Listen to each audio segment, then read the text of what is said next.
I woke up with a throbbing pain in my head, holding on to a large lump.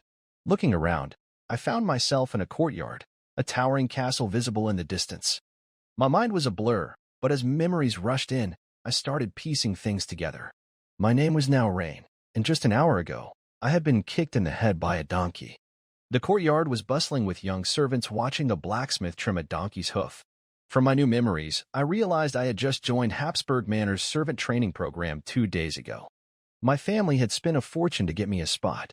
In this world, noble households trained and selected a few young servants for official roles, such as blacksmiths, guards, and dog trainers.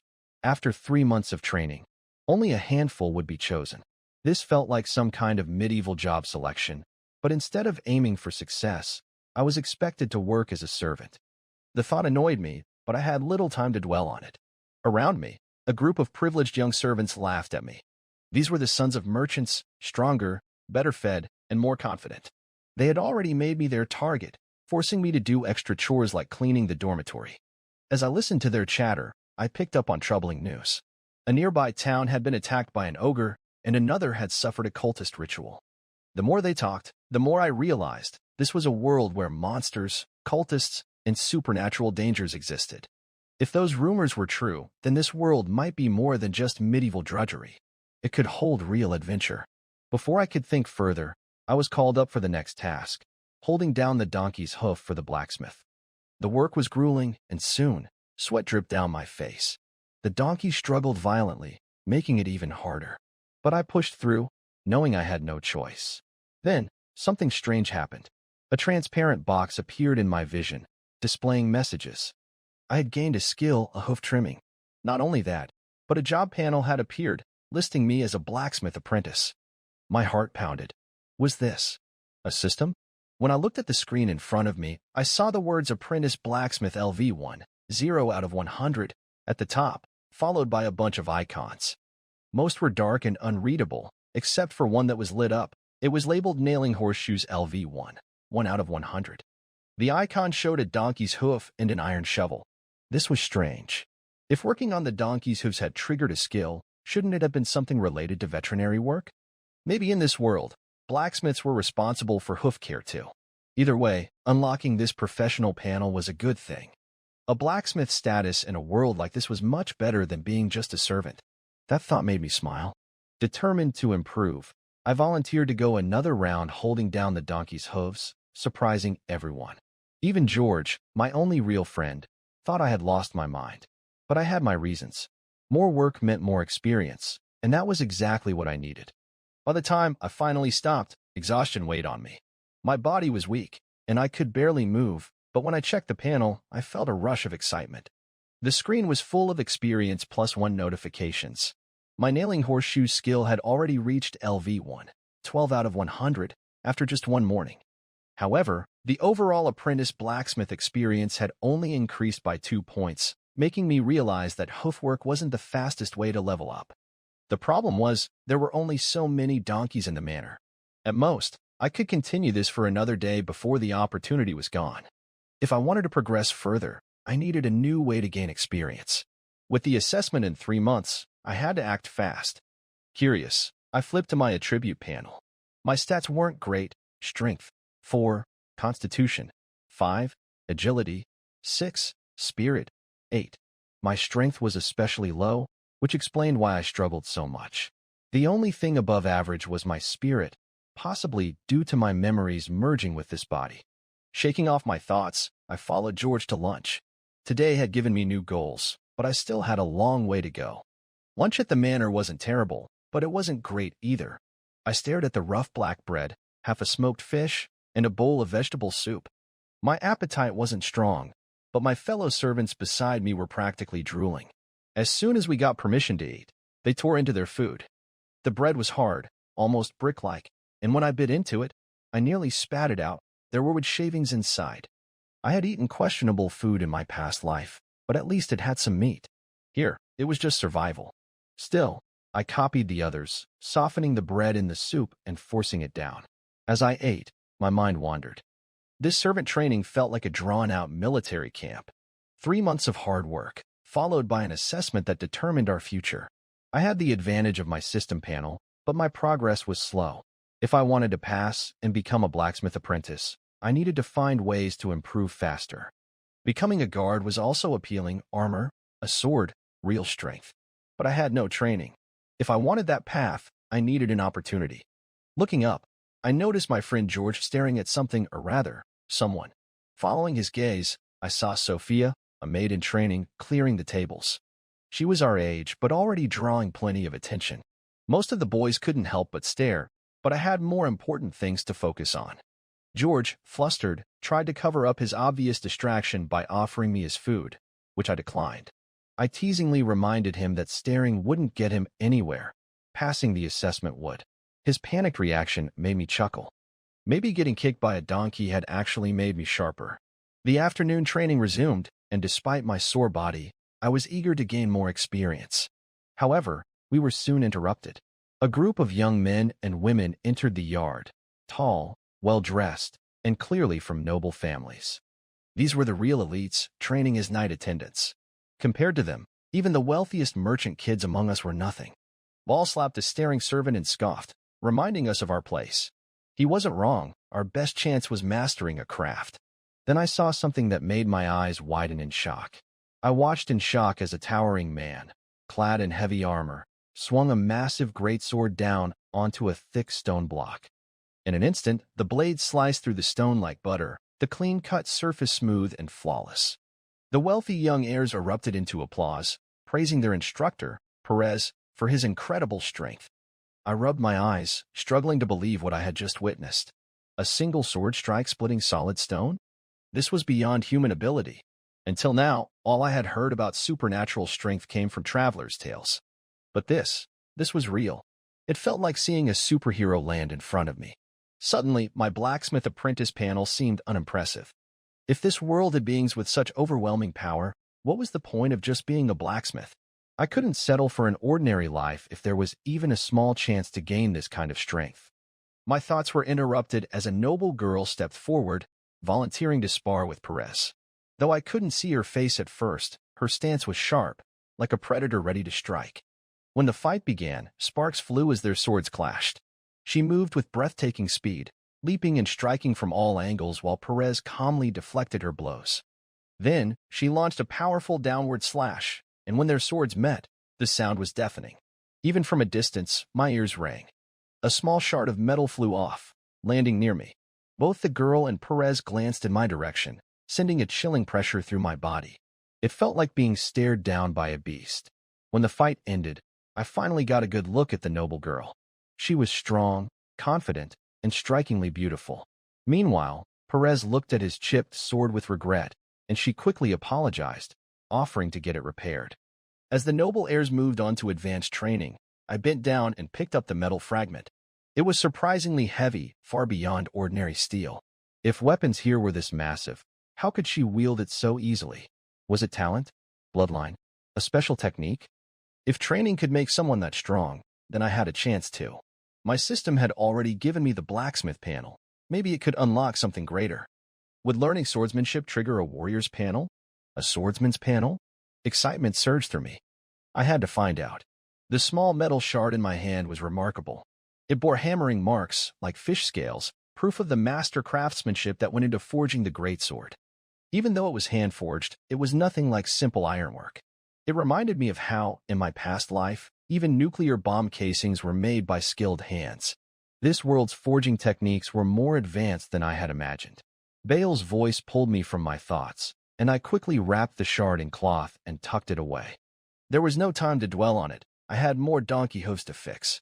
My system notifications popped up again, showing small gains in experience. Every bit counted.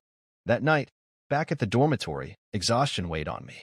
The best sleeping spots were already taken by the wealthier kids, leaving me near the edges. As I prepared to rest, Thickbrows, one of the merchant's sons, ordered me to do his cleaning duties.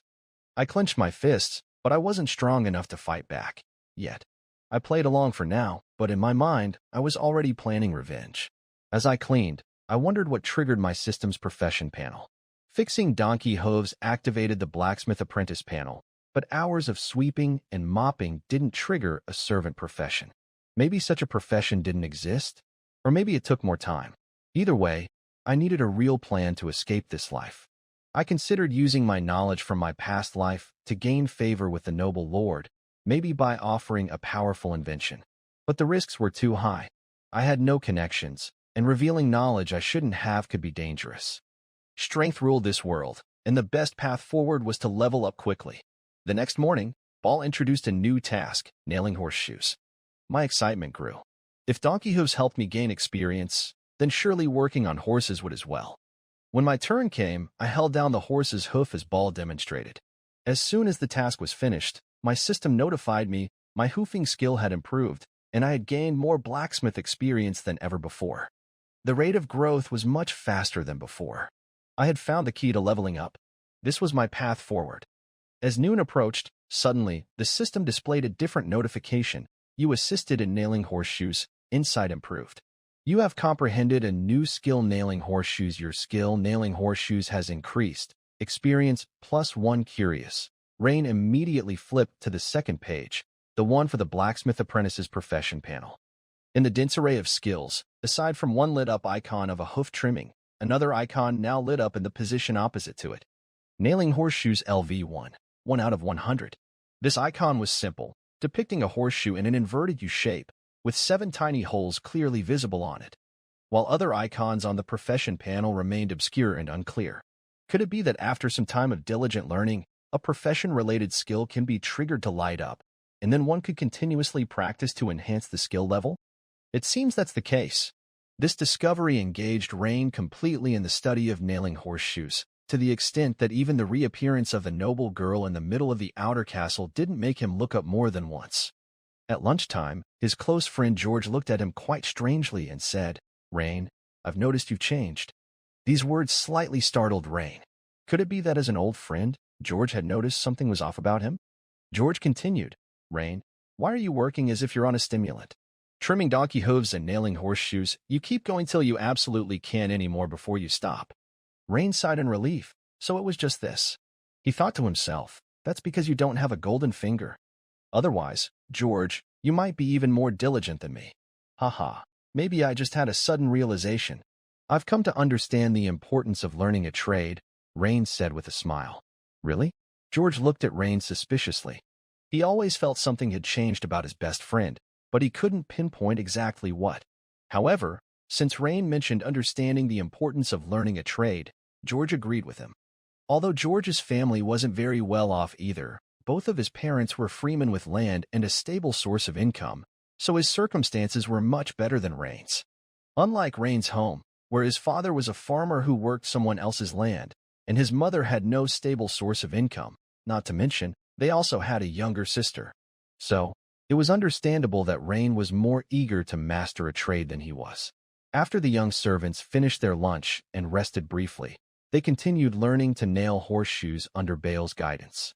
Initially, nailing horseshoes captured the attention of the young boys, but as they became a bit familiar with it, the pseudo-second generation began to grow impatient since their aim was to be guards. Whether they learned nailing horseshoes or not didn't matter. Soon, these pseudo-second generation kids started chatting about various topics. These moments were when Rain got to catch up on outside news, so he immediately perked up his ears and listened. "Hey, have you heard? Recently, it's been quite troubled. I heard that a vicious group of pirates landed ashore." Bushy Brows announced a big piece of news right off the bat. "Pirates? Although Flashgold Town is not far from the sea, there is still some distance, right? How does pirates landing relate to us?" Freckles responded with a question.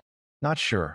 I heard from Billy, a guard from a merchant caravan that just came to Flashgold Town, that a band of pirates called Black Sails have landed. They seem to be afraid to attack the county town, mainly targeting nearby small towns. I've heard that the fishing port town, which is closest to the sea, suffered heavy losses. Even the town sheriff was killed." Bushy Brows continued. "No way. Aren't town sheriffs usually potential knights? Are the pirates that powerful?" The baker's child asked, dumbfounded. "Yes, the Black Sails pirates are very strong. Moreover, I've heard that our town's sheriff, Lord Kuzma, is being transferred to become the sheriff of Fishing Port Town. Additionally, the new sheriff coming to our town, supposedly from the county town, is a lord. Seems his name is Lord Hamilton? I'm not quite sure. It should be that name." Freckles agreed and additionally revealed a big piece of news, earning Rain's approval, truly proving himself to be a well-informed person. "Oh, you heard about that news too? Seems like it's true then." Bushy brows nodded at Freckles. "Right, Fishing Port Town isn't far from Flashgold Town either, just about 2 days' journey. Do you think the pirates might attack our town?" Freckles continued to express his worries. "Don't worry, pirates usually hit the seashore and then leave. They won't venture deeper inland. Otherwise, they wouldn't be called pirates," Bushy brows reassured. The amount of information was a bit overwhelming. Pirates? A new sheriff? Rain was stunned as he listened, almost losing his grip on the horseshoe in his hand. Meanwhile, Master Ball asked with concern, "Rain, if you're too tired, take a break." Rain had been very enthusiastic about learning these past few days, and his talent was quite impressive. Ball noticed this, and his impression of Rain had improved a great deal. Diligence can always inadvertently change people's perceptions of someone. "It's okay, I can keep going for a bit longer." Rain shook his head, declining Bale's kind gesture. Every opportunity to improve a skill must be grasped firmly. Otherwise, wouldn't it be a waste of this golden finger? However, the matter with the pirates ultimately touched Rain a bit. It seemed this world wasn't so peaceful. He needed to become stronger as quickly as possible. So, George found that his good friend Rain's enthusiasm for work seemed even higher than the day before. Throughout the day, he barely rested at all, constantly helping with pressing horseshoes, then intently watching Master Ball nailing horseshoes. This kind of passion for learning was simply beyond understanding. After continuously nailing horseshoes for 2 days, at this moment, Rain stared blankly at his skill hoof trimming LV1, 99 out of 100. "It seems today I can elevate the hoof trimming skill to the next level. Just not sure what changes will occur once it upgrades to LV2. Rain didn't have to wait long, as he watched Ball making a horseshoe flawlessly smooth. The long-awaited system prompt finally appeared. "You assisted in nailing horseshoes. Comprehension related to the skill increased. Your skill hoof trimming has been elevated. Experience +1. Congratulations. Your skill hoof trimming has been upgraded to LV2. Looking at hoof trimming LV2, 1 out of 300. Suddenly, Rain felt like he had a slightly different understanding of the task. It seemed as if there were fragmented memories in his mind, almost as if he had been trimming hooves for months. When Rain once again watched Ball trim the hooves, he felt he could understand a bit more. For example, why Bale's wrist needed to flick just so when trimming at the most curved part of the hoof. Or why Ball needed to shake slightly when using the iron to scrape off excess from the hoof. Everything was so natural, falling into place seamlessly. He got it. Rain had a feeling that although his strength hadn't increased, he seemed to be able to start working on trimming hooves. He couldn't yet do the whole task of nailing horseshoes, but he could try trimming hooves. Even though proposing this to Master Ball seemed a bit audacious, considering the fastest learning apprentices couldn't yet do it independently, but to gain more experience, the secret might be in getting hands on himself. Rain glanced at the blacksmith apprentice LV1 in his occupation panel and the experience bar, 22 out of 100, right below it, and muttered, "What a pity." It seemed that upgrading skills was easier than elevating his profession level. He estimated that, at the current pace, it would take at least 5 more days to increase the level of his blacksmith apprentice profession. After some hesitation, Rain spoke up, "Master Ball, could I try trimming the hooves? I feel like I can manage it." Ball looked at Rain, evaluated his expression carefully, and upon confirming that Rain wasn't joking and recalling Rain's efforts over the past few days, he nodded and said, "All right, go ahead and give it a try." At this, all the apprentices were astonished, thinking, he's only been learning for a few days and he's got it? Even the resting pseudo-rich kids stopped their casual chat and turned their attention to Rain, although their goal was not to become the manor's blacksmith apprentice. This act of showing off was clearly intolerable for them. What is Rain up to trying to show off? We've got to give him a good beating tonight. The thick-browed boy spat out the stalk of grass from his mouth and cursed angrily. Just trying to catch Bale's attention, the way he's up. FK, we need to properly teach him a lesson tonight. The freckled boy chimed in. However, when Rain's right hand grasped the sharp iron shovel passed to him by the donkey hoof master, he misjudged the weight of the shovel, and he lost his balance all at once. This immediately drew another burst of laughter from the pretentious rich kids. It seemed like they were mocking Rain for overestimating his abilities. Rain's face also turned red. He had only misjudged the weight of the shovel. It wasn't that he couldn't lift it at all. Ball, standing nearby, also slightly shook his head, seemingly not optimistic about Rain's ability to fix the hoof properly. After all, Rain's slender physique meant his strength was quite limited. Rain, you. George, standing beside him, also felt that Rain's actions were too impulsive, making himself the of jokes among the other boys. This made George, as a good friend, feel somewhat unable to hold his head high. But the friendship between young boys is relatively simple, and George didn't say anything. Instead, he put all his effort into holding the hoof down for Rain. Rain nodded at George without saying much. Shush. With George's robust pressing, Rain didn't need to expend too much strength to stabilize the hoof with his left hand, and although his right hand's manipulation of the shovel was still somewhat unfamiliar and unsmith, he basically managed to trim off the burrs cleanly. Expertise is apparent the moment one begins. Ball, who was watching nearby, immediately lit up and thought to himself, not bad. Although this young man, Rain, is somewhat frail, he indeed knows the trick to trimming hoofs, making use of the weight of the shovel to trim along the contour of the hoof. The pretentious kids fell silent. It was apparent to everyone that Rain had truly learned how to trim hoofs. Although he was a little inexperienced, that was only in comparison to Master Ball. George's eyes widened as he watched Rain trimming the donkey's hooves, unable to look away. My God, Rain, you just learned this a few days ago, and you already can do it. That's really amazing. Upon hearing George's praise of Rain, Freckle's face seemed quite disdainful, saying, what's there to be proud of?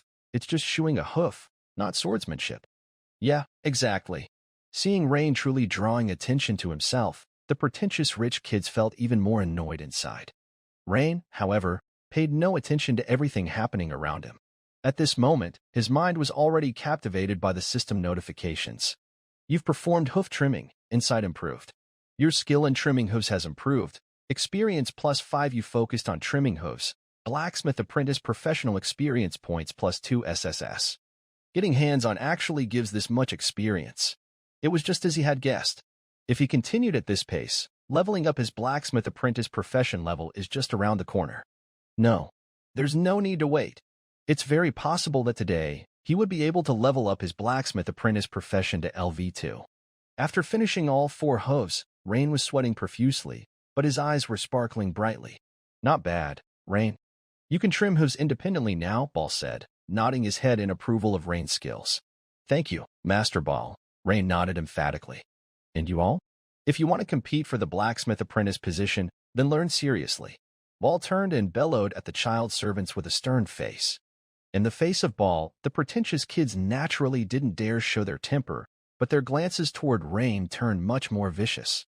If previously they didn't care about Rain's diligence, because they felt superior, now Rain had gained Master Bale's recognition and had made a name for himself in silence.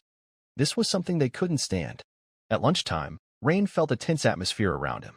Apart from his close friend George, even the other boys from commoner families didn't talk to Rain. Jealousy? Or was it agitation by the pretentious kids? Rain wasn't sure, but he wasn't concerned about it. He wouldn't slow down his pace of becoming stronger just because of some people's opinions. The pretentious kids, however, had major issues with Rain taking the spotlight. Rain, they can't stand to see you do well. George saw what was going on and said reassuringly. I know, George. Don't worry, I'm fine. It was inevitable to encounter such situations once he started to stand out. But with his golden finger, that day was bound to come sooner or later. In his previous life, Rain had long been accustomed to this kind of situation. School bullying, workplace suppression. The principle is the same. In the afternoon, the child servants continued their task of nailing horseshoes. After Rain finished trimming the hooves, Master Ball would nail the horseshoes on. The work of one was divided in 2, so naturally Ball felt much more relieved, and his gaze towards Rain grew increasingly approving. As evening approached, Rain finally received the system notification for profession level advancement. You've performed hoof trimming work, insight improved. Your skill in trimming hooves has improved. Experience +5 you focused on fixing horseshoes. Blacksmith apprentice professional experience points +2 congratulations. Your blacksmith apprentice profession level has increased. Blacksmith apprentice leveled up? Rain couldn't help but be overjoyed. He couldn't wait to flip to the second page of the transparent frame, carefully checking it out. Blacksmith apprentice LV2, 0 out of 300. Fixing horseshoes LV2, 255 out of 300. Nailing horseshoes LV1. 45 out of 100, remaining attribute points, 1 remaining skill points. 1 as expected. Even though Rain knew his profession level would increase today, actually seeing this scene still makes it hard for him to contain his inner joy. Moreover, the fixing horseshoes skill seems about to step into level 3 soon. However, these are not the most important things. The important part is, at this moment, the panel at the bottom is showing attribute points, 1, and skill points, 1. This is the biggest gain from the blacksmith apprentice profession level increase. Leveling up just to get stronger? No, it's because of my effort that I have these points. So, it's not leveling up to get stronger, its effort equals getting stronger. After some thought, Rain flipped the transparent frame back to the first page, which is the attribute page. Name: Rain Carlin. Profession: Blacksmith Apprentice. LV2 Constitution, 5 Strength, for Agility, 6 Spirit, 8 Clearly. Rain's strength attribute is the lowest, there's no helping it. With such a thin build, his strength naturally is weak. But now it's different. Regarding how to allocate attribute points, Rain felt there was nothing to hesitate about. First, to bolster his weaknesses. He didn't want to be seen as weak any longer, nor did he want to be bullied. Adding points to strength was the inevitable choice at this stage. 1 point in strength might not be enough, but it at least gave him some ability to fight back. After a brief consideration, Rain added 1 point to his strength. Strength instantly became 5. Suddenly, Rain felt a warm current surge from his heart, spreading to his limbs and throughout his body, making him feel as comfortable as if he was soaking in a hot spring, with all the fatigue vanishing in an instant. Moreover, the increase of a single point in strength made Rain feel as if his body was brimming with energy, enough to fight through several hundred horseshoes without taking a break. Does adding points rejuvenate your state? This effect is incredible. Next were the skill points. Rain was about to add a point to nailing horseshoes when he suddenly stopped. If every level up in profession level only gives 1 skill point, it must be quite precious. Rain noticed that upgrading the blacksmith apprentice profession level from LV2 to LV3 now required 300 points of experience, up from the original 100. This implies that the difficulty of leveling up is increasing. I haven't yet been exposed to other skills of the blacksmith apprentice. If I learn a skill that is extremely difficult to improve, like forging weapons or something, wouldn't it be better to add points then? After a moment's thought, Rain decided to save this 1 skill point for later. And Rain, returning to the scene, was in such high spirits that it surprised everyone. One could see that with his increased strength, Rain's efficiency in trimming horseshoes had improved by at least 20%. Although still not up to Bale's level, compared to the beginning, this was a significant improvement. The servant children closest to Rain were gaping in astonishment.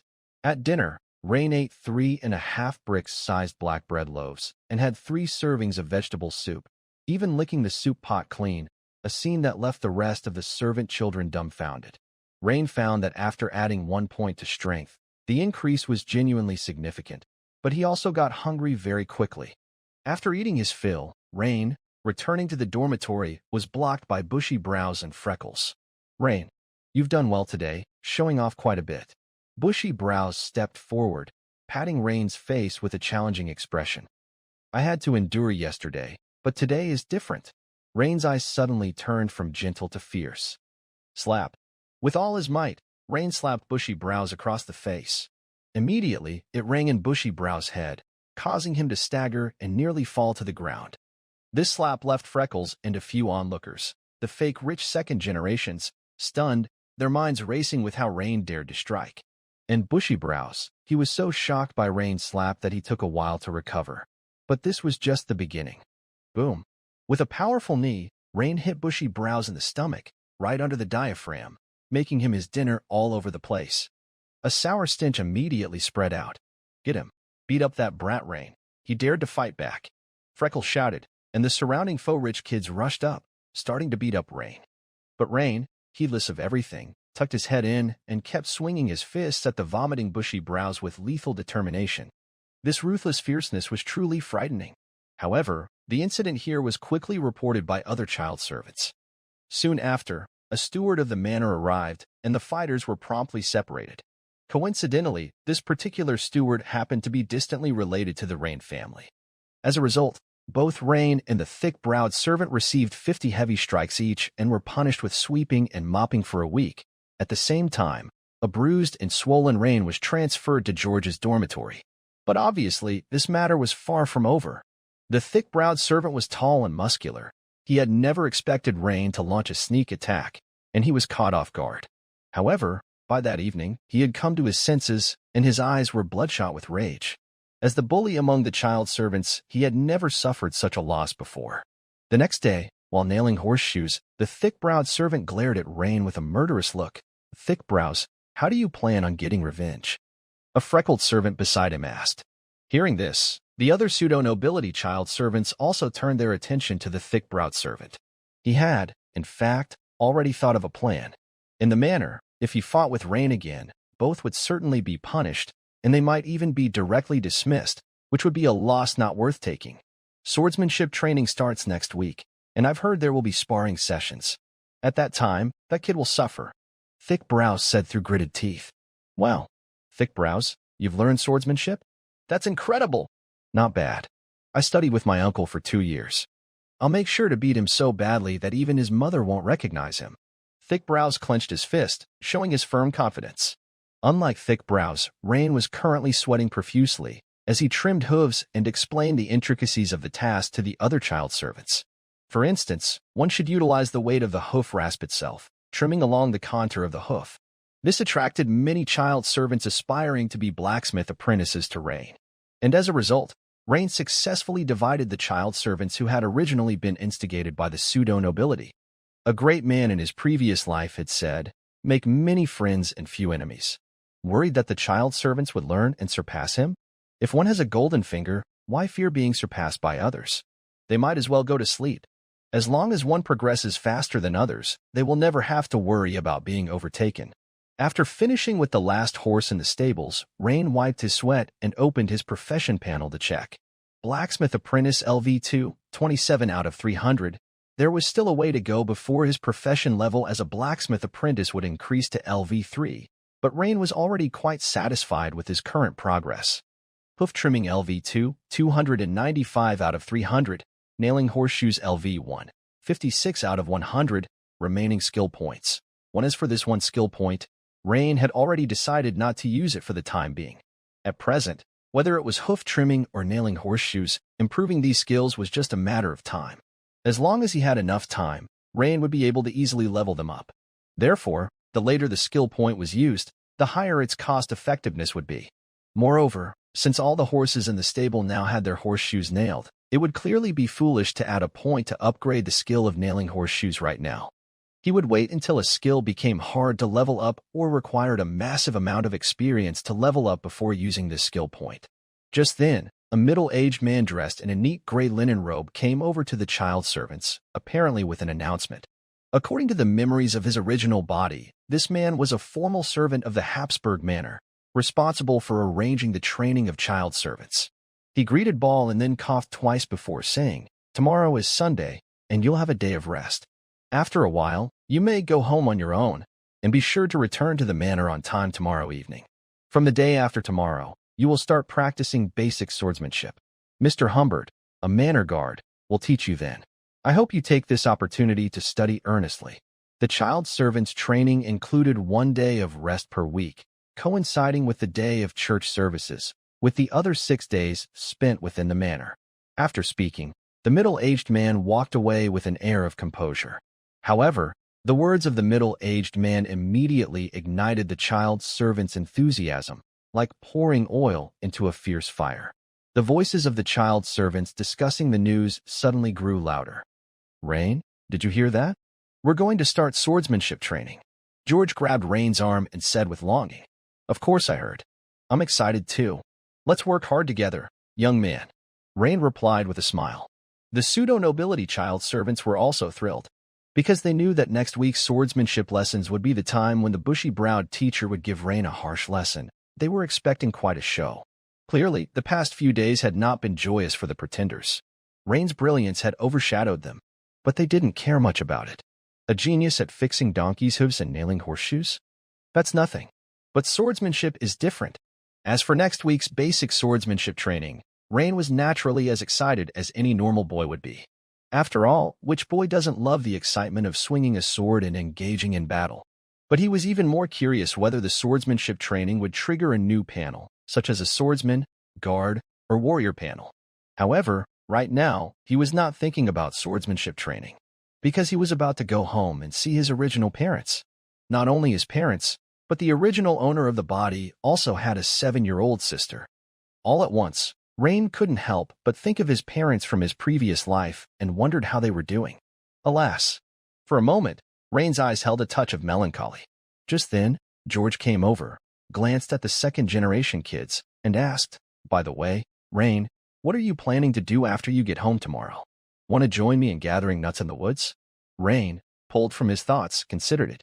That might be a good idea to clear his head, and besides, it was autumn, just the right time when the ground was covered with nuts. Nuts are rich in nutrition and would be perfect for replenishing the nutrients his body needed. However, according to the memory of the original body, there were not many nuts to be picked in the town's public woodland. Since it was a public forest, the town's residents had already scoured it day by day. Before Rain could ask anything, George looked around, leaned in, and whispered, "Rain, let's go to the Habsburg Manor's woodland. There are plenty of nuts there. Ranger Gilliam Uncle is my relative. It's fine if we go quietly, but you mustn't tell anyone else." So that was George's plan. Not bad. The kid has potential. Rain gave a slight smile and said, "All right. It's settled then." The town's forests were divided into two types. One was the public woodland, where everyone could gather firewood, nuts, and hunt. The other was the manor's woodland, belonging to the Harrisburg Manor, where ordinary people were not allowed to engage in such activities. What George was suggesting was for the two of them to secretly go to the manor's woodland and pick nuts.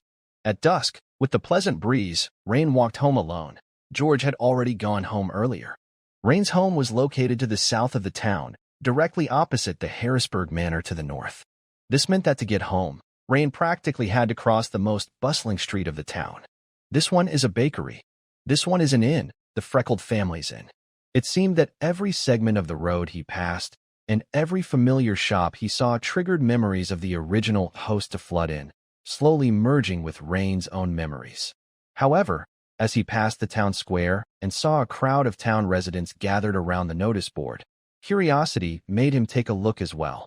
All over the board, there were many wanted posters, and one with the nickname Scarface was newly posted. The man had shoulder-length yellow hair, a horse-like face, and a scar that slanted across his face from the forehead, passing his nose, and ending at his right cheek. Real name, unknown. Crimes, 3 women in Petertown, repeatedly robbed passers-by, and is suspected to be linked to the recent frequent disappearances of children. Reward, 5 imperial gold coins. Note, the reward can be claimed at any town or higher jurisdiction constabulary with his corpse or head. Hiss. 5 imperial gold coins. Rain's eyes lit up. With that money, I could. But then, Rain shook his head, sighed, and dismissed the somewhat unrealistic idea, continuing his walk home. This one is the blacksmith shop. Huh? Wait. I could go to the blacksmith shop in town to work, and at the same time, I would be able to gain the professional experience of a blacksmith apprentice. However, according to the memories of the original owner of this body, the blacksmith and owner of the shop, Boris, was stingy. Unless you were an experienced assistant, if you wanted to learn any craft, you had to pay a considerable apprenticeship fee, which seemed to be 5 or maybe 10 silver coins. At this stage, Rain's family definitely couldn't afford that sum of money. It seemed I needed to think of other methods. Anissima, hello. Little Rain, hello. After working as a young servant for a week, I feel like you've grown more spirited and robust. Anissima greeted Rain warmly, as she was quite familiar with Rain's mother. Oh, really? At first, Rain thought that Anissima was just being courteous. But when he lifted his arm and looked at his previously skinny limbs, he now saw muscles starting to protrude slightly, especially the biceps. Rain immediately lifted his clothing to check his abdomen and could vaguely make out the shape of a six-pack forming. You should know that although skinny people could easily have defined abs, the original body definitely had none, not even a shadow of them. But now, with a little more exercise, I might develop visible abs soon. Looking at it this way, the effect of that little bit of added strength was indeed immediate. Rain stopped in front of a 2-story house with a triangular roof. The roof of the house was slanted, covered with thatch, and apart from the mud walls around it, the rest of the structure was made of wood. There was some open space in front of and behind the house, where some green onions and vegetables were planted. A woman was bending over, pulling something from the ground. Feeling someone approaching, she straightened up. "Rain, is that you? Rain? Coming back?" Looking at the woman's kind and dignified face, a flood of related memories surged forth, and scenes of warmth played like slideshows in Rain's mind, prompting him to blurt out, "Mother, it's me. I'm back. Let me see, you've gotten stronger after a few days without seeing you. It seems that the manor takes good care of you servant children's meals," Mother Emma said with a smile as she hugged Rain. In an instant, Rain felt an inexplicable surge of emotion. He didn't know if this feeling was a natural reaction of this body, or a kind of instinct inherent to all humans. But he knew that this emotion came from the heart, from deep within the soul. The woman was the mother of the original owner of this body, and now she was his mother too. "Brother, is that brother coming back?" A pretty little girl with long hair suddenly ran in from the backyard, her hands still holding a bunch of green onions. In an instant, Rain overlaid the memory of a little girl named Bo-He over the scene before him. This was Bo-He, his sister. Bo-He. Rain picked up his sister, spun her around, making Bo-He giggle nonstop. Before long, Rain's father also came back, a simple-looking, burly man with a square face, though his forehead had many wrinkles, which made it seem like he spent a lot of time worrying. Seeing Rain, he showed a slight smile, and with his calloused, thick palms, patted Rain's shoulder, saying, "Rain, you've grown sturdy. It looks like you've even grown a bit taller. Father, you've worked hard." Rain hugged his father tightly. Although old Rain didn't know why his son was suddenly so emotional, he still laughed and returned the hug. In the evening, the family of four sat around a wooden table cozily, having dinner together. The dinner consisted of a portion of cured pork, a large bowl of mashed potatoes, a few slices of rye bread, and a bottle of milk. In an ordinary commoner's household, this was considered a feast. Clearly, this was because today was the day Rain had come home. Usually, old Rain wouldn't indulge in such good food. But after Rain wolfed down his share, he realized he was only half full. He was in a period of rapid physical growth and naturally had a big appetite. There was an old saying, "A growing lad will empty his father's lad." And ever since Rain added that point to his attribute, it seemed like it had drained the last bit of nutritional reserves from his body. These past 2 days, Rain felt he could eat a lot more. Moreover, there was a constant craving for meat swirling in his mind. So, after finishing his own portion, Rain couldn't help swallowing his saliva and forced himself to look away from the food. The mother glanced over and immediately sensed something. "Rain, are you still hungry? Here, take these 2 slices of cured meat from me. I'm full." "Brother, I'm still little. This mashed potato is for you." Little Bo, he pushed a bowl of mashed potatoes toward Rain. "Rain, from my side." Old Rain also said this. Witnessing this scene before him, Rain was deeply moved.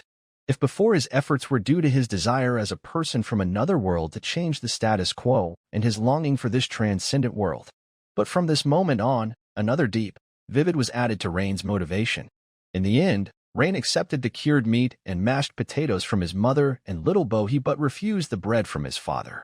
Because he knew that his father, who did manual labor, needed the nutrition even more than him. That night, Rain slept very soundly. The next morning, old Rain declined Rain's offer to help in the fields and left home early, and the mother also went to work at the inn in the small town. Only Rain and his sister Bo-He were left at home. When Rain followed his sister's voice to the small courtyard, he found Bo-He planting carrots with a girl in their own yard. "Brother, you're up?" "I am planting carrots with Sister Anna," Bo-He greeted with a smile. "Anna?" "That's right. She was their neighbor. A quiet and reticent young girl. It was said that she came to live in Flash Gold Town with her mother. But a year ago, her mother mysteriously disappeared. Now, she lives alone in the wooden cabin next to Rain's house." The girl turned her head. Her contours were beautiful, but her complexion was wan. She seemed to be chronically malnourished, with her pale yellow hair a bit dry and split, but the deep brown pupils revealed a strong beauty. "Rain." "Hello," the girl greeted with her head down, shy and reserved. In age, Rain seemed to be a few months older than the girl. To his recollection, the girl had always been this afraid of strangers. "Hello, Anna." Just as Rain was thinking of helping them, his close friend George called from the door, "Rain, let's go pick nuts. Brother, I want to go too. Bohi excitedly said upon hearing that Rain was going to pick nuts. From the side, Anna seemed to have a longing look in her eyes. But after thinking it over, Rain still refused since they were going to Habsburg Manor's woods, and he was only able to go because he was with George. If he brought others along, it would be inappropriate. So Rain shook his head and said, Bohi, stay at home with Sister Anna. I'll bring back nuts for you. Okay, Bohi said pitifully, unwilling but still obediently complied. Indeed, the children of a poor family become responsible at an early age. Such a young age, yet so sensible. Rain patted little Bohi's head and then left with George. After walking for a while, George suddenly said with a puzzled face, Rain, why is your sister with Anna? Haven't you heard? She's an unlucky person. An unlucky person? Rain asked, confused. I heard it by chance from my father, and his mother didn't just disappear, it seemed like she was taken away. But I'm not clear on the details. George said, glancing around to check if anyone was nearby before speaking in hushed tones. You mustn't let this slip. Who took her away? Rain asked, still puzzled. I really don't know about that. George's answer was also vague. By the way, Rain, have you heard? Recently on the north side of our town, 2 commoner families' children have disappeared. Remember to warn Bohi not to wander off when there's no need. Huh? Is that so? Wasn't it said that the disappearances of children were happening in other towns and that our Flash Gold town was safe? Is it spreading now? Rain was quite surprised. I'm not so sure about that. George pondered, as it was another question touching upon his own knowledge gap. By the time the 2 of them returned to their homes, Rain's hands were filled with a full basket of wild blueberries, hazelnuts, and chestnuts. It was thanks to George's help that they could sneak into the manor's forest and gather various nuts and berries. A bountiful harvest. About 70% of the forest surrounding the town belonged to the Habsburg Manor, while the remaining 30% were public woodland. However, the wild fruits and nuts in the public woods had already been picked clean by the townspeople. It was already time for lunch, and the autumn sun was exceptionally warm. When Rain was approaching his house, he could already see the white smoke rising from his chimney from afar, which made him feel really good. However, when he caught a glimpse of his neighbor's house from the corner of his eye, he stopped in his tracks. He saw a young girl dressed in a gray linen coat, sitting on the wooden steps of her house, basking in the sunlight while carefully nibbling on a piece of bran bread. Even though it was bran bread, inferior to even black bread, the girl cherished each bite. With one hand she held the bran bread, and with the other, she caught the falling crumbs to put them into her mouth, not wanting to waste a single bit. After a few bites, the girl in the sunlight squinted her eyes, seemingly content just to have a piece of bran bread to eat. The girl was Anna. Rain stood frozen in place, staring dully at how carefully she ate, and his heart suddenly felt a tight pull. How much misfortune must one endure to find such happiness in eating a piece of bran bread? Rain looked down at the wild fruits in his hand and moved his lips as if to say something but was unsure what to say. He was not familiar with the girl. Offering nuts and such out of the blue might not be welcomed. After some thought, Rain went into his room and poured out half of the gathered wild fruits and nuts, then handed the remaining half basket to his sister Bohi. Bohi, go, take this half basket of wild fruits to Sister Anna next door, and make sure she accepts it. Rain crouched down, patted Bohi's little head, and said. It seemed from her brother's serious gaze that Bohi understood something, and she nodded vigorously, saying, Yeah, Sister Anna lives alone, and it's really tough for her. She will definitely like these wild fruits. Don't worry, brother, I will make sure Sister Anna accepts them. If she doesn't, I'll cry. Bohi fluttered her big eyes and waved her small hand forcefully. Yeah, good girl. Soon after, Bohi came running back with excitement on her face. Brother, Sister Anna accepted it. She told me to thank you. And we've agreed to continue planting in the garden this afternoon. That's great, Bohi.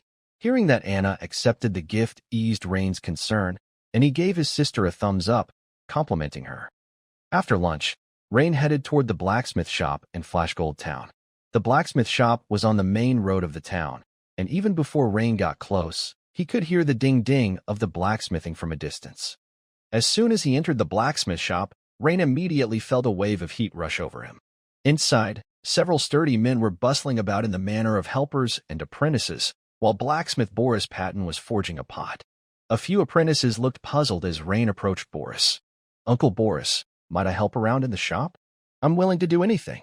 At the sound of his voice, Boris turned his head to look over. He looked Rain up and down and said, "So it's young Rain, huh? You seem to have grown stouter. But I'm sorry, the blacksmith shop doesn't need more hands now. Heh, Uncle Boris, I'd like to help for free. Just assign me any task." Huh? Helping for free? Was there such a good deal? Blacksmith Boris was initially stunned at the offer, then his gaze focused back on Rain, eyes blazing as he pondered what task to give him. A task that wouldn't let Rain learn any trade secrets, yet would make good use of this offer of free labor. That's when an apprentice blacksmith nearby heard this and raised an eyebrow, suggesting, "Master, have Rain help with the bellows then." Boris glanced at him, thought for a moment, and decided that the bellows was a good idea, requiring no special skills but just some strength. "All right then. Rain, remember not to mess with anything in the shop, and you'll be in charge of the bellows this afternoon. Drews, you show Rain how to do it." Rain certainly had no objections, the bellows it was, as long as there was experience. If shoeing a donkey could raise a blacksmith apprentice's experience, all the more so with operating the bellows. Seated in front of the bellows, Rain vigorously pulled on the bellows under Drew's guidance. A few burly apprentices nearby glanced at Rain, thinking his skinny arms and legs probably wouldn't manage more than a few pulls. But once Rain got a grip on the basic technique of the bellows, he began to tirelessly pull away. "You have worked at the bellows, comprehension has improved. You have learned a new skill bellows operation." Rain felt a surge of joy in his heart. It was as he had anticipated.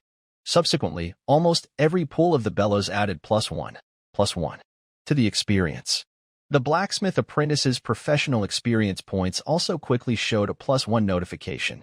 This made Rain unable to hide his elation. Suddenly, Rain started pulling like a perpetual motion machine. The other apprentices looked on with surprise at Rain.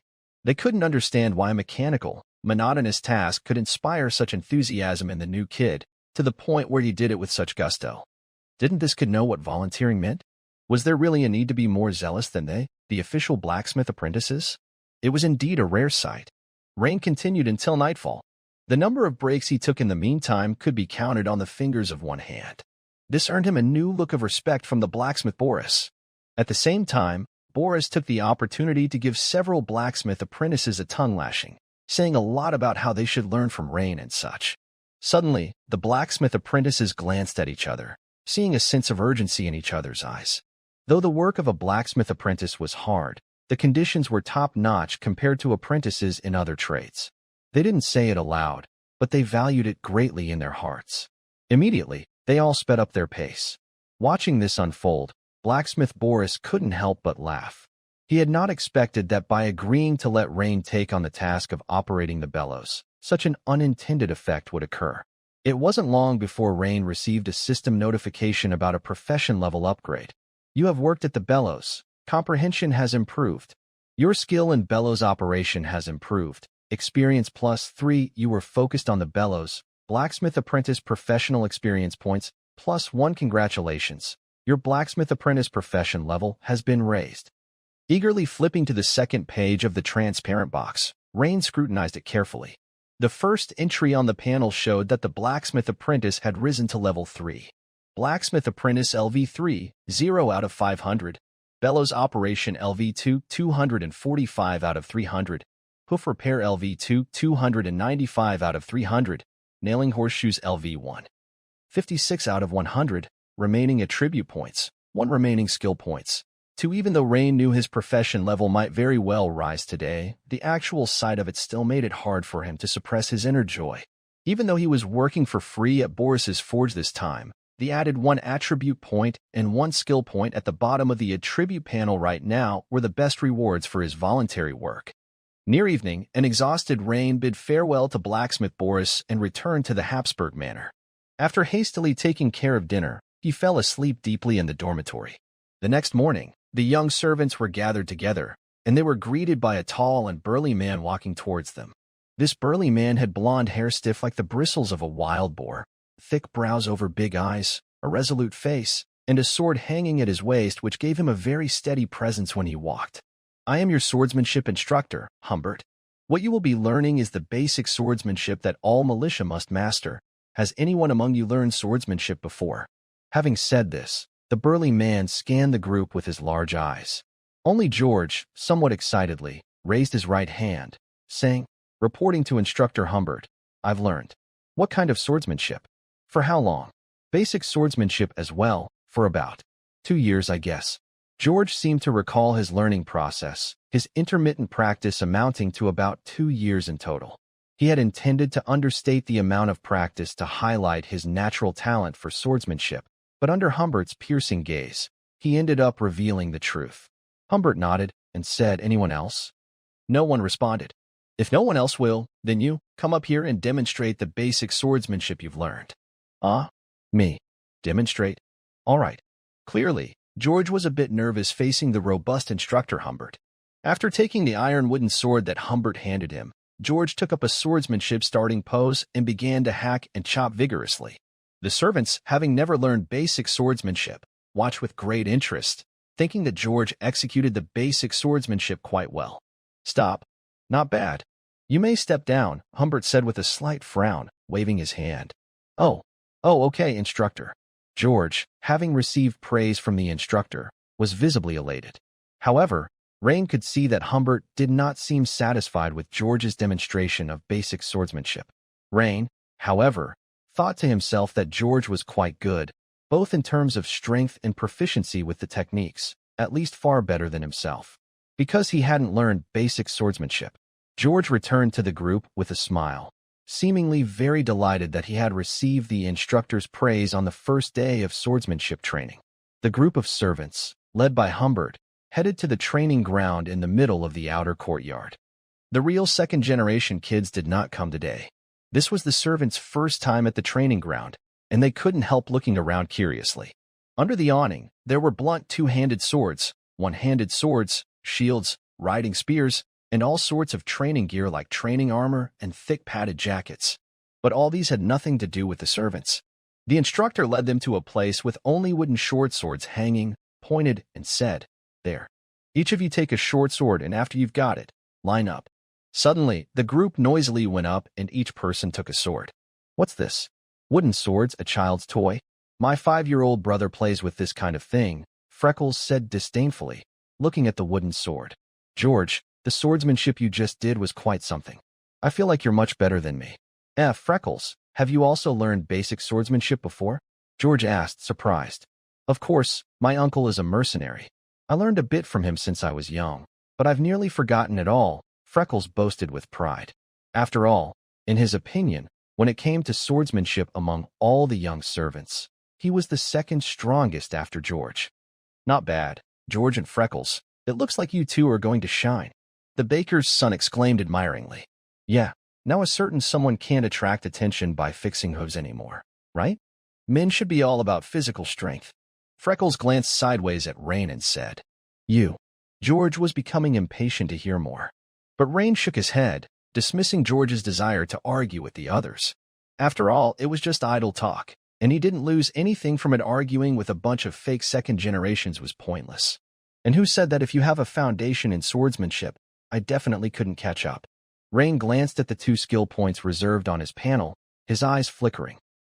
This wooden sword isn't quite what I expected," Rain exclaimed as he grasped the wooden sword, his eyes immediately lighting up. This wooden sword seemed to be made of oil-soaked ironwood. Not only was it tough and durable, but its weight was also nearly the same as a real iron sword, making it the best possible training sword. Indeed, as the group of pretentious nobles got hold of the swords, they too realized the truth. "I knew it. How could the Earl's family use ordinary wooden swords?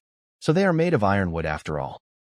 Once all the pages had an ironwood sword in hand, the swordsmanship instructor Humbert began to shout loudly, "Now, I will demonstrate the basic sword techniques you need to master. Basic sword technique number 1, striding. Basic sword technique number 2, striding downward slash. Basic sword technique number 3, striding upward sweep." The basic sword techniques consisted of these 3 moves, but Humbert's actions were much quicker and more powerful than those of the thick-browed boy. The same set of movements had a world of difference when executed by the 2 of them. The pages watched Humbert's demonstration attentively and, following his teachings, soon began to swing their ironwood swords, trying to imitate him. Without trying, one would never know. Once they tried, they were shocked. Although the 3 movements of basic swordsmanship seemed simple, they were still quite difficult for most pages, including Rain. who had never practiced swordsmanship in either of his lives. They needed to not only swing the sword properly but also coordinate their steps, syncing hands and feet together. Such coordination couldn't be achieved without a lot of practice and wouldn't come together in a short time. And so, under the scorching sun, a group of young lads sweated profusely, roaring as they tirelessly swung their ironwood swords, practicing the basic sword techniques. Do you want to be able to survive when facing danger? Humbert corrected each person's movements while shouting words of encouragement with his robust voice. It seemed he was quite accustomed to this method of training. Yes, a group of boys who had never been sweet-talked couldn't help but respond passionately and in unison. Good. According to the key points of the movements I just mentioned, practice repeatedly. Keep practicing. Turn it into a natural instinct of the body. Humbert continued to encourage the group of pages while also starting to explain the key points of the basic sword techniques. The striding emphasizes the use of leg strength to transmit the power from the lower half of the body through the waist to the arm wielding the sword, so it's essential to master the linkage of the muscles throughout the body. You have practiced the basic swordsmanship, and your comprehension has improved. You have grasped a new skill, basic swordsmanship. Your skill, basic swordsmanship, has improved. Experience +1. Congratulations. You have triggered the career panel militia. Shouldn't it be swordsman or guard? The fact that I've triggered just the militia career panel? Rain felt both joy and disappointment at this moment. The joy was because he had finally triggered a combat career panel, no longer having to rely solely on the blacksmith's apprentice lifestyle career panel, signifying a pleasing first step on the path of martial strength. The disappointment was because this combat profession seemed weak just from the sound of it. From the name, it was apparent that militia implied it wasn't any serious military force, and the strength limit must be very low. However, for someone with zero foundation like me, triggering the militia panel might not be a bad thing, because it may also mean that it wouldn't be so difficult to raise my profession level. Having come to terms with it, Rain couldn't help but laugh, his disappointment vanishing. Within the transparent frame on the retina, the third page can now be turned to, titled Militia, and its content is still densely packed with icons. Among so many icons, only one was lit up: basic swordsmanship. After practicing swordsmanship for a while, Rain discovered that the difficulty of improving basic swordsmanship was higher than that of nailing horseshoes on the blacksmith apprentice panel. You have trained in basic swordsmanship, and your insight has improved. Your skill, basic swordsmanship, has been enhanced. Experience +1 after 2 hours. Only 1 point was gained. Basic swordsmanship LV1, 2 out of 100. Rain roughly estimated, this means that if I practice for 8 hours a day, I would need nearly a month to possibly reach level 2. That's not right, on average. There is no way I have 8 hours of practice time. I heard that next week we'll start the dog trainer's introductory training, and the week after next will be archery training. And so on, cycling every 3 months. That means on average, I only get a week each month to practice swordsmanship. Spread out over time, that's equivalent to practicing swordsmanship for 2 hours a day, so it would take at least 3 months to have the chance to advance basic swordsmanship to level 2. Obviously, this pace of improvement was far from satisfying Rain's requirements, because in 3 months, it would be the time for the page's assessment. If there was an opportunity to tread the transcendent path with the position of a manor guard, Rain would definitely prioritize applying for the manor guard. After contemplating for a moment, Rain decided to allocate 1 precious skill point to basic swordsmanship to see the effect of the skill points. In this transcendent world, if I want to make a name for myself, without a doubt, being a swordsmanship genius is a better choice than being a blacksmith genius. Thus, Rain silently commanded in his mind and immediately added 1 point to basic swordsmanship. As a result, basic swordsmanship on the panel went from LV1 to basic swordsmanship LV2, 0 out of 300. Instantly, a surge of memories related to basic swordsmanship training flowed into Rain's mind. These memories were fragmented training sequences, flashing through Rain's mind like slides and embedding into his muscle memory. When Rain opened his eyes again and executed basic swordsmanship, it was as smooth as if he had been practicing 8 hours daily for a month straight. Every strike became increasingly fluid. Your skill, basic swordsmanship, has been enhanced. Experience +1 you have focused on practicing basic swordsmanship for 1 hour. Militia profession experience points +1 ha. Rain noticed that after advancing basic swordsmanship to level 2, the speed of upgrading the militia profession level seemed to accelerate as well. Could it be that level 2 swordsmanship is driving the increase of the level 1 militia panel? Rain, when did you learn basic swordsmanship? That's not cool. Learning basic swordsmanship behind my back. Only then did Rain realize that George, who had been practicing the side, was now staring at him blankly. Just now, George had noticed that his best friend Rain was skillfully executing basic swordsmanship and couldn't help questioning it, puzzled. Rain shook his head. Of course not. Where would I get the money to learn that? George thought about it and nodded. Yeah, that's right. Huh, that's not right. That sounds so off. Rain, you're saying you must be a swordsmanship genius. George exclaimed, his eyes wide with surprise. That shouldn't count. I just have a bit of a knack for basic swordsmanship. George thought for a moment and nodded. That's true.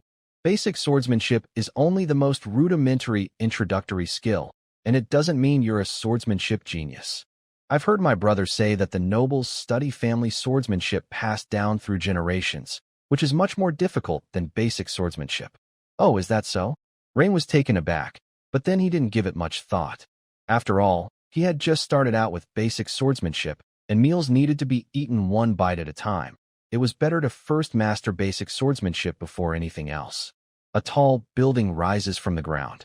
So, Rain didn't idle away any more time and continued to sweat profusely on the side. Watching the continuous +1+1 in experience points, Rain was fully focused and exceedingly motivated. Even George was stunned on the side. Was this his lazy best friend? Wasn't he tired? It was the same when he was fixing donkey hooves. Rain was full of determination, like a youth invigorated daily. George also kept encouraging himself, aiming to keep up with his best friend. But after a while of practicing, he realized it was really dull, tedious, tiring, and hard to keep up. At this time, the fake second-generation rich kids nearby also noticed the changes in Rain. Bushy brow, look, something's off with that kid Rain. At first, he was fumbling around, but it's just been over an hour, and now he seems to have gotten the hang of it. Bushy brow followed Freckles' gaze, and, after observing Rain's movements for a few moments, wore a ghost-stricken look. Rain definitely practiced before. He's nearly caught up to me. What? That impressive. Isn't it said that Rain's family is just a tenant farmer's family? Where would they get the money to learn basic swordsmanship? Exactly. And you see George, that boy, he and Rain are best buddies. It doesn't make sense that Rain would learn swordsmanship under poor conditions. But George, who is better off, didn't learn. The freckled boy beside them, glancing at George who was still clumsily waving a wooden sword, pointed out a critical fact. In contrast, Rain's skilled swordsmanship was almost blinding. The group of pseudo-second-generation kids immediately fell into contemplation. Could it be that Rain is a swordsmanship prodigy? Absolutely impossible. They might be willing to admit that there are geniuses in the world, but that genius definitely could not be the son of a farmer like Rain. The swordsmanship instructor Humbert had also noticed Rain's changes and couldn't help being greatly surprised in his heart. For him, who had been teaching child servants in the manor for many years, if Rain had indeed not learned basic swordsmanship before, then Rain's current level of swordsmanship might not be the highest, but it was definitely the fastest improving one. At first, when Rain executed those 3 basic moves, they were stiff and poor, clearly the work of a swordsmanship novice. But now, he seemed to have been practicing hard for 1 or 2 months and had become very adept. Could it be that Rain possessed an extremely high comprehension for swordsmanship? Or was it a natural tacit understanding with the sword? Humbert decided to observe a bit longer. After all, some people like to be a little clever. This had happened before in previous child servant training sessions. Some child servants deliberately hid the fact that they had learned basic swordsmanship, initially making him very hopeful, but then their progress nearly came to a standstill. So, the lie was quickly exposed. Because it's easy to tell the difference between someone who had learned earlier and someone who truly has talent as time goes on. Actually, Rain was already being quite restrained, intentionally slowing down the speed and accuracy of his ironwood sword's chopping. Otherwise, it would have been even more dazzling. While the child servants were undergoing basic swordsmanship training, sons of the low-level nobility and wealthy merchants had also come to the outer fort's central area to practice swordsmanship. Leading them was the noble girl with the chestnut-colored ponytail. As the youngest daughter of the Habsburg Earl, wherever Clea went, she was the center of attention. Clea glanced over and saw the child servants practicing their basic swordsmanship. She nodded to herself, not bad. The training of the manor's child servants was well implemented. Knight Lloyd was really dedicated. Oh. After casually glancing at the child servants, Clea immediately noticed that 2 or 3 of them stood out from the rest of the group with their swordsmanship. First was a freckled boy, who was seriously practicing the 3 styles of basic swordsmanship. Looking capable, he was one of the more remarkable among the child servants. Second was the tall boy with thick eyebrows and big eyes, who had the most refined basic swordsmanship of all the child servants. But it seemed to be set in stone, and he made no progress after several practices. This was most likely someone who had practiced basic swordsmanship beforehand. He could be skipped over. The last one was a black-haired, skinny boy who stood at the very edge of the group, currently practicing while dripping with sweat. Even though his posture seemed far from standard to Clea, and even the continuity of his force application had some issues, one could tell he was working hard. What particularly caught Clea's eye was that she noticed after several repetitions, his movements visibly became a bit more standard. This rate of improvement seemed like a promising seedling. Clea tilted her head slightly and beckoned to Shadya, the chief mate standing beside her, and asked, "Shadya, who is that?" "The black-haired boy on the far right." "That is Rain, a farmer's child. His parents are tenants of the manor." "And the freckled boy?" "That's Leonard, the son of the beach hotel owner in Flashgold Town." Clea nodded, not saying anything further. At that moment, a nobleman who was paying attention to Clea couldn't help but speak out. "Lady Clea, they're just a bunch of lowly commoners, not worthy of your noble concern." "Dennis, these are all subjects of the Habsburg family, not the lowborn you speak of." Clea glanced unhappily at the nobleman, retorting. She had heard that in the new continent, the commoners of the Eagle Federation were starting to run for parliament, yet many nobles in the ancient empire still believed their nobility was inborn, and that commoners were naturally inferior and ugly. This kind of bad habit made Clea feel very helpless. After being rebuked by Clea, the noble youth named Dennis clearly had a hint of anger on his face, but he did not dare to make a scene, only enduring in silence.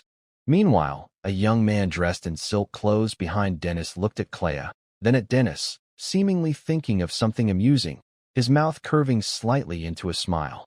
5 days later, as Rain gradually demonstrated swordsmanship skills at a LV2 standard, the observing swordsmanship instructor Humbert was mostly convinced that Rain possessed an extremely high understanding of swordsmanship. Frankly speaking, Rain was a swordsmanship prodigy, but only a common one in 100. This made Humbert look at Rain in a new light. With proper training, he had the makings of a guard, or even a captain of the guard. Today, we will begin sparring with swords. In swordsmanship, if you want to improve quickly, you need a sparring partner. And the sparring partner should not be chosen at random. The best is someone of equal strength. Only then can your swordsmanship improve the most. Humbert's ringing voice echoed across the training field. "Rain, Richard, the 2 of you come up and demonstrate the sparring. The rest of you watch closely."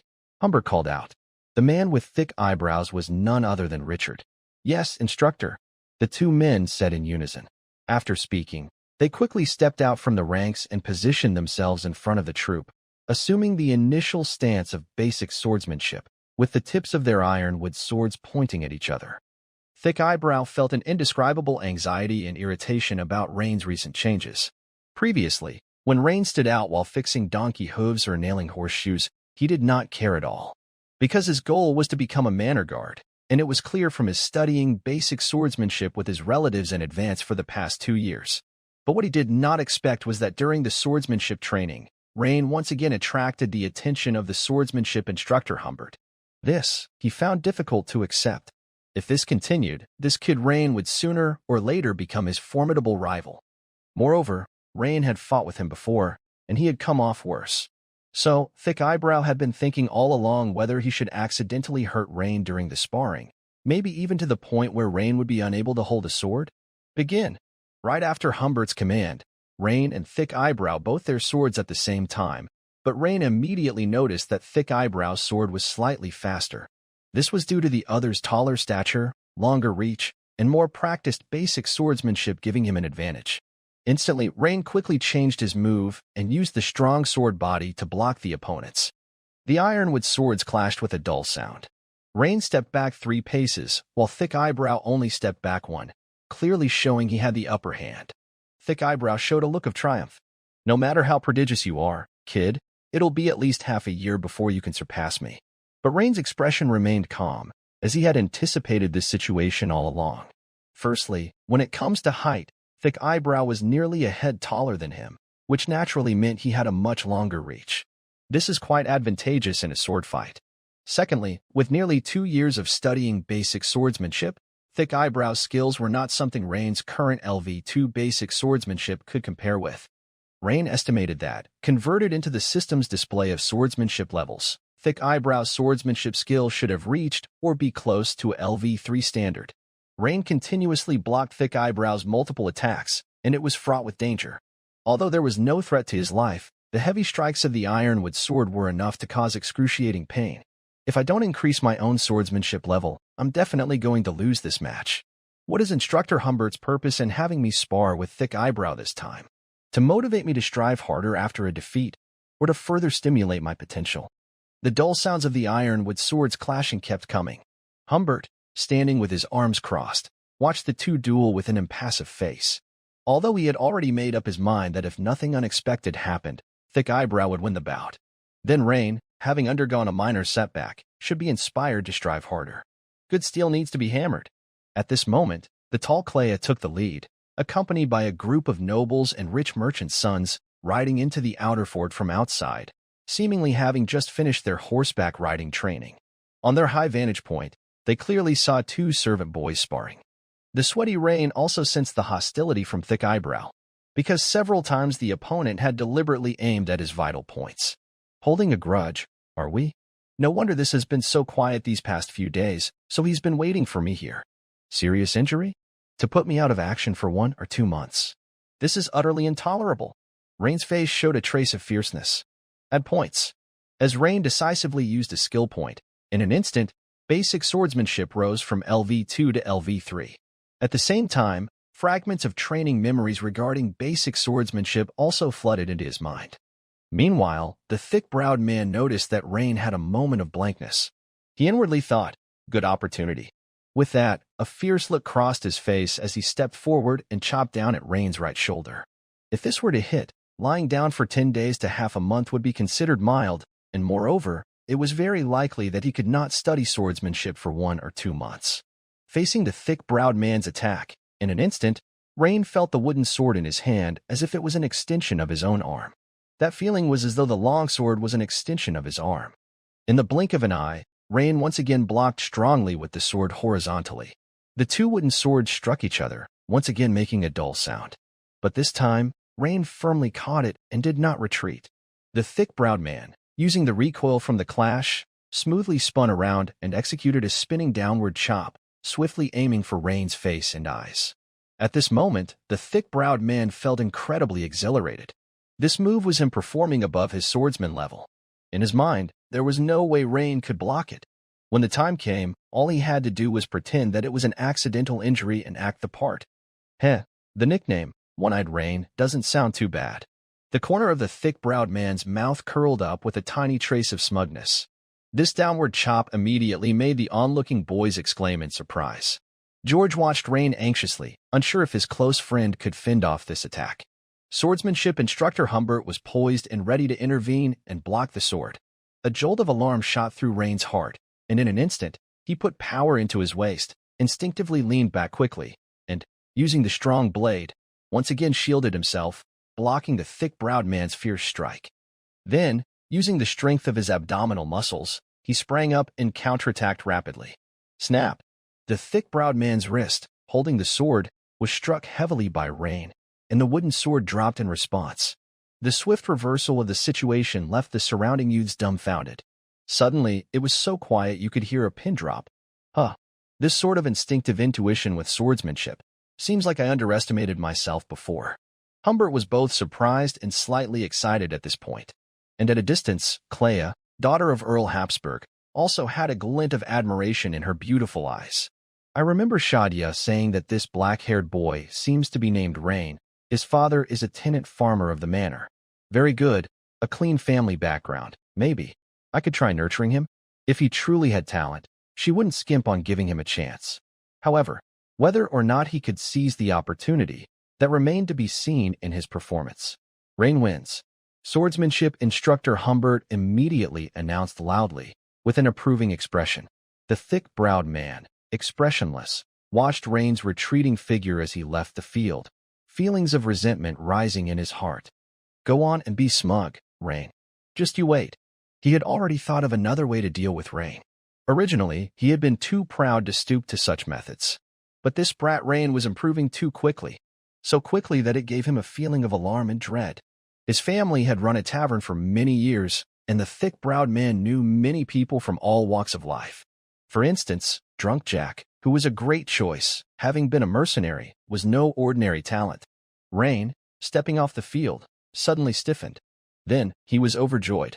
The system notification read as follows. Your skill basic swordsmanship has improved. Experience plus 17 you have experienced a battle. Militia professional experience points plus 9 a short bout of sparring. And I actually gained 9 points of professional experience points. This is almost the result of 2 days' worth of training. It seems what Instructor Humbert said was completely right. Constantly sparring with an opponent of similar level is the shortcut to rapidly improving swordsmanship. For a moment, Rain felt that the thick-browed man was not as repulsive as before. However, after that defeat, it's clear that even if he suggests sparring, the other party will definitely refuse. What a pity.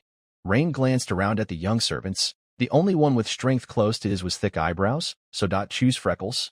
As Rain was pondering, swordsmanship instructor Humbert shouted loudly, pair up yourselves and practice.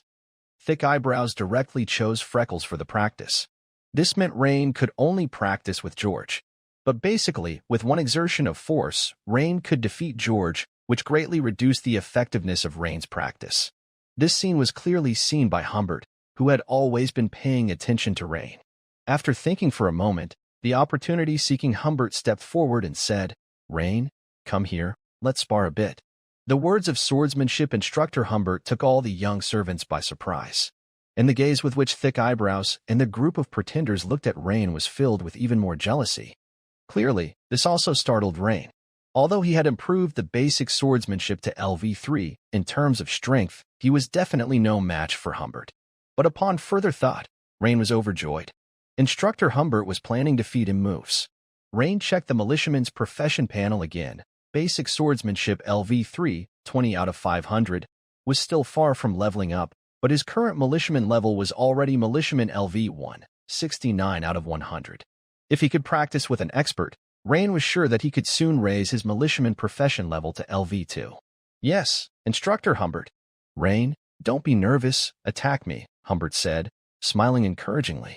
Rain nodded, bowed slightly to Instructor Humbert, and then assumed the basic swordsmanship starting stance. The next second, Rain's right hand held the ironwood short sword level with his chest, the tip pointing outward. His right foot took a step. He pushed off with the tip of his foot, propelling his whole body forward like an arrow shot from a bow toward Humbert. It was a standard striding. Facing swordsmanship instructor Humbert, Rain's strike was not held back but was made with full force. The dull sound of ironwood meeting echoed. Humbert parried Rain's with a swing of his sword and quickly delivered a chopping, forcing Rain to retreat and block immediately. Upon clashing, Rain detected that Instructor Humbert controlled his strength to a very subtle degree.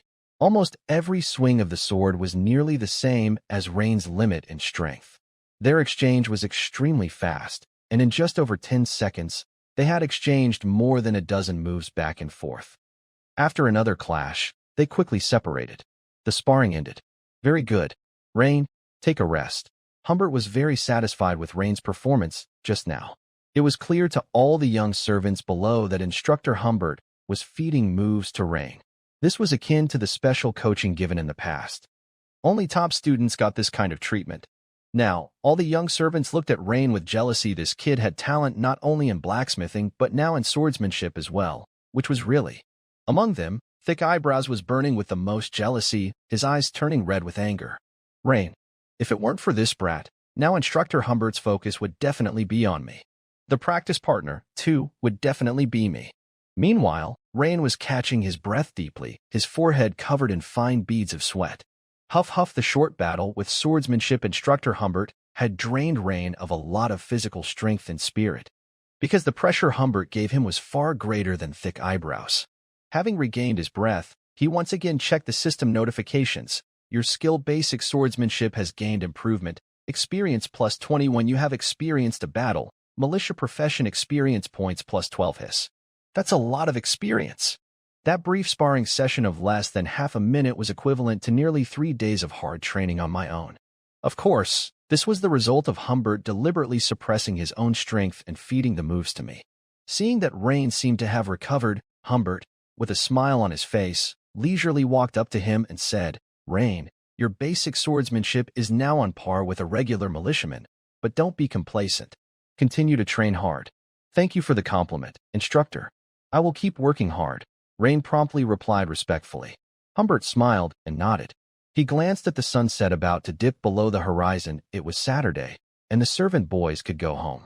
So he turned to the servant boys and announced, "Today's swordsmanship practice is over. You are dismissed."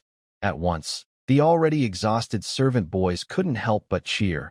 Many of them flopped down on the ground to rest. Humbert then leisurely prepared to leave the outer castle courtyard. At that moment, he casually noticed Rain by his side staring intently at him, which made him curiously ask, "Rain, what is it? Is there something you need?" Humbert was quite fond of this young man with a natural talent for swordsmanship. His steadfast character displayed during intense training deeply reminded him of his own younger days. "Humbert, may I have another bout with you?" Rain asked with a hopeful expression. Such a great opportunity to earn experience points was not to be missed, after all. Humbert, unaware of Rain's inner thoughts at that moment, thought Rain's youthful spirit of not wanting to lose was coming through. He smiled and looked Rain up and down before saying, "Sure. But, Rain, are you sure you don't need to rest a bit first? As long as you want, I can keep practicing with you." "Really, instructor?" The joy on Rain's face was evident. At this point, Rain was nearly at his physical limit, but the chance to have personal training with Humbert was too good to pass up, especially since dog trainer training was starting next week. Therefore, Rain hesitated no more and allocated the few attribute points he had reserved during his blacksmith apprenticeship upgrade directly to his strength. Suddenly, a warm flow surged from his heart and spread throughout his body. In an instant, all of Rain's fatigue vanished. Boosting points for recovery, powerful. After this increase, Rain's strength reached 6 points, roughly on par with the average adult male in this world. Name: Rain Carlin. Profession: Blacksmith Apprentice. LV3, 0 out of 500. Out of Militia. LV1, 81 out of 100. Constitution: 5 Strength, 6 Agility, 6 Spirit, 8. The sparring resumed. After 3 rounds of sparring, Humbert was sweating profusely, while Rain still had a hungry look in his eyes, gazing eagerly at him, which made Humbert's scalp tingle a bit. "You know, Rain, sometimes overtraining isn't necessarily good. It's important to balance work and rest," Humbert gently cautioned. "Instructor, I'm not tired," Rain firmly responded. Looking at his panel showing Militia LV1, 99 out of 100, Rain clearly didn't want to remain just 1 point short of leveling up. "Just 1 point away from upgrading my militia profession level." "Instructor, push it a bit," Rain shouted inwardly. After a moment of silence, Humbert softly said, "Ahem. Rain, it's getting dark, and well, I have some things to take care of at home." Faced with Humbert's subtle refusal, Rain felt helpless. He could only reluctantly watch as the back of his swordsmanship instructor, Humbert, quickly receded. Just as Rain fretted over that single experience point, an attractive maid dressed in a gray uniform approached him and said, "Rain, Chief Maid Shada asked for your presence in the lower back garden." Rain, momentarily taken aback, hesitated briefly before nodding in acquiescence. "All right, I'll be there momentarily. George, you go on ahead and let my parents know that I may be late for dinner, asking them not to wait for me." George, who had been waiting at the side, nodded. However, he was quite puzzled when had Rain gotten to know Chief Maid Shadia. After all, the chief maid is a senior servant, second only to the butler and the treasurer in the Habsburg manor. Soon, Rain followed the maid, passing through the towering back doors of the castle and stepping into its rear gardens for the first time. "Rain, please come in. Chief Maid Shadia is inside," said the beautiful maid with a slight smile before she took her leave. Rain nodded slightly in thanks for the maid's guidance. At this moment, he already had some speculations in his heart. However, some things had to wait until the moment of revelation to be confirmed. When Rain entered the garden, he saw the lady standing by the flower beds, none other than the chief maid Shadia, likely in her 40s. Dressed in a refined black maid's uniform with a stern expression, she exuded an air of severity. But the protagonist in the back garden was not the chief maid. It was instead the noble young lady, wearing a fitted hunting outfit, who was not far from her, standing in the center of the garden. At that moment, she was fully engrossed in swinging her dual-handed greatsword, seemingly in contemplation of some sort of swordsmanship. This was an incredibly pleasant surprise for Rain. He had not expected to catch the attention of such a distinguished individual. He always thought it would be quite an honor to attract the attention of combat instructor Humbert. Exaggerating a bit, having the attention of Habsburg Manor's butler and knight, Lord Lloyd, would even be better. But he never expected to capture the attention of a noble young lady. He had heard of her identity, the youngest daughter of the Earl, her status far above that of Lord Lloyd, the butler and knight of Habsburg Manor. Rain, there are swords over there. Pick one and attack me. Lady Kreia stopped her movements, turned to Rain and instructed. Had Rain not anticipated such an event, his heart would surely be in turmoil at this moment. As you wish, Lady Kreia. As Rain approached the rack of weapons, he realized that the swords were all sharpened steel longswords of various types: short swords, knightly longswords, swords, and even dual-handed greatswords, all seeming to be of exceptional quality. After some thought, Rain chose a knight's longsword that was about the same length as the training ironwood sword he was familiar with, and stood ready in the center of the garden. This was his first time in either his past or present life holding such a sharp weapon, about to engage in a battle with someone. He couldn't help but feel tense inside. If you're ready, then let's begin, Kreia said with a slight smile, her dual-handed greatsword now exchanged for a sword. Rain nodded. Swoosh. Kreia immediately delivered a downward slash at Rain, who instinctively blocked with his sword horizontally. Clang. The sound of metal striking metal rang out. But this was just the beginning. Kreia followed up with a rapid three-strike combination. Suddenly, Rain's pupil shrank and he swiftly retreated. Even though he kept retreating, he was barely able to defend, with no chance to counterattack. 3 seconds later, Kreia's sword stopped at Rain's neck. 3 seconds. He lasted only 3 seconds. In this sparring session with Kreia, Rain resisted for merely 3 seconds before he was swiftly defeated. This was in spite of the fact that Kreia had deliberately held back, controlling her physical abilities to match Rain's level. Rain sensed this too, especially since he had seen her swinging around a 70 or 80-pound dual-handed greatsword as if it were a mere stick. Yet, this 3-second skirmish brought Rain. Your skill in basic swordsmanship has improved, experience points plus 15 having engaged in combat. Your militia profession experience points plus 4 congratulations. Your militia profession level has increased. Remaining attribute points, 1 remaining skill points. When you've learned the basic swordsmanship quite well, it's quite rare among young servants. You do have a certain talent for swordsmanship, but it's not top-notch, the girl said, looking up at Rain. Unfortunately, your physical condition is a bit lacking. The hope of becoming a formal knight isn't very great. It seems I was hoping for too much. It's really difficult to find someone with knight potential among ordinary people, Kreia said with a hint of disappointment. Wait a minute. Who is she looking down on? At this moment, the look that the noble girl gave him made Rain realize why they say women are the driving force for a man's determination to become stronger. Wait a moment, Lady Kreia, I want to try one more time. Can you give me another chance? Rain said, looking up at the girl with a burning gaze. Oh, can you handle it? The girl looked at Rain with a half-smile. At that moment, Rain really wanted to shout to Kreia that when a beauty asks a man if he can handle it, would any man give a second type of answer? Of course, he could. Without hesitation, Rain immediately added the attribute points he had just gained from leveling up to Militia LV2 into Agility. In the martial world, only speed is unbreakable. It was precisely because Kreia's sword was so fast that he had been unable to react in time. When his agility went from 6 to 7 points, a warm surge pumped from his heart, quickly spreading through his body, and suddenly Rain felt a renewed sense of strength throughout his body. That's the best part about adding points. It always fully restores your stamina. The girl was about to refuse, but seeing the determined look in Rain's eyes as he got up again, she nodded and said, Okay, but this is your last chance. Rain gave a slight bow, and the next second, whoosh. The speed at which Rain stepped forward had increased by at least 20%, which slightly startled Kreia. Clang. With his stamina fully recovered and his agility increased by 1 point, as well as his familiarity with the steel sword from the previous fight. Due to several contributing factors, his combat ability was now a whole level higher than before. Huh? This level of strength. The more the girl fought, the more surprised she became. Ding ding clang clang. The two engaged in rapid combat. The chief mage Shadia, watching from the side, also had a change in the way she looked at Rain, shifting from calm to surprised. Stop. After a sudden of her sword, the girl repelled Rain and said, "Not bad, Rain. You can go back now." Now Rain was a bit confused. Did she acknowledge him or not? He had deliberately kept some skill points in reserve in case Lady Clea was not satisfied, so he could.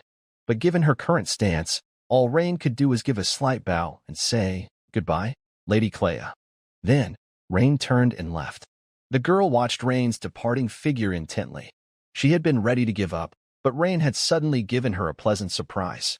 From his expression, it seemed that even the strength he had just displayed wasn't his limit. It appeared he still had something in reserve. Interesting.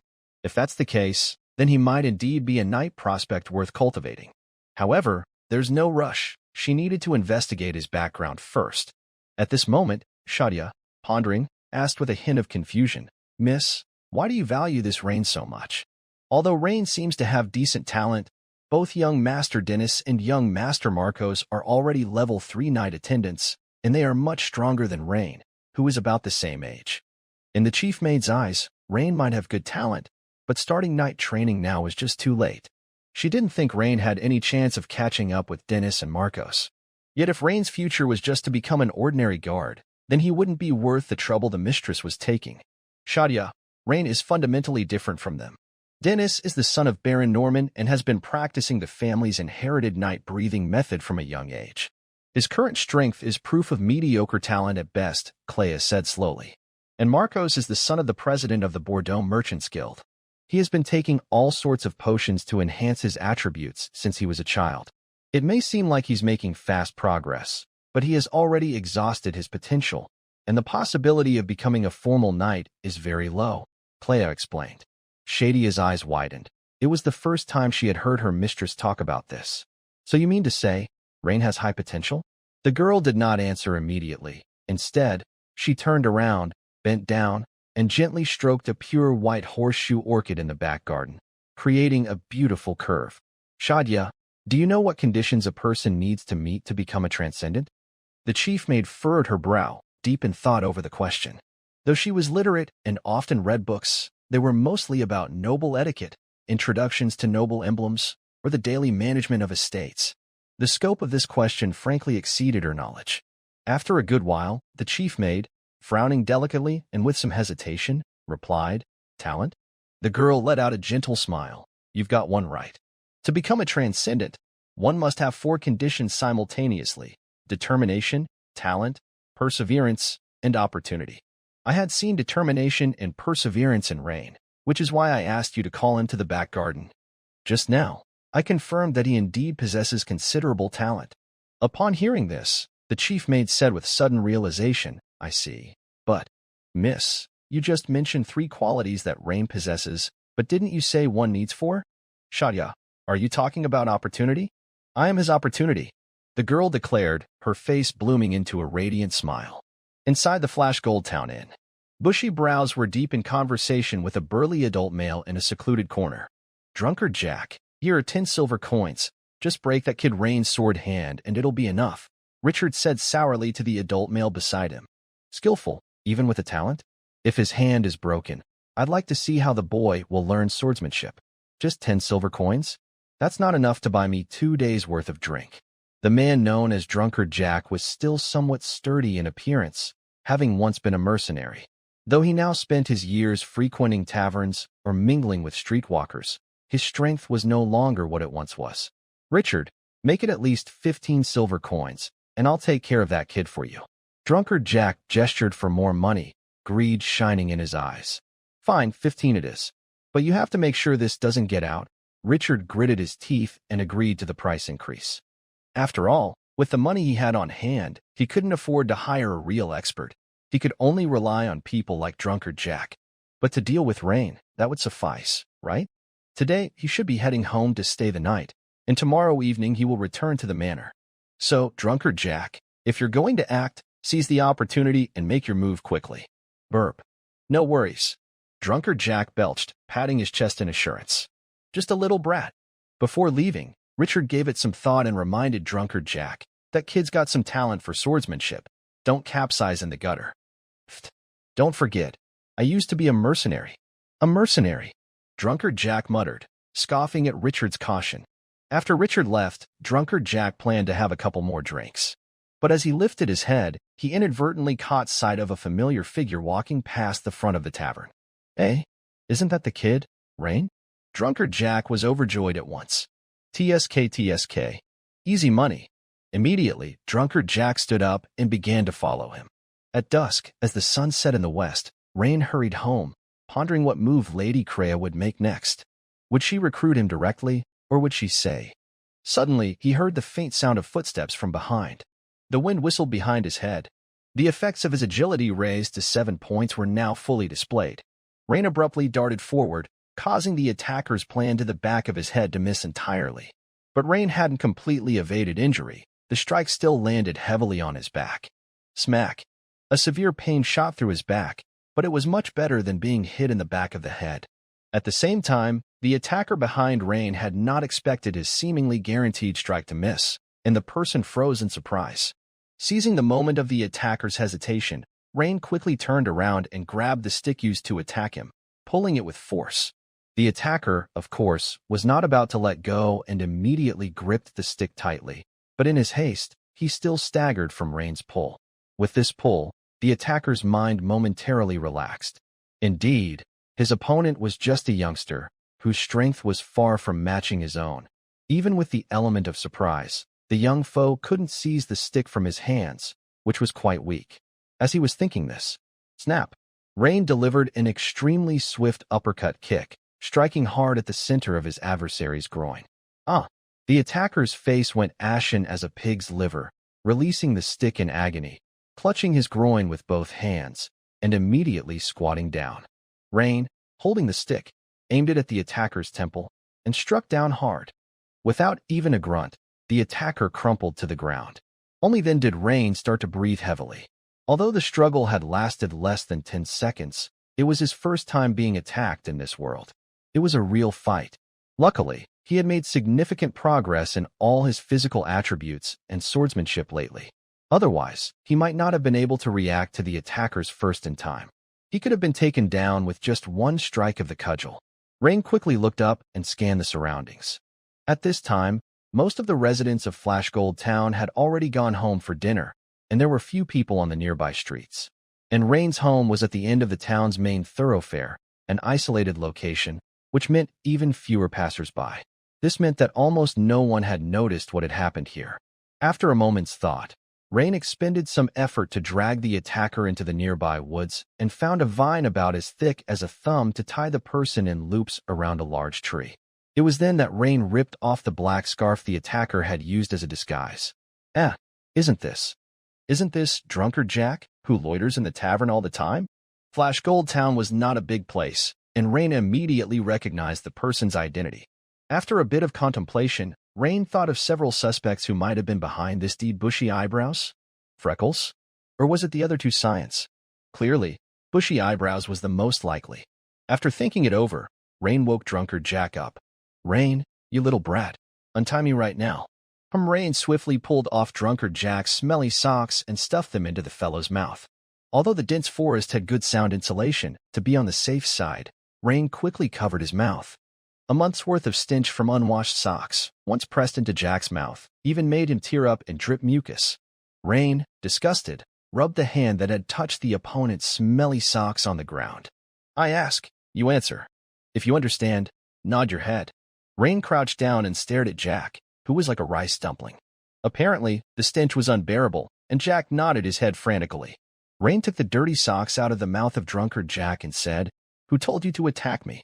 Drunkard Jack gasped for air and said, "Rain, you'd better let me go right now, or else." Once again, Jack's mouth was gagged with the smelly sock.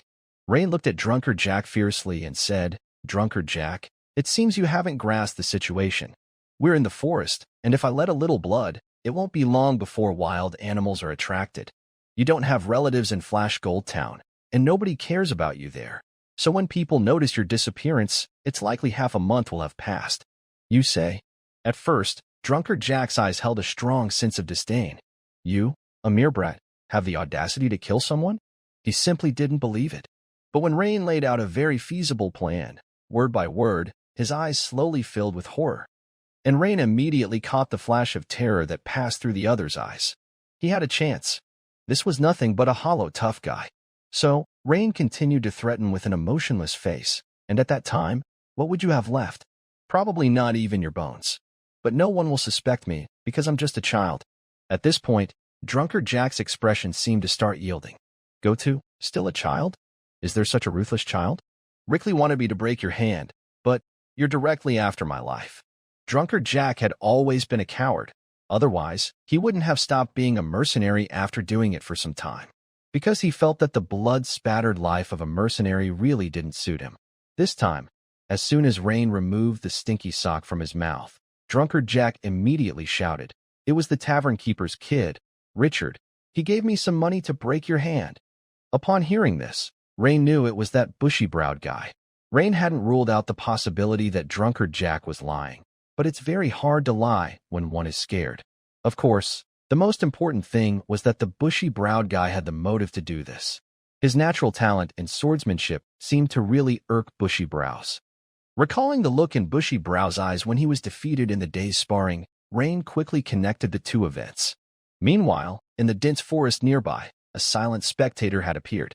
Just now, Hamilton had heard an unusual noise from the woods. As the newly appointed town sheriff of Flash Gold Town, he was quite concerned about the local security. So, he immediately slipped into the woods to investigate. What he saw surprised him. A slender youth had a burly man and was interrogating him.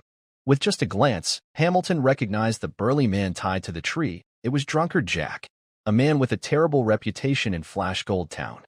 This good-for-nothing often loitered around, committing petty theft, and boasted about his mercenary past to several widows every day.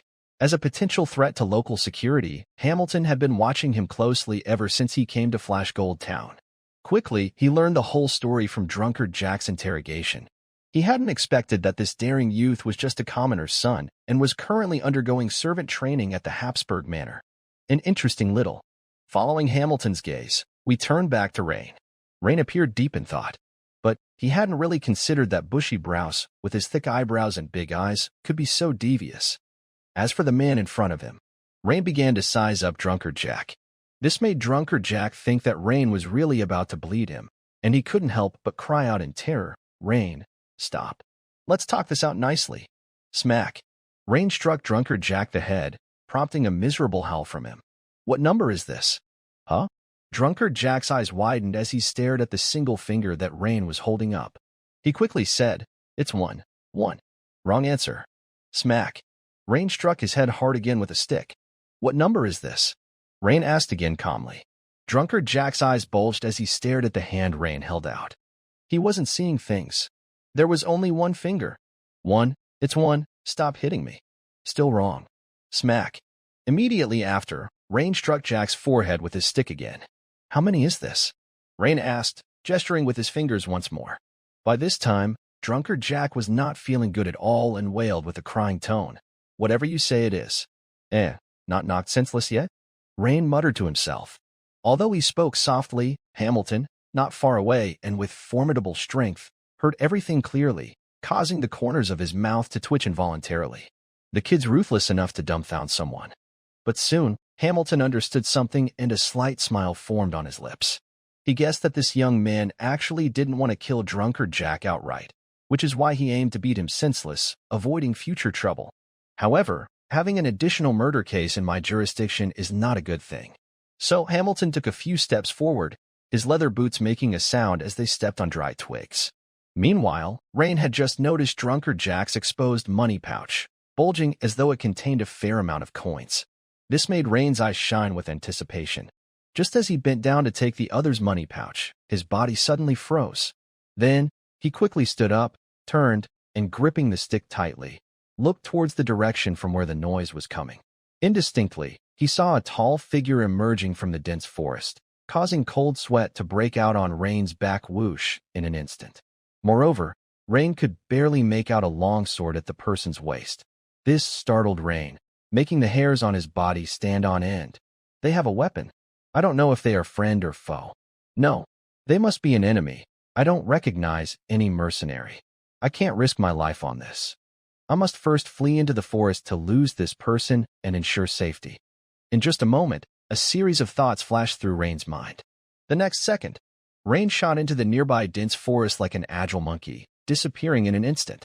Hamilton was momentarily dumbfounded, but he immediately realized something and couldn't help but show a face that was both annoyed and amused. Suddenly, as the dirt beneath Hamilton's feet burst apart, his towering figure shot into the dense forest like an arrow released from a bow, moving nearly twice as fast as Rain.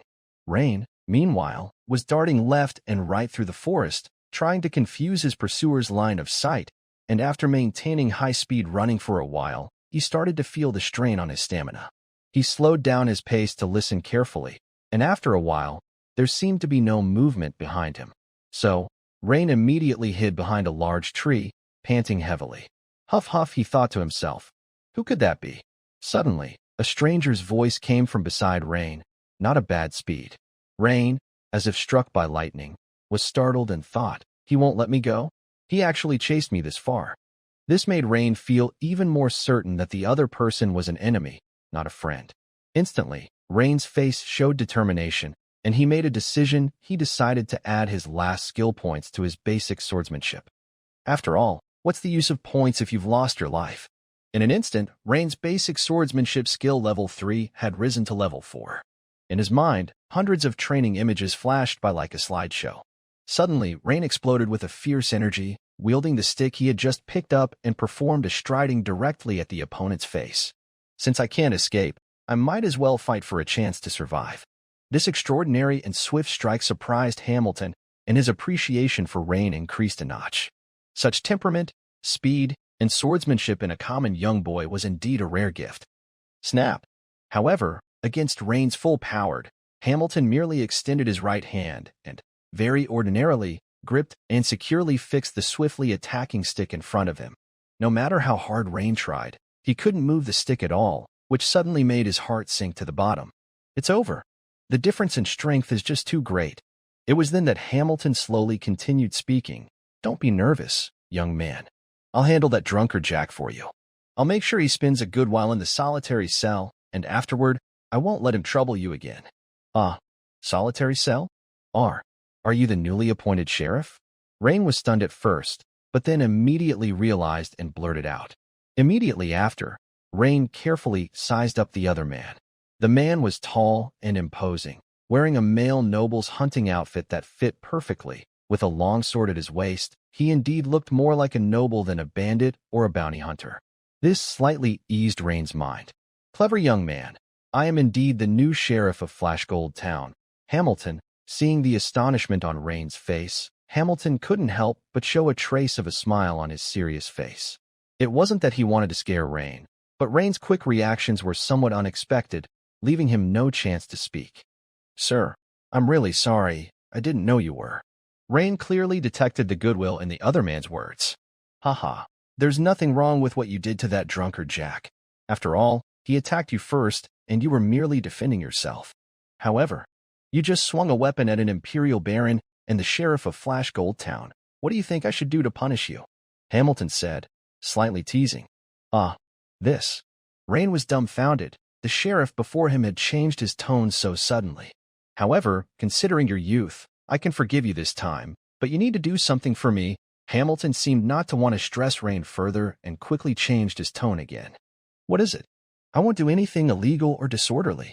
Rain immediately became alert and shot a glance at Hamilton, realizing that he had been waiting for him. Hamilton was left speechless. Illegal or disorderly? As the sheriff of a town in the Empire, would I ask a child to do something illegal or disorderly?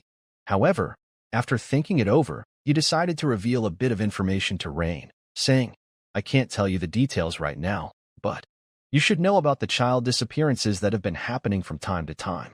I'm closely monitoring this issue. Upon hearing this, Rain sighed in relief. So, it was about that. Even in his past life, he had a deep disdain for human traffickers. Now, since Sheriff Hamilton had caught him in a bind, If it was just about him cooperating on the child disappearance cases, he could agree to that. Actually, even if he didn't want to agree, the situation compelled him to. Although, do all sheriffs nowadays have such a sense of responsibility? Suddenly, Rain didn't dislike the man in front of him so much. No, wait. I am still a child. In terms of strength, I'm barely stronger than an ordinary militiaman. What could I possibly help him with? Rain immediately realized that something might be amiss here. Should he just refuse outright? It won't work. They've got something on me. Forget it. Just play along for now, and agree first. Strength. It looks like I need to enhance my strength after all. Okay. However, sir, my abilities are limited. I'm still a child, and I can't help much. Rain spread his hands, his expression showing no fear of boiling water. This couldn't help but make Hamilton laugh. In his heart, he thought, still a child? With your disposition, swordsmanship, and speed, I'm afraid most of the militia aren't a match for you. Don't worry, it won't exceed your capabilities, Hamilton said, smiling and shaking his head. Then, respected sheriff, sir, may I go home now? Of course. As soon as Hamilton finished speaking, Rain ran off like a startled rabbit, without looking back. This made Hamilton shake his head helplessly again. Such a shrewd little guy. However, handling this case indeed requires someone like Rain. It might just have surprising effects. Rain ran all the way to near his house before he slowed down, his chest heaving greatly. Huff huff at this moment, his mood was both excited and scared, along with a bit of regret and disappointment.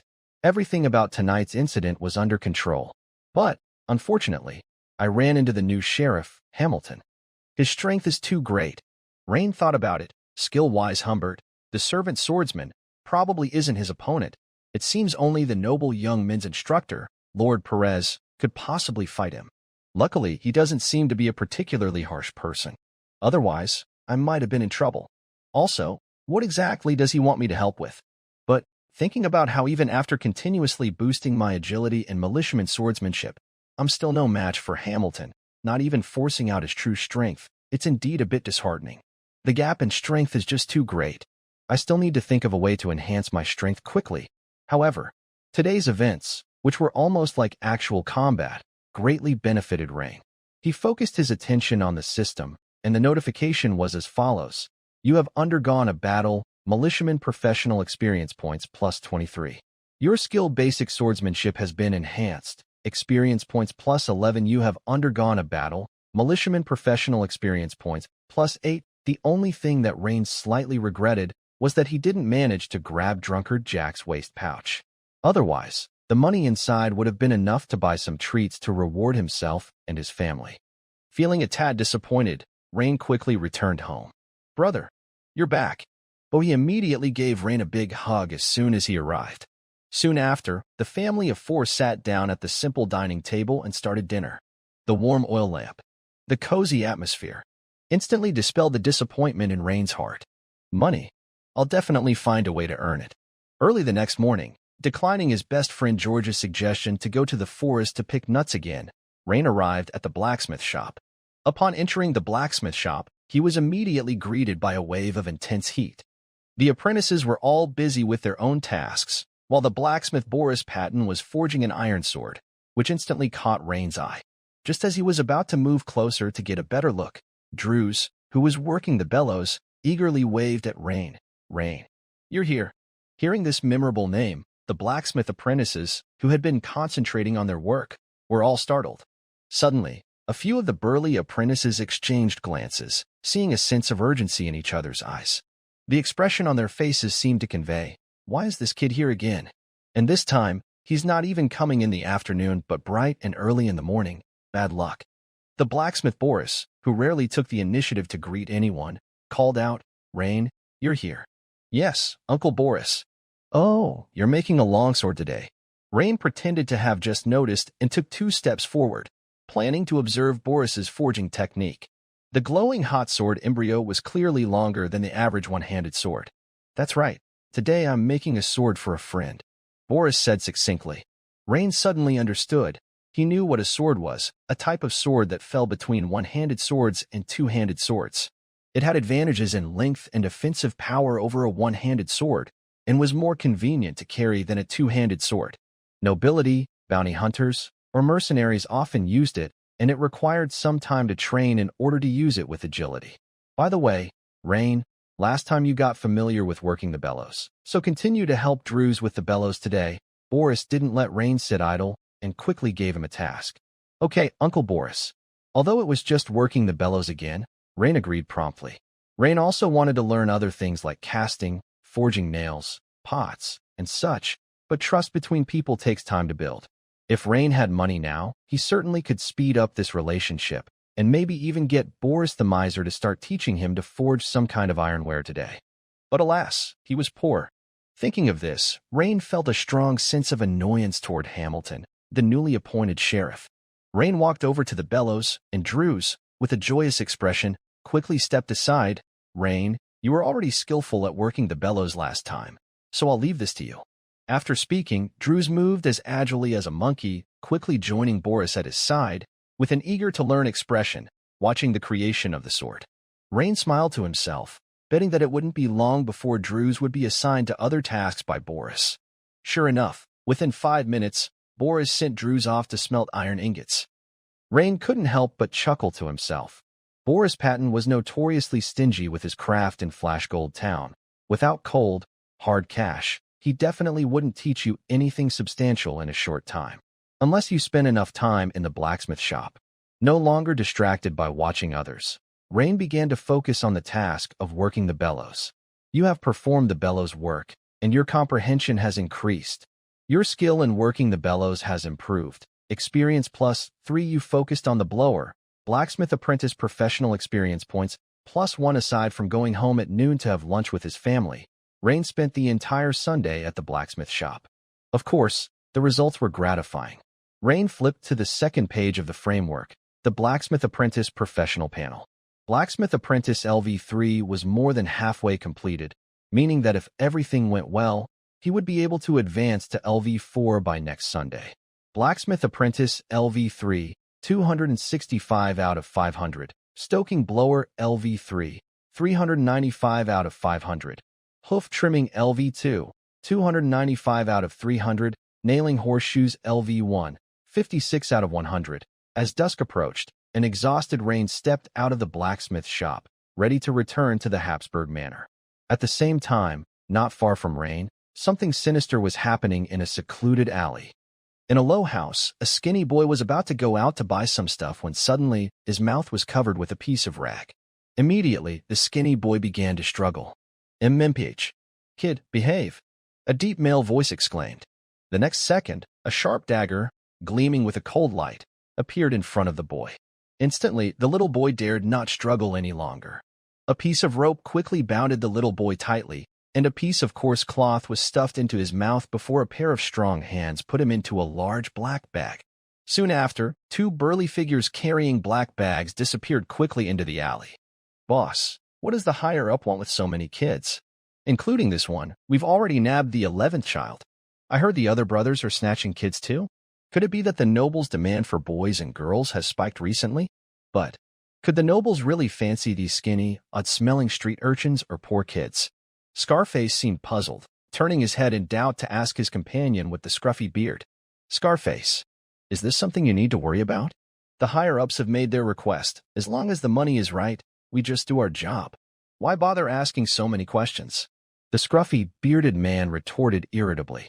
However, after some thought, he seemed to agree there was some sense in Scarface's words and added, it's probably not the demand of the nobles in the county town. I heard this might be the request of the Wilderness Brotherhood. But you'd better not inquire too much about these matters in front of others, or I'm afraid you won't know how you died. Yes, you're right, boss. By the way, boss, we've nearly combed through the northern part of Flash Gold Town. In a few days, I'll check out the south side. Be careful. The new sheriff, Hamilton, seems to be paying close attention to this matter. It's going to be troublesome if he gets wind of it. Warned the man with the scruffy beard. Don't worry, boss. I push a snack cart along the streets. I can spot suitable targets with one glance. Scarface assured while tapping his chest. Hey, boss, when we get this batch of money, where shall we go to have some fun first? The quality at Flash Gold Town's brothels is too low. Shouldn't we go back to the county town to play for a few days and lay low at the same time? Scarface seemed to think of something delightful, his face showing a look.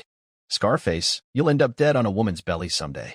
But you also make a point. After we get the money, we'll make a trip back to the county town. The scruffy bearded man consented after some thought. Wearing this skin mask is so uncomfortable. It's too tight. Boss, can you make me a new one? The burly man known as Scarface complained. Rain thought he heard some noise from the nearby alley, but after stopping to listen for a while, he shook his head and continued on his way to Habsburg Manor.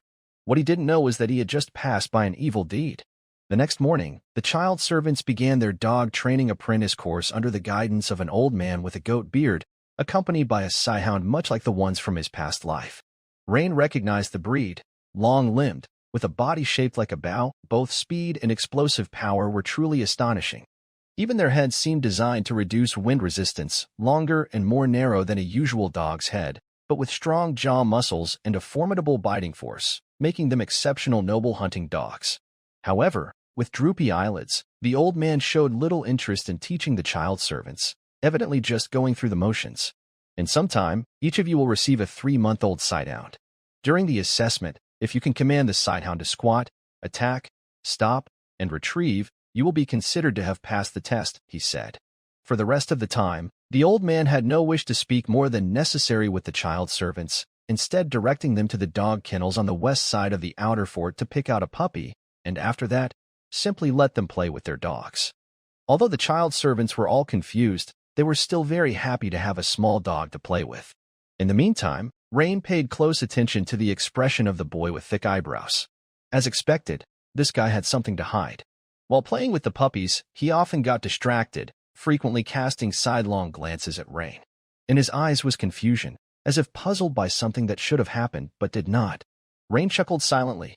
The thick eyebrows, it's definitely you. Just as Rain confirmed that the employer was the boy with thick eyebrows, the latter quickly concocted an excuse for the drunkard Jack, which was that Jack hadn't found the chance to make a move on Rain the day before. That good-for-nothing drunkard Jack, always dragging his feet when it's time to get things done. Looks like I must urge him again this Sunday, and make him take his shot as soon as possible, he murmured. Since Rain was now certain it was the boy with thick eyebrows, he relaxed and started playing with the puppy. But, as fun as playing with dogs is, having played with them all day long, Rain's strength had made almost no advancement. Moreover, the new job panel that Rain had been looking forward to, such as the dog trainer, had not been activated. This left Rain quite puzzled. Could it be that there was no such profession as a dog trainer? That shouldn't be the case. Rain was at a loss. In the evening, after the dog training session ended, a beautiful maid dressed in a gray uniform came to find Rain and said, "Rain, the chief maid Shadia has asked to see you. Please come with me." The timing of the maid's appearance was not like last time, on a Saturday evening when nearly all the child servants had left. So, just as the pretty maid led Rain away, the rest of the child servants exploded in chatter. "How has Rain gotten in good with Chief Maid Shadia?" the thick-eyebrowed boy said, his face darkening. "Yeah, my family hasn't even managed to establish a connection with Chief Maid Shadia, and Rain's family is just a tenant farmer. He can't possibly have that kind of network." "That's absolutely impossible." Freckles pondered for a moment and then shook his head. However, that scene had just intensified the thick-eyebrowed boy's sense of urgency. Rain's talent in swordsmanship was becoming more and more outstanding, and now he seemed to have built a connection with the chief maid, making it likely that the position of a bodyguard was well within his reach. On the other side, Rain followed the beautiful maid as they made several turns, eventually reaching the castle's back garden, which they merely passed through this time before continuing on. The maid led Rain into a room on the first floor of the castle.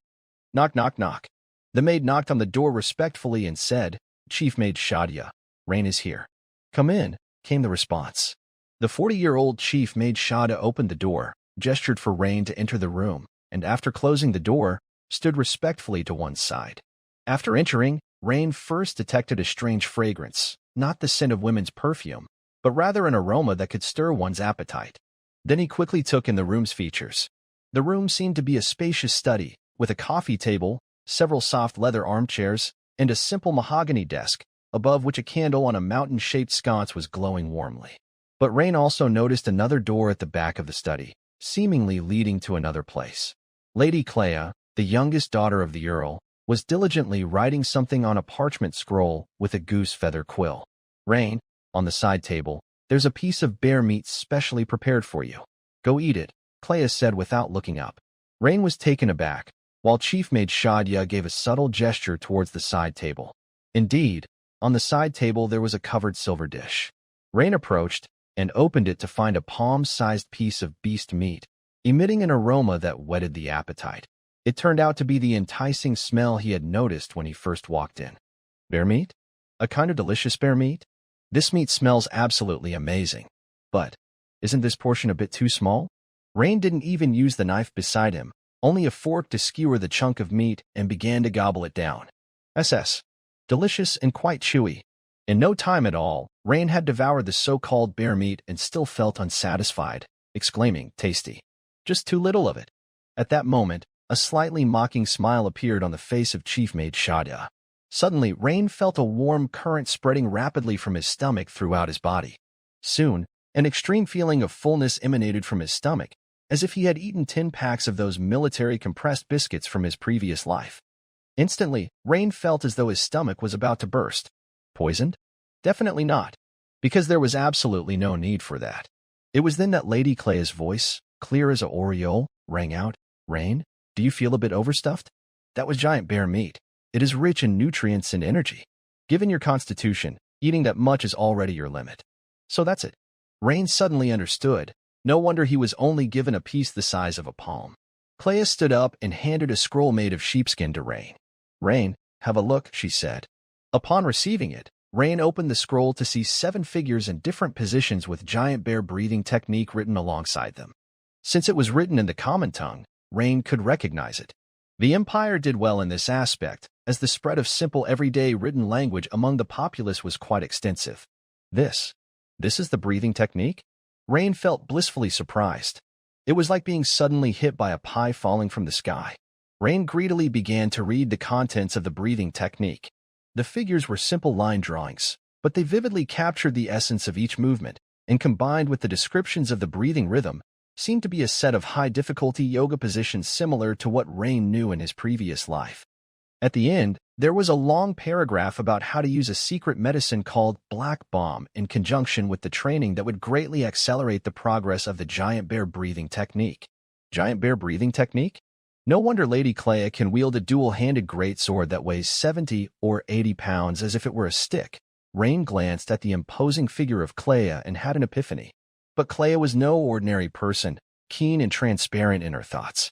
At the mere age of 17, she had already stepped into the realm of a formal knight, capturing every move Rain made without missing a beat. Rain's glance just now? Clea's face turned slightly red, but she quickly recovered her composure and said, Don't guess. The technique I practice is not the giant bear breathing technique. The giant bear breathing technique mainly develops one's constitution and strength.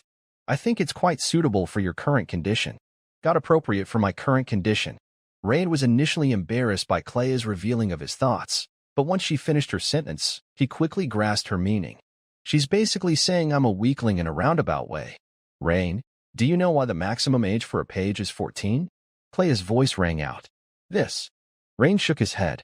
Because 14 is arguably the latest age to start learning the breathing techniques.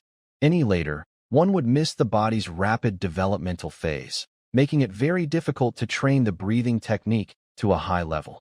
The parchment I've given you contains a set of the giant bear breathing technique and instructions for using a secret potion, which can fully develop your physical constitution, enough to serve you until you're a 3rd-level knight attendant.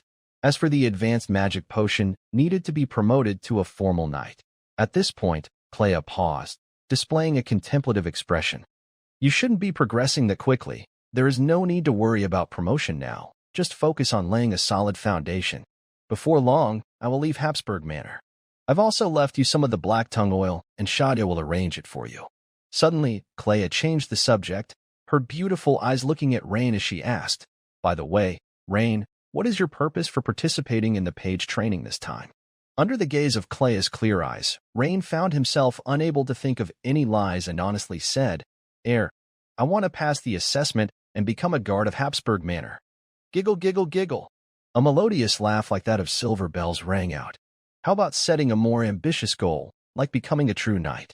If you can become a formal knight before you turn 18, I promise you can become one of my followers. If not, you can continue to be a guard. However, whether it's learning the giant bear breathing technique or my promise to you, you must keep it a secret even within Habsburg Manor. If this matter were known by others, it might not necessarily be a good thing for you. Rain felt a surge of excitement in his heart, mixed with some confusion. His mind was already racing. A knight. Oh, this is about becoming a knight. Stepping into a position of power, isn't that much better than being a mere guard? Rain wished he could start practicing the giant bear breathing technique right now. But the secrecy. This feels so familiar. Secrecy even within Habsburg Manor? Could it be about an aristocratic struggle for inheritance, training loyal subordinates from the bloodline? Or does Lady Kreia aspire to the earlship of Habsburg? Having been through a lot of TV dramas about the feuds and romances within wealthy families in his previous life, Rain could now think of many possibilities. However, for myself, the important thing is rapid development in the early stage. Once I've grown, with a professional panel in hand, I needn't fear anyone. On the path to rise, it is inevitable to affect some people's interests. Later, I will also encroach on the established stakeholders' pie. Thus, encountering problems and challenges is unavoidable. Challenges directly smash them. Problems directly burst through. How could I not accept Lady Kleia's assistance? If I were to give up such support because of some dangers, wouldn't that be incredibly cowardly? Rain could not help but remember a saying from his previous life. He who does not seize the blessings bestowed by the heavens will incur divine wrath. Of course, Lady Kreia, your recognition is a tremendous honor for me. Rain respectfully bowed. For a noble who could offer immense help and was also a beauty, Rain certainly wasn't stingy with sweet nothings. A sycophant deserves a poor death? No, no. A servant belongs to the service industry, which falls under the tertiary sector. To sum it up in one word, flattery. In other words, providing emotional value to one's master. Seeing Rain agree, Kleia nodded in satisfaction and said, Rain, first, take some time to look over the giant bear breathing technique. Then I will guide you through the specific movement essentials. Yes, Lady Kleia. Rain immediately focused his mind and began to earnestly read the 7 movements of the giant bear breathing technique. The 7 movements varied in posture, but at a rough glance, Rain found that the set progressed from easy to difficult. The first movement was the simplest, akin to the single-leg lunge from his previous life, arms raised horizontally, synchronized with breathing. Having just eaten the fierce bear meat and feeling overheated, Rain was eager to move and thus started performing the first movement on the spot. At first, Rain felt it was manageable, but in less than 5 minutes his whole body began to heat up, sweat beads formed on his forehead, and he started to sway, let alone breathing steadily. That would be ridiculous. Not panting was good enough. Rain knew he couldn't persist, so he immediately stopped, because according to the instructions, one had to maintain each movement for 30 minutes with steady breathing in order to learn the next one. Miss Kleia, is there any trick to practicing this breathing technique? Rain rubbed his sore thighs and said, Breathing technique. Breathing is most important. You must always maintain steady breathing, feel the changes inside your body, only then can it achieve the goal of strengthening the body, she replied. Rain, this is Kuroki oil. Apply it to the sides of your thighs and knees and your shoulders when practicing the first movement of the giant bear breathing technique.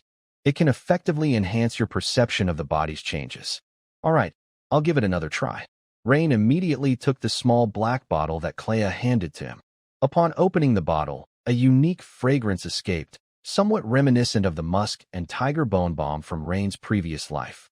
The liquid inside was yellowish-brown, like amber. Rain poured a little bit into his palm and followed Lady Kleia's guidance on the side to warm it up before applying it to his knees and shoulders. Instantly, a burning warmth flowed into his skin from the areas where he rubbed it. When Rain attempted the first movement of the giant bear breathing technique again, he immediately felt different, as the burning warmth replaced the original muscle fatigue. He could feel every single muscle fiber in his thighs tensing up, which made him unconsciously focus his mind and consciously adjust his breathing to match the movements. You have practiced the giant bear breathing technique. Comprehension has improved. You have acquired a new skill, giant bear breathing technique. Your giant bear breathing technique skill has been enhanced. Experience +1 ding. Host triggered the core event for Knight Attendant class. Change comprehension of giant bear breathing technique. Preconditions for advancement to Knight Attendant are 1. Militia LV3 or above. 2. Strength 8 points or above. Agility 8 points or above. Constitution 8 points or above. 3. Any rider skill LV1 or above. Shield defense LV1 or above. Any archery skill LV2 or above.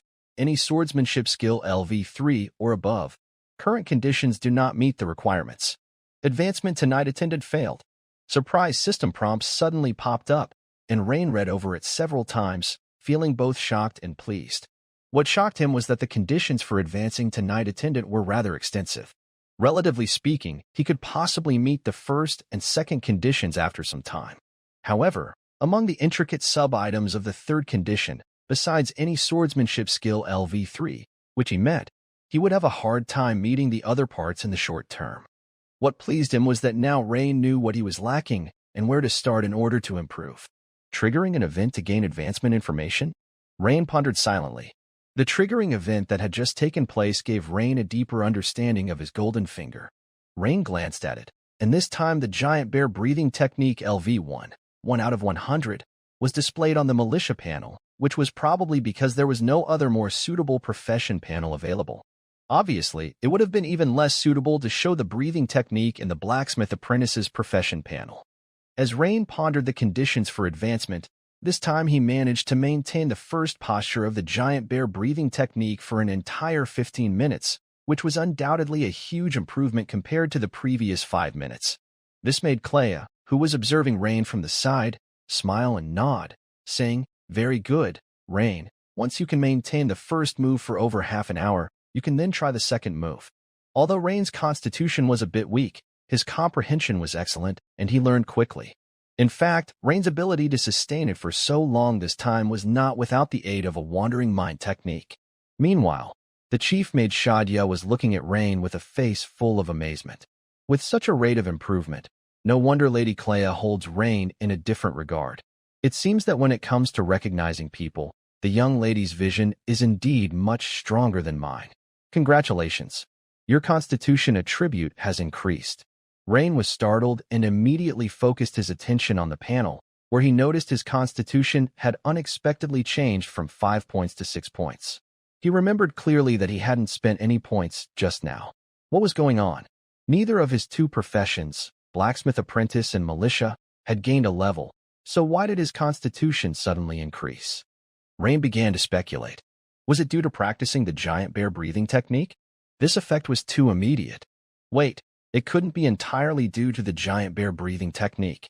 His previous swordsmanship training must have also laid a certain foundation, and his constitution was already on the verge of breaking through. Practicing the giant bear breathing technique today was an opportunity. This explanation was the most fitting for the situation. What an unexpected joy. After the increase, Rain immediately felt all the fatigue in his body dissipate. Thus, when he attempted the first posture of the giant bear breathing technique for the third time, perhaps due to the slight increase in constitution, he directly extended the duration to around 22 minutes, shocking the chief mage Shadia once again. And Clea, who stood nearby, also nodded in satisfaction at this moment. A very good night talent. Rain, dripping with sweat, finished his third attempt. Then, he suddenly thought of a question and, after some consideration, asked, "Lady Clea, do you know the fastest time someone has taken to master the first posture of the giant bear breathing technique?" Rain's question was truly not to boast, but to understand his current level. He wanted to avoid standing out too much and being considered a freak. Clea answered with a light smile, "As far as I know, the fastest person to learn the first posture of the giant bear breathing technique took about 5 minutes.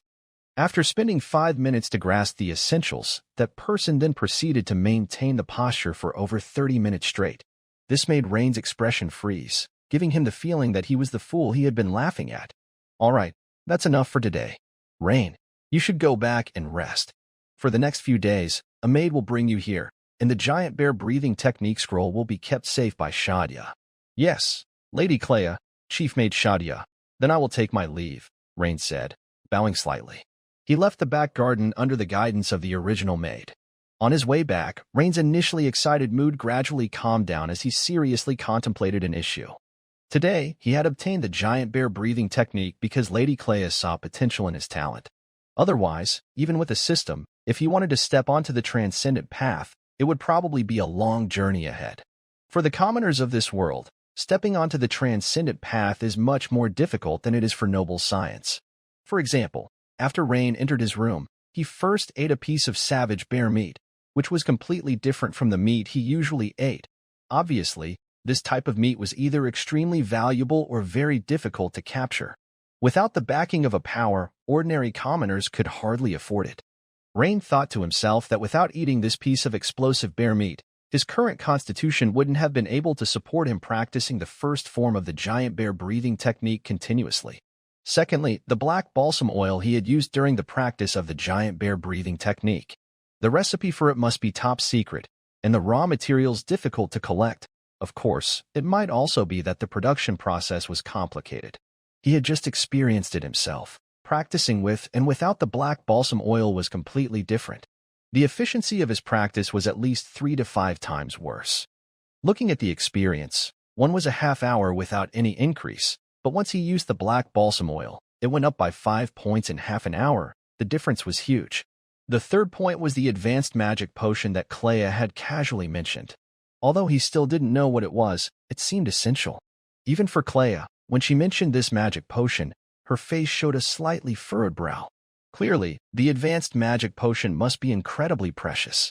All in all, if he wanted to proceed smoothly on the transcendent path, he needed money and the support of a major power behind him. This required showing others his value. This point, whether in his past life or this one, had not changed. After returning to the servant dormitory, George was the first to run over and ask, "Rain, what did the chief maid want with you?" The entire servant dormitory immediately quieted down. Rain looked around and saw that nearly every servant boy had pricked up their ears to listen. Rain couldn't help but laugh and said, "Guess. Get out of here," George said with a laugh and a curse, his face full of expectation. However, since his close buddy didn't say anything, George didn't ask further, but the other servant boys were itching with curiosity. No wonder Rain dared to fight with thick brows. Turns out his family knows the chief maid. Yeah, it seems that Rain's family is not simple at all. But how come I heard that Rain is just the son of a farmer? A dreamless night. The next day, the entry-level training with the dog trainer was still about playing with little dogs. According to the old man, the purpose of this training was to increase the intimacy between the dog and its owner. But this made Rain feel like he was wasting his life. I want to practice swordsmanship. I want to practice breathing techniques. All these thoughts crowded Rain's mind. However, Rain still held on to the hope that he might trigger another profession panel like beast tamer or beast taming.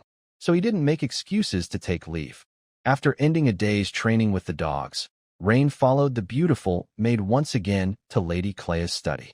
He ate another piece of explosive bear meat. This time Rain took a careful look at the cut. It seemed to be bear ribs. Feeling unsated, Rain then thought about something. Isn't it said that the best part of the bear is the bear's paw? Too bad he had never eaten it in his previous life. He hoped to have a chance to taste it. This time the paw of this explosive bear should be even more delicious than a regular bear's paw. Rain had assumed that today would be the same as yesterday to continue practicing the giant bear breathing technique. But today Clea proposed to spar with Rain after he had practiced the first form of the giant bear breathing technique just once. This filled Rain with unexpected joy. He had been playing with dogs during the day for the past 2 days, with almost no improvement in basic swordsmanship, and now the opportunity to spar was better than ever. Ding ding dang dang. Rain Carlin, giving his all, could still only hold out for about half a minute against Clea, who was deliberately holding back, before quickly being defeated. Despite the sparring loss, there wasn't a trace of dejection on Rain's face, and there was even a hint of pleasure. Because a delightful system prompt sounded. Your skill basic swordsmanship has improved. Experience plus 29 you have engaged in a battle. Militia profession experience points plus 17 the chief maid. Shadya, watching the duel, looked admiringly at Rain, who showed no sign of discouragement, and thought to herself, this is perhaps the reason Lady Crea values Rain. He never gets disheartened by failure. There are many young talents in Meister County whose strength outshines Rain's like stars in the sky, but none have Rain's temperament. After losing a spar with Lady Crea, they either wear a look of shame, or they keep pestering shamelessly. No one is like Rain, who still looks delighted after a defeat. He truly loves swordsmanship. Clea, seeing Rain still eager to try again, had an even more appreciative look in her eyes, and she said in her clear voice, "Rain, your speed and strength are on par with mine.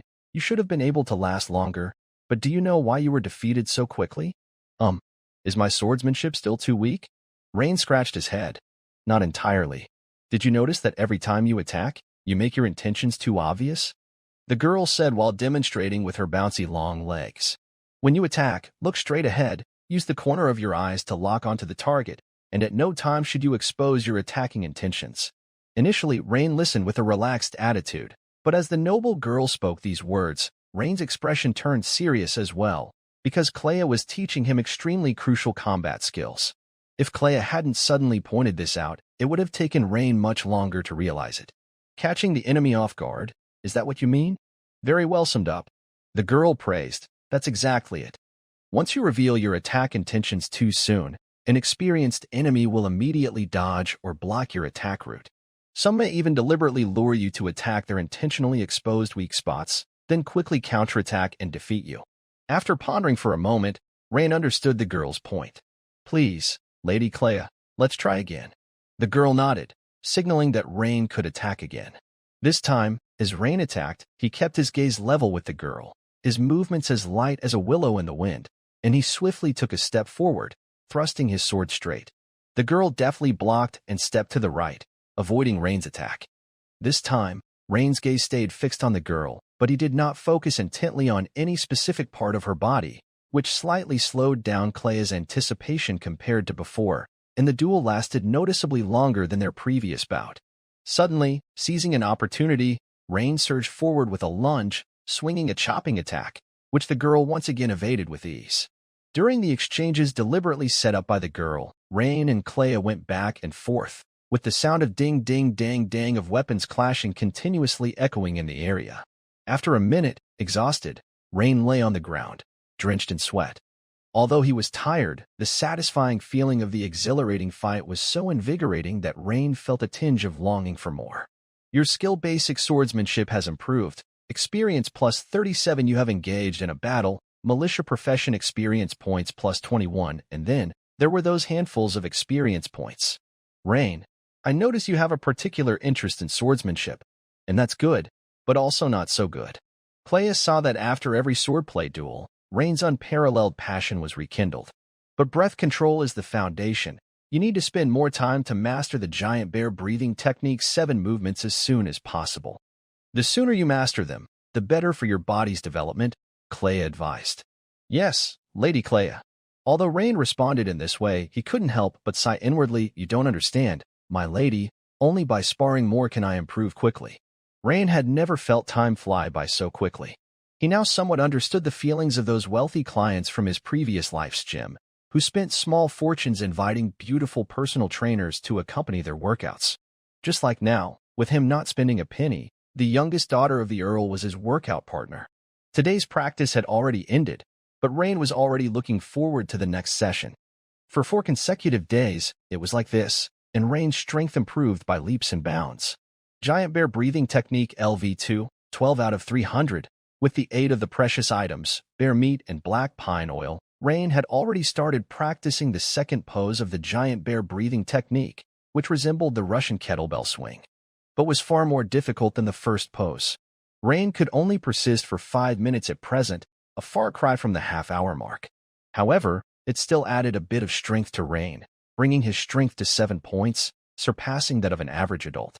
Though there wasn't much change in Rain's physical attributes data, his battle awareness had changed significantly. It could be said that the swordsmanship instructor Humbert taught Rain how to wield a sword, but Clea taught Rain how to truly fight. Name: Rain Carlin. Profession: blacksmith apprentice. LV3, 265 out of 500. Out of militiaman. LV3, 78 out of 500. Constitution: 6 strength, 7 agility, 7 spirit. 8 remaining attribute points, 1 remaining skill points. 1 basic swordsmanship. LV4, 578 out of 1,000. Basic swordsmanship had still not leveled up, requiring too much experience. But, although the swordsmanship had not leveled up, Rain felt his basic swordsmanship was slowly improving. The profession level of the militiaman, having risen to LV3, contributed another attribute point and a skill point to Rain. This time, Rain did not rush to allocate his points. The poses of the giant bear breathing technique became increasingly difficult. The second pose, though challenging, was certainly much easier compared to the third. He planned to wait until he reached level 3 of the breathing technique, then directly add points to move up to level 4. Saturday had come around again, and Rain could go home for a visit. Just as Rain was walking out of the castle in high spirits, accompanied by the beautiful maid, they encountered a tall young man dressed like a noble. "Master Dennis," said the pretty maid upon seeing the other party, seemingly trembling slightly, and greeted him fearfully. Although Rain didn't recognize the individual, he also inclined his body immediately in deference. This young man named Dennis glanced at them both and continued on his way, expressionless. However, having walked a small distance, he suddenly stopped, watching the departing Rain. He seemed to recall something. Isn't that the commoner Clea seemed to appreciate a bit? And Rain, having left the Habsburg estate, walked along the main artery of the town, facing the evening breeze. Evening had fallen, and groups of 3 night watchmen, each holding a torch and clad in tight leather armor, had started adding oil to the street lamps. In this world, the night watchman's responsibilities Rain had come to understand primarily involved maintaining civil order at night, firefighting, dealing with wild beasts or other unknown creatures that struck from the shadows, and handling emergencies. During the relatively safe daylight hours, however, the duty of maintaining public security fell to officers of civil order. But whether night watchmen or officers of civil order, both were under the jurisdiction of the imperial authorities' local law enforcement and were a separate concept from ordinary militiamen. This distinction was apparent from their fine leather armor and the horn bows on their backs and swords hanging at their waists. As Rain hurried to his front door, he saw his thinly clad neighbor, a young girl named Anna, holding a small basket and waiting in the slightly chilly autumn wind. When she heard footsteps and looked up to see Rain returning, her face lit up with a sweet, dimpled smile, and she approached him saying, "Rain, this is a pie I made from the wild blueberries and hazelnuts you gave me last time. I wanted to give it to you earlier, but Bohi told me you had gone for child servant training and only came back Saturday nights." Looking at the small basket the girl handed over, a soft spot in Rain's heart was touched. This girl, whose fate was so bleak, always kept gratitude and kindness in her heart. He had merely let Bohi give her some wild fruits he had found, yet she thought about how to repay him. It was late autumn now, the evening breeze was cool after dark, and the thinly dressed girl had been waiting for him at the door all this time. Looking at the neatly arranged 5 slices of pie in the basket, Rain didn't even know what to say for a moment. After a long while, Rain stammered out, "You've given them all to me. What about you?" "I've kept a few slices, which is enough for me." The girl saw Rain accept the basket, smiled again, and cheerily turned to leave. Rain stared blankly at the girl, realizing he had even forgotten to say thank you. When Rain entered the house, Bowie saw the small blue basket in Rain's hands and gleefully asked, "Brother, is this for me?" Rain smiled and patted his little sister on the head. "This was made by your sister Anna." "Ah?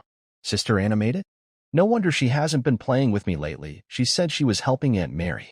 "Helping?" "Yes. Hardly anyone in the town wants to employ Sister Anna, but occasionally Aunt Mary lets Sister Anna help out. Sister Anna is very poor, and making pies requires flour, which is expensive.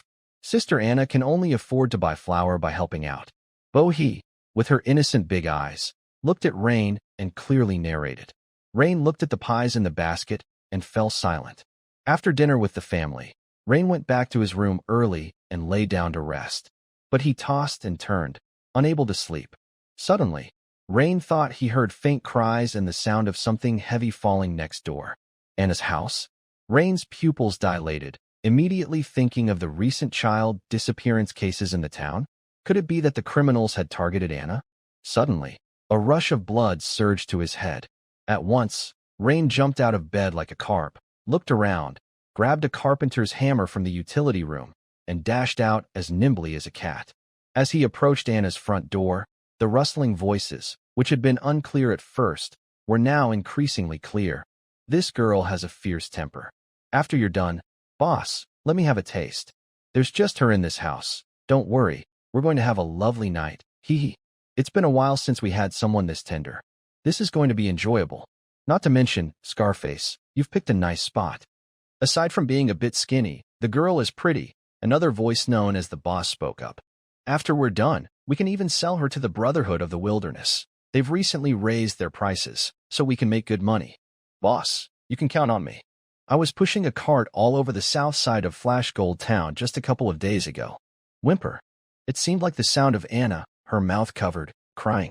Ordinary people might not hear clearly from this distance, but Rain, whose physical condition had greatly improved recently, heard everything loud and clear. Crash. The noise grew louder, and occasionally the sound of ceramic pots falling and shattering could be heard. Hiss. The sound of linen tearing rang out. Rain stood at Anna's doorstep, feeling uneasy. He wanted to rush in to save her, but there were at least 2 thugs in Anna's room. If he acted rashly and failed, it could likely cost both him and Anna their lives. The cold night wind blew, gradually calming Rain down. Call the night watchman now? It would make too much noise, and there wasn't enough time. Besides, if the night watchman cornered them, the thugs might even kill Anna outright. Ask his father for help? Remembering his father's aged face and stooped figure, Rain shook his head, erasing the thought from his mind. Rain looked again at the carpentry hammer in his hand, sharp on one end and round on the other, used by his father to repair old furniture at home. Although it was somewhat old, it was well preserved.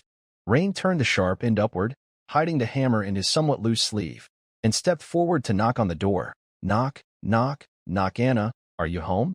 The room suddenly went quiet, and very faint voices could be heard. If Rain hadn't had exceptionally sharp hearing, he wouldn't have been able to make them out at all. Boss, I'll go check. It sounds like a kid. Should I just grab him? Scarface, get rid of him quickly. We've got to enjoy ourselves tonight. Don't make too much noise. This little girl might look thin, but she's pretty strong.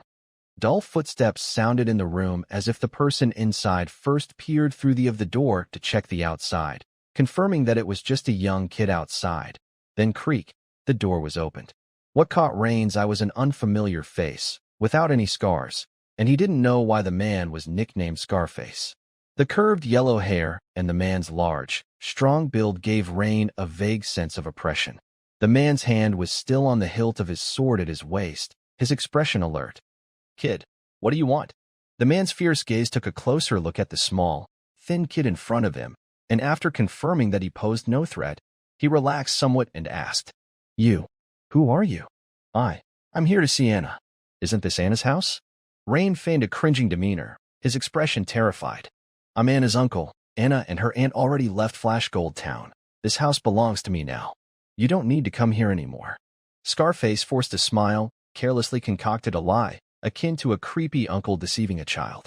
How could Anna just leave so suddenly? She didn't even say goodbye to us. Rain muttered under his breath, his fist clenched, seemingly unwilling to accept that a budding romance was over before it had even begun. If it had been another time, Scarface might have teased the kid in front of him, but now he was too busy with more pressing matters to chat idly with a kid. All right, move along now. Digging into his groin, Scarface impatiently waved his hand, signaling for Rain to leave quickly. Okay, but Mr. Anna's uncle, could you please pass a small gift to Anna for me? Okay, give it here. Scarface paused but didn't think too much and reached out his hand. All he wanted now was to quickly get rid of this annoying kid. The small hammer slid from Rain's sleeve into his palm and was immediately gripped tightly. Meanwhile, Rain continued to speak calmly. I've prepared for Anna.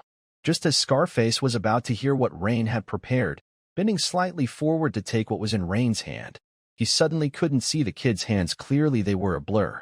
Suddenly, Scarface felt a pang of fear, his scalp tingling. A strong gust hit face on, the pressure blowing Scarface's curly yellow hair wildly about. A black spot appeared in Scarface's vision, and suddenly it enlarged, turning out to be the sharp end of the small hammer. Snap! The unsuspecting scarred face became motionless in an instant, a small pointed hammer nailed between his eyebrows, eyes wide open, a look of disbelief on his face. The next second, his entire body slowly fell forward. However, a pair of small but fierce hands suddenly appeared in front of the heavy body, steadily catching the still twitching frame of the scarred face. He laid it gently down beside the porch outside, without making a sound. Despite how stable Rain's hands appeared just now, at this moment, his heart was pounding violently. Just before launching the attack, he had put the remaining few attribute points into agility. For an ambush, Rain believed speed was unbeatable. If fast enough, even a bird could break through the bulletproof glass of an airplane. Besides, Rain was wielding a carpenter's hammer. After removing the short sword and a delicate hand crossbow from the scarred face's waist, Rain peered through the window, aimed with the hand crossbow first, no movement. Inside, a man with a full black beard was in the process of taking off his pants. The exposed young girl had already captured over 90% of his attention. He hadn't noticed a slim shadow had already arrived behind him. Whoosh! A black crossbow arrow hit the large back of the bearded man, who immediately let out a piercing scream. Then the bearded man turned his head fiercely to look behind, but before he could see who had ambushed him, a strong gust of wind hit his face. Perch! A sharp short sword inserted into his throat. Bearded man, pants not yet pulled up, hands clasping his neck wound, eyes bulging, looked at the slender Rain in astonishment. Seemingly unwilling to fall, he stumbled backwards several times, slamming heavily against the wooden table before his body slowly collapsed, convulsing intermittently. Like a snake stripped of its spine, Rain had just used all his strength to make this overpowered striding. Huff huff Rain gasped for air, his body soaked in sweat, standing still in place. If not for his chest heaving rapidly, one might mistake him for a statue. That last seemed to have sapped all of Rain's energy. This was Rain's first kill in 2 lifetimes. At this moment, Rain only felt exhausted, a trace of confusion in his eyes. I killed someone? I killed someone. No, I didn't kill. I protected someone. After a long pause, the trace of confusion in Rain's eyes gradually dissipated, his clenched fists and eyes gradually brightening as if he realized something. Coming to such a transcendent world, even if I'm powerless to do much, I must at least survive well. To be able to protect myself, protect my family, and if I am capable, then protect those I want to protect. At that moment, Anna was shivering, covering her fair body with a tattered linen cloak, resembling a frightened little deer, timidly looking at Rain. When her tear-filled big eyes finally recognized her rescuer as the familiar Rain, she couldn't help but fling herself on him, embracing Rain tightly. Faced with the girl's warm body, Rain had absolutely no other thoughts. He gently patted Anna's back and said softly, "Don't be afraid, it's safe now. Anna, put on your clothes first. Just to be safe, I'll go check again." Suddenly, Anna let out a shy cry, only then realizing she was practically. Blushing, she immediately began to dress. It seemed that in an attempt to avoid Rain's gaze, she turned away, inadvertently presenting a beautiful curve to him. Suddenly, Rain froze. He sensed something amiss at the entrance of Anna's home. His mind screamed, "Not good." The intruder must have found the body at the door. Instantly, the romantic atmosphere that had filled the air vanished. "Hurry and get dressed," Rain urgently instructed as he pulled the sharp dagger from Blackbeard's throat, bringing with it a trail of blood. Rain turned immediately, positioning Anna behind him and facing the door with the tip of his sword.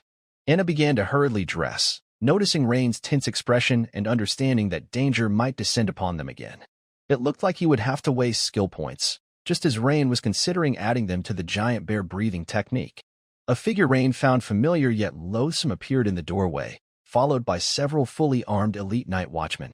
"It's him." Rain couldn't help but breathe a sigh of relief, and his entire body relaxed. Lord Hamilton, seeing the scene before him, was many times more astounded than Rain. He had finally received accurate information, having heard that a suspect in the children's disappearance case might be active in this area tonight, but he never expected to walk into such a scenario. Is this really the work of a child? Did he actually kill 2 outlaws listed on the wanted poster? Although the outlaw's strength was not deemed impressive, that was in comparison to himself. There was no way that 2 hardened criminals could be taken out by an ordinary youth. But the bloody reality informed Lord Hamilton, the town's sheriff, that this lean young boy with the blood sword was indeed the culprit behind everything. If Rain's composure and talent when dealing with drunkard Jack had impressed Lord Hamilton, sparking a sense of valuing talented individuals, then what Rain had done this time was truly shocking to Lord Hamilton. Clearly, Rain could not have simply charged in and fought the 2 outlaws head-on and killed them, especially since there was a frail girl here who could have been taken hostage by the criminals. In such a scenario, even if it were him coming to the rescue, he would find it somewhat troublesome because he had to consider the girl's safety. Under these circumstances, the fact that Rain managed to save the girl and kill the 2 outlaws proved his bravery and strategic mind.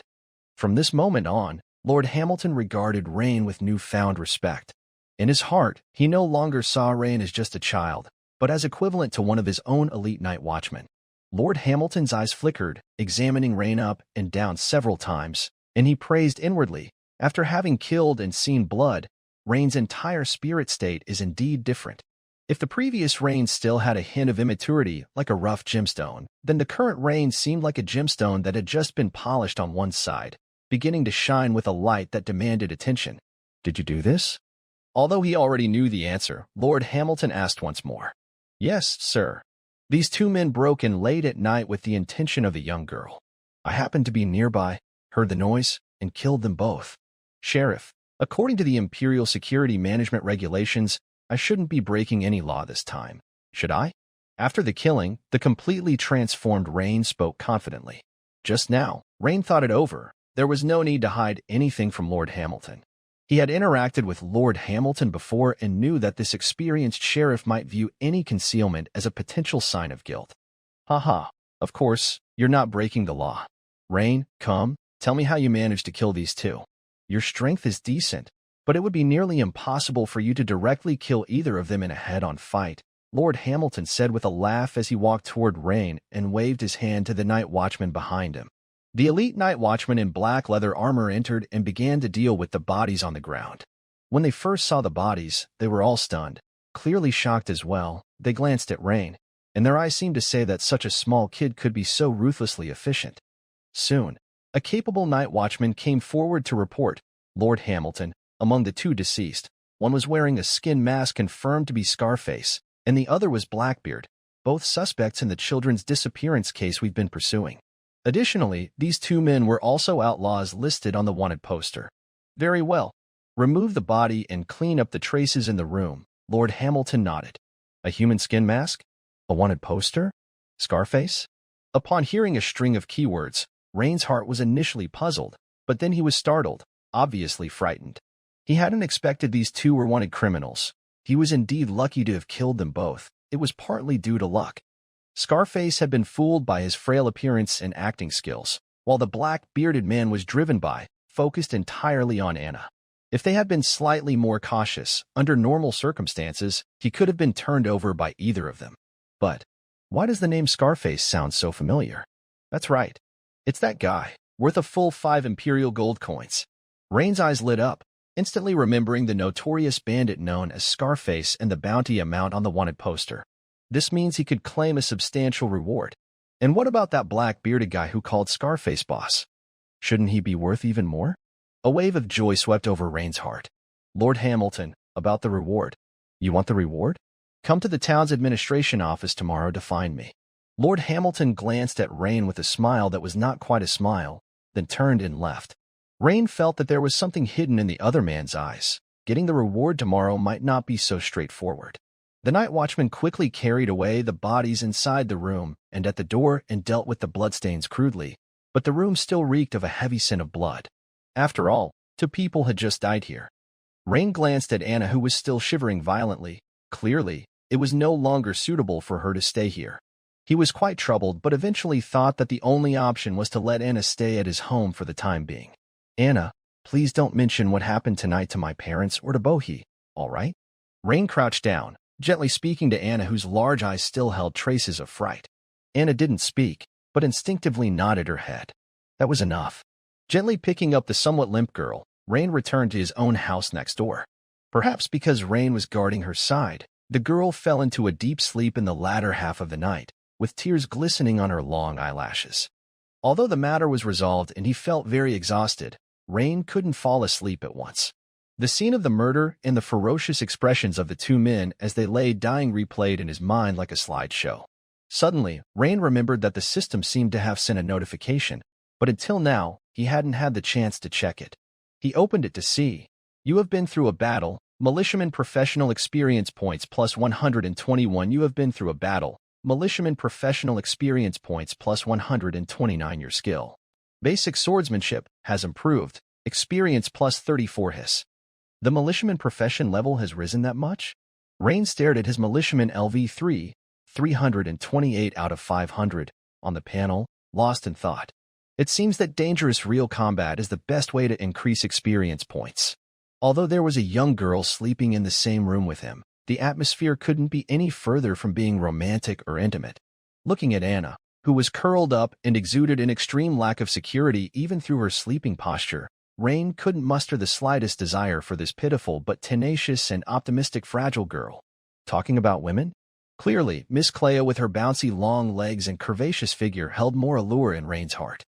The next morning, under his parents' astonished gazes, Rain took Anna downstairs for breakfast, with only Bohi looking quite happy about it. Father, Anna's home had some strangers knocking on the door yesterday, and considering the recent cases of missing children, I decided to bring Anna over. Let's have Anna stay with us for a while, Rain said, mixing truth with fiction. Old Rain glanced at Anna, who was eating shyly with her head down, and said with a smile, "All right, it looks like you're the lucky one, you scamp." "Rain, you have to be nice to that girl, Anna." His mother chimed in cheerfully, mincing no words. This made Anna blush deeply, her head nearly touching the table. "Mother, we're not in the kind of relationship you're imagining." Rain helplessly rubbed his forehead, saying, "Is that so? Then let me ask you, did you or did you not rest in the same room with her last night?" The mother, considering Anna was right beside them, didn't put it more directly. "That's because Anna was scared," Rain explained, powerless. At this point, old Rain interjected with a somewhat serious expression. "Rain, as a man, you must learn to take responsibility. Anna is a good girl, and you can't let her down." "Great. Now look what's happened." The misunderstanding couldn't be any bigger. But faced with his parents' advice, Rain could only listen obediently for now and find an opportunity to tell them the truth later. After breakfast, Rain almost fled to the town hall. After being announced by the guard at the door, a guard escorted Rain to Lord Hamilton's office. As the town security officer, Lord Hamilton's status was second only to the governor. In some respects, given his control over the security forces and the Night Watcher's army, and from the perspective of maintaining regional stability, a region security officer is an even more important role than the governor. Knock, knock, knock.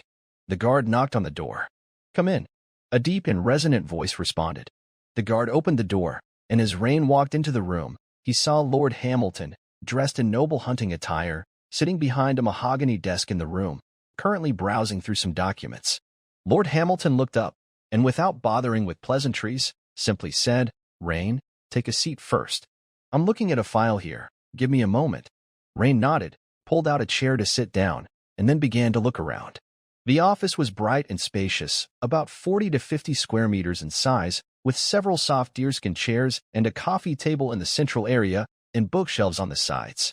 The wall side of the office held the mahogany desk where Lord Hamilton was currently seated. Atop of it stacked a large number of parchment rolls that appeared to be various files and documents.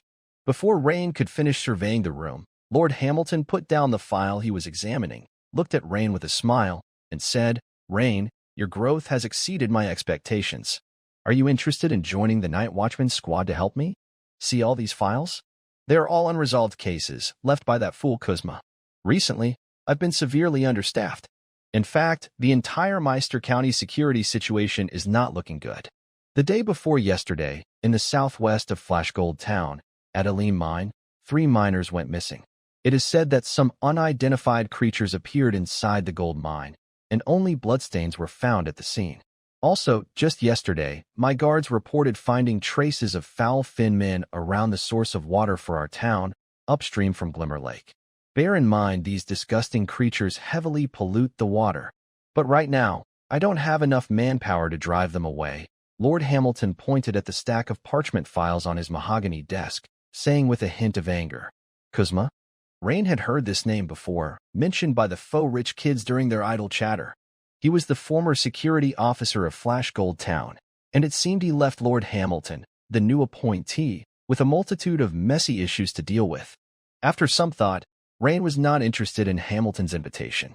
Although night watchmen were also civil servants, officially organized under the Empire, there was no need.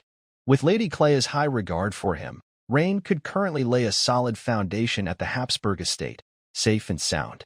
Seemingly guessing Rain's thoughts, Hamilton pulled out a gray pouch from the drawer and tossed it to Rain. Thud. "This is the bounty, 5 gold coins for Scarface, 10 for Blackbeard, totaling 15 imperial gold coins." "Thank you." Rain quickly caught the pouch, feeling exceptionally thrilled inside. He really hadn't expected that. Even though he hadn't agreed to Hamilton's recruitment, the man would neither withhold nor pinch him over the bounty issue. This suddenly improved Rain's impression of Hamilton by quite a bit.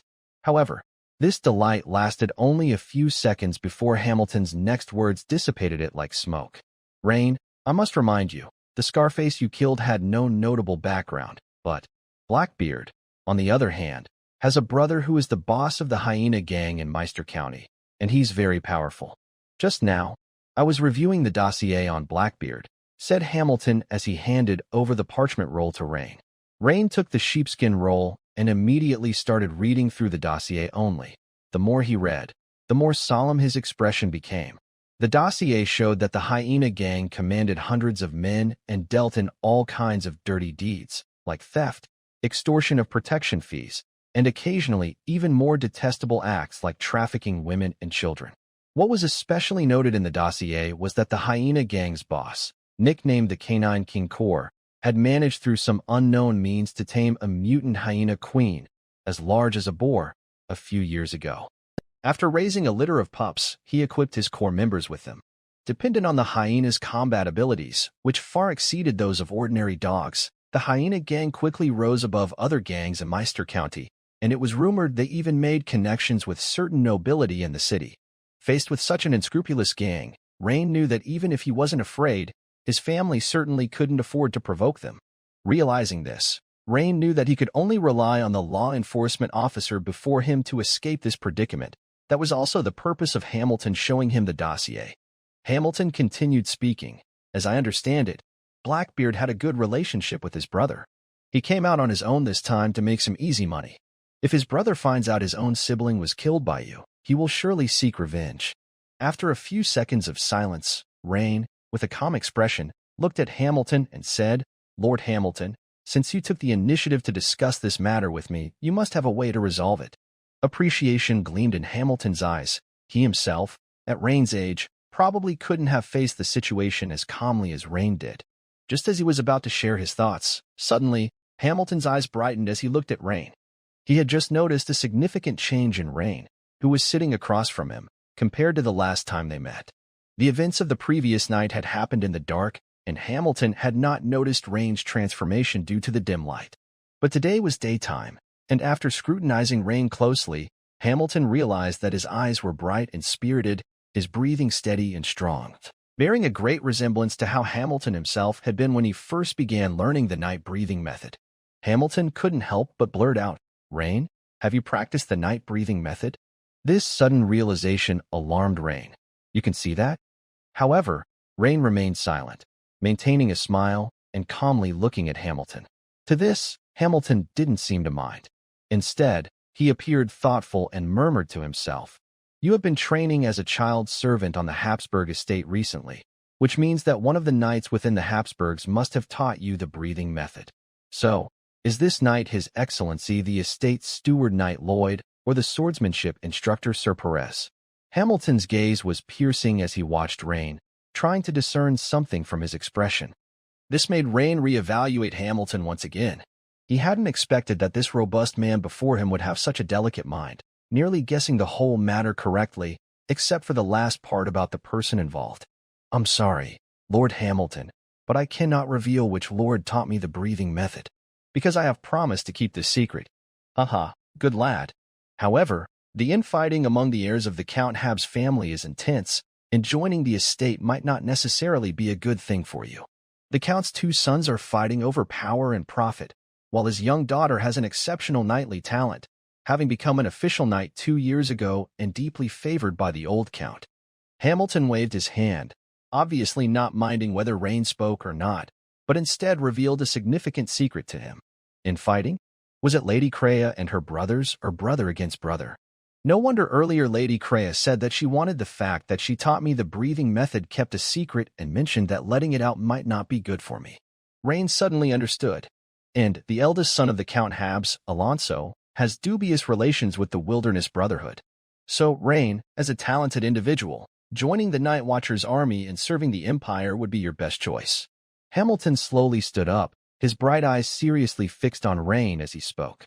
At that moment, he thought, since Rain has already gained the appreciation of the upper echelons of the Habsburg estate and has practiced breathing techniques, it wouldn't be quite appropriate for him to pretend to be an orphan to infiltrate the enemy, as I had originally thought.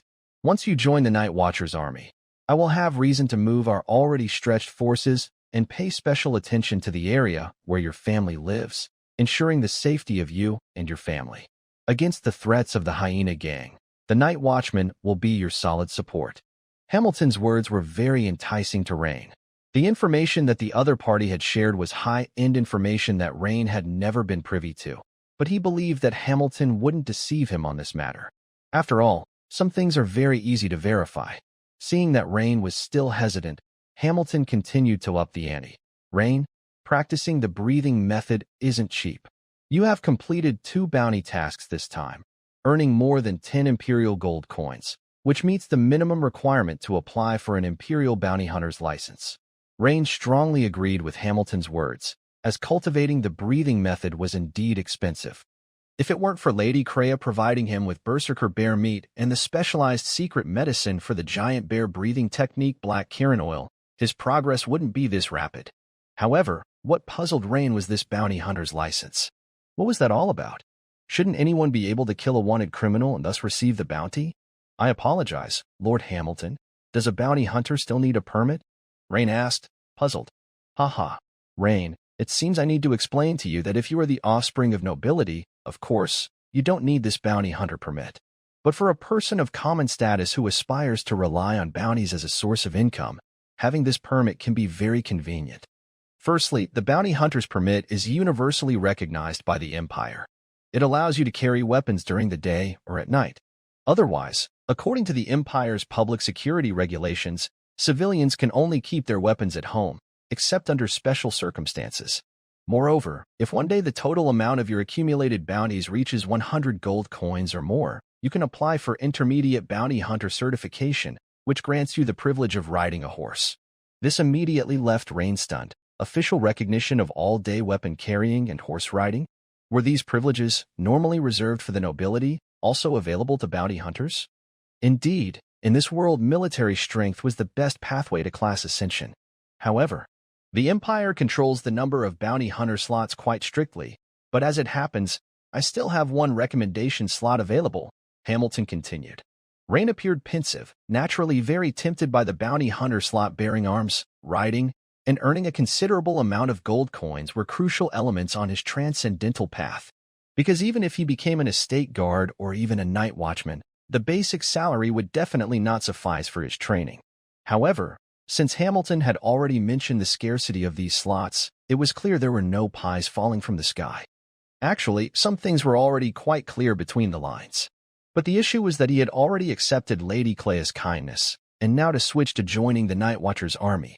After hesitating for a moment, Rain spoke up. Lord Hamilton, I'm very grateful for your appreciation, but I have already promised someone else. I might become a follower of a certain noble in the future, so. Before Rain could finish, Hamilton laughed heartily. So that's what you were worried about. Rest assured, Rain, that is not a conflict at all. No matter whose follower you are, as long as he is a noble of the Empire, you will inevitably pledge allegiance to our great Empire Emperor of the Dragon Empire. For example, I am the safety officer of Flashgold Town and at the same time a follower of Marquis Habsburg. My official position within the Empire's administration actually counts as a plus in front of Marquis Habsburg. Rain was suddenly astonished, so there was such a crafty move. Shouldn't it be, the vassal's vassal is not my vassal? However, Rain quickly realized that the Dragon Empire he was in was not like the medieval Western Europe of his previous life, where kingdoms were fragmented.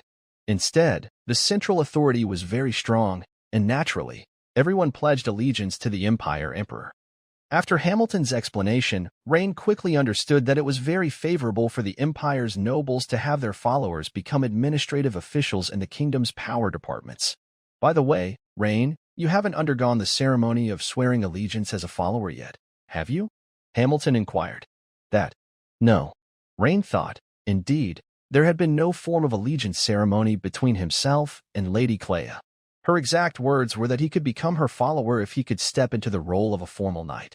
Then you should improve your strength quickly. It would be better to swear allegiance as a guardian knight, rather than just as a follower, Hamilton said. Lord Hamilton, is there a difference? Rain asked, somewhat astonished. Although the amount of information he encountered today was somewhat overwhelming, it also made him feel that his visit was well worth it. A short conversation with Hamilton had enlightened him about many things that he had had no access to before. That was the barrier to information caused by differing social strata. Simply put, it's about having different levels of initiative. You can be the guardian knight for many people, but you can only be a follower to one. Hamilton thought for a moment, then explained. Thank you, Lord Hamilton, for clearing my confusion. As for your gracious offer to join the Night Watchman, I accept. However, I am currently still in my page training period. Could I possibly join the Night Watchman after it ends? Rain inquired. Of course you can.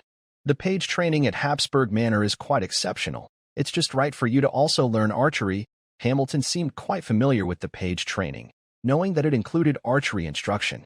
But if there's something I need from you, Rain, you'll need to respond immediately, Hamilton added. Of course, Lord Hamilton, Rain agreed. The meeting ended in a harmonious atmosphere. Rain carefully pocketed the gray pouch containing 15 Empire gold coins and said farewell to Hamilton, leaving the town hall of Flash Gold Town. With the fortune now in his possession, Rain felt an extraordinary sense of joy. However, the threat of the hyena gang quickly spoiled his mood. Who would have thought that the leader of the hyena gang, Kor, was actually Blackbeard's brother? Strength. I must quickly increase my strength. However, previously it was a lack of money, but now with money in hand, Rain naturally thought of slightly improving his family's living conditions. As for the excuse, he had already worked it out. He would tell them that he received a reward of 2 Empire gold coins for providing Lord Hamilton, the new sheriff, with crucial clues in a child disappearance case. Then, he would tell his family that Lord Hamilton had agreed to let him join the Night Watcher's army after his page training concludes. With this, his family wouldn't have to worry about his future, and the lifted burden would greatly improve the mood of the entire family, while also allowing himself to fully utilize the 2 gold coins. However, it was still early in the day, not yet 9 o'clock. Rain decided to continue his work at the blacksmith shop to gain more professional experience. Oh, speaking of the blacksmith shop, yes. Now that he had money, he could completely ask the blacksmith Boris to teach him real forging skills.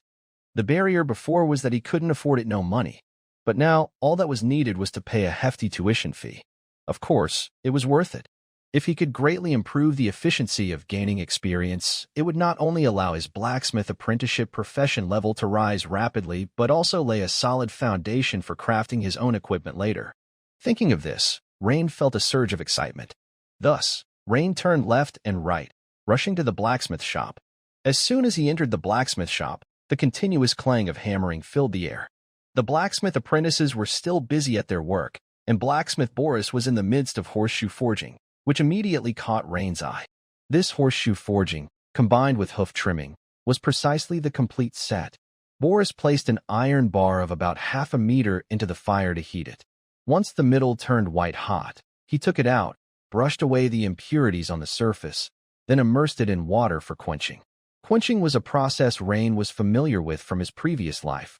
It made the iron bar much harder. Soon, through repeated hammering and heating, the iron bar gradually took on the shape of a crescent moon. Seeing Rain come in, Drews, who was working the bellows, greeted him eagerly. Rain, you're here to help again today. Want to continue with the bellows?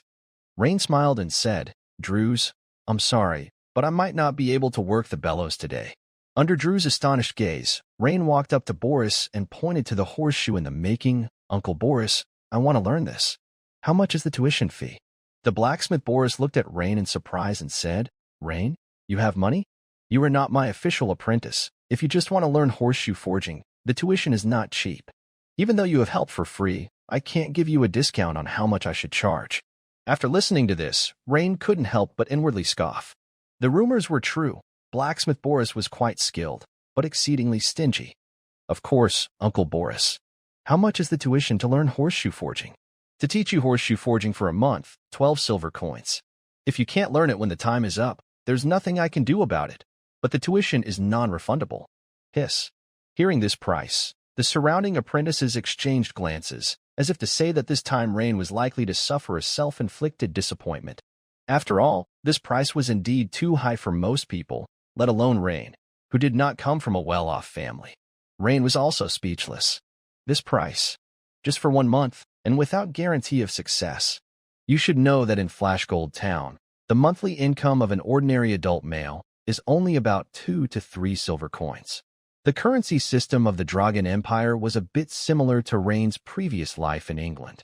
1 gold coin of the Empire could be exchanged for 12 silver coins, 1 silver coin for 20 shillings, 1 shilling for 12 pennies, and 1 penny had the purchasing power of about 1 pound of rye bread.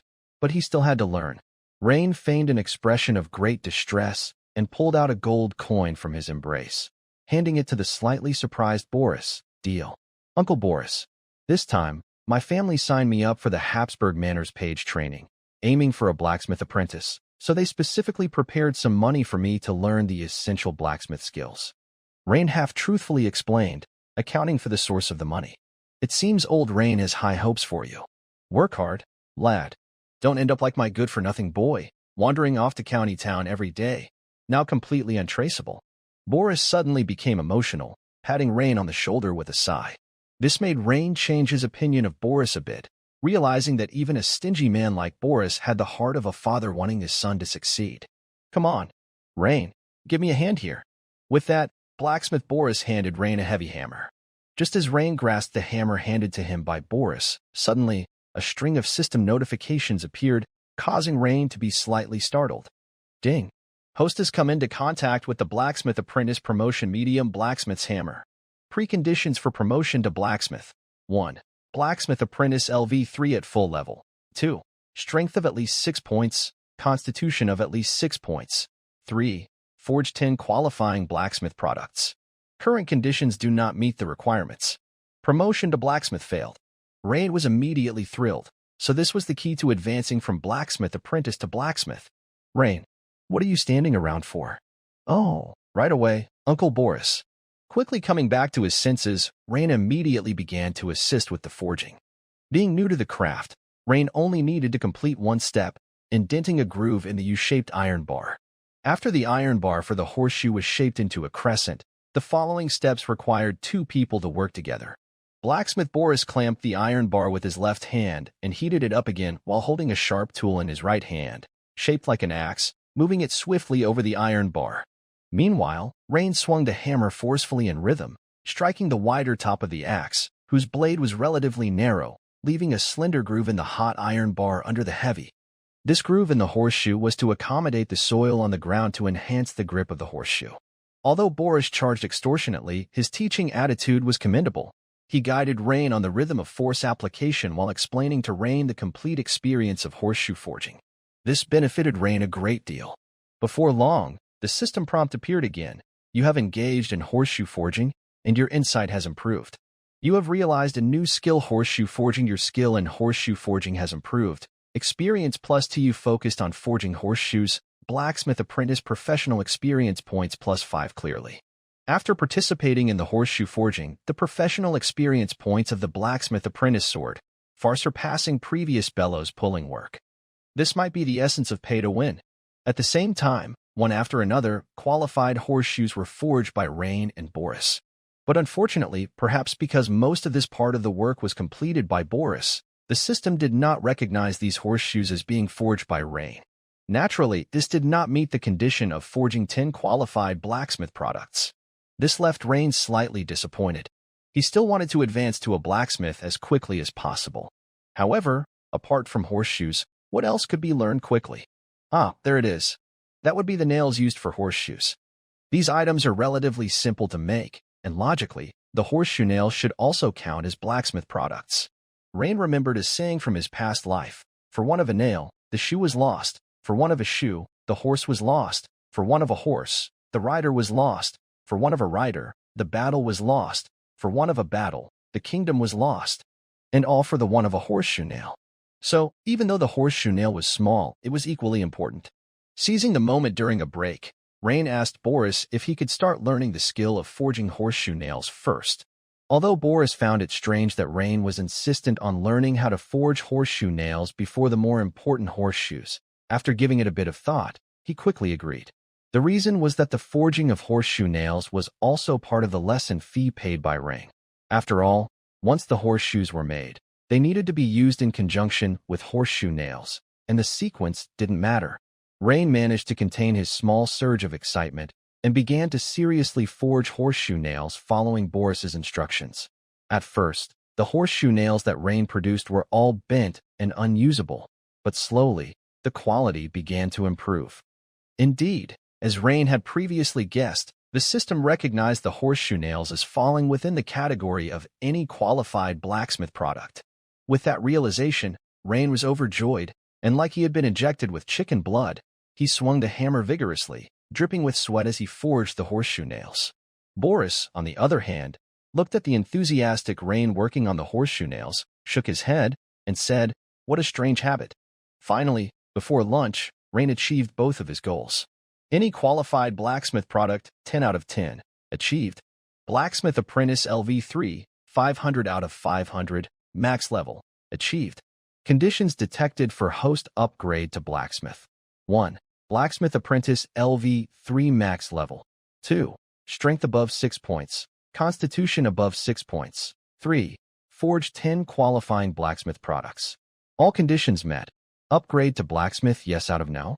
Note: after upgrading to blacksmith, the new blacksmith profession panel will replace the original blacksmith apprentice panel. Clearly, this question did not require any consideration. Rain chose yes, without hesitation. Ding. Upgrade successful. Upgrade to blacksmith successful. Strength +2. Gain core blacksmith skills. Blacksmith strength LV1. One-handed hammer mastery LV1. Blacksmith strength LV1. Active due to years of forging, the blacksmith possesses unusual explosive muscle strength. Hammer mastery LV1. Passive familiar with hammers both big and small from years of forging. They are used as extensions of his own limbs. Hiss. Core skills have emerged? Rain was both shocked and delighted. This promotion truly represents a qualitative leap. After informing blacksmith Boris that he would go home for lunch and return in the afternoon, Rain swiftly left the blacksmith shop, went around the corner of the street, and immediately found a secluded corner to carefully examine his attribute panel. The original blacksmith apprentice panel had disappeared, replaced with the blacksmith panel. At the same time, two brand new skill icons at the bottom of the panel flickered slightly, and from their size, the icons for the core skills seemed to be almost twice as large as those for ordinary skills. Rain first focused his attention on an icon resembling Popeye flexing his biceps, and beneath it there was a line of text. Core skill, Blacksmith Strength LV1. Active, Blacksmith Strength LV1. Active. Effects, upon skill activation, your strength will slightly increase. Note: the skill effect will proportionally increase based on the host's own strength, and its duration is proportional to the host's constitution and spiritual power. Upon reading this, Rain quickly fell into deep thought. The additional 2 points of strength gained after the upgrade to blacksmith allowed Rain's strength attribute to surpass his previously highest spirit attribute, becoming his strongest attribute. It's worth noting that 9 points of strength already greatly exceeded that of an average adult male, and it was probably slightly superior even compared to the elite members of Lord Hamilton's Night Watchers' army. Feeling the surge of strength throughout his body brought Rain a burst of joy. Before the upgrade, even if the profession levels of blacksmith apprentice or militia were to increase, each level would only grant 1 attribute point, but now just by upgrading, Rain had gained 2 additional points of strength. The increase was significant. At the same time, with this active skill blacksmith strength, which could further enhance strength, Rain was very eager to try it out immediately, but there was nothing suitable around, and making too much noise would draw unnecessary attention. After a brief thought, Rain decided to head home, neglecting to even stop for groceries, remembering that there were some scattered large rocks along the way home that he could try his hand at. Swiftly, while walking home, Rain, looking around, quickly spotted a nearly half-human high piece of stone not far off the roadside. So, after again making sure no one was around, Rain, eager to approached the stone. Lift. With 9 points of strength, Rain, who originally would not have been able to move the heavy rock, now lifted it, although he turned red and found it strenuous. However, he now managed to stably hold it, lifting it a few feet off the ground. However, to advance further and lift the 200 to 300-pound rock over his head, 9 points of strength still fell a bit short. Thus, Rain focused his attention on blacksmith strength. As the skill was activated, suddenly, a warm surge pumped from his heart, accelerating Rain's blood flow. causing his veins to bulge and the muscles in his arms and shoulders to protrude. Rain then forcibly lifted the heavy rock above his head and threw it 4 to 5 meters away. After throwing the rock, a delightful sensation instantly surged through his heart. This was the confidence and exhilaration that great strength brings to a man. Then, Rain glanced once more at his attribute panel, only to see strength, 9, plus 1.8, and the plus 1.8 in brackets was clearly the effect of blacksmith strength, though the duration was not displayed. Rain stood quietly in place, feeling the changes in his body. About half a minute later, Rain felt the warmth inside him gradually dissipate. It seemed that the blacksmith's strength and active skill could only last for about half a minute at present. But this had already made Rain more than overjoyed. Without a doubt, blacksmith's strength was a skill that could serve as a trump card. Glancing at the sun hanging slightly to the west, Rain muttered to himself, "Oh no, I almost missed lunchtime." So, without giving another glance at the other core skill hammer mastery, Rain quickly ran home. As soon as he entered the house, his mother greeted him. "Why are you so late? Did you go to the blacksmith shop again?" Seeing Rain come back drenched in sweat, his mother asked with a heartache. Rain nodded and took the towel his mother offered, wiping the sweat beads off his forehead. Just as Rain was gathering his words, planning to discuss with his parents that he had agreed to join the Night Watcher's army at Lord Hamilton's behest, his usually reticent father suddenly spoke. "Rain, come here for a minute." Rain was slightly surprised but followed his father into the room. He saw his father take an object wrapped in gray linen cloth from the old bedside table. As he slowly unwrapped it, 2 slightly worn imperial gold coins and more than 10 silver coins came into view. Old Rain hesitated for a moment, then picked up the only 2 imperial gold coins and handed them to Rain. "Rain, lately whenever you're free, you run off to that miser Boris's blacksmith shop. But it's useless unless you can pay the apprentice fee. You can't possibly move that heartless man with sincerity." "Father, Rain started to say something but was interrupted by a wave of old Rain's hand. "Listen to me first. Your mother and I have discussed this. These 2 gold coins should be enough for you to learn 1 or 2 forging skills from Boris, which might give you some advantage in the Manor Blacksmith Apprenticeship assessment. The little money left, we are keeping at home for you, and Bowie to buy some white bread, meat, and eggs. We can't give you more. You are both still growing, and your nutrition needs to keep up." Looking at his father's face, tanned by the sun, Rain was speechlessly moved. Firmly pushing back the gold coins his father had handed him, Rain raised his head and said, "Father, you and Mother need not worry about my future anymore. I provided crucial leads on child disappearances to the newly appointed sheriff, Lord Hamilton. Lord Hamilton has promised that after my pageboy training ends, I can join the Night Watcher's army." Having said this, amidst old Rain's astonished gaze, Rain also pulled out 2 brand new imperial gold coins from his own pocket and handed them over. "Father, these 2 gold coins are a reward from Lord Hamilton. Keep this money, and we can eat better at home every day." Clearly, Rain wasn't reluctant to give all the gold coins to his family, but giving more would have been inexplicable with just the explanation of providing a lead. "Rain, is this true?" His mother, who had been listening at the door, could no longer contain her surprise and burst through the door, hurrying inside. "Of course, look, if you and Father really don't believe me, you can go to the town hall and ask Lord Hamilton directly." Rain shrugged, a smile on his face. "May the goddess of fortune bless us."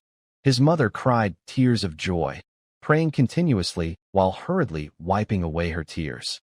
At lunchtime, old Rain unusually splurged on several bottles of rye beer and seemed determined to have a few drinks with Rain, leaving Anna and Bowie exchanging puzzled looks.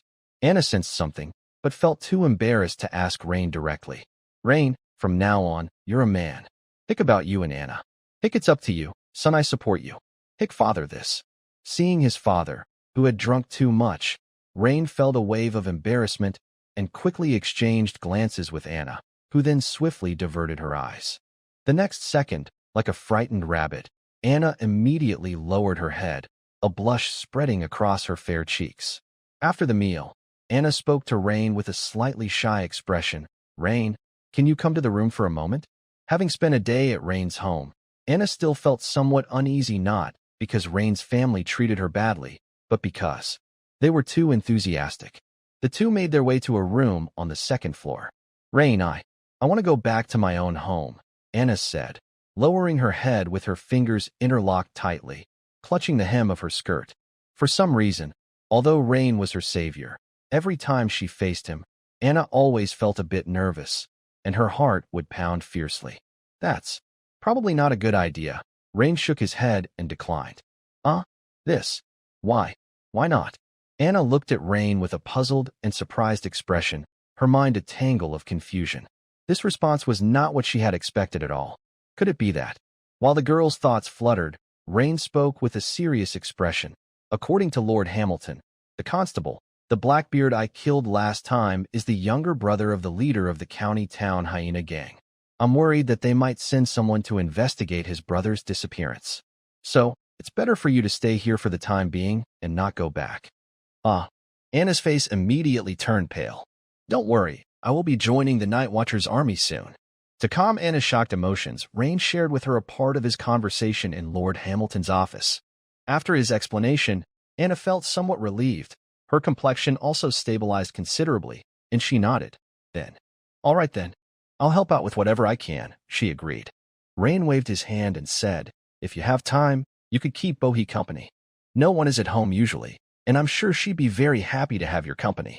Of course, that's no problem. Bohi is very cute and well-behaved. Anna's eyes narrowed happily into crescents as she spoke of Bohi. That's enough then. Don't worry. Things will get better and better. Anna looked at Rain's determined expression, nodded, and gave a firm MHM. Although Rain was only a few months older than her, he inexplicably gave her a sense of reliability. She believed in what Rain said. In the afternoon, on his way to the blacksmith shop, Rain checked another core skill of the blacksmith trade, hammer mastery, which was represented by the icon of a diagonally placed flathead hammer. Hammer mastery LV1, passive slight increase in damage when the host uses any hammer-type weapons. Rain frowned as he read, having always practiced swordsmanship. Was he now expected to learn some sort of hammer-based combat skill?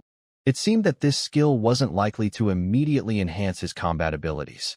However, Rain was already quite satisfied with his promotion to blacksmith, both with the increase in strength and the acquisition of new active skills, especially blacksmith strength.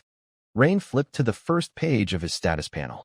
Name: Rain Carlin. Profession: Blacksmith LV1, 1 out of 100, out of Militiaman LV3, 328 out of 500, Constitution, 6 Strength, 9 Agility, 8 Spirit, 8 remaining attribute points, 0 remaining skill points.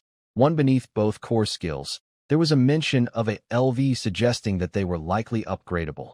But Rain noticed that there wasn't an experience bar in brackets beneath them, which could very well mean that core skills couldn't be upgraded through practice, but only through the use of skill points. This caused a slight frown on Rain's brow, because this meant that the already scarce skill points were now even more precious. Rain looked at the remaining 1 skill point on the panel, hesitating again and again, but still not assigning it. The giant bear breathing technique is currently at the 2nd level, and progress isn't too slow, but once it reaches the 3rd level, it will take much longer. I was thinking of waiting until I reached the 3rd level of the giant bear breathing technique before using the points to jump directly to level 4. The advancement of breathing techniques can bring an all-around improvement to physical condition, making them highly cost-effective.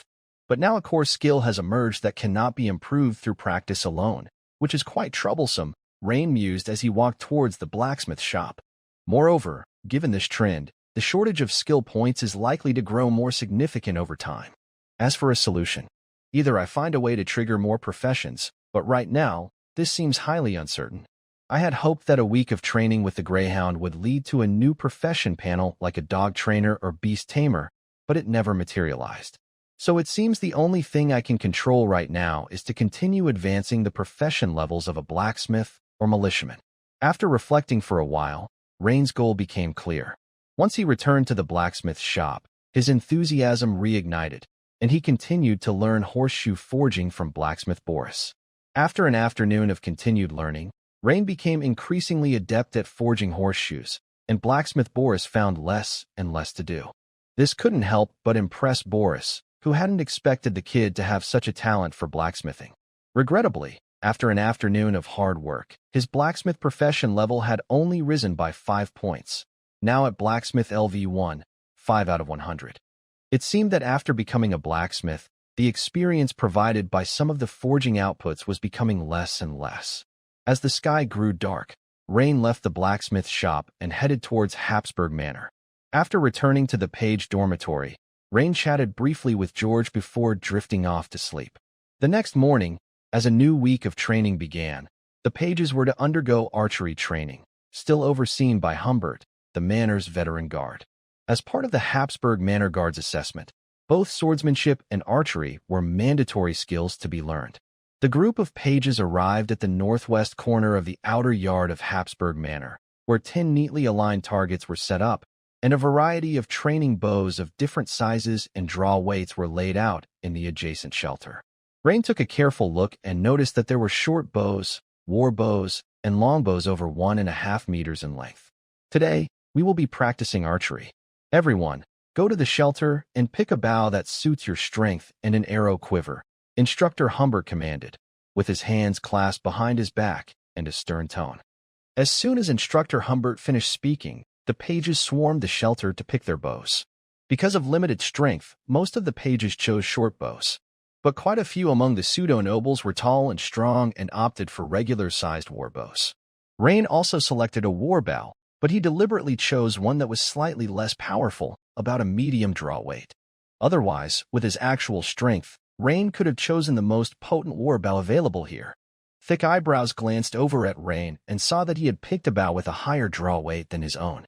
He couldn't help but snort coldly, thinking to himself, that shouldn't be right. Rain is supposed to be weaker than me. However, he didn't verbally mock Rain and instead turned away with a darkened expression. It seemed he remembered that very unpleasant brawl.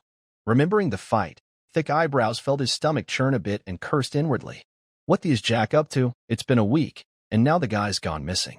But it's likely that the drunk Jack has gone off to cause more trouble. Seeing as we've had a similar incident before, that spent half a month carousing at a widow's expense after earning some money, only to be kicked out when he was broke.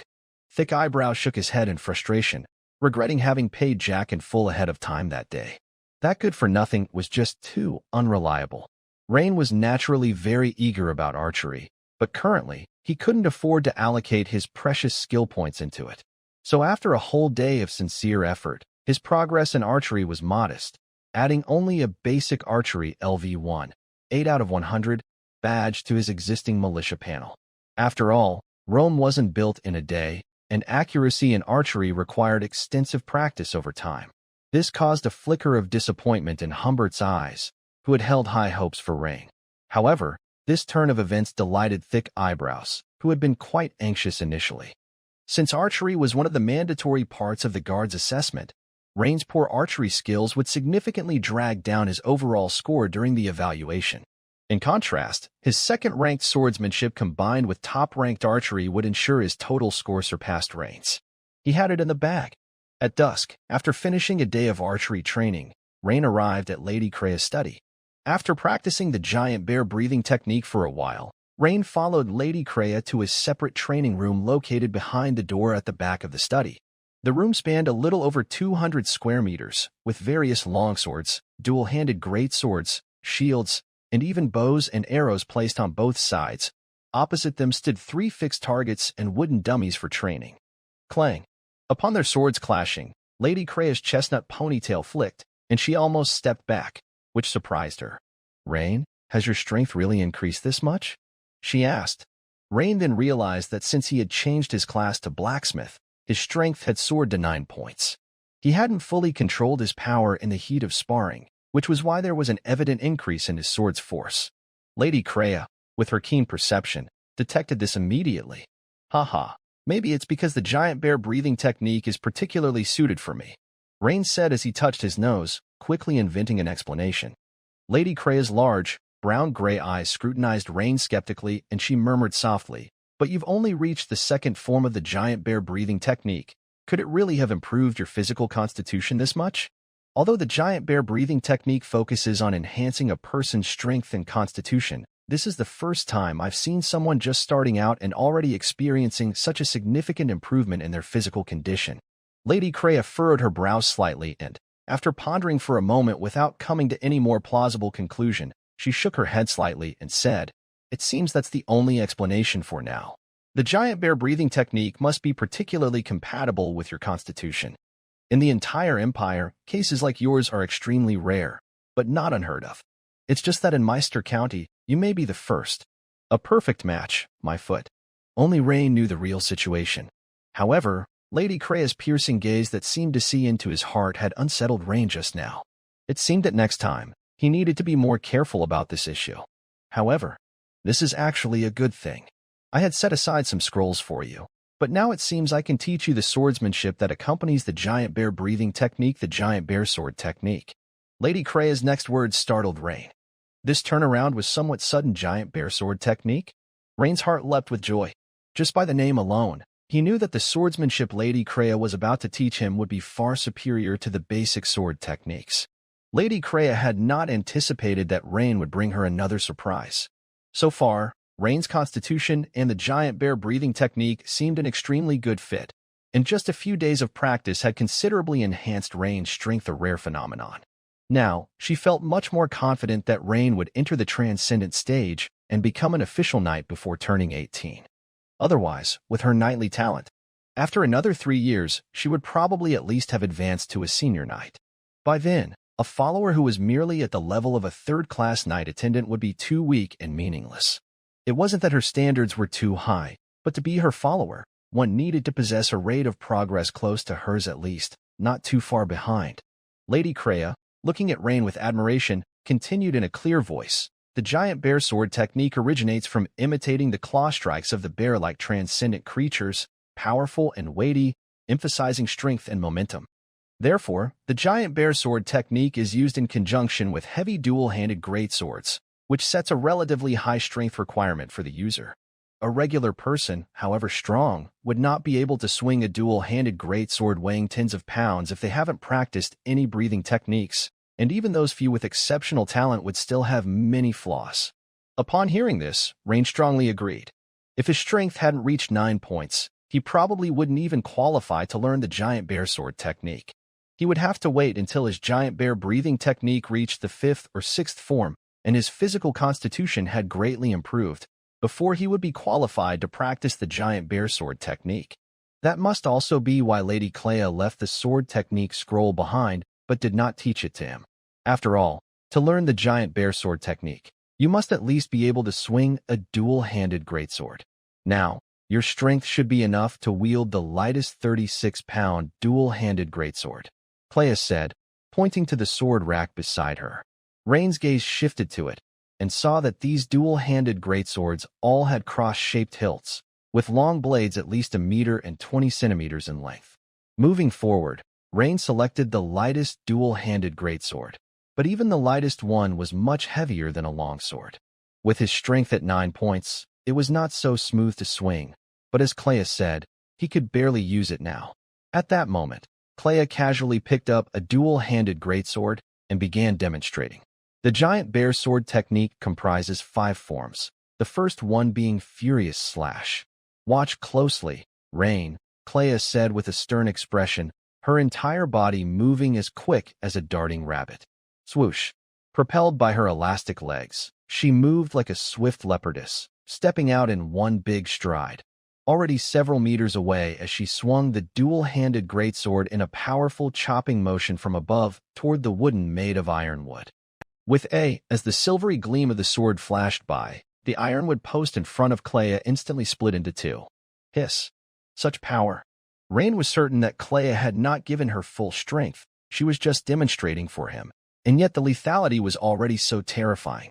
He was starting to understand what Hamilton meant when he said she was quite talented. If you understand, try it yourself. Okay, Lady Krea. Rain also followed Klea's demonstration, quickly stepping forward and harshly chopping down the dual-handed greatsword on the ironwood post from above. Thump. A dull sound echoed, and Rain looked embarrassingly at the scene before him. His dual-handed greatsword had penetrated about 3 inches into the ironwood post before getting stuck. You little.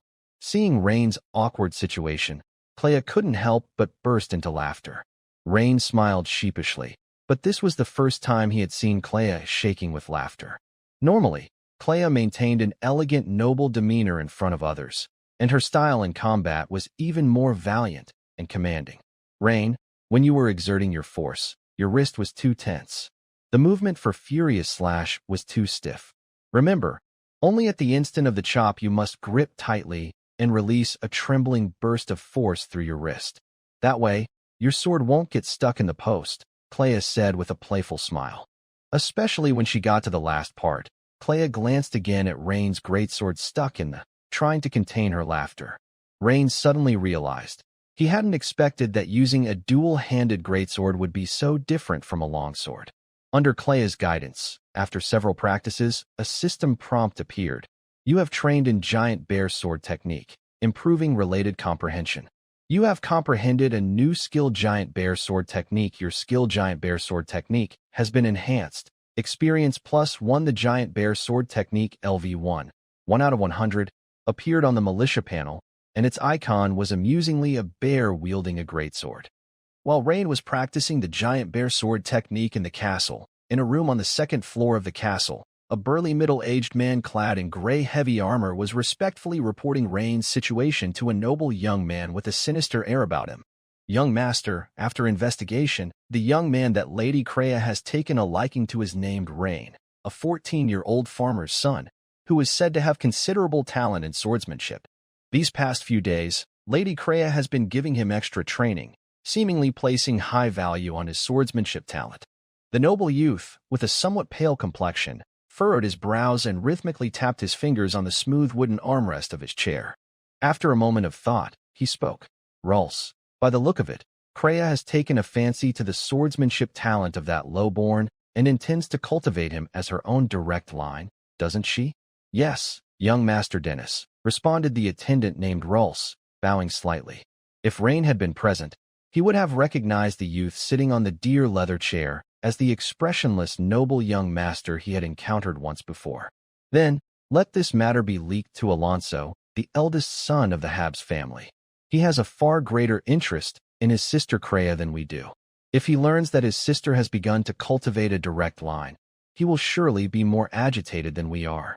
At this point, the noble youth named Dennis revealed a sly smile on his face. As for this lowborn named Rain, his fate will be quite interesting to watch. Ha ha ha. Dennis couldn't help but burst into laughter. Young Master Dennis, your wisdom is truly rare in this world. This way, we can achieve your goal without having to lift a finger, Rulse said with a smile, complimenting him at just the right time. Originally, Rulse thought his young master might order him to discreetly deal with the farmer's son, but that would risk directly offending Lady Crea. However, he hadn't expected his young master to come up with such a scheme as using another's hand to kill, so quickly, one that could achieve their goal without bringing trouble upon themselves. The master will be relieved. Rulse served Baron Norman, having followed him in many battles during his younger years.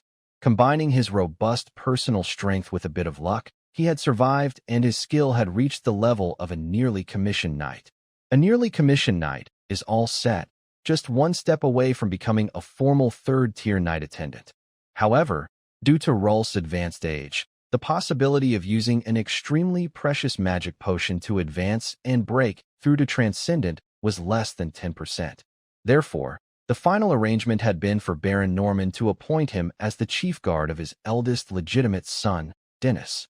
By the way, young Master Dennis, the day before yesterday Baron Norman asked if there's any chance you could establish a romantic relationship with Lady Crea before she leaves Meister County? Although he felt that asking this question might displease the young master before him, Rulse had no choice as Baron Norman was awaiting a reply, so he had to pluck up the courage to ask. When Dennis heard his loyal subordinate ask this question, his face immediately darkened. It was his sore spot. He had earnestly pursued Crea, only to receive the response, "If you can defeat me in a spar, I'll consider it. Do you want to try?" He would never forget that scene. He lasted only 3 seconds before embarrassingly admitting defeat. Latterly, he devised various strategies hoping to win Crea over with sincerity and perseverance, following her to Habsburg Manor for knight attendant training.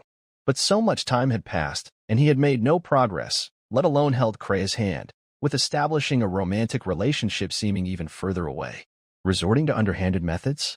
In terms of status, Crea is the daughter of Count Habs. In terms of strength, she became an official knight at 15 and is considered Meister County's top talent. Moreover, she is about to leave to enroll at the Dragong Imperial Royal Academy.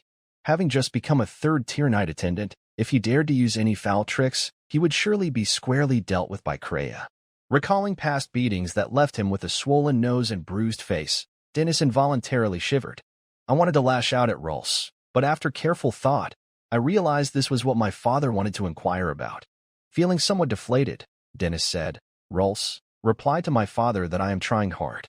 Go, call Tina over, Dennis demanded, suppressing the fury in his heart, and waved his hand dismissively. Yes, young master. Rolls bowed respectfully and left the room.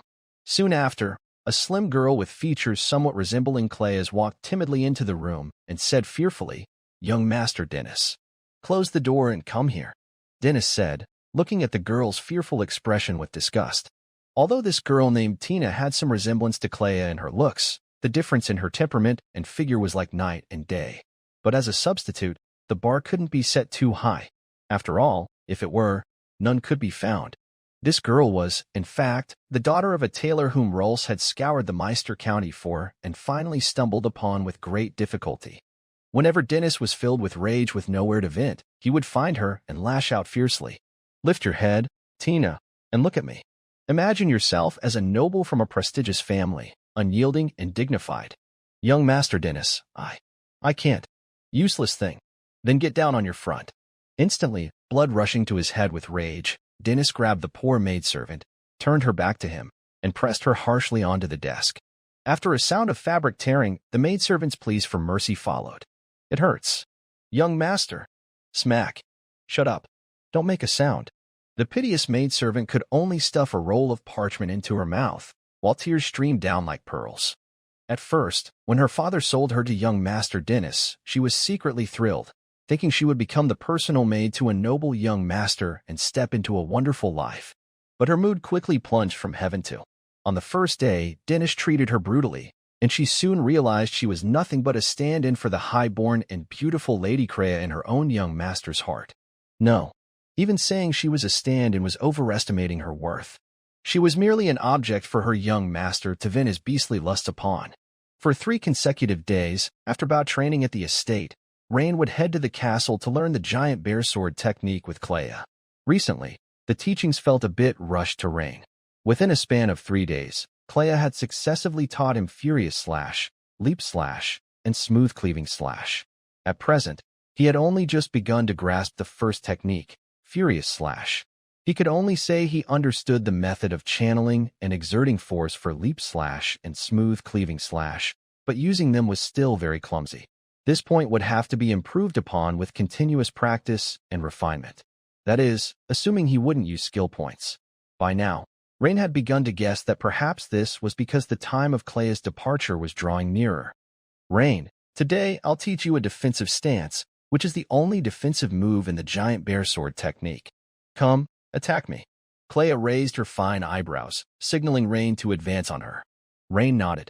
The next second, he swiftly stepped forward and his dual-handed greatsword traced a lightning-fast semicircular arc. At a downward angle of 45 degrees, he fiercely cleaved down towards Clea. Clang! A grating sound of metal against metal rang out. Clea held her sword with both hands, her chestnut ponytail swaying. She used the strong blade near the crossguard to firmly catch Rain's smooth cleaving slash. The two quickly parted, and then Clea began to explain, there are 2 variations of the giant bear sword technique's defensive stance to cope with different situations. The first is similar to using a one-handed sword, applying the strong blade against the enemy's cleaving skills. The second is different. Come, Rain, your sword at me. As she spoke, Clea gestured for Rain to attack her again. All right, Lady Clea, be careful. Clang. The sound of this clang was quite crisp. Clea's dual-handed greatsword stood, planted into the ground, perfectly blocking Rain's striding. Rain was jolted so much that his wrist turned sour, almost unable to hold the sword hilt.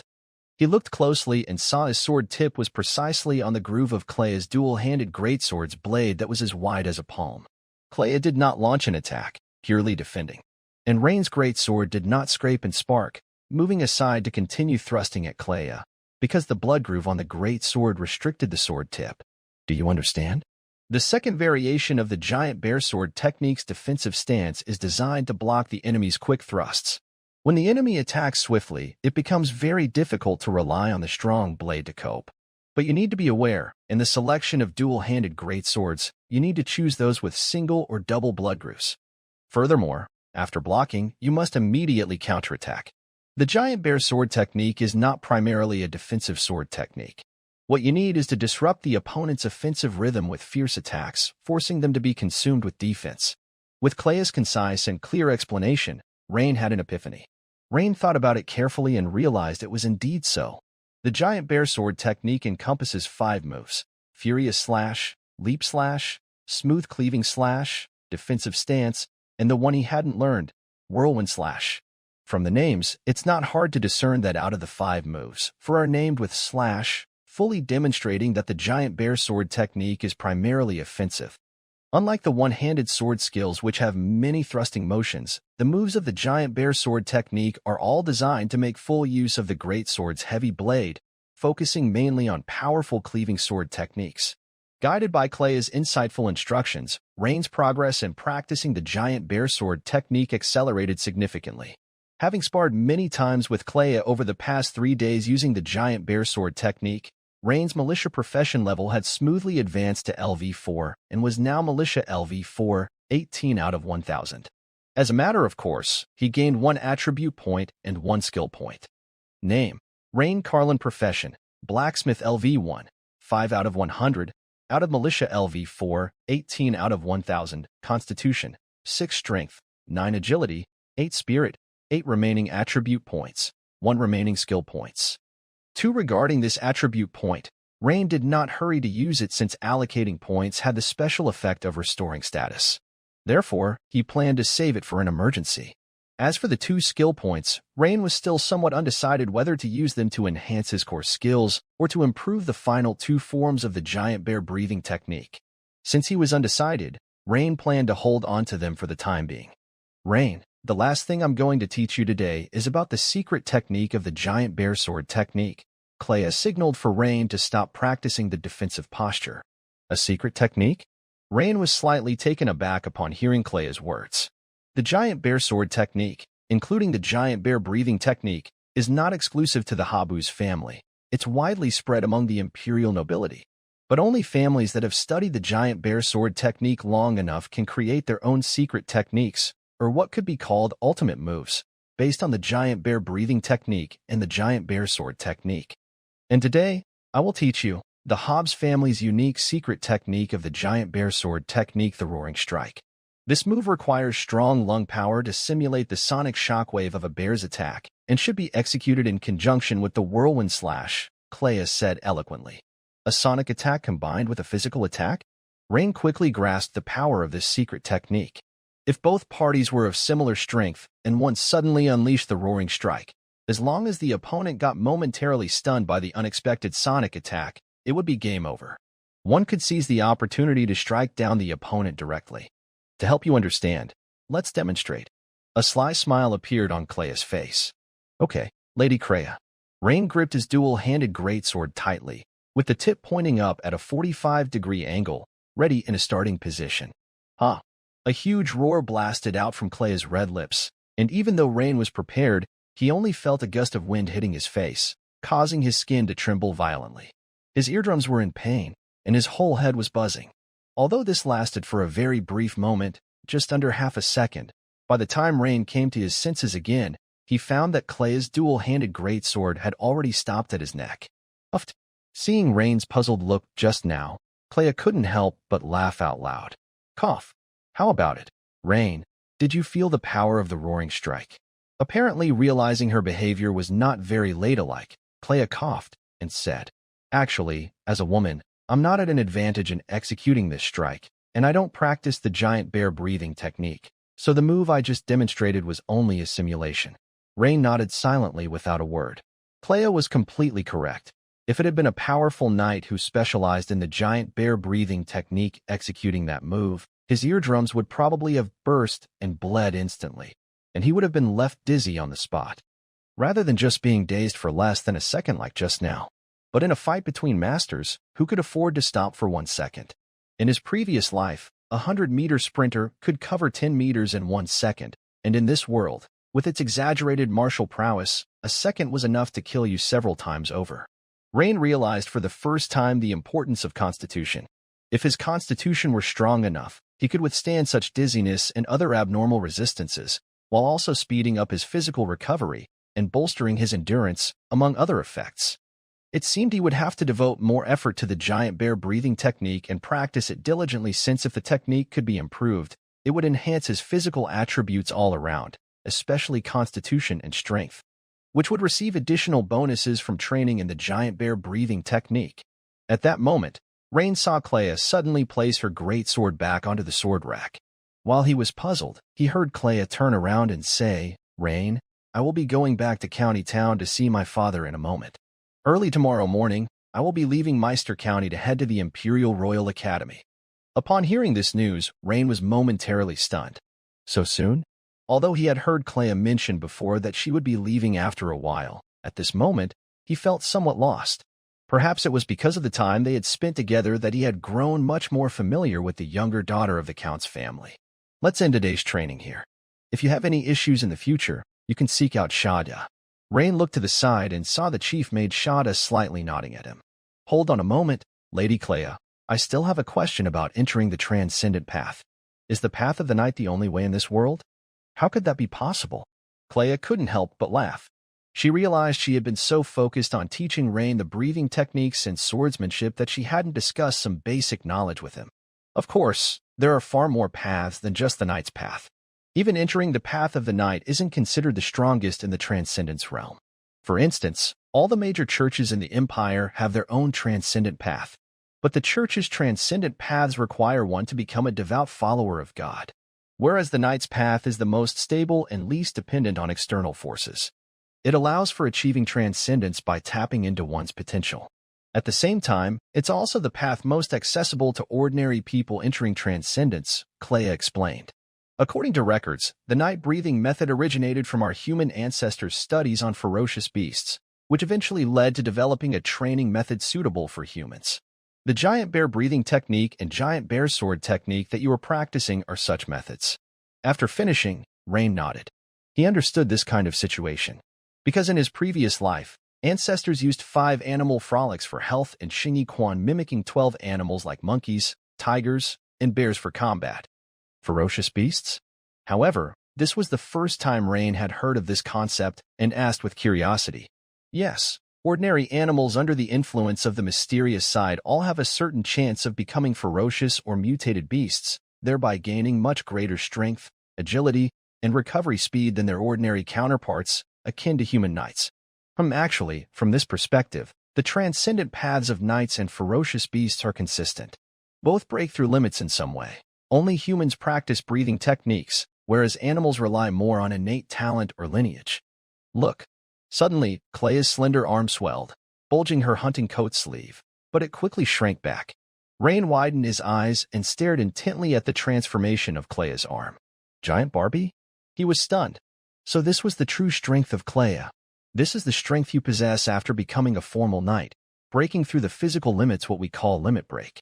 Long ago, limit break was also called ferocious transformation, but later, to differentiate between humans and beasts, those who reached transcendence through breathing techniques were called knights, and this transformation was named limit break, which essentially means the same as ferocious transformation. Well, I should get going now. Clea glanced outside the window as the night deepened. Rain, the world is much broader and more dangerous than you imagine. I've taught you the giant bear breathing technique and giant bear sword technique. Work hard. I hope to be surprised by you in a year. After speaking, Clea flashed a slight smile, swung her chestnut ponytail, and left the room, her figure quickly disappearing into the darkness outside the castle. Meanwhile, in the dining room of Count Hab's mansion in Meister County Town, a bearded man dressed in noble attire with black and gold edging was elegantly carving a large chunk of beef rib, handling the pure silver knife and fork with exceptional agility. On the silver plate, pieces of beef rib, cut as neatly as tofu, were quickly forked into his mouth. Soon, all the meat on that large beef rib was in his stomach, the bones picked clean without a trace of meat left. But it didn't end there. With a series of crisp click sounds, the silver dinner knife in the man's hand sliced through the tough beef ribs like butter, the marrow within into his mouth. At that moment, a beautiful serving maid respectfully offered a hot towel. The man wiped his mouth and said, "Michelle, sorry to have kept you waiting." His tone was very polite, but anyone could tell that it was merely a formality. "What is the matter?" "Baron, there is something I need to report to you." Named Michel, the butler waved his hand, dismissing all the maids from the dining room. "News has come from Dennis that your sister, Lady Clea, seems to have nurtured a legitimate descendant at the Habsburg estate, reportedly the son of a farmer, but with notable talent in swordsmanship." As soon as the butler named Michel mentioned the three words Lady Clea, the middle-aged baron's face changed, obviously recalling some unpleasant memory. He elegantly sipped his red wine, paused, and asked, considering the timing, "Clea must be about to head to the imperial city, right?" "Yes, under normal circumstances, Lady Clea should be departing for the imperial city within 3 days. Otherwise, she might miss the opening ceremony of the Imperial Royal Academy." The baron nodded and said, "Then let's give the face of my sister from Meister County, who possesses the strongest knight talent, and after she leaves, Michel, have someone erase that farmer's son." His tone was so casual, as if he were merely stepping on an ant by the roadside. "As you command, Baron," Michel said respectfully. Just as the butler was about to leave, the baron spoke again. "By the way, about that black flame prayer ceremony we spoke of last time, when can it be held?" "There seems to be a small problem there. Things have been tightly wound recently, and some materials might take more time to prepare. Tell them to speed up. I don't want to wait too long." "As you command, my lord, your will is my desire." The man in question, named Alonso Habus, was granted his baronial title at the age of 18, as he was the eldest legitimate son of the Habus family. Back in his study, Alonso sat in his chair, idly toying with a silver, round family crest, which was a couple sizes larger than an imperial gold coin. This was one of his habits. Whenever he needed to thoroughly consider an issue, he would spin the family crest on his finger. The craftsmanship of the Habus family crest was extremely exquisite. It depicted a swooping eagle with high-risen wings, each feather seemingly distinguishable, and its sharp talons pointed downward as though about to capture some prey. This was no ordinary eagle, but a transcendental raptor known as a Kali bird.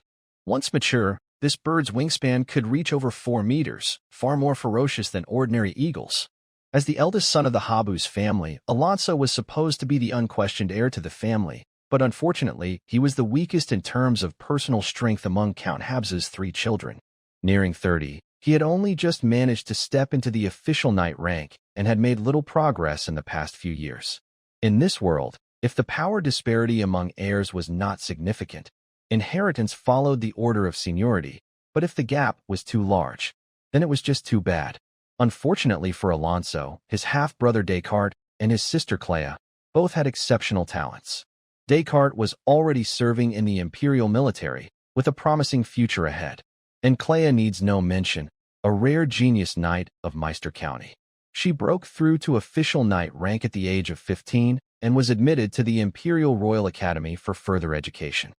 The crux of the issue was that Alonso's relationship with both had been poor from childhood, certainly not helped by his mother's influence, and reversing it was likely impossible for him personally.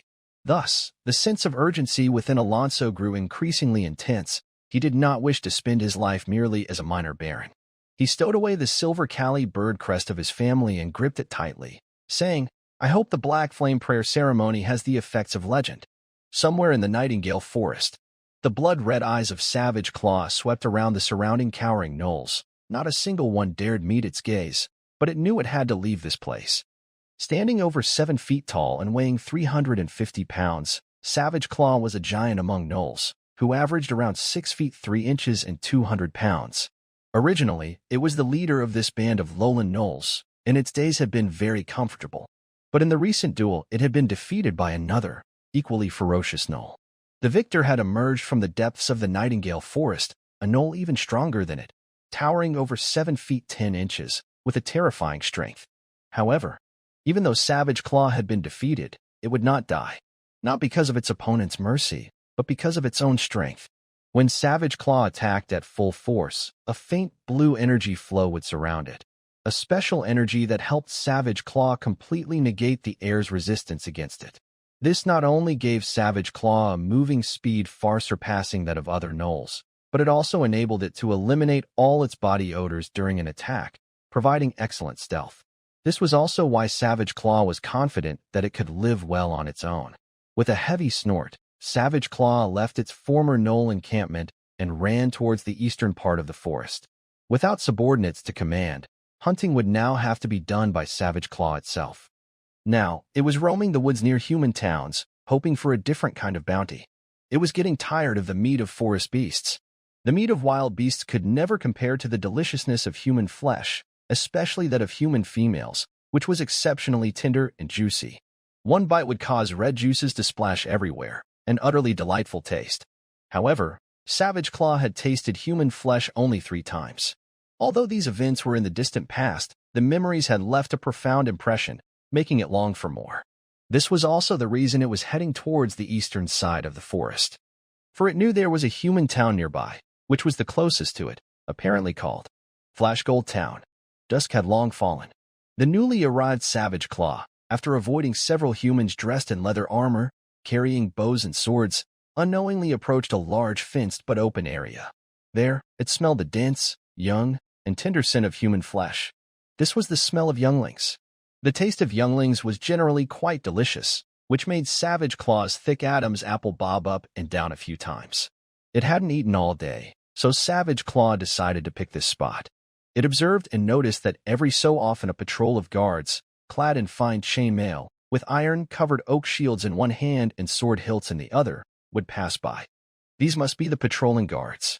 In its own knoll encampment, patrols were also organized. It wasn't that Savage Claw feared these weak human guards, but it knew that by killing them, it would certainly alarm other guards and thus miss out on the delicious youngling flesh. Although humans were on average weak, these guards would call for help. And if it attracted those iron men, that would be problematic. Because the strength of those iron men was formidable, some almost as strong as it, or even stronger, and it didn't want to encounter them. When it came to hunting, Savage Claw was very patient. Before becoming a leader, it also had to hunt for itself. Just a little longer, and it could enjoy fresh and tender meat.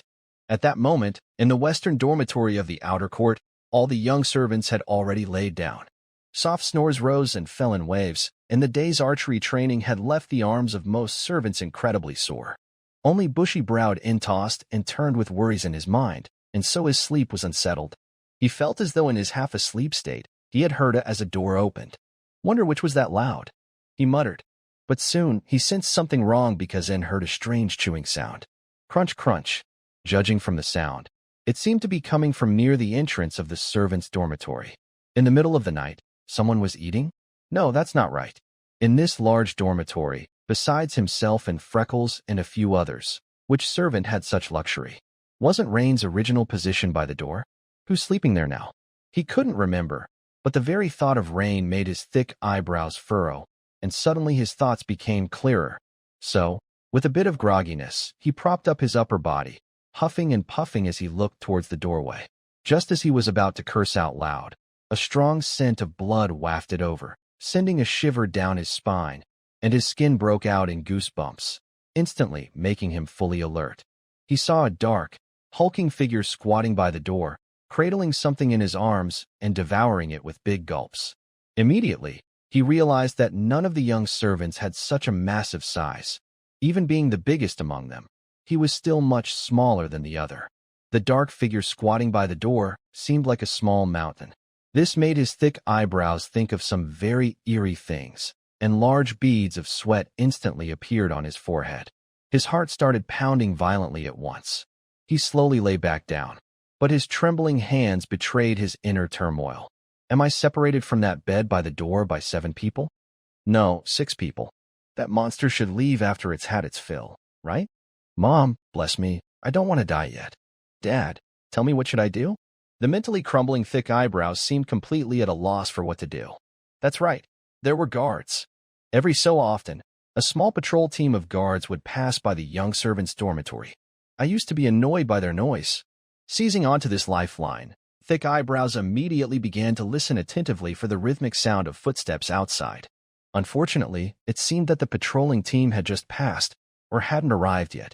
Listening closely, the sinister crunch-crunch of chewing actually became clearer. At this moment, he had never hoped so much for the arrival of the guards. 1 minute, 2 minutes. Time passed agonizingly slow. Finally, he heard the somewhat heavy, rhythmic footsteps and yelled at the top of his lungs, "Help! There's a monster! Are you crazy, Thick Eyebrows?" Stop screaming nonsense. The freckle-faced boy sleeping next to him was the first to be woken by his shout. Yeah, thick eyebrows, what are you doing? Asked the son of the tanner, rubbing his eyes. The young servants, one after another, were woken by thick eyebrows' thunderous scream and started complaining about him. But the next second, they all froze, their eyes bulging as they stared at the massive figure standing in the doorway. By the weak moonlight, the group of young servants could barely make out that the figure was humanoid, clad in torn leather shoulder guards and chainmail, with a protruding forehead and dense fur on the exposed parts, but clearly not a human head.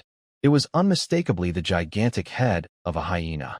Its face was ferocious and ugly. At that moment, the creature was gnawing on a long human thigh, with fresh red blood and bits of flesh dripping from its gaping maw. Savage Claw was very unhappy, having planned to secretly eat 2 cubs and then take 2 more away for the next day, but its perfect plan for the night was ruined by a cub's piercing scream. Looking at the half-eaten cub on the ground, Savage Claw knew it was time to go. The human guards were about to come. It seemed that taking 2 was no longer an option, but one should be manageable. Then, Savage Claw grabbed a young servant who was petrified near the door, burst through the wooden door, and dashed outside. The patrolling guards of Habsburg's estate had rushed towards the young servant's dormitory upon hearing Thick Eyebrows scream, and now they too had reached the entrance, ready to burst in. What they didn't expect was the wooden door to suddenly splinter apart. The shattered wooden planks shot towards them like arrows.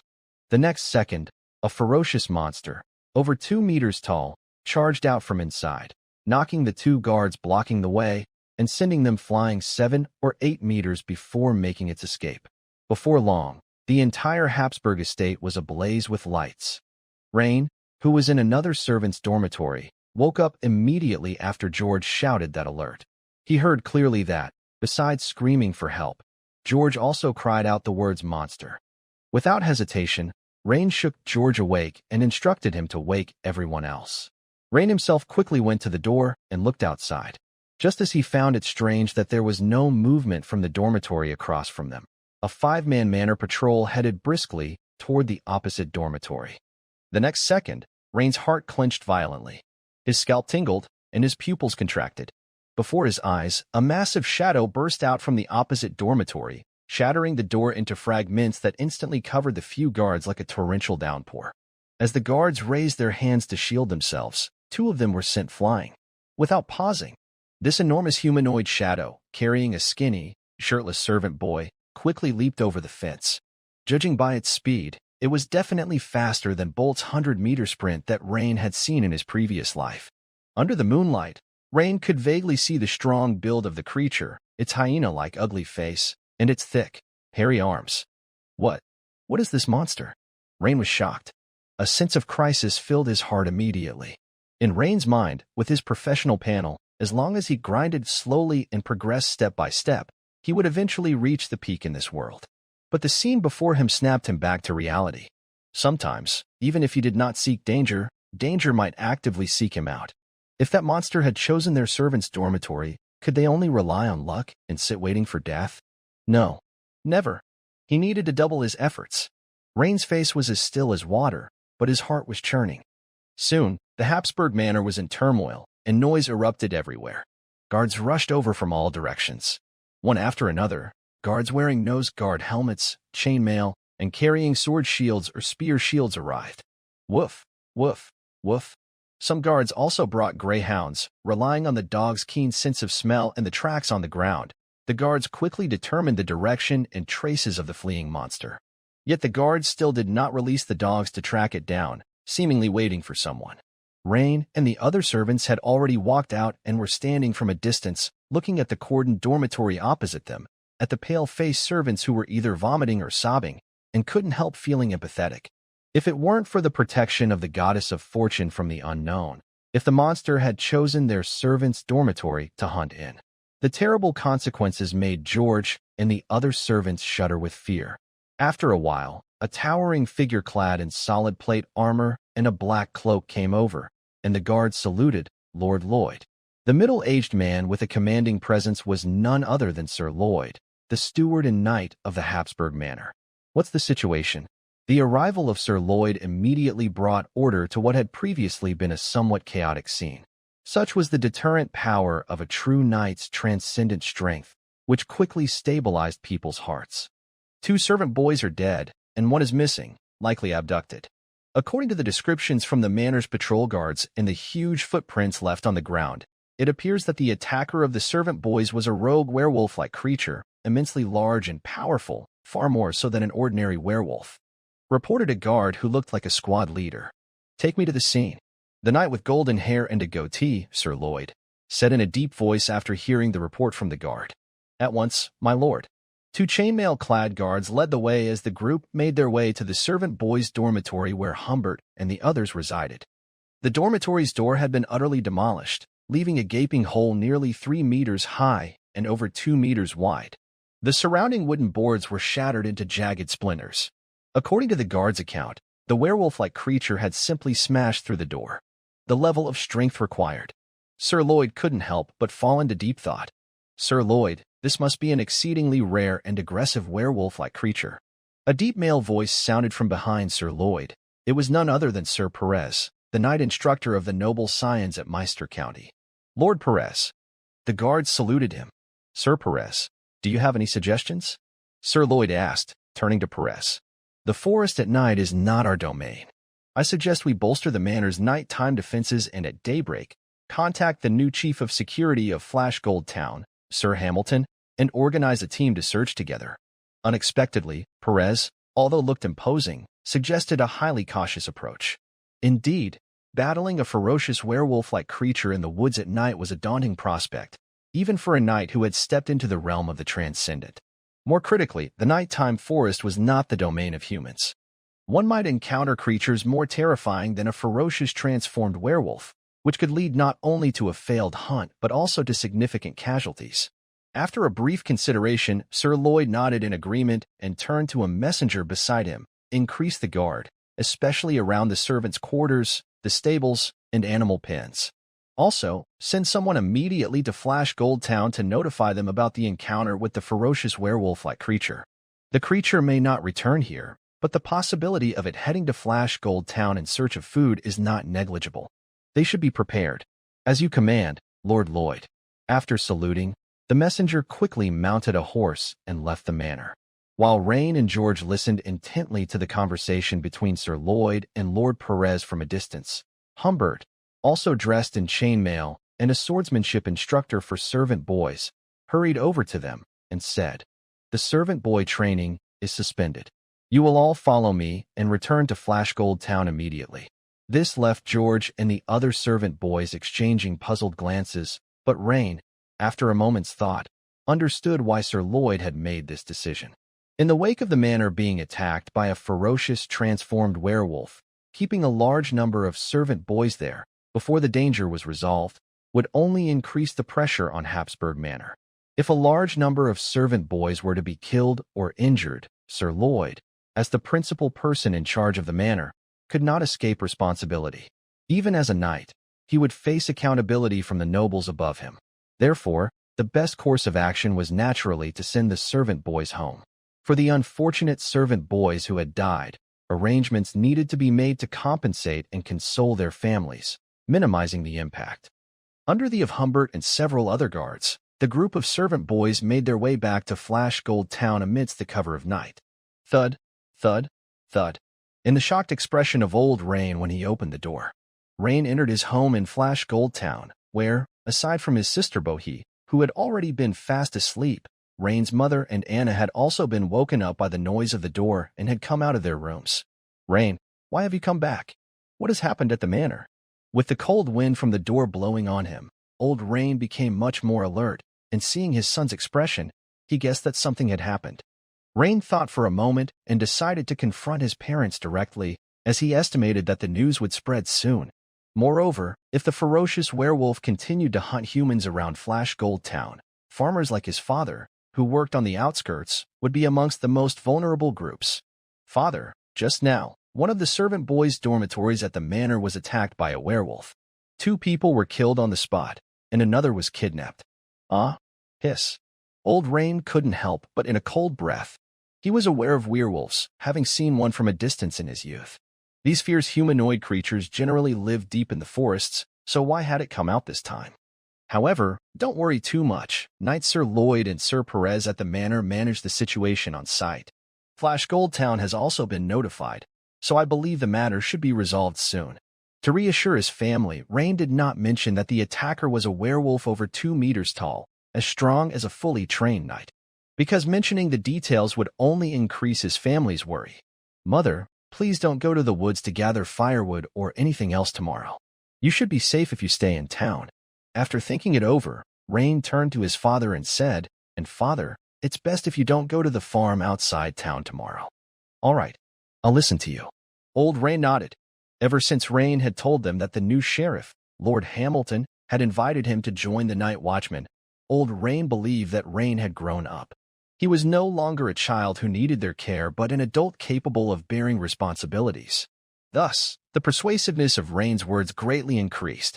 Rain nodded, and he and Anna went upstairs. Now that Rain had returned, Anna would have to share a room with Bohi, while Rain would sleep in his old room as usual. But just as Rain had lain down not long ago, suddenly, there was another knock at Rain's house. When vigilant old Rain peeked through the door slit and saw 3 night watchmen holding torches and clad in black leather coats, he immediately opened the door. Rain also came down from the 2nd floor. The leading, somewhat familiar, and lean night watchman said, "Rain, we're short-handed tonight, and just now Lord Sheriff Hamilton informed me to have you join the night patrol in this area." "Okay. Just give me 2 minutes," Rain agreed without hesitation, because he was familiar with this night watchman, whose patrol area included the area near his house. If it had been somewhere else, Rain might have considered it further. But patrolling his own doorstep, for the safety of his family, he would definitely agree. Rain turned around and went upstairs, planning to take a short sword from the storage room on the 2nd floor. "Are you here to get the equipment?" "No need for trouble. Everything has been prepared for you." The night watchman behind him took out a whole set of black leather armor, a bow, a quiver, and a sword and handed them to Rain. This immediately delighted Rain. He hadn't expected the other party to be so thoughtful. By the time Rain had put on the standard night watchman gear, apart from his slightly youthful face and shorter stature, he looked no different from the other night watchmen. "Rain, be careful," his mother instructed with a worried face. She had originally thought that Rain joining the night watchman was a good thing, but now that a crisis had occurred and her child had to deal with it personally, her brows were furrowed with unresolved worries. "Don't worry, Mother, I will take good care of myself." After saying this, Rain bid farewell to his parents and began the night patrol with 3 night watchmen. "Rain, I heard that the incident involved the trainee servants from the manor," asked the efficient night watchman. "Yes, I personally witnessed that ferocious werewolf charge out of the servants' dormitory in a violent frenzy, instantly knocking a guard flying and escaping," said Rain with a serious expression. Thinking of the other's strength and agility, which were far beyond ordinary, he still felt a trace of fear. If this level of strength were converted according to the system's quantified standards, wouldn't it be around 18 or even 20 points? It was significantly beyond the limits that an ordinary person could achieve. The other 3, seeing Rain's solemn expression, exchanged looks and their expressions became much more serious. In their eyes, this young man, who had single-handedly dealt with 2 criminals last time and won Lord Hamilton's praise, though young, was skilled and meticulous. Since he was giving it much importance, it seemed that the werewolf's strength was truly formidable, not to be underestimated. No wonder Lord Hamilton emphasized that any night watchman who spotted the werewolf should immediately fire a signal. As long as it was within Flash Gold Town, within half a minute, other night watchman squads would continuously arrive, and Lord Hamilton would also arrive immediately. During the conversation, Rain quickly learned what their mission was. They were in charge of patrolling and ensuring safety on these 2 streets. "Let's light up these lamps first," said the efficient night watchman squad leader. Normally, under no unusual circumstances, not all the town's street lamps, oil lamps, were lit to save fuel by turning off a few. Only now did Rain just find out that the street lamps in the town used a mixture with whale oil as the main ingredient for fuel. The oil consumption of a single lamp was not high, but if it were dozens or even hundreds of lamps, the cost would be substantial. Seeing the night watchman carrying out the lighting, Rain volunteered, "Let me try." As a soon-to-be night watchman, it was always good to be diligent. It would allow him to quickly integrate with the veterans. Just as Rain put a match inside the lampshade to light the lantern, suddenly, the system alert sounded. Ding. Detecting that the host is refilling the street lamp, triggering job change night watchman. Promotion to night watchman prerequisite conditions are 1. Militia LV3 or above. 2. Strength 7 points or above, Agility 6 points or above, Constitution 6 points or above. 3. Any Swordsmanship LV3 or above. Any Archery LV2 or above. Current conditions do not meet. Promotion to night watchman failed. Oh, it turns out to be a new combat profession. Rain couldn't help but be overjoyed. After scrutinizing the system's description, he realized that only his archery skill did not meet the requirements. In recent days, although he had been training with the bow during the daytime servant training, because Rain hadn't used any skill points, his archery was still at level 1, 12 out of 100. To advance to LV2, it would take at least 2 to 3 months of effort.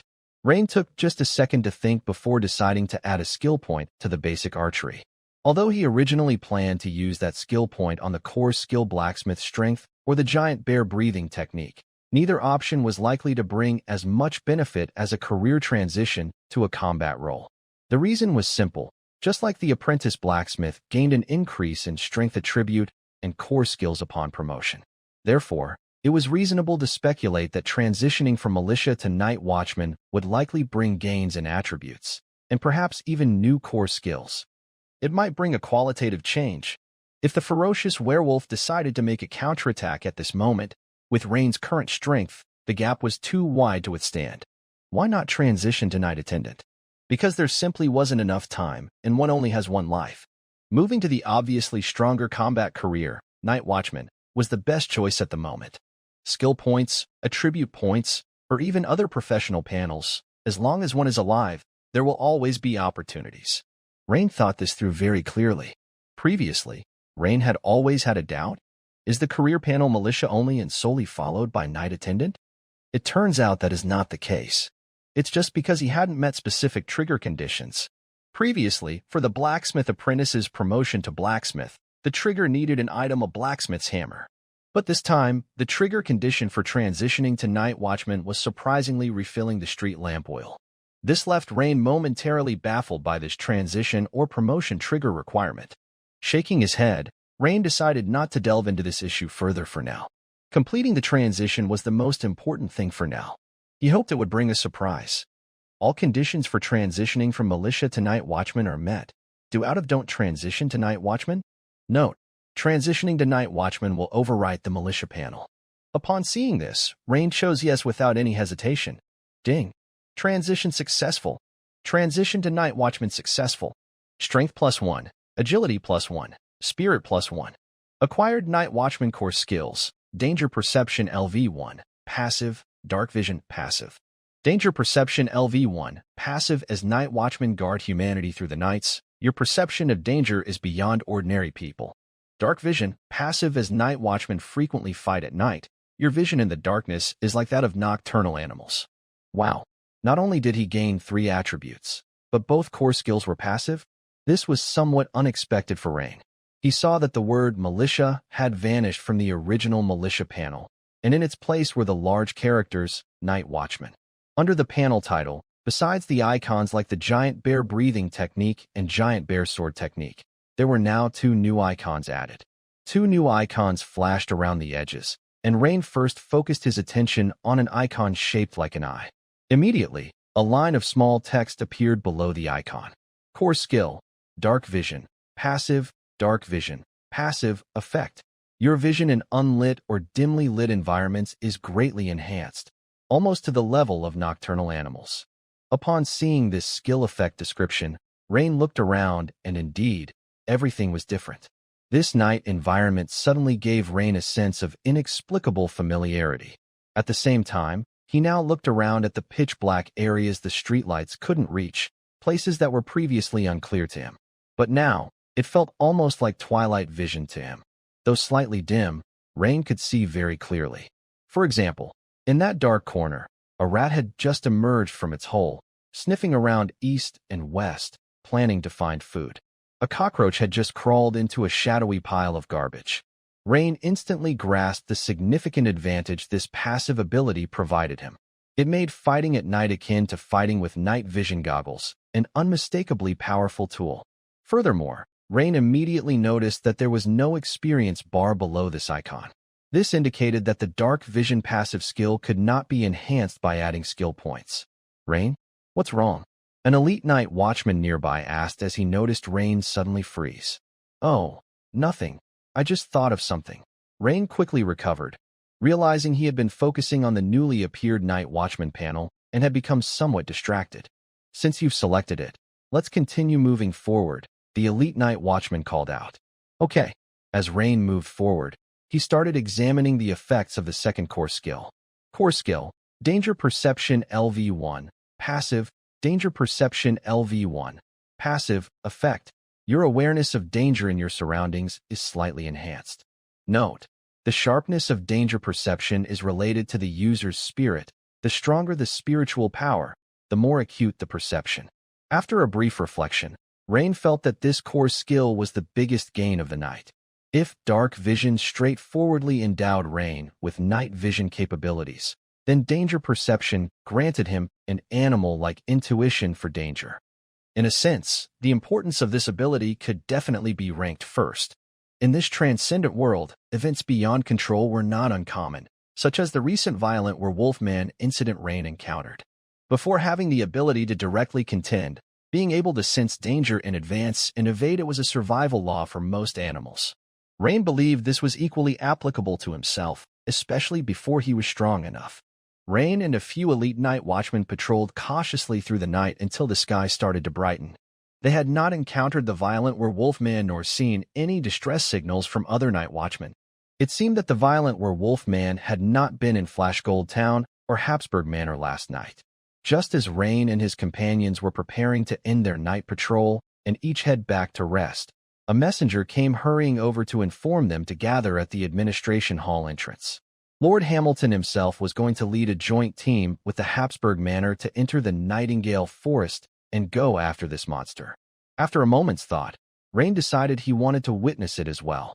Although he was unsure who would lead the team from Habsburg Manor, he assumed it would be someone with a strength similar to Lord Hamilton, possibly Knight Lloyd or Instructor Perez. With several knights of such caliber leading the way, along with numerous elite night watchmen and manor guards, Rain felt the risk was still manageable.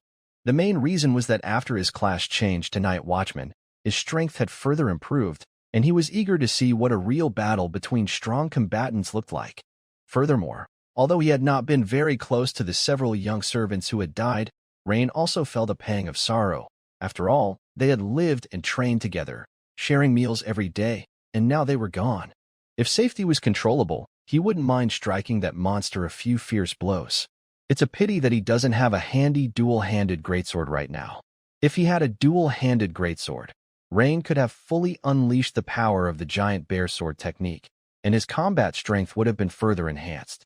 At the moment, he only has a standard issue sword from the Night Watcher's army. However, the sword would do, with a slightly longer hilt allowing for two-handed use, though the blade was too light to fully bring out the power of the giant bear sword technique. Soon, Rain and the elite of the Night Watchmen met Hamilton in front of the city hall, clad in knight armor and wielding a sword and shield. Fully armed, Hamilton's imposing figure combined with his nearly square stern face made his sheriff presence quite commanding. Upon seeing Rain, he nodded slightly as a gesture and didn't have time to exchange more than a few words with him. Once everyone had gathered, Hamilton began briefing them. Just now, a good number of people from Habsburg Manor have entered the Nightingale Forest to the west and have roughly located the ferocious werewolf with the help of hawks and dogs. The creature is cunning and is currently hiding in a secluded valley. Now, our team along with the Habsburg Manor's team will advance in 3 groups to encircle and capture the ferocious werewolf. It dawned on Rain that the Manor's hawks and greyhounds had set off first to ascertain the werewolf's location, a clever tracking method indeed. After a simple mobilization ceremony, Hamilton donned his round, bucket-shaped plate armor helmet, took the lead personally, and swiftly headed toward the designated location with more than 20 elite night watchmen, including Rain. This time, the Night Watcher's army was responsible for the north side of the valley, which was furthest from Flashgold Town, so time was quite tight. Nightingale Forest. Inside a hidden valley. Savage Claw, feasting heartily on a young beast, glanced upwards at several eagles in the sky with his green oily eyes. These eagles seemed a bit odd, constantly circling and calling directly above him, but he didn't care much about them. The place he occupied was a carefully chosen valley with 3 different exits leading outside. Even if humans came seeking revenge, they could do nothing to him, and he might even catch more meat to enjoy. If the Iron Men came, he would just burrow deep into the forest, where humans would not dare to follow. Woof woof woof. A burst of barking suddenly arose from the western entrance of the valley. This made Savage Claw immediately vigilant, and he put down the pitiful young beast, looking up to see. If he was not certain about the eagles, the barking confirmed that humans had indeed tracked him down. Suddenly, a slim and lean greyhound burst out of the dense woods. Upon catching sight of Savage Claw, it began barking excitedly. If not for their significant difference in size, the greyhound would have surely charged at him. Such an annoying little thing, a human's lapdog. Savage Claw's paws dug in, instantly sending dirt flying and creating a small depression in the ground. His massive form shot forward like an arrow toward the greyhound. Whimper the greyhound's eyes filled with terror, and it immediately turned around to return through the dense forest the way it came. Although the greyhound was not powerful in combat, its long and strong limbs made it very fast when running. Even though Savage Claw was faster, the dense trees in the forest made it difficult to kill the greyhound immediately. Common language, found it. It's right here. Noisy human voices followed. Savage Claw realized the situation seemed to be turning sour. He rolled his green oily eyes and halted his chase, quickly turning around to head for another exit at the south side of the valley. He quickly left the noisy commotion behind, which pleased Savage Claw. These foolish humans, making such a fuss and ending up with nothing, they must have quite the expression on their faces. Tomorrow or the day after, I'll make a comeback with a counterattack. Heh. This time I didn't get to eat the freshest, juiciest human females, a regret I must remedy. As Savage Claw hurried along, thoughts like these crossed its mind, its eyes a gleaming, cunning green, flashing with sly satisfaction. Woof woof woof. Suddenly, a chorus of barking erupted from the entrance to the southern valley. This caused Savage Claw to change color and come to an immediate halt, leaving behind 2 deep furrows in the ground. The humans know about this southern exit too. Savage Claw glanced hatefully in that direction and then made for the northern exit of the valley. It was their last way out. At this moment, Savage Claw's state of mind was no longer the calm and serene one it had had at the start.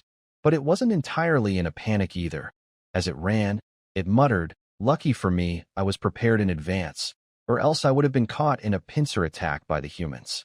As Savage Claw neared the northern exit of the valley, it deliberately slowed down, listening carefully for a while, and, hearing no dogs barking, revealed a satisfied smile. "Stupid humans. You think you can catch your grandpa, Savage Claw? Dream on." Ha ha ha. After that, Savage Claw sprinted towards the northern exit. Whoosh whoosh whoosh. A dense volley of arrows gave Savage Claw a huge fright, but luckily it was quick to react. Its large and strong body immediately produced a light cyan flow of air, and its speed surged dramatically, allowing it to dodge most of the arrow storm. Savage Claw dashed behind a large tree for cover, peering intently ahead. There, at the northern exit of the valley, loomed several humans clad in leather armor, bows in hand, and among them, leading the group, was an unusual Ironskin. This team was none other than the Night Watcher's army, led by the Ironskin Hamilton, the Sword and Shield Knight. Although the sun had just risen, casting a dim morning light, within the Nightingale Forest, fog blurred the vision, and dense vegetation under the patchy tree shadows meant visibility wasn't all that great. Fortunately, Rain now possessed the passive ability Dark Vision, which allowed him to clearly make out the vicious humanoid jackal-wolf figure. Standing over 2 meters tall, its limbs were long and powerful. It wore a shabby mix of leather and chainmail armor that seemed to be cobbled together from various human mercenaries, put on in a hurry and fitting poorly. The creature didn't hold any weapons, but its claws gleamed coldly.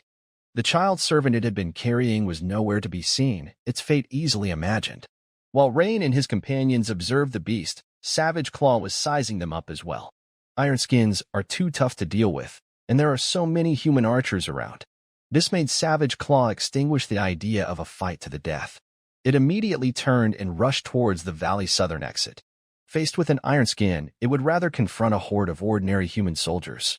But as Savage Claw approached the southern exit, it was shocked to find there stood another Ironskin, wielding a dual-handed greatsword, alongside dozens of soldiers in chainmail, nasal helmets, and holding various weapons. At that moment, Savage Claw's heart plummeted. Not giving up hope, it made a mad dash for the first exit, the western side of the valley, only to find yet another iron skin, with a sword and shield, and a group of human soldiers there as well. Savage Claw was in despair. The next second, a fierce look crossed Savage Claw's face. Now, leaving through the western and southern exits is out of the question. There's still human territories. Who knows what other traps await me there? So the only way out is the northern valley exit, back into the depths of the forest, where I can catch my breath. Having made up its mind, Savage Claw started to sprint with all its might, a gray-black shadow once again dashing at high speed towards the northern exit, where Hamilton and Rain were positioned. Rain had seen from afar, the vegetation in the distance collapsing as if cut down, and a familiar, towering figure appeared again. Seeing the aggressive demeanor of the other, Rain immediately became alert, thinking to himself, this is bad.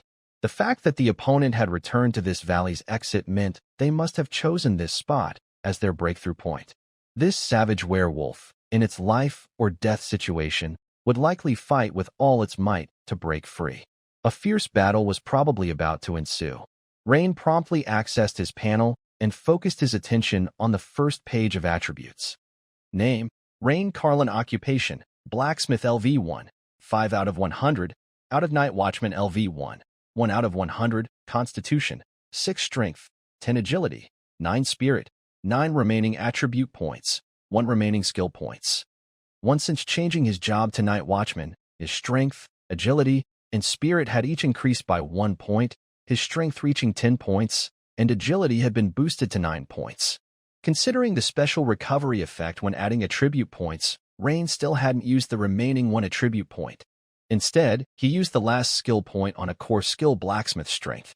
Instantly, the icon that resembled Popeye with prominent biceps lit up around the edges, and the row of small text underneath changed, displaying core skill, blacksmith strength LV2, active, blacksmith strength LV2, active, effect.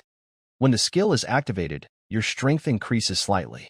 Note, the effect of this skill increases the host's strength by a certain ratio, and its duration is proportional to the host's constitution and spiritual power.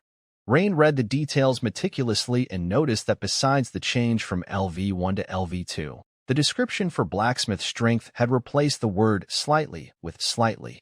It seemed that blacksmith strength at LV2 would further increase the strength enhancement. Although he didn't know exactly how much the enhancement was, it would definitely be stronger than the previous roughly 20%, perhaps 30%, or even more. Fire arrows. Facing the swiftly approaching savage werewolf, Hamilton swung his knight's long sword forward fiercely, issuing the command. Instantly, including Rain, more than 20 elite night watchmen shot their arrows eagerly. However, the savage werewolf, covering its eyes with one thick arm, quickly changed its position, moving not only faster but also erratically left and right, making it hard to target. This move immediately allowed it to dodge most of the arrows. Only 2 arrows hit, but due to the plated armor and dense, wire-like muscles protecting it, they did not deeply. Roar. After forcefully snapping the arrows on its left shoulder and right chest, the werewolf roared furiously and surged straight toward Hamilton. Bring it on. Hamilton, facing the high-speed attack of the savage werewolf, was undaunted and even slightly excited.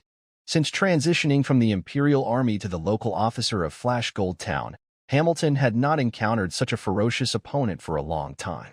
Hamilton felt his blood start to boil. As the distance between them closed, the elite night watchman's arrows continued to be dodged by the opponent. Just as Hamilton felt the wind of the werewolf's charge hitting his face, his sharp eyes detected a sinister smile on the face of the savage werewolf. This immediately made Hamilton's heart skip a beat. Sure enough, a sudden change occurred. Just as the savage werewolf was about to engage Hamilton, it suddenly turned 90 degrees and, with a powerful side leap, charged toward the night watchman elites on Hamilton's left instead. It turned out that Savage Claw's main advantage was exploiting Hamilton's cumbersome iron shell, which couldn't keep up with its speed. Cast nets. Hamilton roared from behind. Suddenly, several nets with a diameter of 3 to 4 meters were thrown directly at the werewolf. Hamilton had already planned a contingency, but Savage Claw seemed utterly unfazed. even showing a hint of disdain. On its pair of sharp claws, a faint blue aura began to swirl. The next second, swish, swish.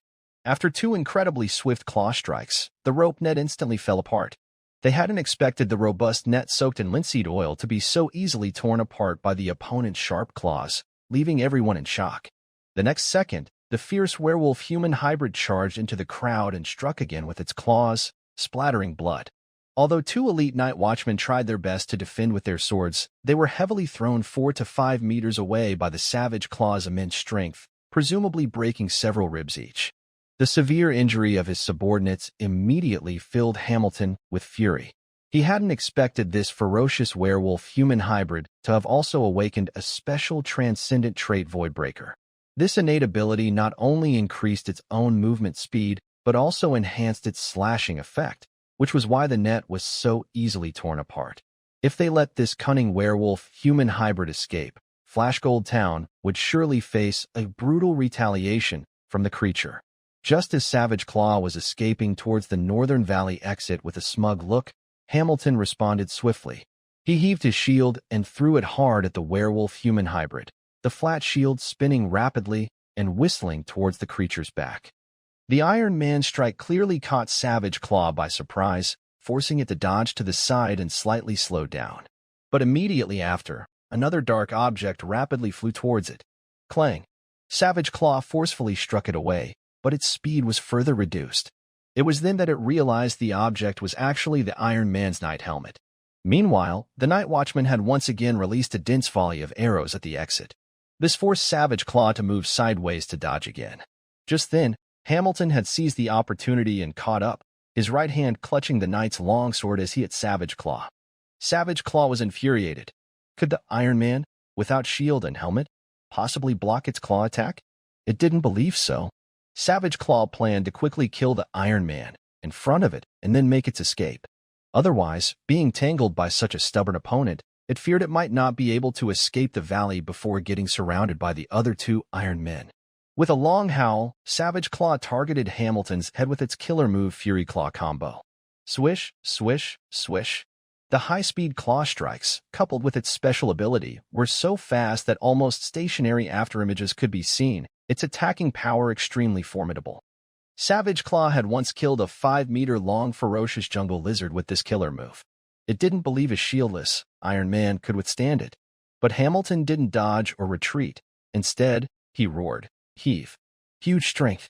Hamilton's arms suddenly swelled, and he followed with an upward slash, swinging the knight's longsword like a bolt of silver lightning directly at Savage Claw's body. This scene left Rain and the other night watchmen stunned and their blood boiling all at once. Attack against attack. Killer move against killer move. In their eyes, the two dark figures collided heavily, then both blood splattered and flew backward. For bloody marks appeared on Hamilton's thick chest armor, extending from the upper right to the lower left of his abdomen. Without the knight armor's protection, the opponent's strike surely would have split Hamilton open. Meanwhile, the ferocious werewolf-human hybrid was even more severely wounded, its right hand tightly clutching its left forearm, which Hamilton's slash had cleanly severed. At that moment, fresh blood was spurting from the smooth cut. Savage Claw knew that if it didn't run now, it was doomed. As the blood continued to drain from its left arm, it felt its strength rapidly fading. Savage Claw could no longer care about anything else, mustering its remaining strength to rush towards the night watchman blocking its escape path. 3 night watchmen were instantly sent flying by the 300-plus-pound Savage Claw.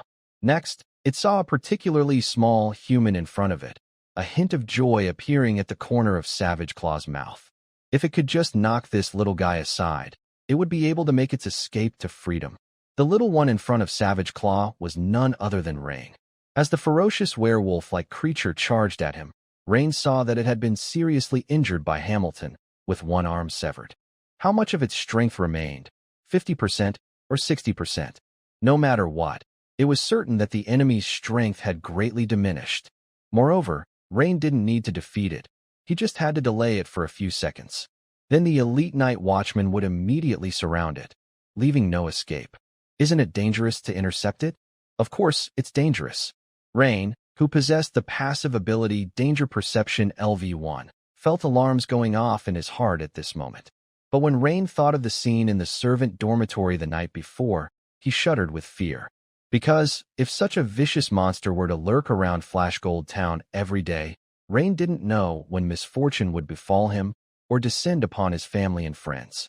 Although Rain was still far from being a formal knight, and couldn't unlock the body's limits to the extent Hamilton could, Rain had other trump cards. To delay the foe for a few seconds, he was fairly confident. Seeing Rain actually planning to confront the enemy, Hamilton couldn't help but shout anxiously, "Rain, get out of the way."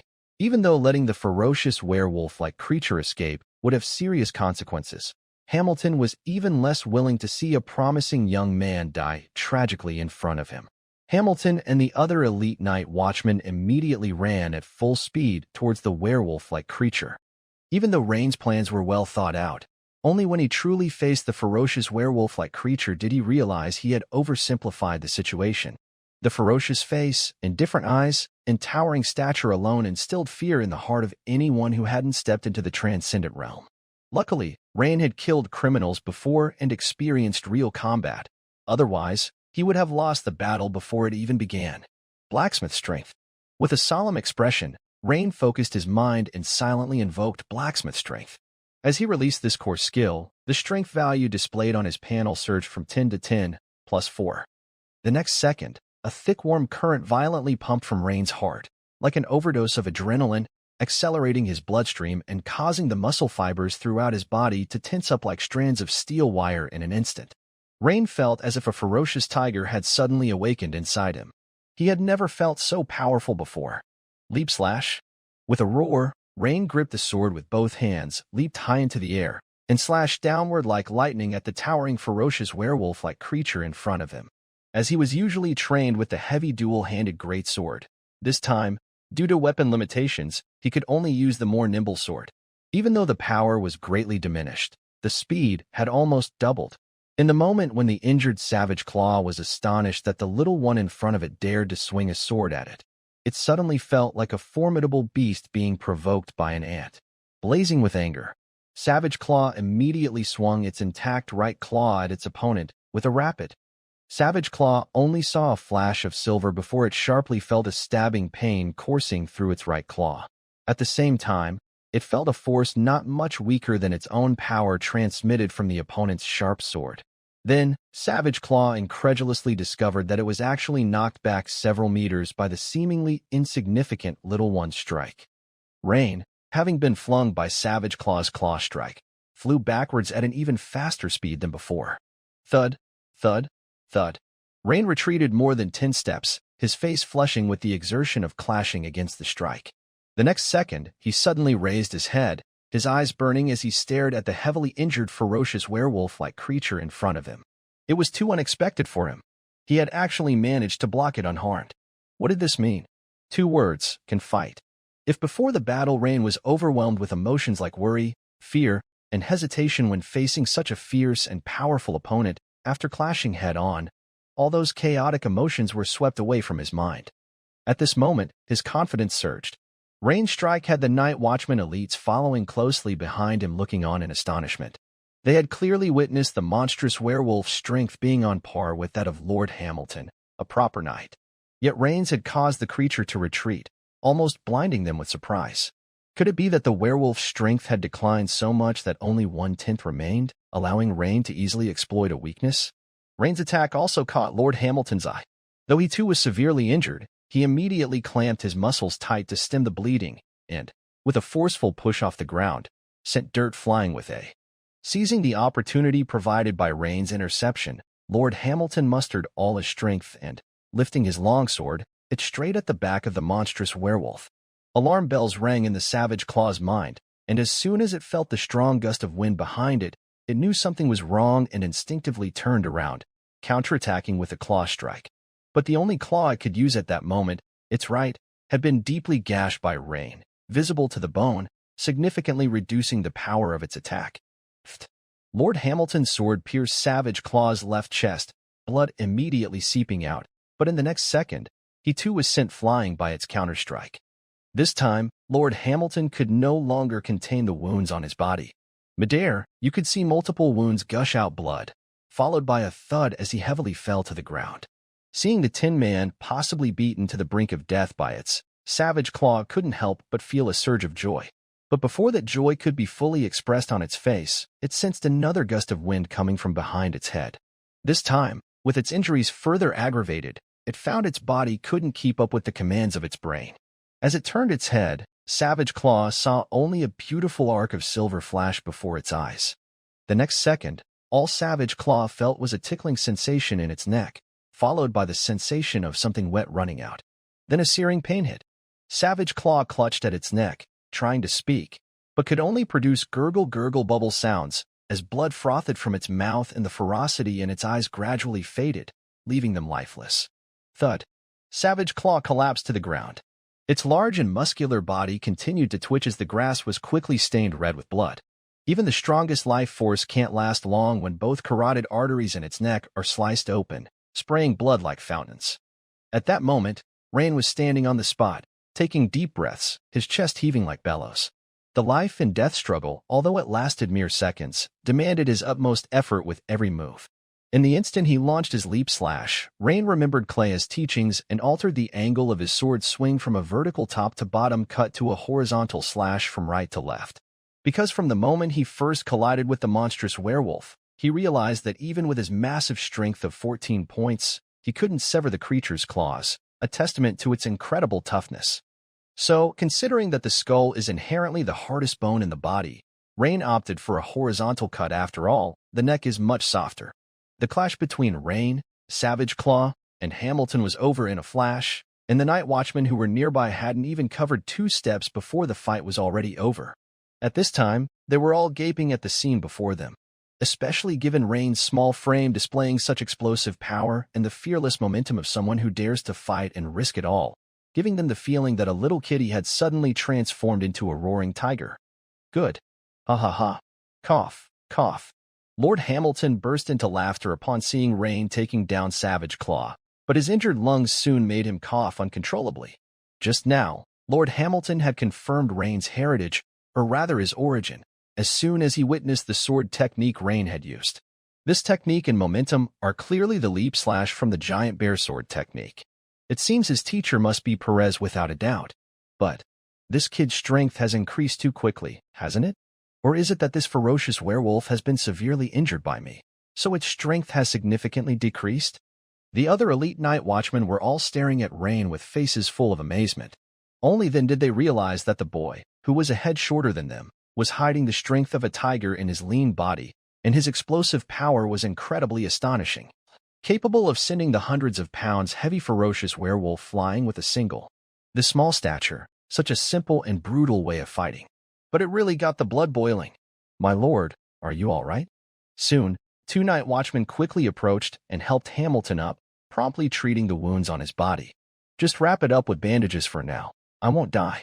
Seeing that their supervisor was unharmed, the night watchmen once again focused their attention on Rain. Good kid, it's Rain, right? I'll remember you.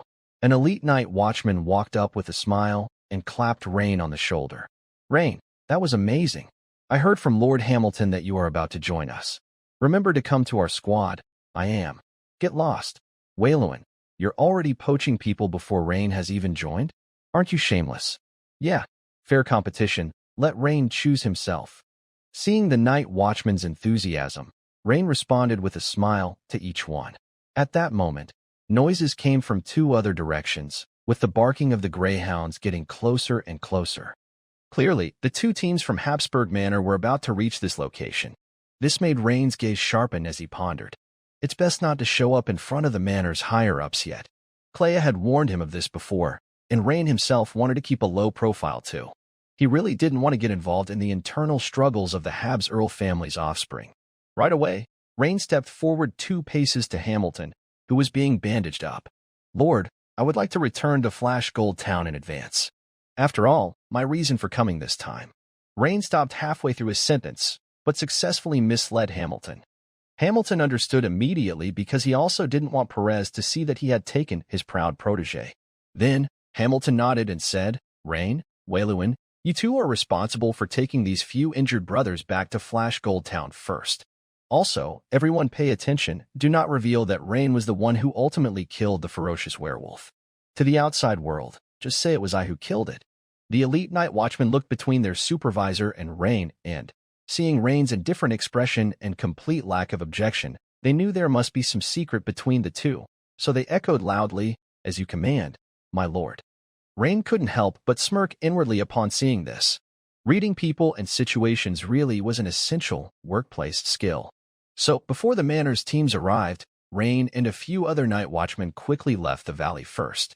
On the way back, Rain finally had the opportunity to check the system notifications. Your skill, giant bear sword technique, has improved. Experience plus 157. You have experienced a battle. Night Watchman professional experience points plus 87. The giant bear sword technique advanced directly from LV1 to LV2, reaching the level of LV2, 54 out of 300. Especially for the leap slash, Rain now had many more insights in his mind. It was with the leap slash that he had killed the injured ferocious werewolf with a single strike. And seeing the Night Watchman profession level at LV1, 87 out of 100, now nearly halfway filled, Rain was slightly startled. Indeed, this once again proved that life and death struggles are a shortcut to raising one's combat profession level. Unfortunately, it's just a bit too dangerous.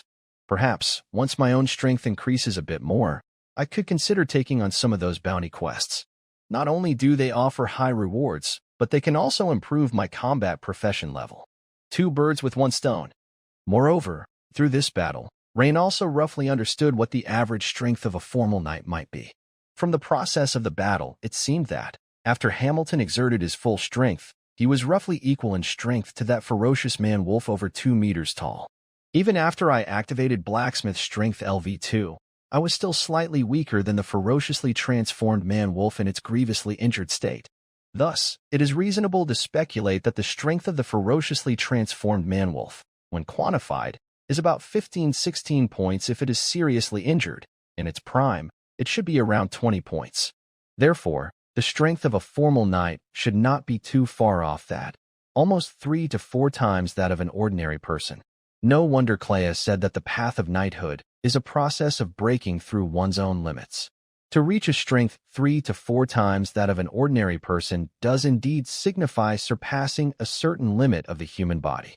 In his previous life, Rain had seen a news story where it was said that the muscle strength of the human 100-meter king bolt was twice that of an ordinary person, which was close to the physical limit that could be achieved through later life training. Then 3 times, or even 4 times. This has already far exceeded the physical upper limit that ordinary people can achieve through training.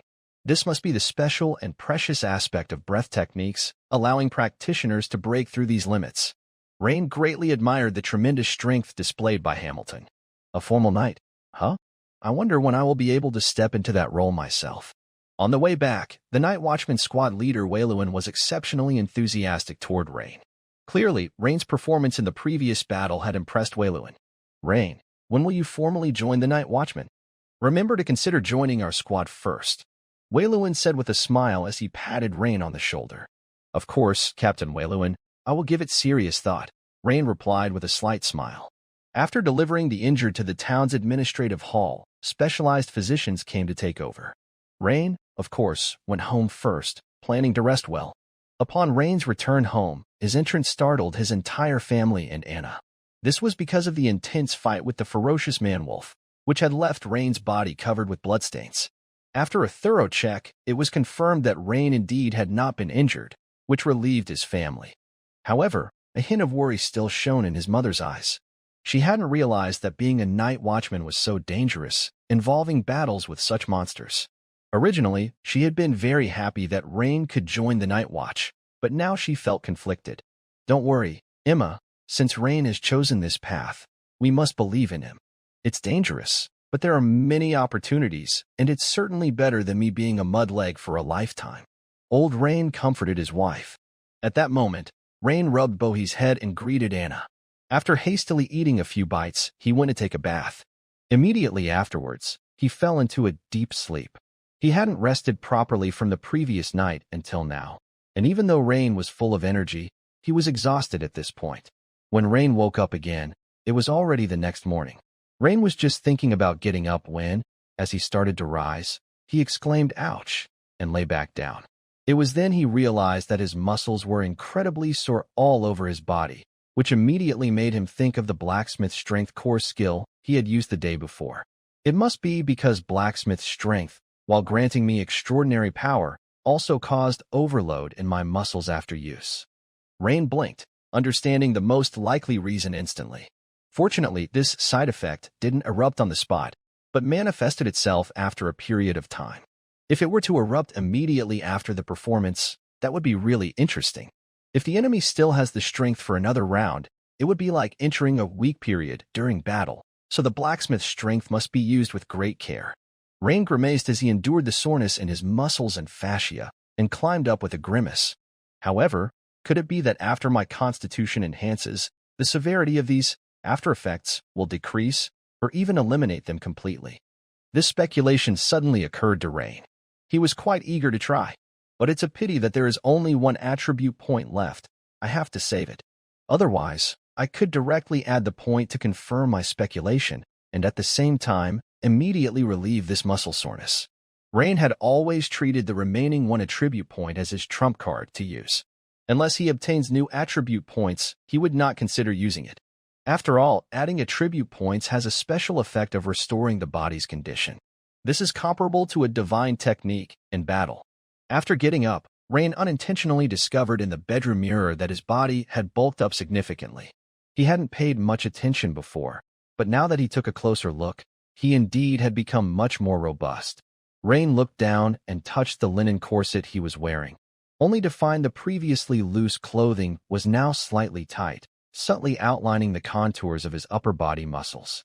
Turning his gaze to his arms, Rain noticed that major muscle groups like the biceps and triceps had become significantly larger, bearing no resemblance to the bean sprout-like appearance when he had just crossed over to this world.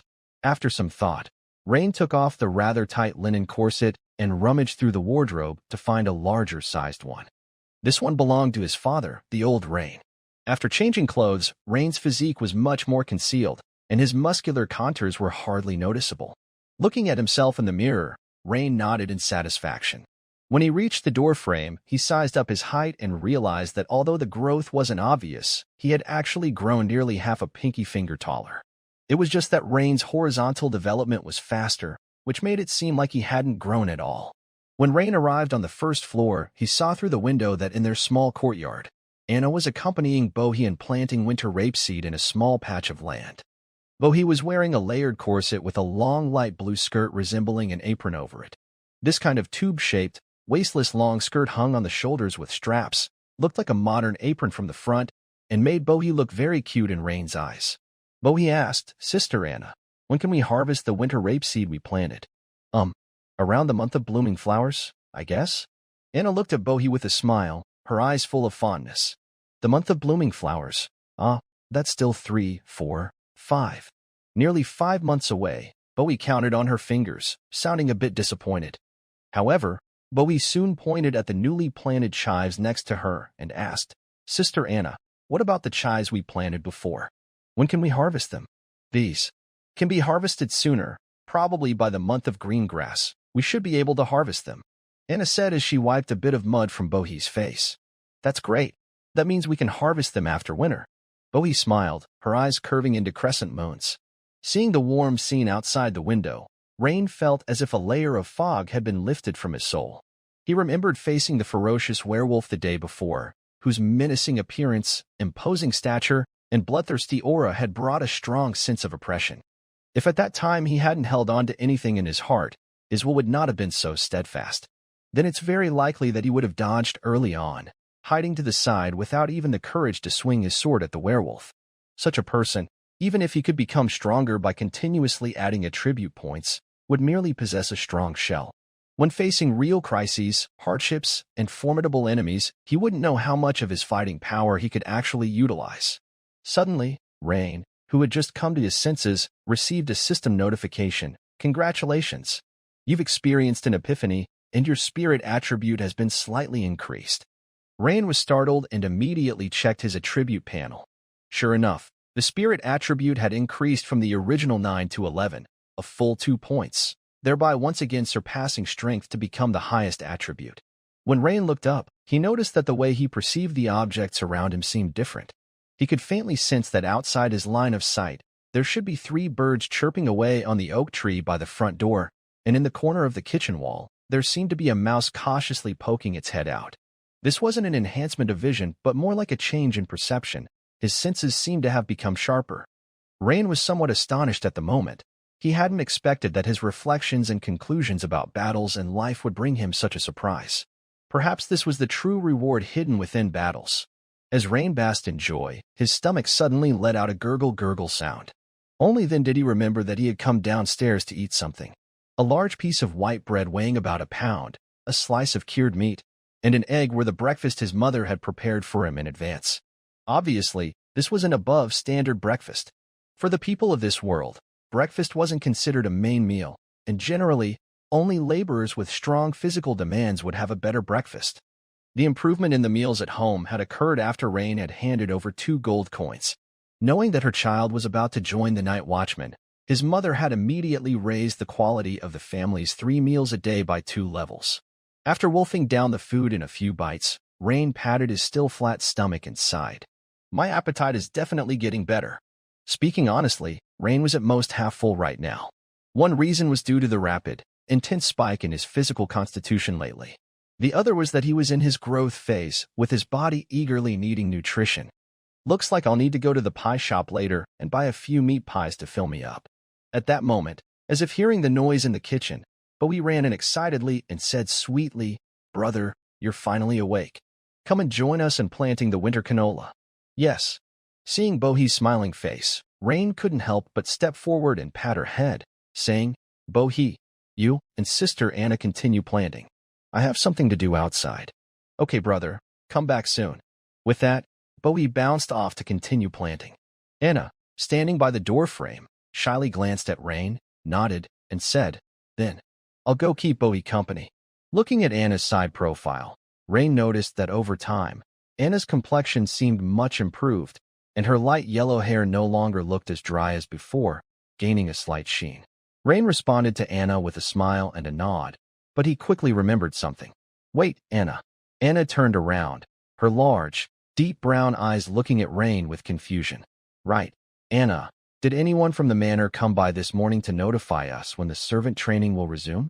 Anna shook her head and said, "No one else came by this morning." "Okay, Anna, please remind me if someone from the manor comes with a notification." "Sure, okay." Anna nodded. Anna still talked to Rain with her head lowered, shy and timid. She didn't dare to look at Rain's face while speaking, and if she said a bit more, she would bow her head, a blush spreading across her pale face. This was because Rain had saved her once. In Anna's heart, Rain was a trustworthy person, otherwise she might have spoken even less. It seemed that only when with Bowie did Anna feel unrestrained, laughing naturally and relaxed. For this, Rain didn't immediately have a good solution.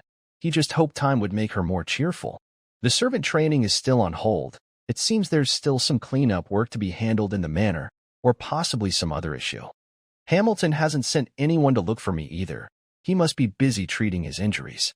Rain thought for a moment and decided to first go to the town's blacksmith shop in town that morning to find the blacksmith Boris and continue advancing his profession level as a blacksmith.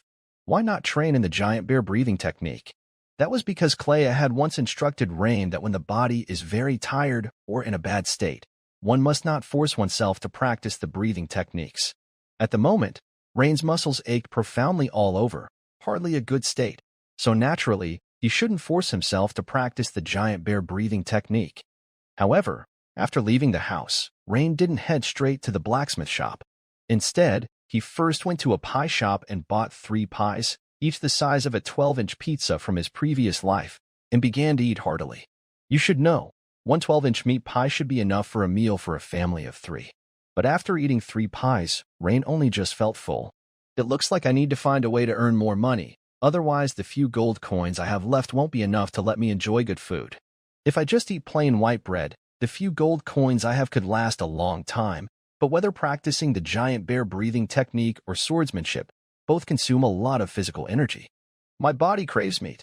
Upon the mention of eating meat, Rain couldn't help but recall the delicious taste of bear meat and involuntarily licked the corner of his mouth. "If I were rich enough to eat bear meat rich in nutrients every day, I guess the progress of my giant bear breathing technique would hasten remarkably. Rain speculated. As soon as he stepped into the blacksmith shop, perhaps due to his recent advancement in the blacksmith profession, Rain suddenly felt a strange kinship with the clangs and heat that filled the blacksmith shop. Rain, you're here. I heard that last night there was an attack by jackal men at the manor, and several servants died. When blacksmith Boris saw Rain walk in, he greeted him and immediately asked, "Yes, Uncle Boris," Rain nodded, confirming Boris's words. "Such vicious events haven't occurred in years. Days are becoming less peaceful." Boris lamented. As expected, bad news travels fast. Clearly, the attack on the manor had already spread throughout Flashgold Town. The other blacksmith apprentices also started bombarding Rain with questions about the details. "Rain, I heard several servants died? I heard that Wolfman was over 2 meters tall?" "Yeah, how can there be such a tall Wolfman? Aren't Wolfmen usually about the same size as us?" After some idle chat, Rain began to focus and started forging horseshoes with the blacksmith, Boris. However, this time, Rain took the lead and Boris assisted in the horseshoe forging. When Rain held the blacksmith hammer, he felt as if it was an extension of his own arm. Swinging it was very natural and effective. This was probably the impact of a core blacksmith skill hammer mastery. "You forged a horseshoe," Insight enhanced. "Your skill in horseshoe forging has improved. Experience +2. You focused on forging horseshoes for half an hour. Blacksmith professional experience points +1 after advancing to a blacksmith. The experience gained from forging horseshoes had slowed down a lot. Even with Rain as the main forger, it basically took at least half an hour to gain 1 point. When someone is focused on their work, time flies by very quickly. By the time Rain realized it, it was already noon. Looking at the dozens of horseshoes stacked together, Rain still felt a great sense of accomplishment. At that moment, Rain noticed a burning gaze on him. Following the gaze, he saw Boris looking at him intensely.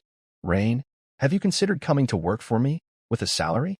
No wonder Boris favored Rain. In his eyes, the amount of horseshoes that normally took at least half a day to complete were finished by Rain about 2 hours ahead of schedule. This forging efficiency truly amazed him. Of course, this was not because Rain's forging skills had surpassed those of Boris.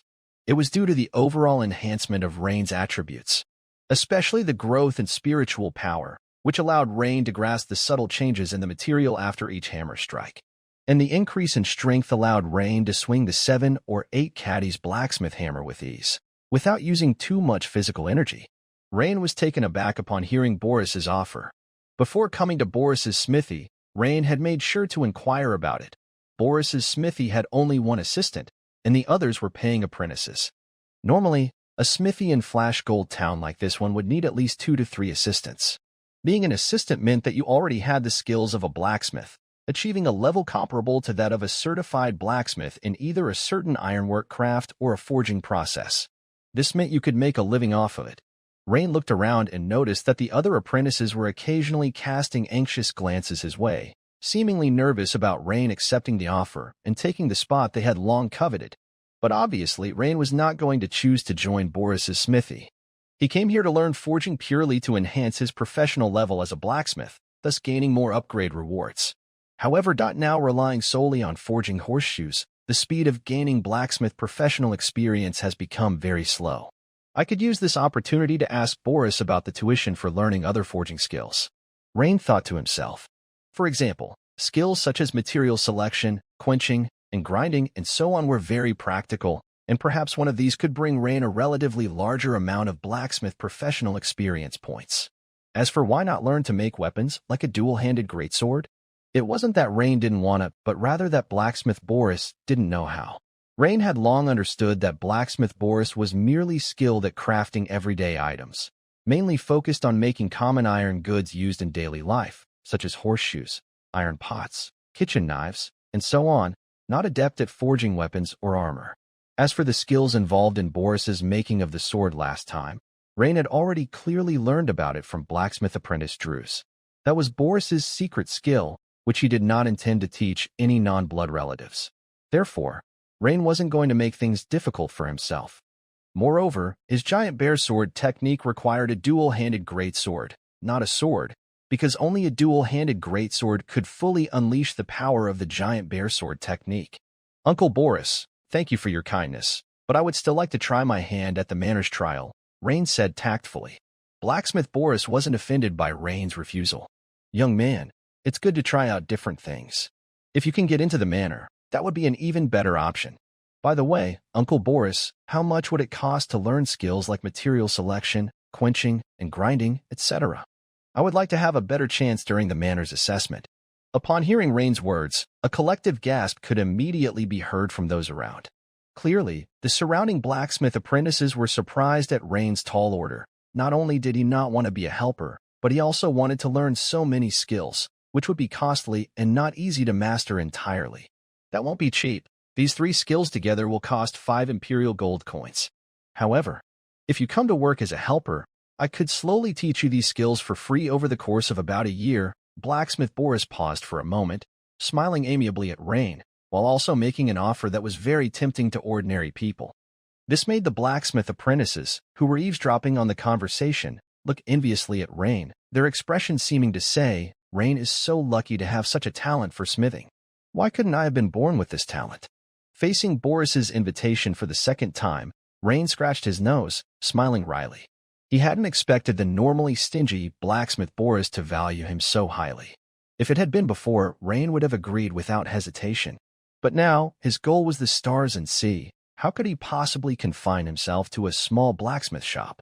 "Uncle Boris, thank you for valuing me, but let's forget about it. 5 gold coins, right? That's a lot of money. I would need to discuss it with my parents." "Oh, can I study these skills separately?" Rain continued after some thought. "No problem. The charge for material selection is 1 gold coin, and quenching and grinding will each cost 2 imperial gold coins," Boris indicated with his hands. "All right, Uncle Boris, I will go home and discuss it with my parents now." "Of course, you can. Then, Uncle Boris, see you this afternoon." Rain, of course, did not mention this matter to his parents when he went home. Whether studying separately or seeking his parents' advice, both were merely pretexts. After eating lunch at home, Rain returned to the blacksmith shop carrying a gold coin. Upon entering, he handed a gold coin to Blacksmith Boris as the tuition fee for selecting materials. After paying the fee, Blacksmith Boris took Rain to a warehouse behind the forge. This was Rain's first visit here. He saw various unprocessed ores stacked inside, alongside neatly arranged bars of iron, copper, and tin. "Rain, let's start with selecting ores." "Look at this. This is hematite," said Boris, picking up a human head-sized or intermixed with red and black colors. Generally, its surface is this dark red or black, with the fracture plane showing stripes or shell-like shapes. Rain listened attentively to Blacksmith Boris's explanation while carefully weighing the heavy piece of hematite in his hands. "This is cassiterite. It usually has a dull brown surface with a granular texture and a metallic luster, with cavities inside the ore," Boris explained, picking up a dark brown ore. "This is chalcopyrite." With 11 points of spiritual power, Rain possessed an observation skill, discernment, and memory far exceeding that of an ordinary person. He quickly understood the several most common types of ores that Boris explained. Generally, the higher the quality of the iron ore, the more black it will appear on the surface. Seeing that Rain showed no signs of confusion, Boris continued his explanation. At that moment, Rain noticed the system prompts that appeared. "You have engaged in the study of ore identification, improving your understanding. You have realized a new skill or identification. Your skill or identification has improved, experience points +1. You have focused on learning or identification for half an hour, blacksmith professional experience points +1. Rain immediately saw a new icon light up below his blacksmith panel. The icon, shaped like an irregular piece of iron ore, was clearly the newly acquired skill or identification. It was then that Blacksmith Boris stopped explaining and turned to Rain, saying, "Rain, these are the most common ores, but besides these, there are some extremely rare ores that are much more difficult to identify. However, the value of these ores is also extremely high." This piqued Rain's curiosity straight away. Boris then took out a piece of ore with specks like little stars from a drawer and handed it to Rain, saying, "This is star iron, also known as meteorite ore. It is said to come from falling meteors. When the meteor falls to the earth, it forms such meteorite ore, which is very rare." Rain was immediately surprised when he took the so-called star iron, because he noticed at once that this piece of star iron, or meteorite ore, weighed much more than ordinary hematite or magnetite. Despite a similar size, its weight was more than double theirs. Boris, seemingly aware of Rain's surprised expression, couldn't help but laugh. The texture is different, right? This piece of star iron is no bigger than the size of a fist in my possession, yet its price is dozens of times higher than common iron ore. Hiss. The price really shocked Rain. Tens of times. That's way too exaggerated. Star metal possesses extreme toughness and hardness. It's an excellent material for sharp weapons such as daggers, knights' longswords, swords, or dual-handed greatswords. Of course, weapons made purely of star metal are prohibitively expensive. Even nobles are reluctant to waste so much. A more common practice is to mix it with other materials, which can enhance weapon performance while reducing costs. To identify star metal, first consider the weight. Star metal is about twice as heavy as other iron ores of the same size. Second, look at the fracture surface, where tiny metallic grains sparkle under the light, just like stars in the sky. This is also the origin of the name star metal. Well, although Boris was only a small-town blacksmith, he was quite proficient in some aspects of forging, at least in terms of identifying and working with star metal. Rain thought Boris's research was quite thorough. Suddenly, Rain sharply noticed several system prompts that were a bit different. You have learned to identify ores, enhancing your understanding. Your skill, or identification, has improved. Experience plus 17. You learn to identify the special meteorite ore. Blacksmith profession experience points plus 5. Hey, are there such benefits as well? This couldn't help but delight Rain. Rain realized that once he got the hang of identifying special ores, he could quickly increase his blacksmith profession experience. It seems I've mastered another quick way to improve. This made Rain look forward to Boris's next presentation on special ores. However, just as Rain was staring at Boris with eager eyes, he heard Boris say, "Let's go take a look at the metal ingots after smelting." This immediately made Rain ask, "Uncle Boris, haven't you only talked about one special ore? What about the others?" Blacksmith Boris's face turned slightly red as he said, "You rascal, think about it. How could my ordinary blacksmith shop have so many special ores? This piece of star metal is my only treasure." This instantly left Rain extremely disappointed. Just when he had seen a way to quickly increase his blacksmith profession experience, it turned out that Boris had no other special ores. Disappointment was evident on Rain's face. Cough. Rain, if you want to learn to identify other special ores, you'll have to go to the large blacksmith shops in County Town. Of course, the blacksmith shops in the manor castles definitely also have a good stock of special ores. Hey, Uncle Boris, I know about the blacksmith shops in the manor, but why do they have a good stock of special ores? Rain couldn't help but ask curiously. Haha, the equipment of the castle guards and the knights is often crafted by the blacksmith shops within the manor. So what do you think? Do they have special ores? Boris couldn't help laughing. So that's how it is. Rain suddenly realized. Nobles, as the ruling class in this world, naturally gathered all the good things to themselves, especially such special ores that can effectively improve the equipment of their knights. The more, the better, and no one would consider it too much. In that case, the blacksmith shop within the manor is the first choice. After all, County Town is too far, and without a horse to travel, it would take a whole day to go back and forth. Perhaps after the page boy training starts, I could ask Master Ball for some guidance on identifying special ores, even if I have to offer some compensation. But relative to the rise in blacksmith professional experience points, that would be insignificant. By evening, when Rain left the blacksmith shop, his blacksmith profession level had reached blacksmith LV1, 23 out of 100. The speed of gaining experience in or identification was slightly higher than horseshoe forging, but only marginally so. This was thanks to that special piece of ore. Otherwise, the contribution of or identification to the professional experience of a blacksmith wouldn't be as great as that from forging horseshoes. On the way home, Rain turned into a pie shop and bought a large pie that he had eaten earlier at noon. Thus, at the dinner table, Rain couldn't escape being nagged by his ever-thrifty mother. "Rain, next time you want a pie, just bring your own meat and dough for baking. That way, you can save at least 3 pennies. Rain, however, sneakily winked at little Bohi, who was happily eating, causing her to giggle nonstop. Anna also ate a small piece of pie with her head lowered, smiling without a word. Seeing this, Mother Emma took another look at her son and couldn't help shaking her head helplessly. Lately, her son was getting more and more ideas. That night, with the muscle soreness greatly alleviated, Rain returned to his room and started practicing the giant bear breathing technique for a while. However, because the black tongue oil was stored with Chief Maid Shadia, without the aid of black tongue oil, although Rain practiced hard and sweated profusely, the effectiveness of the giant bear breathing technique practice was greatly reduced. You have practiced the giant bear breathing technique, and your insight has improved. Your skill giant bear breathing technique has improved. Experience +1. Giant bear breathing technique 2, 37 out of 300. Since his body had not fully recovered, and he couldn't overexert himself, Rain soon stopped practicing. Tomorrow is Saturday. By my calculations, I'll probably have to wait until next Monday, after Sunday, to possibly resume the page boy training, Rain thought to himself. It seems I need to make a trip back to Habsburg Manor tomorrow to get a bottle of black tongue oil from Chief Maid Shadia. The next morning, when Rain went to Habsburg Manor to find Chief Maid Shadia, he noticed that the manor's defensive preparations had noticeably improved.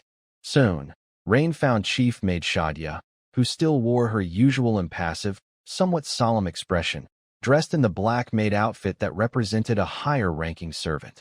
From her demeanor, it seemed the chief maid hadn't rested well in the past few days, looking slightly tired. Shadia, seeing Rain, showed a rare smile on her poker face, but the next second it was gone, and she asked, "Rain, you've come for the black tongue oil, haven't you?" "Yes, Chief Maid Shadia," Rain responded with a smile in return. Shadia nodded. "I thought you might be coming to see me. When the page boy training will resume is still undecided. Knight Lloyd is worried that the jackal wolves from last time might have a pack nearby. By the way, come with me. I've stored the black tongue oil in my own room." Rain followed Shadia, entering the castle, and the two navigated the long stone corridors, turning left and right. Shortly, he followed the chief maid to a room on the first floor of the castle. As Shadia was opening the door, Rain faintly heard from the other end of the corridor a ting-ting-tang-tang noise. This sound was all too familiar to him. It was the sound of a hammer striking an anvil. "Chief Maid Shadia, is that the blacksmith shop over there?" Rain asked. Shadia paused her action of opening the door, glanced at the corridor, nodded, and said, "Yes, Rain, are you interested in the blacksmith shop?" "Haha, quite interested. By the way, is Master Ball there too?" Rain scratched his head and smiled as he continued to ask. "Yes, all the blacksmiths are here. Ball is the blacksmith in charge of forging daily supplies. Aside from Ball, the castle blacksmith shop also has blacksmith Basil, who specializes in weapon forging. Additionally, there is another person who is in charge of the blacksmith shop, Blacksmith Snell, a disciple of Master Varenton from County Town, who specializes in armor crafting." Seeing Rain's highly interested expression, Shadia elaborated a bit more on the situation in the castle's blacksmith shop. "Master's disciple specializes in armor." Rain's eyes lit up, keenly picking up on two keywords, and said, "Could it be that this blacksmith Snell is an armorer?" "Not yet, but he is likely to become one soon. Once he passes the Blacksmith Association's assessment at the end of the year, Snell should be promoted to armorer," Shadia said as she pushed open the door. This immediately gave Rain a feeling of unexpected relief, as if he had suddenly found a promising path. He had always wanted to find a blacksmith with high forging skills, and unexpectedly, one was right within the Habsburg estate. Furthermore, since Ball was in charge of forging daily supplies, it made sense that he was responsible for related content in the servant training. "Here you go, Rain, your ironwood oil." Seeing Shadia had already taken a bottle of ironwood oil from the room and handed it to Rain. Rain took it, and before even opening the stopper, he smelled a strange yet familiar scent of ironwood oil. "Thank you." Soon, the small black bottle was carefully tucked inside Rain's clothes. "By the way, Chief Maid Shadia, are you familiar with Blacksmith Snell of the blacksmith shop? If it's convenient, could you introduce me?" Rain asked. Rain thought that since Snell was the head of the blacksmith shop, establishing contact with him would be ideal. Hearing the name Snell, Rain sharply noticed that the chief maid's complexion seemed to blush slightly, but it quickly faded. The next second, Shadia stared at Rain quite displeased and said, "Rain, one's energy is limited. I hope you can focus on practicing the night breathing method and not be distracted, lest you fail to meet the lady's expectations." Rain was at a loss for words for a moment, not knowing what to say. It was normal for Shadia to think this way. After all, practicing the night breathing method and swordsmanship would take up most of a person's time. Thus, anyone aspiring to reach the transcendent level would not waste much energy on other matters.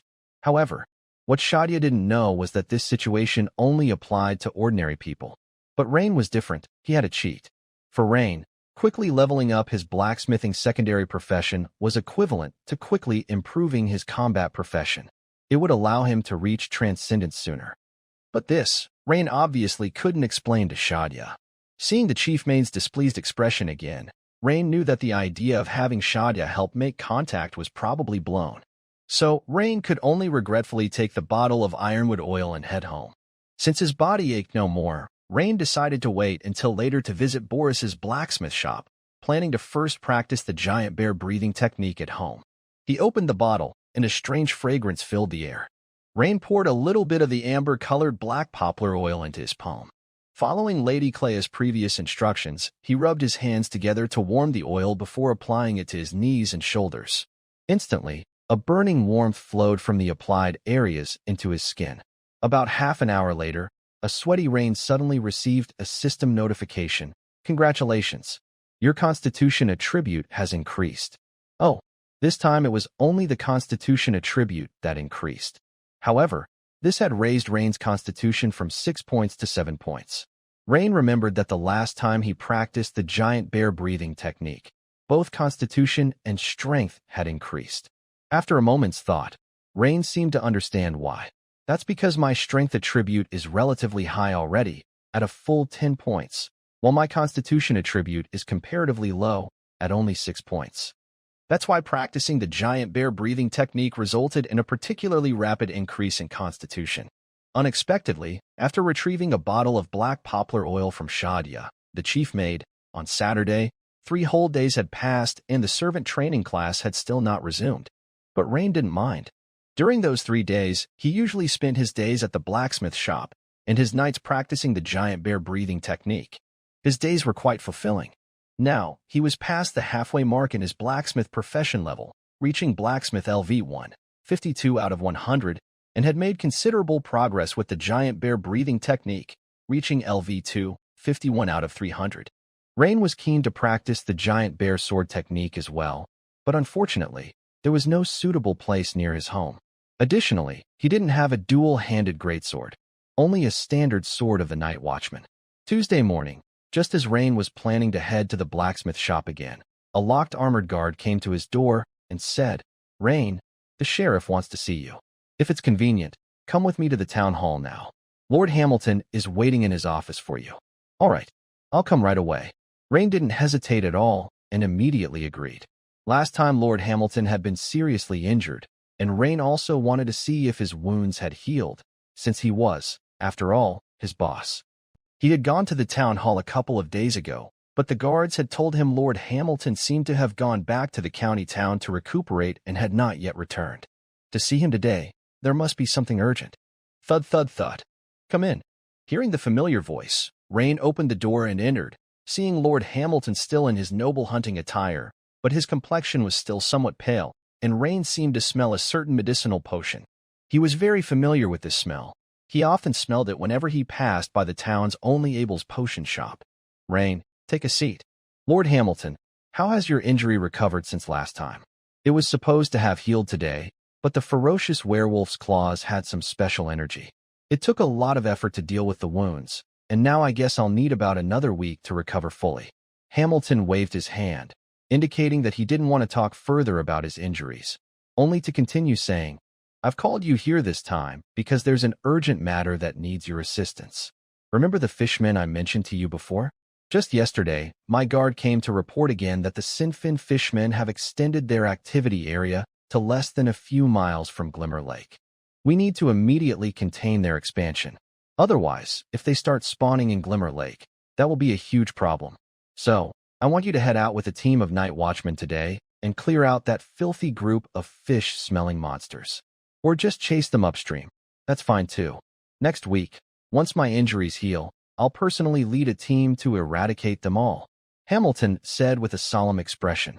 Glimmer Lake is the water source for Flashgold Town, and if it were contaminated by fish people, as the sheriff, he would bear an undeniable responsibility. Upon hearing this, Rain started to think quickly. Erasing fish people wasn't something he could not consider, especially since his night watchman profession level was about to increase. Indeed, A real battle presented a great opportunity. However, he didn't know much about the group of fish people or their strength, so he decided it was best to ask first, Lord Hamilton, about the strength of these fish people. Rest assured, the intelligence reports indicate that only a small fish people tribe has moved near Glimmer Lake, and their numbers are not large. Hamilton continued, fingertips crossed beneath his chin. The majority of fish people's combat ability is generally below that of militiamen. It's just that their numbers are a bit large, and they breed rapidly, much like wild weeds that grow wildly every year, making them impossible to eradicate completely. Additionally, when they encounter an enemy they cannot defeat, they quickly dive underwater to hide.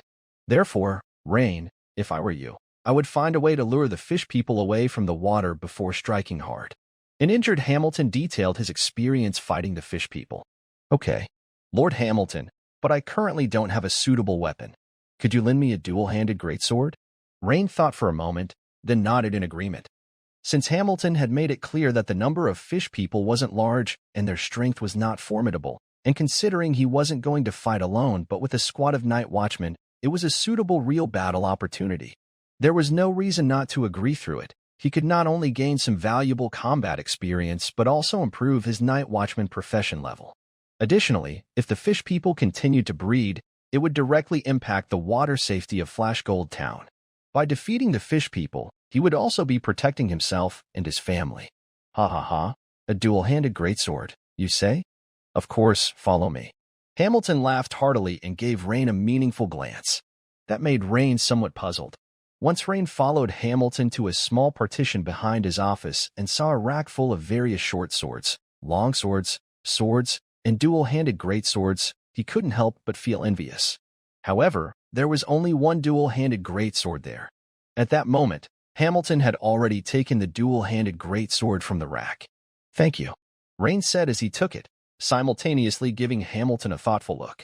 It seemed that the sheriff had guessed that he had been practicing the giant bear sword technique, which might explain the strange look he had given him. It was probably because Hamilton had recognized it when Rain had killed a mutated hyena man last time. After all, the characteristics of the giant bear sword technique were quite distinct. Rain weighed the dual-handed greatsword Hamilton handed him, finding it was around 40 pounds, a perfect weight for his use. The blade was about 1 meter and 40 centimeters long, with a blood groove down the middle, a crossguard, and a pommel at the end of the handle with a small counterweight ball. On the ball was the emblem of the Night Watchman, a figure holding a long sword and a torch, with a bow slung over its back. From the white forging patterns at the blade, this was a rare fine steel dual-handed greatsword. You see, a fine-quality fine steel knight's longsword would cost over a dozen imperial gold coins, and naturally, a dual-handed greatsword was even more expensive.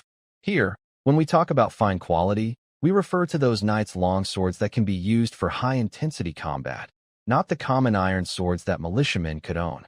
Those iron swords are more than 10 times cheaper, costing only a few silver coins, and virtually every small town's blacksmith could forge one.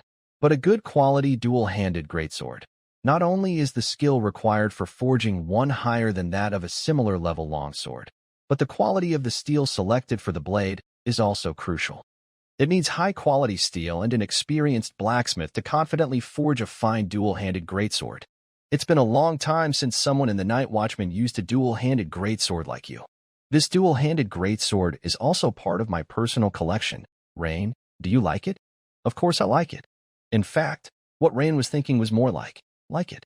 A good weapon is half the life of a warrior, absolutely indispensable.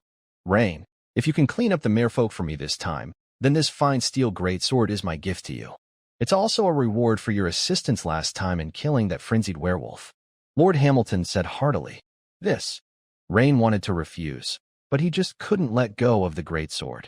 The greatsword was of excellent material and superb craftsmanship, and its weight was also very suitable for the level of strength Rain currently possessed.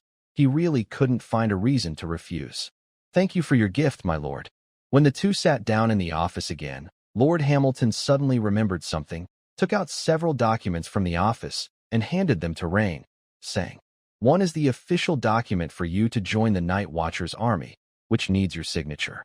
The other document records the merit event of your participation in killing the frenzied werewolf, which also needs your signature, then submission for archiving. This will serve as the basis for evaluating your merit points, and also as your qualification for future promotions. Rain took them and started reading carefully. The first document was unproblematic, just a standard form that required his signature. The second document detailed how Rain participated in killing the frenzied werewolf and the role he played. Very detailed. Additionally, the document already had Lord Hamilton's and 2 other Night Watcher squad leaders' signatures, likely to prevent the fabrication of deeds and for easy verification by superiors. Then, Rain readily signed his name on it. Lord Hamilton nodded with a smile and said, "Excellent, Rain. Once your documents are officially approved, you'll be a member of the Imperial Night Watchers Army." "It's my honor, Lord Hamilton." "By the way, Lord Hamilton, besides promotion, does this merit have any other uses? Can it be used to exchange for some training resources, like frenzied beast meat?" "Haha, of course, there are quite a few things merit points can be exchanged for. Once your merit points come through this time, you should have a good look. However, Rain, are you planning to use the merit points from this review to exchange for beast meat?"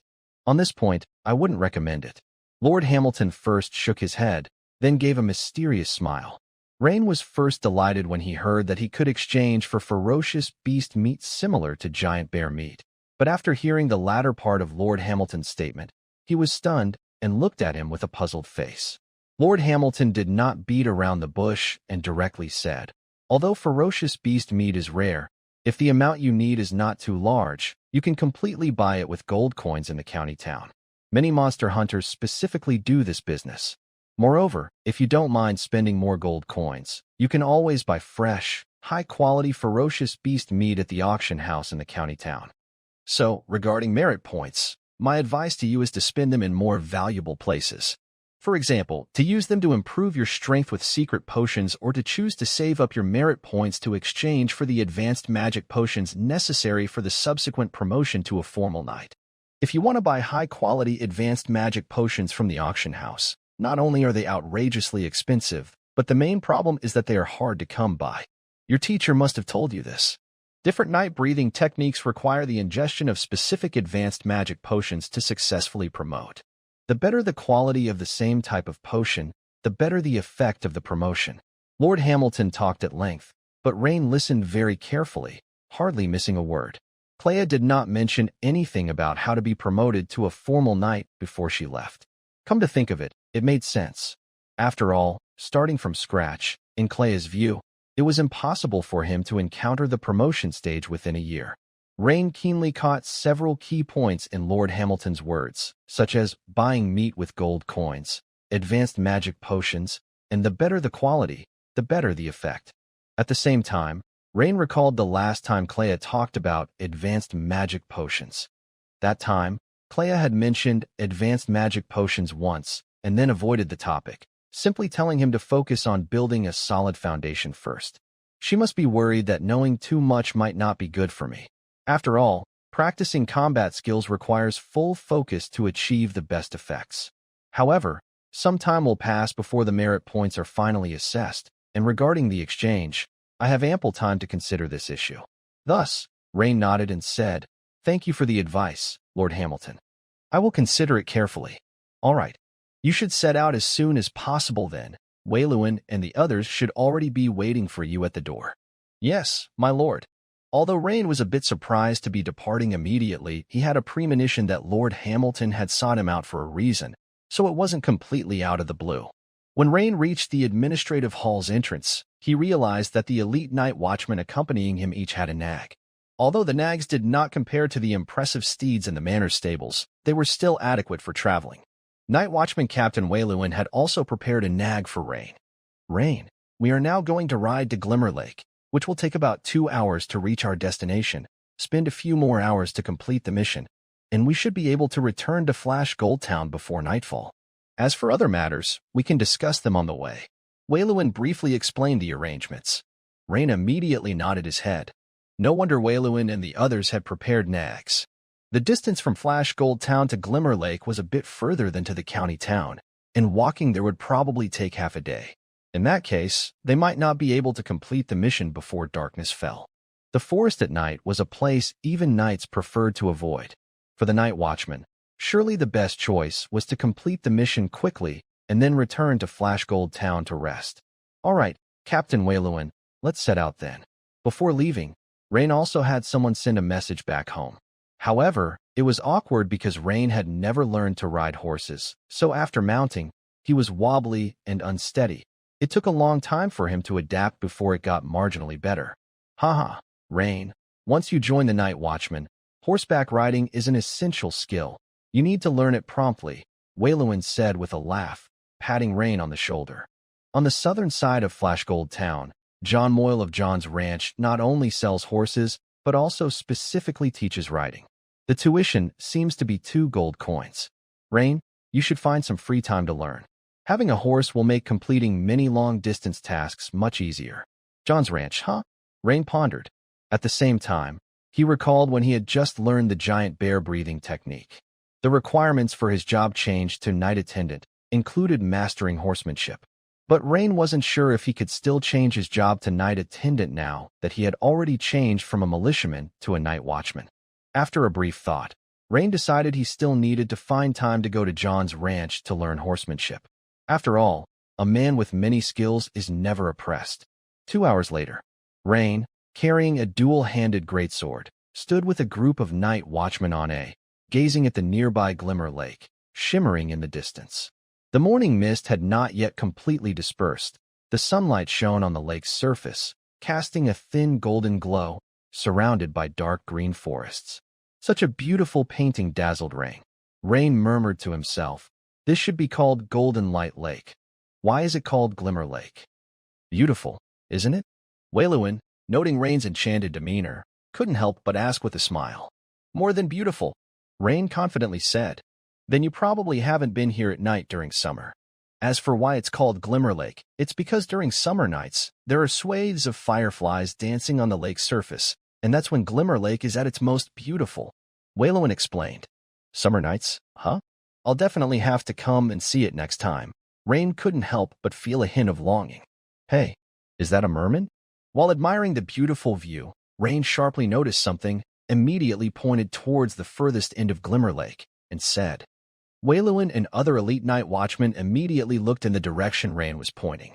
In the gradually dispersing mist, they could see several creatures about 1.5 meters tall, with fish heads on human bodies, wandering around the lake shore. It seemed as if they had happily discovered a new habitat, or perhaps they were merely searching for food. They really are mermen. Didn't we say that we still need to walk upstream along Glimmer Lake for a while? These mermen have spread to the Glimmer Lake area so quickly? Lucky we came in time. Upon seeing the scene before them, the night watchman of Wayluin's squad couldn't help but burst into animated discussion. Although, this mission required either driving away or killing the group of mermen. But Rain knew that the first choice was, of course, to kill them. That way, they wouldn't have to trouble Lord Hamilton to come back after his recovery. "Captain Wayluin, how shall we eliminate these mermen?" Although Rain ranked first in combat ability, the other night watchmen were more experienced in other areas, especially Captain Wayluin, who was not someone a novice like Rain could compare with. So, Rain didn't intend to offer any suggestions on tactical arrangements. To this, Wayluin clearly had a plan already and smiled. "These few can just be shot down with bows and arrows. When we find the merman camp, I plan to have Mateo here to lure the mermen." Rain turned his head to look, seeing the night watchman named Mateo, who was only slightly taller than Rain and shorter than most night watchmen. He looked quite slender, but his whole demeanor was spirited, with a clever gleam in his eyes. Rain faintly understood Wayluin's plan. Murlocs bully the weak and fear the strong, refraining from attacking robust humans if only a few of them are present. But upon seeing frail women and children, they immediately howl and, brandishing their weapons, commence the hunt.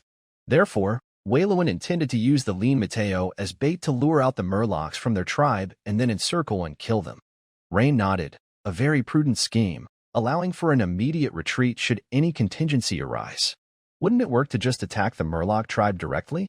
It's not that it wouldn't work, but that it would be pointless.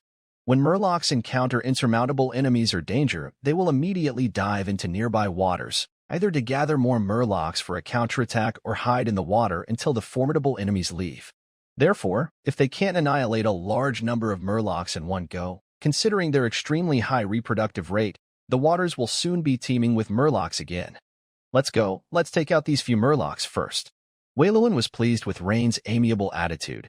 turned to speak with the other night watchman and began to stealthily approach the Murlocs.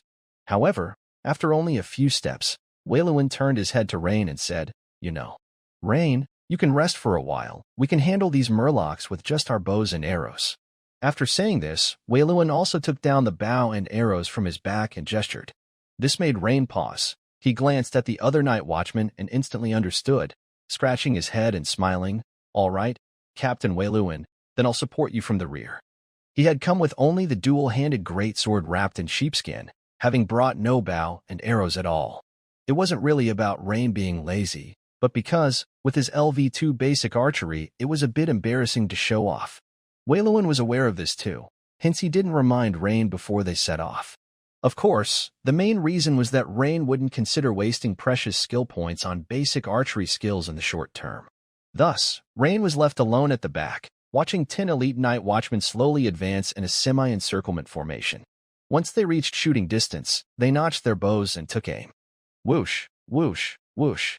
After a flurry of arrows whistled through the air, the 4 Murlocs fell to the ground. Rain's eyes brightened.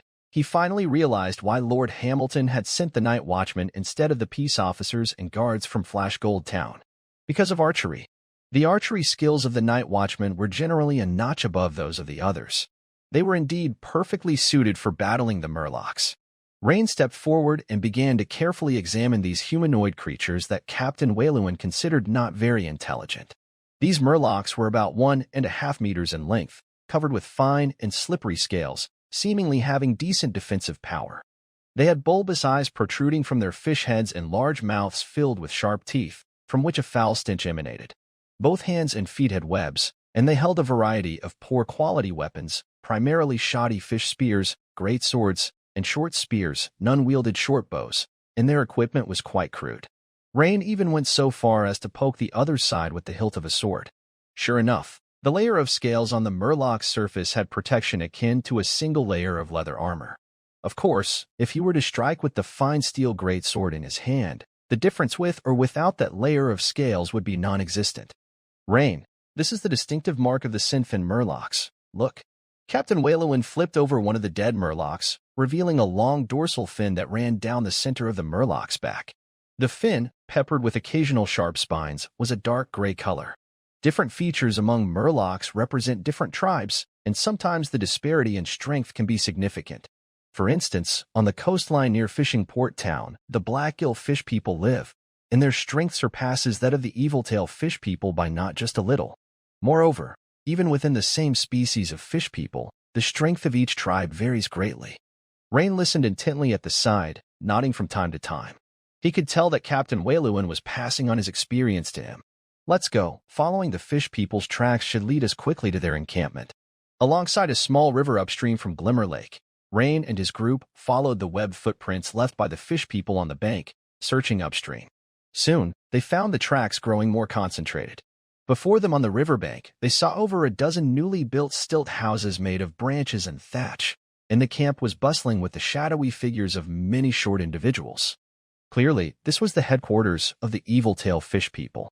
Looking at the small Eviltail fish people tribe of no less than 100 before him, Waylewin couldn't help but frown and said, "This group of Eviltail fish people has relocated their entire tribe here. There are plenty more than expected. I fear we will have a tough time dealing with them. This is quite different from what the reconnaissance report indicated." "Captain Waylewin, what did the reconnaissance report say? That their numbers weren't this many?" Rain asked curiously. Waylewin shook his head and said, "The report mentioned small bands of Eviltail fish people being spotted upstream of Glimmer Lake, typically in groups of 30 to 50. But this group, there are far too many, at least 100 by estimation. Let's abandon this for now, and wait for Lord Hamilton to recover from his injuries. It would be most prudent for him to take action," Waylewin suggested with a thoughtful frown. Rain glanced at the display on his panel showing the Night Watchman Profession level LV1, 87 out of 100, and the Giant Bear Sword Technique LV2, 269 out of 300. Both were about to level up, and withdrawing now didn't sit well with Rain at all. Thus, Rain inquired again, "Captain Waylewin, although their numbers are a bit high, the individual strength of the fish people isn't strong. Would it be so difficult to kill them? That's the thing. It's not about just eliminating some of the fish people, but trying to annihilate them as completely as possible. With so many of them, Even if we took them down one arrow at a time, it would take quite a long while, Waylowin said with a furrowed brow. According to the original plan, you were to cut off their escape route, which I fear would put tremendous pressure on you, Rain. He was worried Rain couldn't withstand it. Hearing Waylowin explain it this way, Rain's brow smoothed out. Rain saw things differently. Firstly, this group of evil-tail fish people didn't possess ranged weapons like bows and arrows, and his own practice of the giant bear sword technique was particularly well suited for handling such melee fights. Furthermore, his strength had improved since the battle with the jackal men. The increase of 2 spirit points allowed Rain to grasp more details in combat, making it less likely for him to get injured. So Rain said with a smile, Captain Waylowin, I have confidence in myself. Let's give it a try. There shouldn't be a problem. Upon hearing Rain volunteer so readily, Waylowin was momentarily stunned. But looking into Rain's serious eyes, he realized this was no joke. Moreover, as the person who would be facing the most pressure in the battle, if Rain was prepared to give it a try and he insisted on retreating, it would be quite demoralizing. So, after pondering for a moment, Waylowin slapped Rain's shoulder firmly and said in a deep voice, All right. Since you're confident, Rain, let's give it our all. But remember, if we can't hold them off, retreat immediately. Come on, let's set up a trap here, just in case we need to pull back. Right, boss. The Night Watchman elite got to work immediately at Waylowin's signal. In no time at all, they had set up several spike traps and trip ropes and carefully marked each one to prevent their own from accidentally triggering them. After everything was ready, Mateo advanced alone, disguising himself as a human hunter who mistakenly wandered near the Murloc camp. As Mateo shot and retreated, successfully killing 3 spear-wielding Murloc warriors, the entire Murloc camp erupted like a disturbed hornet's nest. Following a noisy clamor in Murloc language, suddenly, 20 or 30 Murloc warriors armed with various spears, knives, and clubs surged out, charging at Mateo with overwhelming momentum. Murlocs are typically bullies that fear the strong and oppress the weak. Seeing only one human opponent, how could they resist charging at him? Mateo immediately pretended to be overpowered and hurried back to the ambush circle that had been set up in advance. Soon, this large group of Murloc warriors passed through a narrow mountain valley and directly rushed into the Night Watchman's encirclement. Whoosh, whoosh, whoosh. The other prepared Night Watchman elites, from a higher position, drew their bows and shot arrows at the densely packed Murloc warriors with the fastest shooting speed. As expected, these Murloc warriors, with their bubble eyes, upon seeing nearly 10 human archers suddenly appear, instantly got scared and started to flee. Although they were fleeing in terror now, once they returned to their camp, they would quickly bring more Murloc warriors back for revenge. To prevent this, Waylowin and Rain had already discussed using the strategy of gradually defeating the Murlocs step by step, never allowing this group of Murloc warriors to return. Suddenly, a figure swiftly attacked from behind, blocking the entrance of the valley with just one person. A long dual-handed greatsword, like a silver blade, kept flipping up and down. With each beautiful arc it made, it brought up a storm of blood and gore as Murloc limbs, weapon fragments, or light blue blood were splattered into the air. In Murloc language, the Murloc warriors, caught between attacks from both sides, instantly panicked, scrambling around like headless flies. However, they helplessly found that with dense arrow rain in front and brutal greatsword behind, after several futile and fruitless counterattacks, only a few Murlocs remained trembling within the encirclement. With a few twangs of bows, these last few were also eradicated. Looking at a large pile of Murloc bodies, Waylowin stepped forward and patted Rain, who was heavily panting, and said, Well done, Rain. I finally understand why Lord Hamilton values you so much. It seems your strength has improved since last time. Waylowin and the other elite Night Watchmen discovered, to their astonishment, that Rain had managed to emerge from the intense battle completely unscathed. This was due to his superhuman 11 points of spiritual power and his danger perception ability that allowed Rain to avoid many attacks that would have otherwise hit him. The sharpness of the danger perception ability correlates directly with Rain's spirit. The stronger the spiritual power, the more acute the perception. Captain Waylowin, you flatter me. It was good teamwork. Look, most of the Murlocs actually died from the arrows, Rain said with a smile, pointing at the Murloc bodies. Waylowin's smile grew even broader at Rain's modesty. Who wouldn't like a subordinate who not only has the strength but also knows how to speak well? You guys rest for a while, then clean up the next wave. I'll keep watch, Wayluin signaled for the others to take a brief rest. All right. Rain took this opportunity to focus his attention on the panel. The system had just prompted the following. Your skill giant bear sword technique has been upgraded. Experience points plus 132. You have undergone a battle. Gaining Night Watchman Professional experience points plus 67. Night Watchman Profession level successfully advanced to the next level. Currently Night Watchman LV2, 54 out of 300. Name: Rain Carlin. Profession: Blacksmith LV1, 52 out of 100. Out of Night Watchman LV2, 54 out of 300. Constitution: 7 Strength, 10 Agility, 9 Spirit, 11 remaining attribute points. 2 remaining skill points. 1 additionally, the Giant Bear Sword technique had reached LV3, 101 out of 500. Having just battled the Fishmen, the technique Rain used the most was the Giant Bear Sword technique's crowd control move Whirlwind Slash. Therefore, after the upgrade of the Giant Bear Sword technique, the fragments of swordsmanship training brought to Rain's mind primarily consisted of memories related to Whirlwind Slash.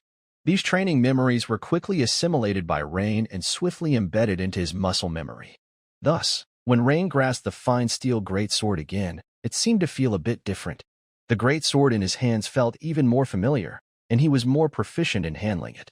About the skill points, after pondering briefly, Rain added that 1 point directly into the core skill Blacksmith Strength. Given that level 2 of Blacksmith Strength had again demonstrated tremendous support. During roughly 40 seconds of burst duration, Rain nearly single-handedly held off and defeated a large crowd of Fishman warriors.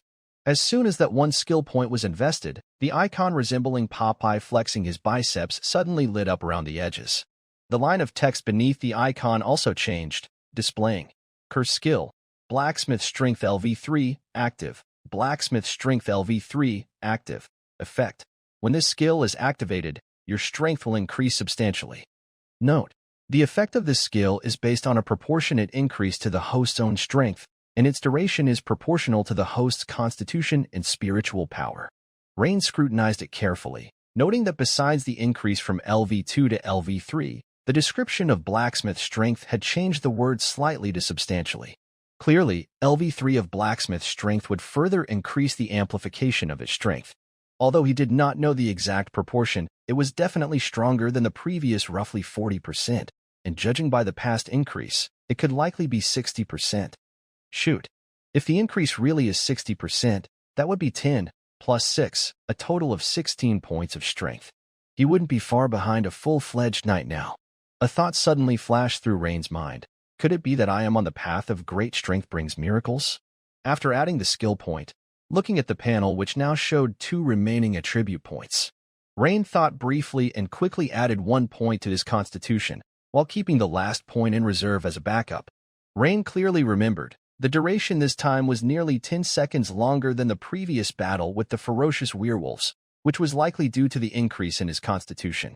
As the effects of Blacksmith's strength became stronger, Rain naturally wanted to enhance its endurance. After all, being strong but not durable just wouldn't do. A man has to be durable. And the special effect of full stamina recovery that came with adding points instantly invigorated the otherwise somewhat weary Rain. Immediately, Rain, holding the hilt of the great sword, felt eager to test it out. However, before Rain could say anything, the fishmen in the camp opposite seemed to become restless as well. After all, the fishmen were not fools. Seeing that none of the previous batch of Fishman warriors had returned, they knew something might have gone wrong. At that moment, everyone saw a Fishman warrior, who was notably taller than the other fishmen and wielding a gleaming trident, step out of the Fishman camp, with what seemed like all the remaining Fishman warriors rallying behind him. The opposing Fishman swung his trident, and a massive throng of Fishman warriors surged in their direction. Aside from Rain and Mateo, everyone, return to your original positions. Wayluin waved grandly, and the elite night watchmen immediately ceased their rest, each with bow drawn and arrows ready, continuing to hide in the surrounding grass encircling the area. It was still the short-statured Mateo who went forward to lure the enemy, while Rain hid alone on the outer side of the valley, not far from the narrow passage. Swoosh, swoosh. As Mateo ran and shot, the group of Fishmen warriors, as expected, brandished their weapons and charged toward the encirclement while yelling chaotically. Just when everyone thought that the enemy would barge into the encirclement as before, the tall spearsman suddenly roared loudly. And these fishmen warriors actually began to slow down, barely stopping at the mouth of the valley. This immediately caused Waylowin's expression to drastically change as he thought to himself, this is not good. Because the night watchmen were far fewer in number than the fishmen, if they were forced to fight, even if they could defeat the fishmen, nearly half would escape, not achieving the desired outcome.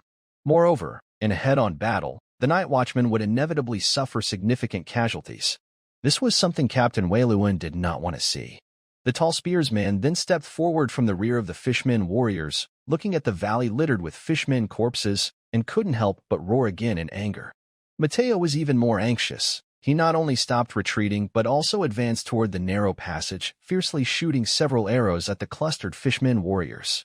But except for the first arrow that killed one fishman warrior, the other two arrows were deflected by the tall spearsman with his gleaming spear. Mateo wanted to continue shooting, but he found out that he had already used up the dozens of arrows in his quiver. At this, Mateo was flustered. The man was as anxious as an ant on a hot pan. Rain, lying in ambush outside the valley, also sensed that something was wrong. Through the grass, his eyes could clearly see 20 or 30 fishmen gathered at the pass, refusing to enter the encirclement in the valley. This seriously contradicted Captain Waylowin's plan to lure the enemy. Rain could even faintly hear Mateo's cursing and mocking voice in the valley. Has the fishmen learned their lesson? Do they know it's a trap inside? Probably. After all, there are fishmen corpses everywhere inside, and the people hadn't had time to deal with them before the second wave of fishmen arrived. Given this, Rain had a bold idea. If you don't want to enter, then I'll force you in. The next second, Rain shook his dual-handed greatsword, and the soft sheepskin covering it was instantly flung aside. With a forceful tap of his toes, the ground beneath him sunk, and like a tiger descending the mountain, he charged directly into the rear of the fishmen warriors. At this time, Captain Waylowin, lying in ambush in the valley grass, had large beads of sweat forming on his forehead. What should we do? Charge out directly? No. That would definitely lead to a melee. We are too few in number. Even a victory would be a Pyrrhic victory.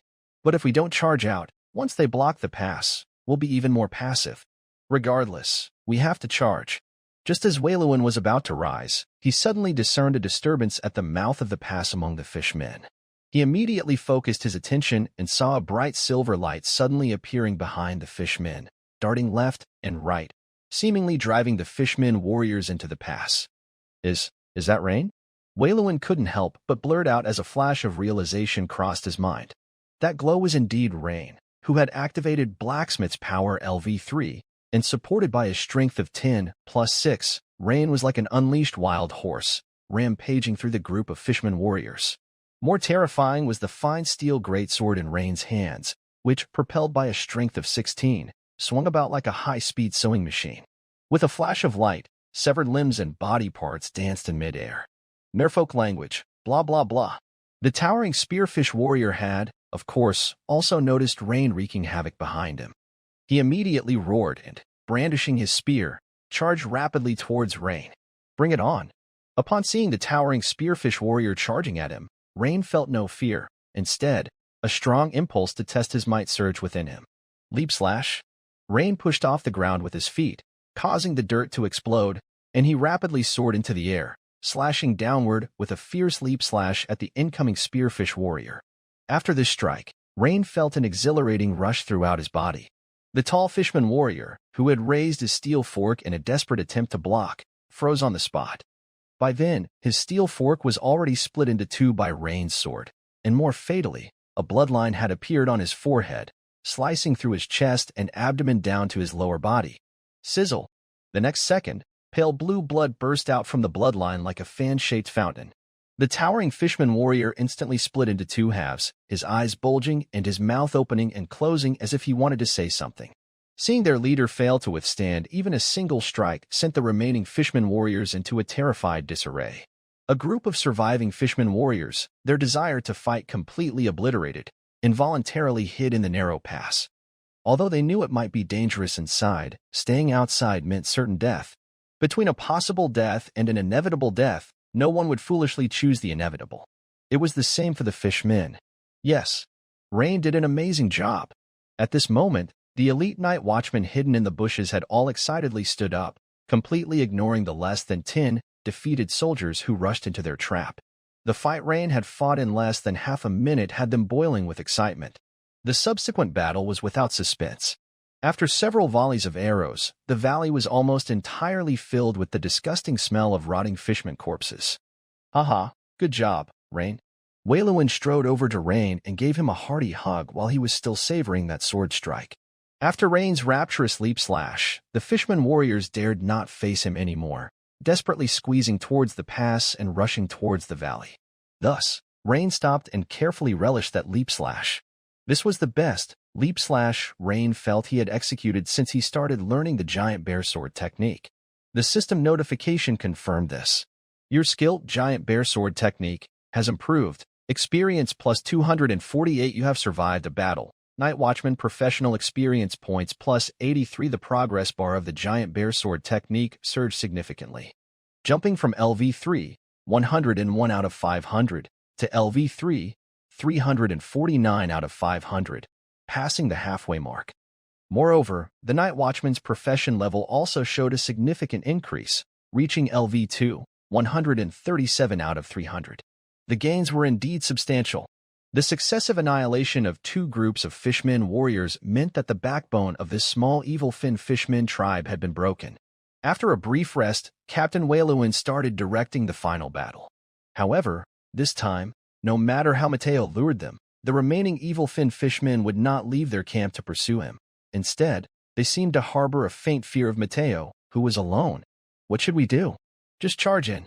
The remaining fishmen seemed to be all weak and sick. We can't just charge in. We need to move in from the riverbank and encircle the fishmen camp. All right. Then let's move quickly and drive them into the forest from the shallows. Yes, and then kill them one by one. Rain's recent battle had completely buoyed the morale of the Night Watchman. Everybody was chipping in with suggestions, and in the midst of their many voices, the rough plan was completed, with Captain Waylewin barely getting a word in. However, Waylewin didn't mind at all, but instead nodded with a smile again and again. It had been a long time since he had seen his squad this spirited. As the captain, Waylewin found it hard to believe that all this was triggered by a young man whose lips were still downy with youth. To have such strength at such a young age was no small feat. After the plan was set, the elite members of the Night's Watch quickly began to act under Waylewin's command. Rain took the lead, his dual-handed greatsword swinging with a continual whooshing sound, as they rapidly advanced along the riverbank, cutting straight through. It was like a sharp knife slicing along the riverbank, separating the fishmen camp from the stream. And right behind Rain were 10 Night Watchmen wielding bows and arrows.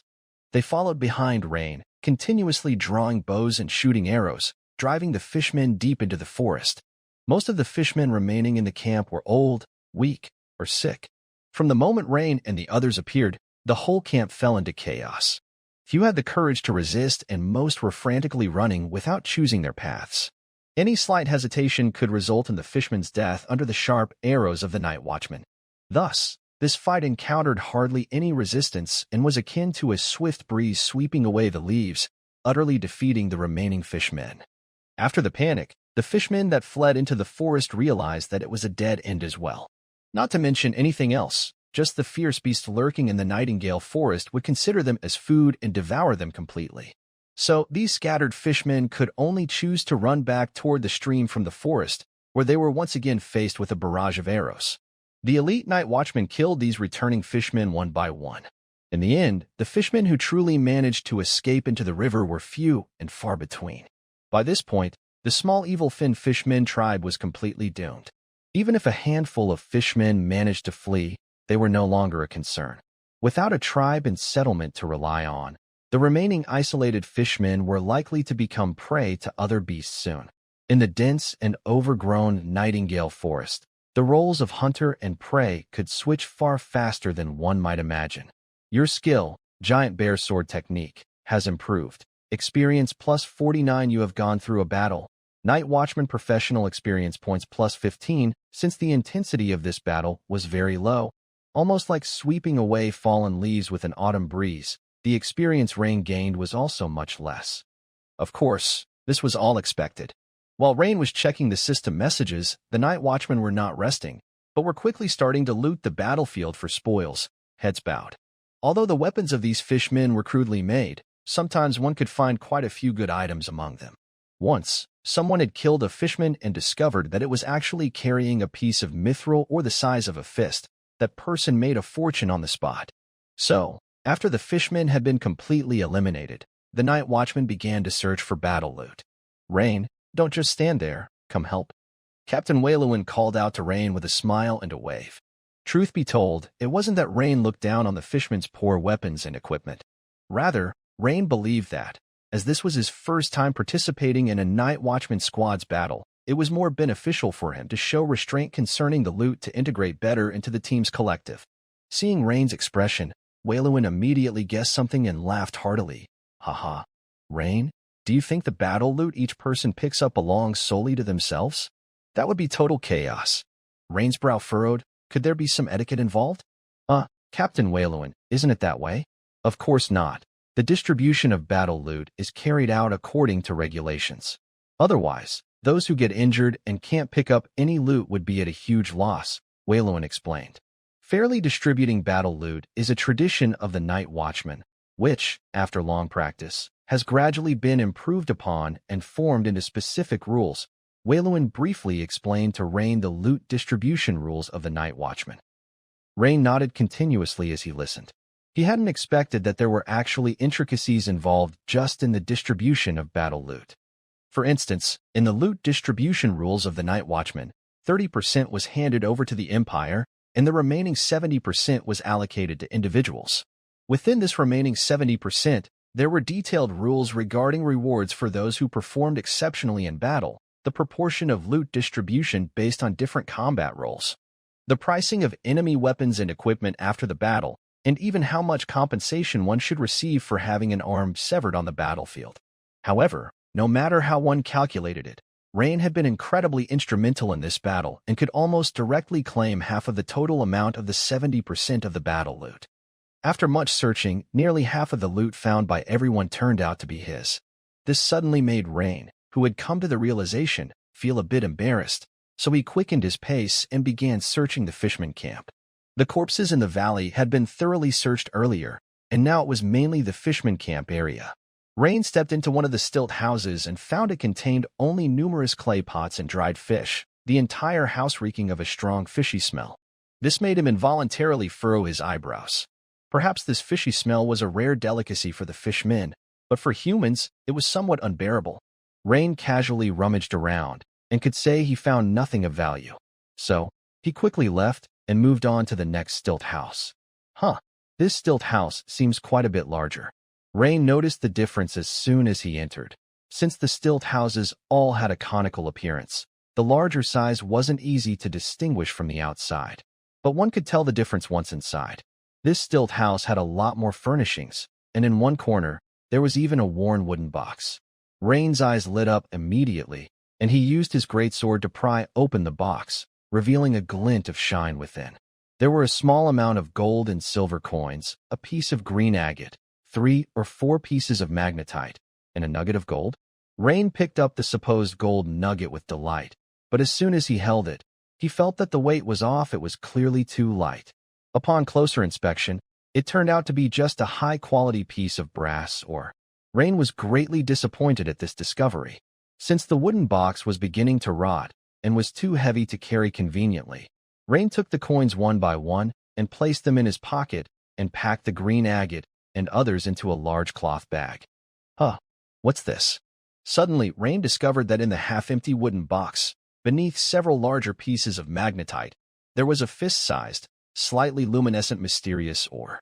This peculiar glow immediately caught Rain's attention. Rain promptly picked up the ore, and as soon as he held it, he felt an unusually heavy sensation. Hiss. Such a high density, it might even be heavier than star iron. Having learned how to identify ores from the blacksmith Boris last time, Rain was no longer ignorant about ores. Rain first squeezed it forcefully, then he lightly hacked at it a few times with his greatsword. The bizarre ore remained undamaged, which further strengthened Rain's judgment. Simply based on its hardness and weight, this piece of ore must be some kind of special ore. Moreover, according to Rain's initial judgment, the value of this piece of ore likely was not less than that of the piece of star iron that Boris owned. Thinking it over, Rain had no inclination to selfishly keep the ore for himself. Even if this ore was extremely valuable, he would probably receive it during the distribution of spoils based on his contribution, provided he didn't want anything else. Consequently, Rain dumped everything from the wooden box into a large cloth bag. He then picked up the heavy bag and found his team leader, Waylewin. So much? After seeing what was inside the cloth bag, Waylewin immediately widened his eyes, a surprised expression facing Rain. Rain, you really are our squad's lucky star. Watching Rain, who had gathered a lot in such a short time, Waylewin didn't know what to say all of a sudden and could only shake his head and sigh at Rain's good luck. Captain Waylewin, when the valuation is done and we distribute the spoils, I'll take this ore, Rain said as he took out the softly glowing stone from the bag and handed it to Waylewin. Seems like a special ore? That's indeed rare. No problem. While Waylewin was experienced and knowledgeable, his ability to identify ores was no better than Rain's. He just knew that this wasn't an ordinary ore. Go on then, Waylewin said as he directly tossed the ore back to Rain. Just as Rain was puzzled, he heard Waylewin say, "You taking it now is the safest way. Waiting until we bring the spoils back to town for the quartermaster to value it. It very well might get assessed into the Empire's required 30% share. Just take it now, and if it's valuable, remember to buy each of us a round of tequila," Waylewin said, patting Rain's shoulder with a laugh. Clearly, in Waylewin's heart, winning over Rain, the promising star of the Night Watchman squad, was much more important than this special ore. Haha, of course, no problem, but this. Rain certainly understood Captain Waylewin's kindness. He just wasn't sure if this distribution was really okay, so he didn't know what to say next. Just then, a Night Watchman team member waved at Waylewin, who was talking with Rain, and called out, "Captain, you better come take a look at this." From the tone, it seemed there was some unexpected discovery. Curious, Rain followed Waylewin over. They saw a very noticeable trail of huge footprints stretching into the depths of the forest. As this area was near a small river and the ground was moist, the footprints were exceptionally clear. Hiss. They're so big, Rain exclaimed in surprise as he looked at the row of footprints before him. For toes. These are ogre tracks. Unlike Rain's surprise, Waylewin's expression changed dramatically. Rain, we need to leave here immediately. To think that ogres appeared here, and it looks like this small tribe of Sinfin fishmen must have been driven here by the ogre. Perhaps the ogres are keeping these fishmen as livestock. If that's really the case, and we've killed so many fishmen, this is bad. We need to leave immediately. Everyone, move. Stop collecting the spoils. Waylewin immediately called out to everyone. Seeing Waylewin look so anxious, Rain felt a tightening in his heart as well. After all, as the captain of the Night Watchman, Waylewin was far more experienced than him, and the enemy had just witnessed his combat power. The fact that they were now hastily deciding to retreat indicated that the ogre's strength must far surpass their group. Soon, everyone put the spoils on the pack horses, and then each leaped onto their horses, heading back the way they had come. Actually, Rain was still somewhat puzzled. Since we really discovered traces of the ogre, shouldn't we stealthily approach and investigate? Or is it that ogres have extremely acute senses of smell or hearing, making it impossible to approach? After all, we don't even know the number of ogres. After hastily leaving the Glimmer Lake region, Rain could no longer hold back and asked, "Captain Waylewin, are ogres really that fearsome?" Waylewin glanced at Rain and said gravely, "More terrifying than you can imagine. You've also fought the savage werewolves before. Were they not very strong?" Of course. Rain nodded. That savage werewolf was the strongest enemy he had encountered so far. Well, do you know what would happen if that savage werewolf encountered a mature ogre? It would either obediently become the ogre's subordinate, or it would run away immediately. There's no third option. The gap between them is like that between wolves and brown bears in the forest. Waylewin gestured with his fingers and confidently stated, "That large?" Rain expressed surprise. This was far beyond his expectations. Ogres were so powerful. He had thought their strength would be fairly similar. Waylewin nodded and continued, "Yes, Rain, have you heard about the recent ogre attack on Alborough Town?" This. I think I've heard something about it. Rain immediately recalled the content discussed by some pseudo-rich generation peers on the day he just crossed over, which seemed to be about this Alborough Town. The sheriff of Alborough Town, Knight Hamza Tulane, whose strength is not much inferior to Lord Hamilton, was severely wounded by that roaming ogre that night. If it weren't for other night watchmen risking their lives to distract the ogre, Sir Hamza, a knight of great strength, might have been killed in honor. After hearing Waylewin's explanation, Rain raised an eyebrow. This really surprised him. He had always thought ogres were just large, slow giant fools with immense strength, but according to Wayluin's description, it seemed not to be the case. He didn't know Knight Hamza, but he was aware of Hamilton's strength. If a knight like Hamza, whose strength was comparable to Hamilton's, couldn't withstand the ogre, Rain also had the awareness that even if he activated his blacksmith strength LV3, he would not be a match for the ogre. I've been feeling that something's been off this last year. There's been too much happening in the Meister County. Wayluin seemed to recall and sighed at this moment. After we get back, we must report this matter to Lord Hamilton immediately. If Rain felt somewhat complacent after his mass killing at the merfolk camp, then after understanding the formidable strength of the ogre, that trace of complacency in his heart disappeared without a trace. The revolution is not yet successful, comrades still need to work hard. A famous saying from his past life naturally came to Rain's mind. Flashgold Town, in the afternoon. A middle-aged man clad in a black waistcoat, of exceedingly ordinary appearance, stepped into the noisy tavern belonging to the family with thick eyebrows. At this time, the tavern was gradually filling with people, many mercenaries, artisans of various trades, idlers, and even off-duty law enforcement officers would come for a drink to relax after a day's hard work.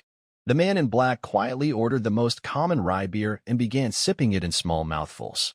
What went unnoticed was that his ears twitched slightly, as if he was carefully discerning whether there was any information he needed in the patron's boasts and conversations. He was known as Poison Blade, an assassin nurtured by the Brotherhood of the Wilderness, tasked mainly with dealing with people and matters that couldn't withstand the light of day. This time, he had received orders from above. Apparently, a big shot had commanded him to kill a young man and suggested that it would be best if the death looked accidental. Upon receiving the mission, Poison Blade immediately conducted a detailed analysis of the target based on the information given. Rain, aged between 14 and 16, the son of a farmer from Flashgold Town, currently undergoing servant training at the Habsburg Manor, combat strength rating, militia plus. When Poison Blade first saw the information before him, he didn't show any signs of surprise, because the whims of important figures are always a bit peculiar.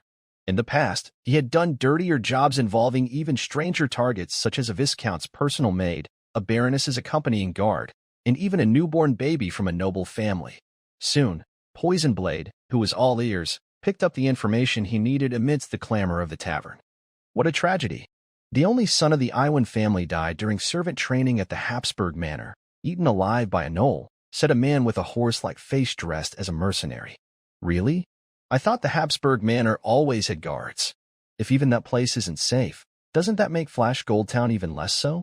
The burly man across from him looked skeptical as he drank. Don't be so quick to doubt. The son of the owner of this very oak tavern, where we are now, was training with the Iwan boy. When that kid came back yesterday, he was scared out of his wits. However, I've heard he was the first one to cry for help at that time. Look, that's the young man sitting over there. The horse-faced mercenary lifted his head, gesturing. The burly man immediately looked over and nodded, no longer doubting. The young man sitting there was indeed the son of the owner of the Oak Tavern, apparently named Richard, whom he had met a few times. So it looks like the story must be true. So is the servant training suspended now?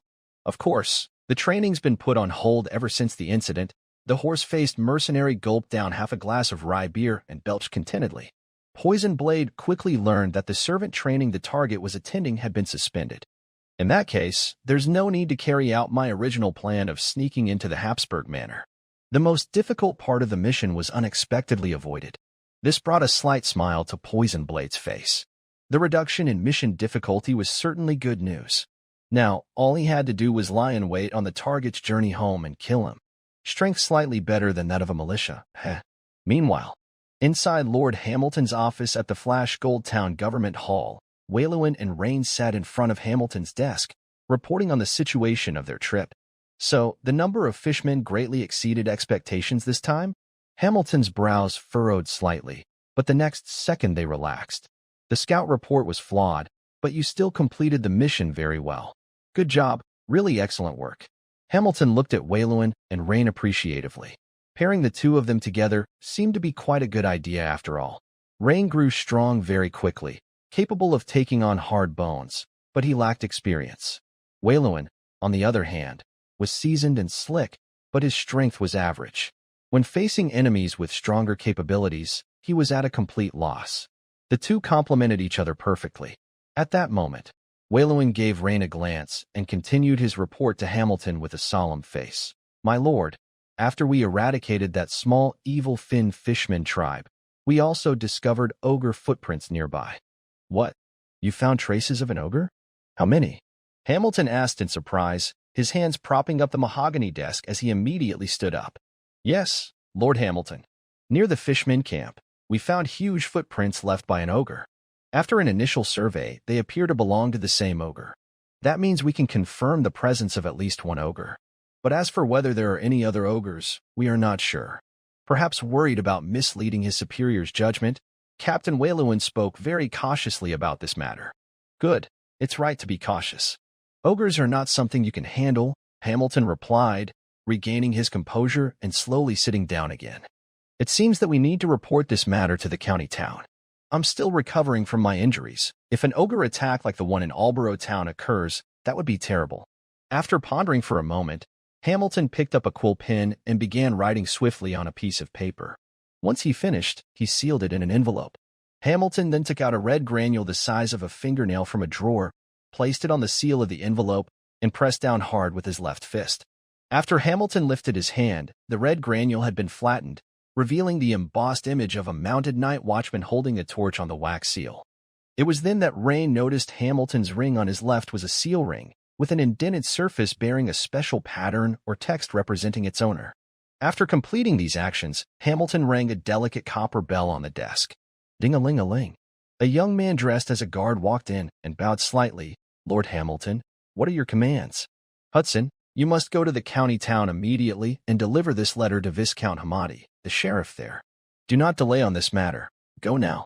Hamilton commanded sternly. By your command, Lord Hamilton, Hudson, the guard, saluted and quickly left the office. Wayloin, tell the night watchman to increase the frequency of patrols at night for the next few days. I will have the guards participate as well, Hamilton ordered. As you command, Lord Hamilton. Wayloin also stood up to leave and make the arrangements. Now in the office, it was just Rain and Hamilton. On the way, Captain Wayloin had not been very clear when talking about ogres, and now Rain wanted to ask for more details. My lord, are you also concerned about ogres, with your strength? Hamilton nodded solemnly. These evil and brutal humanoid creatures grow to an average height of 3 meters and weigh 700 to 800 pounds as adults. They are adept at using weapons like giant wooden clubs and mallets. Even full-fledged knights find it difficult to withstand their blows in direct combat. 3 meters, 700 to 800 pounds? Upon hearing these figures, Rain felt a chill of shock. He knew all too well what those numbers signified. You should know that even the famous NBA star O'Neal was only about 2 meters 20 tall and weighed 300 to 400 pounds. The ogre's heavy weapon could even cause shock damage to a knight's flesh through plate armor. Moreover, ogres like to gather creatures such as gnolls and jackalwars as their followers. When ogres attack human villages, these scoundrels will also come to get their share. Rain nodded his head. No wonder, he finally understood why Hamilton placed such great importance on ogres. It turned out that the opponent was not only formidable when fighting alone, but also called upon a bunch of lackeys as followers. Lord Hamilton, can't we set a trap and then lure the ogre into it for an ambush? Why do we have to fight the ogre head-on? This was also the point that Rain could not fathom. After all, it was by learning to use tools that humans could kill large beasts. Hamilton shook his head and said, digging traps works against ordinary wild beasts, but for ogres, they have strong danger perception and can easily detect and avoid traps. Trying to defeat them with traps is utterly outlandish. The same goes for ferocious wild beasts. They all possess extremely strong danger perception abilities. So, facing them, there aren't many cunning methods available. Humans can only rely on their own transcendental strength, Hamilton explained. This revelation stunned Rain. Ogres were so difficult to deal with that once they launched an attack on human settlements, they often caused significant casualties. For the local sheriff, the appearance of an ogre was a very serious security risk within his jurisdiction. Moreover, Rain finally understood why knights held such a high status in this world. Because in a world that so heavily relied on individual high-end combat power, knights with formidable strength were the cornerstone of social stability. All right, enough about ogres. Rain, I have something here that you will definitely like. Upon hearing Hamilton's words, Rain showed curiosity. I just got it myself, too. Hamilton took out a circular badge from the drawer, larger than a gold coin by 1 round, and handed it to Rain. Rain took it carefully and began to inspect it closely. Once in hand, the badge gave Rain a hefty feeling, and judging by the material, it seemed to be made of copper. It appeared to be mixed with a small amount of other metals, looking much like gold but duller, with a very beautiful luster. On the front was the head of a howling running wolf, with sharp fangs and ferocious eyes vividly engraved. On the back, it said Rain Carlin, Flash Gold Town, Meister County, and a long string of numbers. This is the badge of a junior bounty hunter. With this, you can carry weapons with you whenever you leave the house, Hamilton finally revealed. So this is the bounty hunter badge, but how did it come so quickly? Rain's eyes flashed with joy. Haha, Rain, you're in luck. When your application was submitted, it just hit the time node. Otherwise, you would have to wait at least another month, Hamilton said with a slight smile. Rain nodded his head. It seemed his luck was indeed good. With the bounty hunter badge, he could carry weapons with him, which would definitely be more secure, and not have to use a hammer to deal with thugs like before. However, having the hammer expertise skill and keeping a hammer as a backup didn't seem like a bad idea. Rain suddenly became thoughtful. Before long, after leaving Hamilton's office, Rain continued to wrap his dual-handed greatsword in a large piece of sheepskin, then slung it over his shoulder and prepared to head home. Even now with the bounty hunter badge, Rain did not wish to show off. Be humble in life, but high profile in actions. Rain, wait a moment. Wayloin approached with a face full of joy. Captain Wayloin, what is it? Here, this is your share of the spoils. The quartermaster has just finished assessing it. Wayloin said with a smile, handing a cloth bag to Rain. Such efficiency, truly admirable. Rain said with a smile as well. Rain weighed the cloth bag Wayloin had handed him, and a look of surprise crossed his face. Upon opening it, his suspicions were confirmed. Why so much? Rain's surprise was not without reason, for there were 10 Empire gold coins inside. The quartermaster determined your share of the loot to be 20 gold and 9 silver, so I just gave you 10 gold, and I rounded off the change. You don't mind, do you?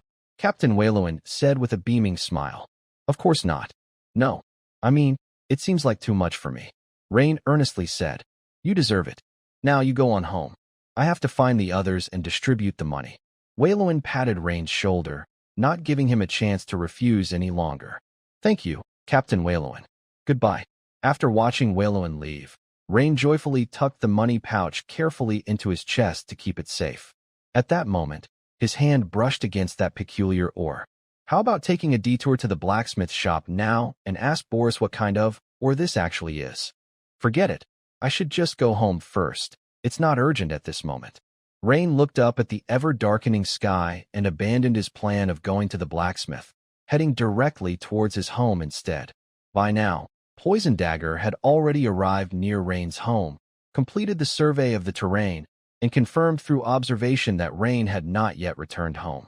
Then, Poison Dagger began to make preparations. As an assassin, a job was just a job, and Poison Dagger never allowed personal feelings to get in the way of his work. Therefore, when his dagger aimed for the necks of children, young women, noble ladies, or the elderly, he didn't hesitate in the slightest. His sharp dagger also ensured that his victims left this world without much pain. Poison Dagger believed this was the greatest mercy he could offer. Since the client had another requirement, which was to make the death look like an accident as much as possible, he also had a full plan in place for that. At that moment, he was applying poison to his black spike dagger, a poison that caused paralysis and dizziness. He planned to strike the target once and then drag him into the nearby woods. After that, he would draw some blood from the victim. The scent of blood would quickly attract wild animals. By the time people discovered the young man's remains several days later, they would assume he had wandered into the woods and been attacked by beasts.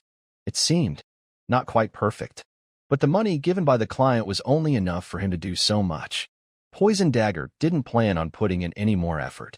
After arranging everything, Poison Dagger stood patiently in a dark alley, his gaze fixed ahead, quietly waiting for his target to arrive. Ah, this must be it. Poison Dagger looked pleased.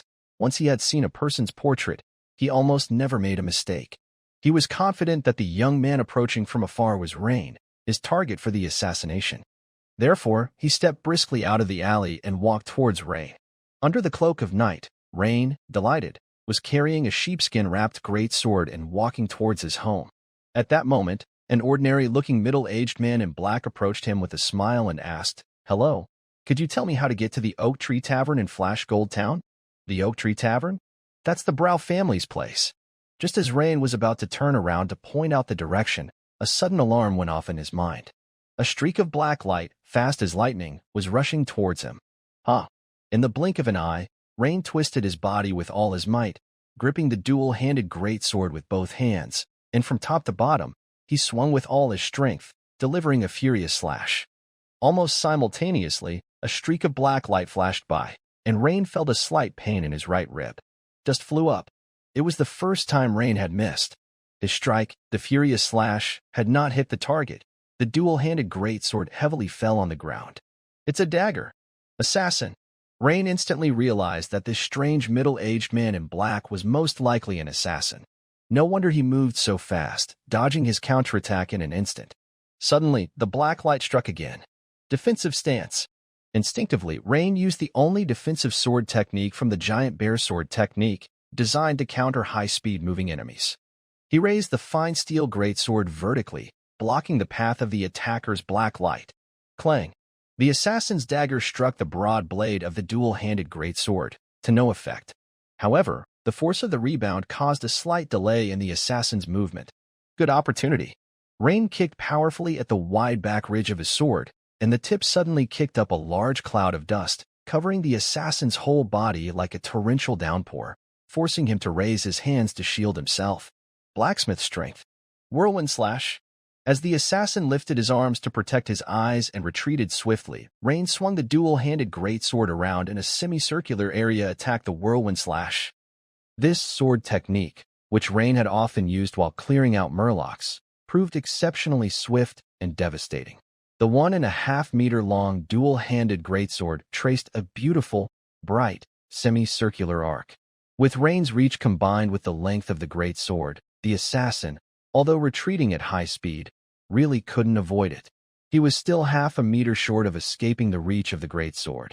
The assassin had no choice but to twist his body forcibly, raising the short dagger to protect his waist, blocking Rain's ferocious attack.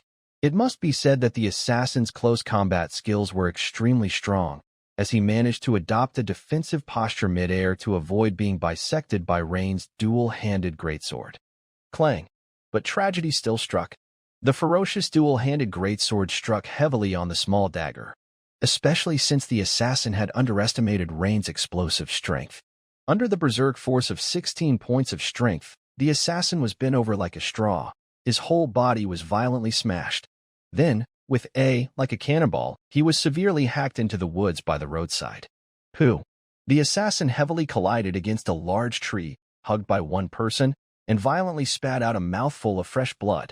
Then, with another, he was bounced back to the ground by the tree trunk, continuing to large amounts of blood. His dagger-holding right hand was now grotesquely twisted, clearly indicating a complete fracture of the forearm. The broken radius and ulna bones protruded through the flesh on one side. But the opponent was lucky, because the opponent's dagger was clearly no ordinary weapon. When split by Rain's dual-handed greatsword, it didn't shatter. Had it been a dagger of normal material, it would have likely shattered on the spot or broken in half, and the person would have been bisected by Rain right then and there. The opponent tried several times to get up, but each attempt was exceptionally difficult, and clumsily, he fell back to the ground.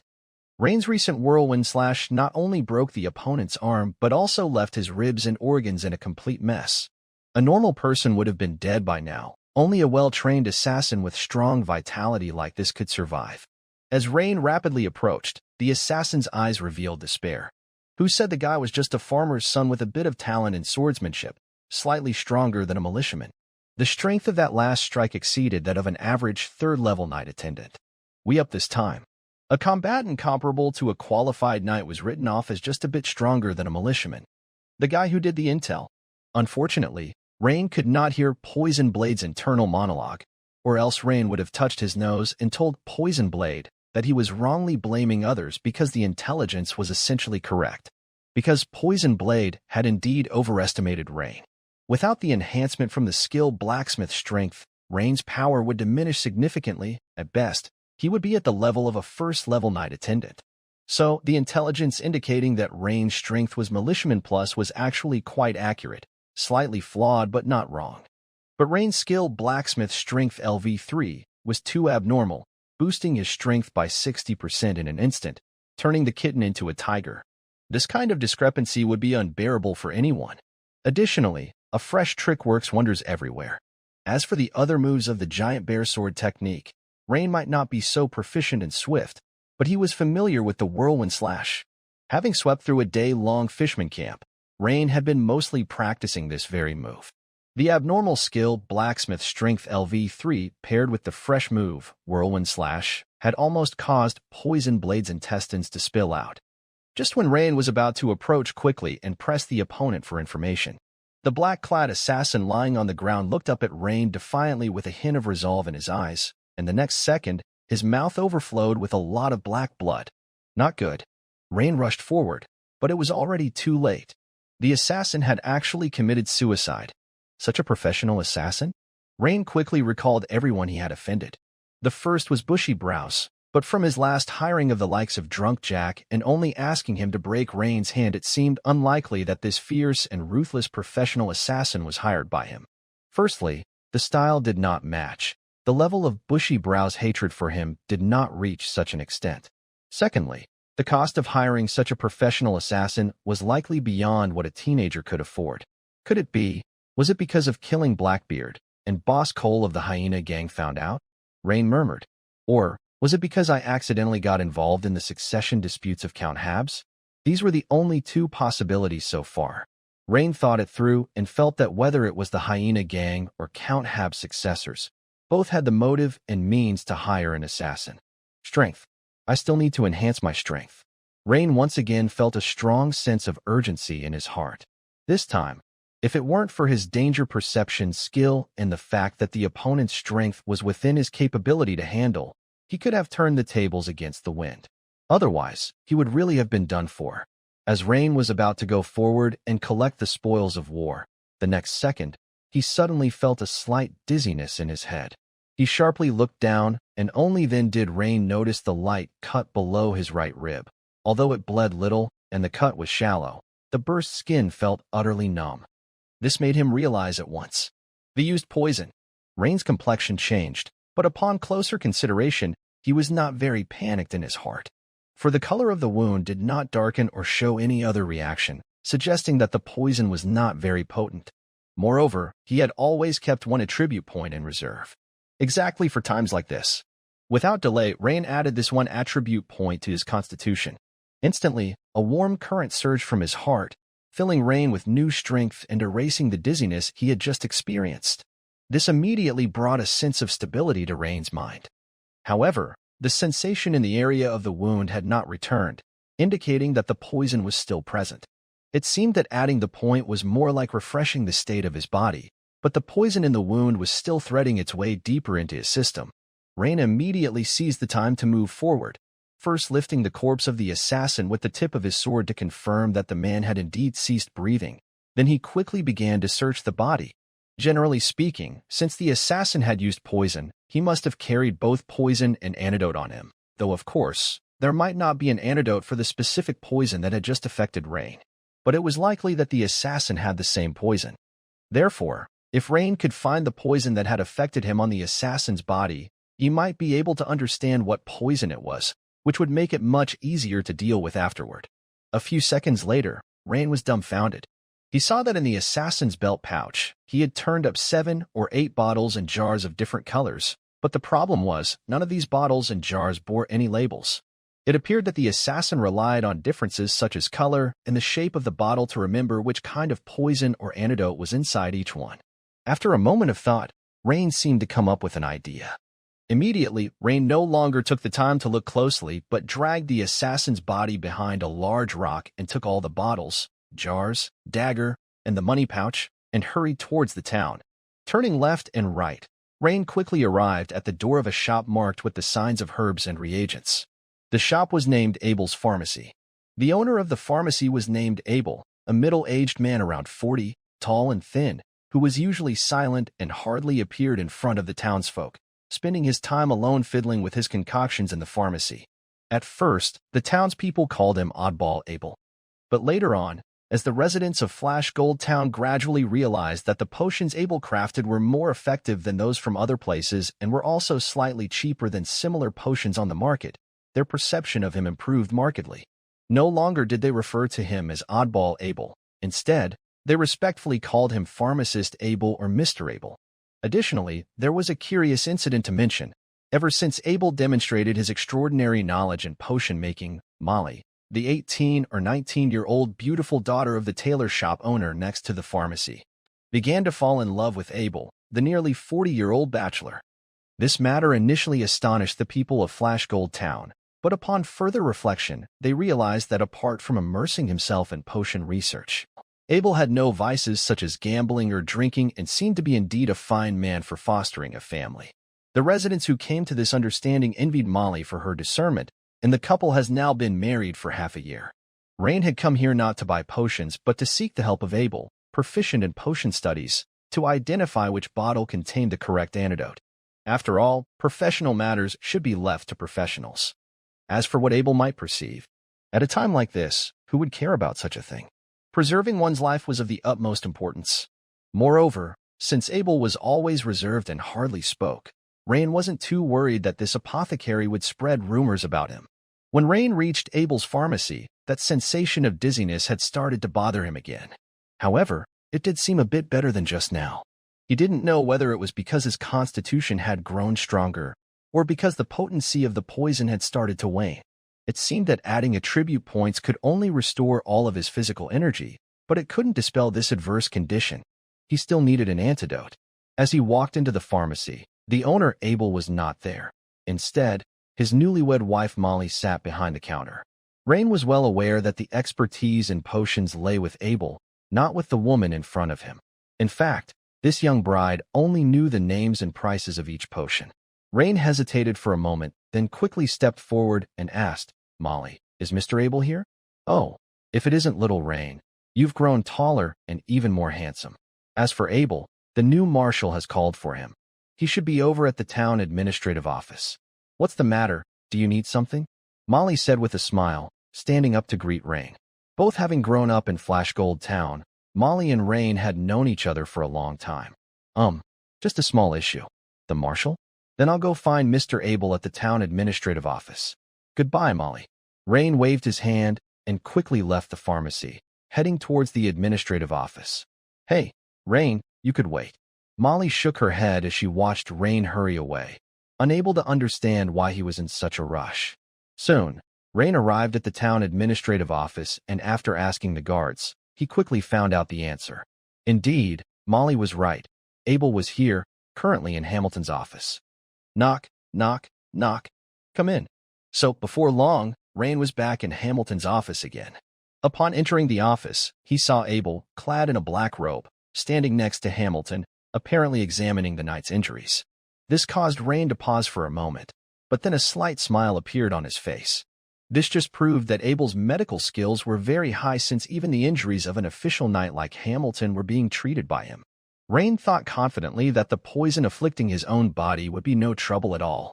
"Hey, Rain, why have you come back?" Hamilton asked, looking puzzled. Rain didn't answer directly, but he tilted his head slightly to glance at pharmacist Abel, then turned his gaze back to Hamilton. Hamilton instantly understood and waved his hand, saying, "It's fine, Rain. Just say what you need to. Abel is an old friend of mine." Rain nodded and said, "I was just attacked by an assassin and poisoned." "What?" Hamilton immediately stood up from his chair, his eyes wide as he stared at Rain, clearly shocked by the news. And Abel, normally so stoic, also looked at Rain with surprise on his face, as if to say, "You a kid? And yet there are assassins out to kill you?" Rain didn't continue to explain, but instead stepped forward and with a rustle, he placed all the bottles and jars he had been carrying onto Hamilton's spacious desk. After thinking for a moment, Rain also took out the black dagger and placed it on the desk as well. Now, Hamilton fell silent too. He exchanged a look with Abel, both seeing surprise in the other's eyes. But at that moment, both knew that Rain had not lied. "Rain, don't panic. Let me take a look first," Abel said at that moment. He paused his examination of Hamilton's wounds, walked around the desk, and came over. Abel first inspected Rain's wound, then picked up the black dagger and sniffed it, and after checking Rain's pupils, he said, "Don't worry, the poison you've been hit with is a paralytic toxin. Even without an antidote, the effect will naturally wear off after half a day." Something seemed to occur to Abel, and he raised his eyebrows and continued, "However, Rain, your body is quite robust, because if an ordinary person were scratched like that, most likely within a few minutes they would gradually feel dizzy and numb in their hands and feet, followed by a loss of consciousness." Abel hadn't expected Rain to be able to hold out until now, and even at that moment, he couldn't really tell that Rain was close to succumbing. This surprised him a lot. Abel's words allowed Rain to relax inside. So it was just a paralytic poison. That's a relief. Nevertheless, if there's an antidote among these bottles and jars, it would of course be best to take it immediately. Before Rain could even speak, Abel had already started carefully examining the collection of bottles and jars placed on the desk. Abel picked up a small round black bottle, opened the stopper, merely sniffed it, and then began to explain, "This is a lethal poison. Its main ingredients are deathcap and toxic bloom. If one is stabbed with it, they will succumb to the poison and die in a short amount of time." Then, he took another square-shaped bottle, opened the stopper, sniffed it, and said, "This is a wounding poison, made primarily from serrated grass, causing the wound to bleed continuously." One after another, the longest identification time did not exceed 5 seconds. This is too familiar. Someone who didn't know any better would think that Abel made these poisons and antidotes himself. Rain watched with wide eyes, only this thought running through his mind. Moreover, in his subconscious, Rain somewhat doubted that the man before him was merely a simple pharmacist. The other party was just too familiar with all sorts of concoctions. Soon, Abel found the antidote among the assassin's diverse bottles and jars. These 2 bottles are the antidotes, but they need to be mixed together to create the actual antidote, Abel indicated. Rain's face darkened at once. Who would have thought of that? It's crafty, keeping the antidote in 2 separate bottles and requiring them to be mixed before use. Only someone well-versed in pharmacology could spot such a trick at a glance. Lucky for him, he had found Abel. Thinking it through, Rain felt a wave of relief mixed with fear. Abel poured the 2 concoctions together, mixed them thoroughly, observed for a few seconds. "All right, these 2 concoctions have been pre-mixed in the correct proportions, but the antidote might be a bit pungent." "Of course, Mr. Abel." Rain nodded promptly in response. "Take a couple of strong sniffs, and it will counteract the effects of the paralytic poison," Abel said as he handed over the antidote to Rain. With a look of joy on his face, Rain nodded and said, "Thank you, Mr. Abel." He quickly took the antidote and took a fierce sniff. But the very next second, Rain's face turned green, and he almost retched from disgust. It really was unbearably foul-smelling. Rain had never experienced the stench of a skunk spray, but he assumed it had to be quite similar. At that moment, he only felt his temples throbbing, and it was as if a nerve in his head was twitching. Seeing Abel's somewhat amused expression, Rain finally understood why Abel had asked him in the first place. What a sly character. But I have to say, the dizziness almost completely disappeared, and the effect was indeed very significant. This caused Rain to furrow his brows tightly and inhale again. That's potent. It's like snorting mustard up your nose. But the effect was really good. After 2 sniffs, Rain became totally clear-headed. The dizziness disappeared in an instant. Also, he started to feel a dull pain at the wound on his right rib. After Abel had helped with the poisoning, he seemed to have other matters to attend to, and after instructing Rain on a few things to pay attention to for his recovery, he took his leave. At this moment, only Rain and Lord Hamilton were in the office. "Have you dealt with the body?"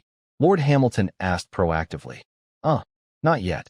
I placed the opponent's body behind a pile of rubble about half a person's height, in the woods near the south side of the town square in Flashgold Town. I got it. I'll have someone take care of it." After saying that, Lord Hamilton shook a bell on the table. At that moment, a guard walked in. "Call for the night watchman." "As you command, Lord Hamilton." Soon after, Waylewin, the familiar night watchman captain, walked in. He saw Rain, smiled, and nodded. "Lord Hamilton, you called for me?" "Waylewin, there's a body behind a half-person tall pile of rubble in the woods near the south end of the town square. Take a few men and handle it." "Understood, my lord." "I will take care of it immediately," Waylewin replied with a stern face and promptly went to handle the task. At this time, Rain started to inquire, "Lord Hamilton, do you think it's possible that the fact I killed Blackbeard has already been found out by the Hyena Gang's boss, Cole?" Upon hearing this, Lord Hamilton showed a contemplative expression, tapping his fingers on the desk nonstop. He understood what Rain was getting at. Rain was asking if the assassin could have been sent by the Hyena Gang's boss, Cole. But soon, he shook his head, dismissing Rain's speculation. "I don't think so.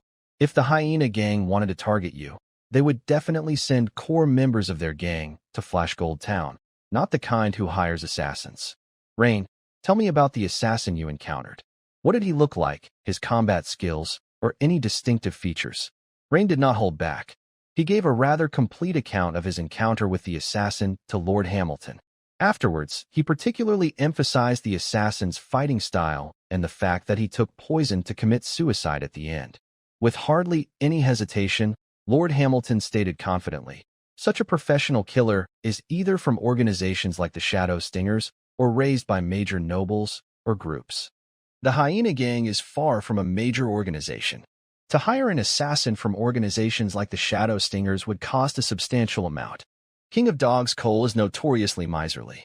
You only have to look at how his own brother, Blackbeard, had to resort to child trafficking to make extra money. There's no way he would spend a fortune to hire a professional assassin to avenge his brother. So, I can pretty much rule out that this was the doing of Cole." Listening to Lord Hamilton's analytical breakdown, Rain nodded his head. Then, the answer was almost self-evident. This took Rain by surprise. Clea had just left, and now he was targeted by her brothers. No, the term underhanded tactics no longer sufficed to describe what happened. This was clearly an attempt on his life. This caused a nameless rage and anxiety to rise within Rain's heart. When nobles like you squabble among yourselves, is killing me supposed to lock in your victory or something? Or do you see me as just a chicken, a warning to the monkeys? Or an ant, to be simply wiped out? Being weak is a sin indeed. Hamilton glanced at the stony-faced Rain, although he didn't know who or what kind of power Rain had offended.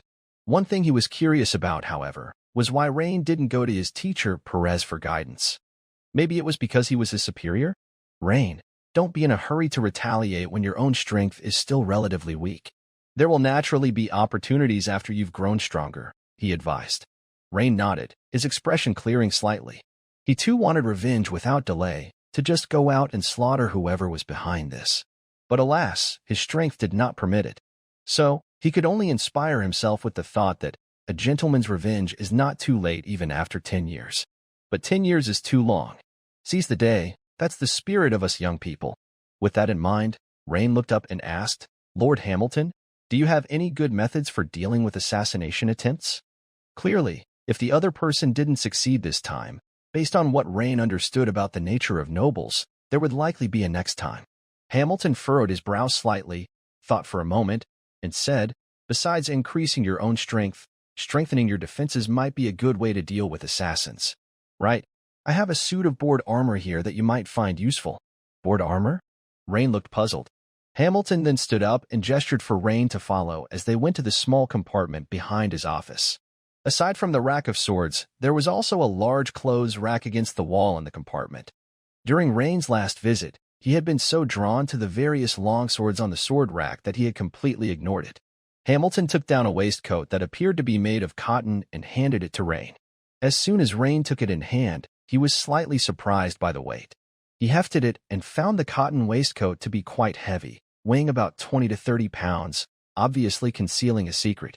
Indeed, in the lining between the front and back of the garment, Rain could easily feel small, hard, 2-finger-wide strips of metal. Additionally, it seemed for weight reduction, no metal plates had been placed in the arms. Upon turning the inside out, Rain fully understood the concept of board armor. This armor wasn't strictly board armor. Its exterior was cotton, and inside were more than 10 vertically aligned strips of metal. These strips overlapped each other and were connected by horizontally arranged rivets inside the lining of the cotton garment.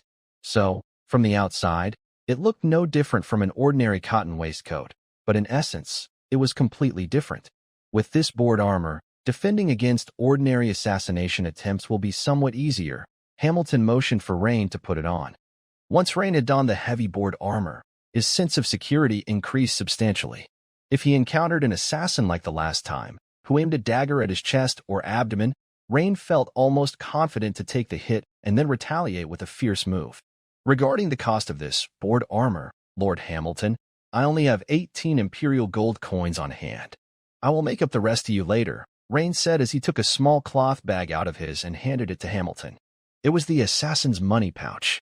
Originally, it held 8 gold coins and a number of silver coins. Combined with the 10 gold coins Rain received from exterminating the fishmen, it amounted to roughly 18 gold coins. Hamilton waved his hand and said, Rain, as a member of the Night Watchman and I as your superior, this is perhaps one of the few things I can do for you. Rain left Hamilton's office once more, this time with a suite of board armor. Of course, he also took back the pile of bottles and the black dagger. Moreover, based on what Mr. Abel had previously recited, Rain used a goose feather pen to label the names of these poisons and antidotes, such as wound poison, lethal poison, and paralytic poison, and so on. Rain realized that the biggest gain of the day was the batch of poison and antidote he had acquired. Although poisoning may not be the most honorable tactic, it ultimately comes first in saving one's own life. Greatness is the epitaph of the noble. Meanness is the passport of the mean. Rain strongly agreed. Rain knew very clearly that whether you are noble or despicable, the most important thing is to survive first. So, it would be foolish to let nobility influence you when the enemy employs poison. When he got back, he planned to further study the toxicity of the poisons, perhaps test their duration on small animals, for instance. Then he would smear a bit on his fine steel greatsword. The blade is so long, would it require more poison? Since these poisons were essentially picked up for nothing, what's the harm in wasting a little? If they really worked well, he might consider keeping them in stock. In his past life, he had heard of the Lime Martial Saint perhaps becoming the Poison Sword Saint, and this world wouldn't be too bad either. At this point, Rain remembered he hadn't checked the system notifications that had come during the earlier fight. Immediately, Rain concentrated and began to check. Your skill giant bear sword technique has improved. Experience plus 101. You have experienced a battle. Night Watchman professional experience points plus 55. Good gracious. The progress bar for the giant bear sword technique had jumped significantly from LV3, 398 out of 500, to LV3, 499 out of 500, missing just 1 point to level up. In addition, the Night Watchman's profession level also showed a significant increase, reaching LV2, 207 out of 300.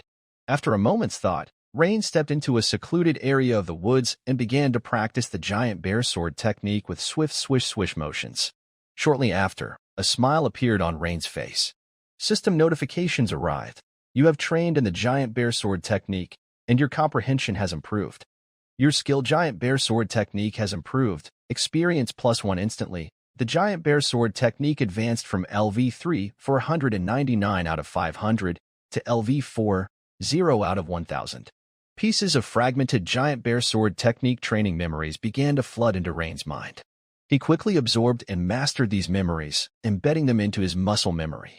At this point, Rain had gained a deeper understanding of the giant bear sword technique. By the time Rain arrived home, it was already past the dinner hour. But upon opening the door, he was greeted by the sight of his mother waiting at the dining table. How come you're so late? I heard today that you went out on a mission? His mother said, taking the pies from Rain's hand. Yes, and it went quite well. Really? His mother gave Rain a skeptical look, as she distinctly remembered him wearing different clothes, but now he had changed. What about these clothes? His mother asked, pointing to Rain's attire. HM? Rain looked down and realized why his mother found something amiss. Oh, this is a brigandine Lord Hamilton gave me. Actually, you can let go of your worries now. Rain slapped the brigandine forcefully, producing a series of dull thumps. Wow, there's such clothing? His mother touched the garment, her face revealing a surprise when she noticed the difference. So now, when I go out on missions, you won't have to worry all the time. Rain took the opportunity to comfort his mother. After a hasty dinner, Rain returned to his room to start tallying the gains from this trip. Gazing at the strange ore, a dagger made of an unknown black metal, 18 gold coins and 17 silver coins, along with a collection of bottles and jars containing poison and its antidote.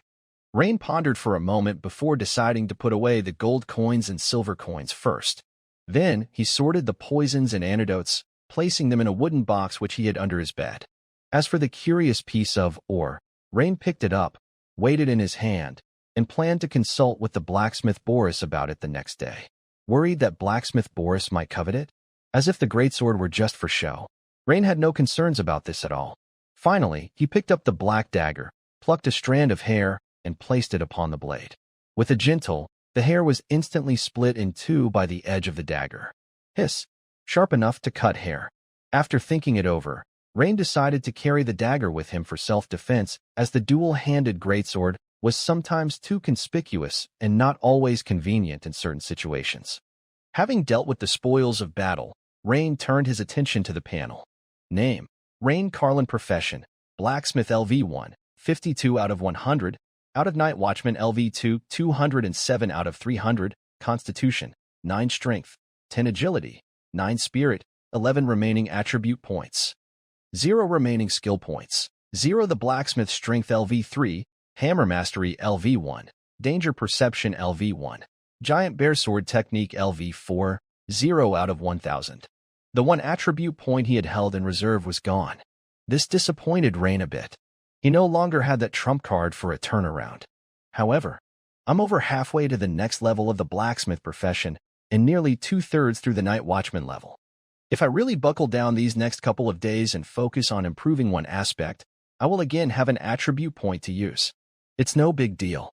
Although Rain had spent the entire day traveling, fighting, and ending with an assassination attempt, thanks to his recent boost in Constitution, he was still feeling quite good.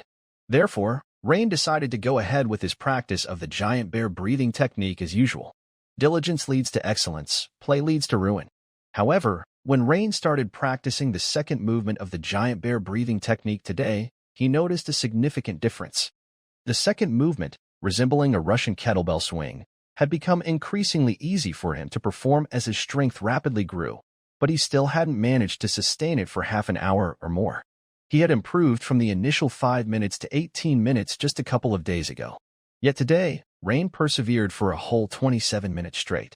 You have practiced the giant bear breathing technique, and your understanding has improved.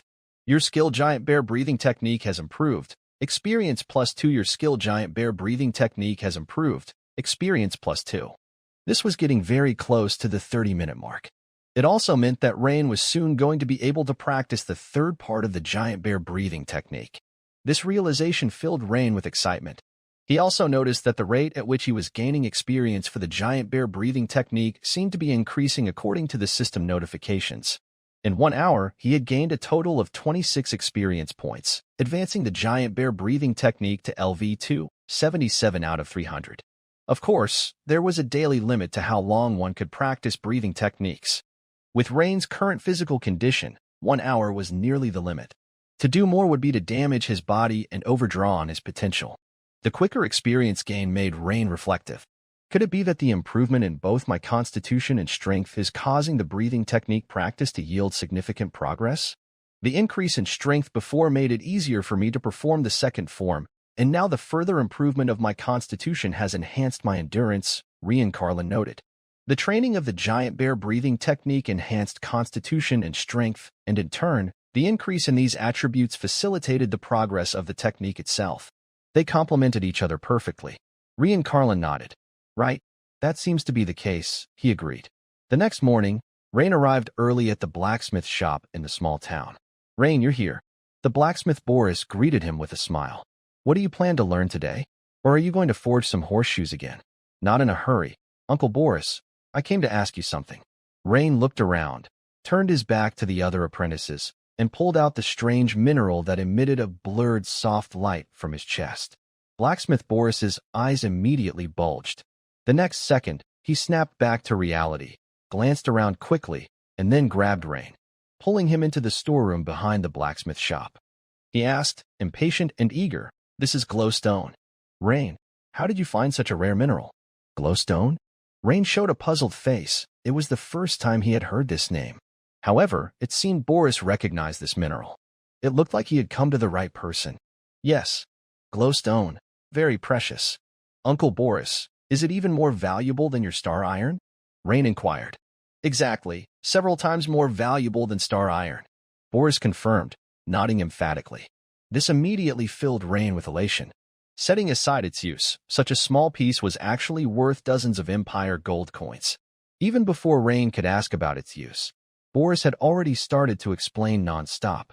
Once incorporated into a weapon in a certain ratio, glowstone imbues the weapon with special exorcising capabilities, which is why it is so valuable, Boris said. Exorcising? Rain stumbled upon yet another unfamiliar term. Yes, to drive away evil. You must have heard of that, Rain, Boris said, looking at him, and continued. In this world, there are some strange places that spawn skeletons, zombies, or other evil spiritual bodies, as well as minions of demons or evil gods from other worlds. Normal weapons hardly harm these monsters.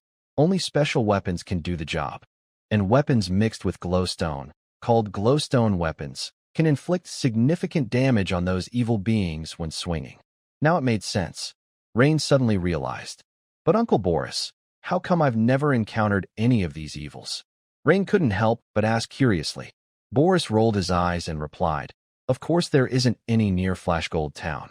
Generally, the Empire and the major church's transcendents have already cleared up the evil within the Empire's boundaries. Besides, if you had encountered these evil creatures, would you still be alive to come back and talk to me?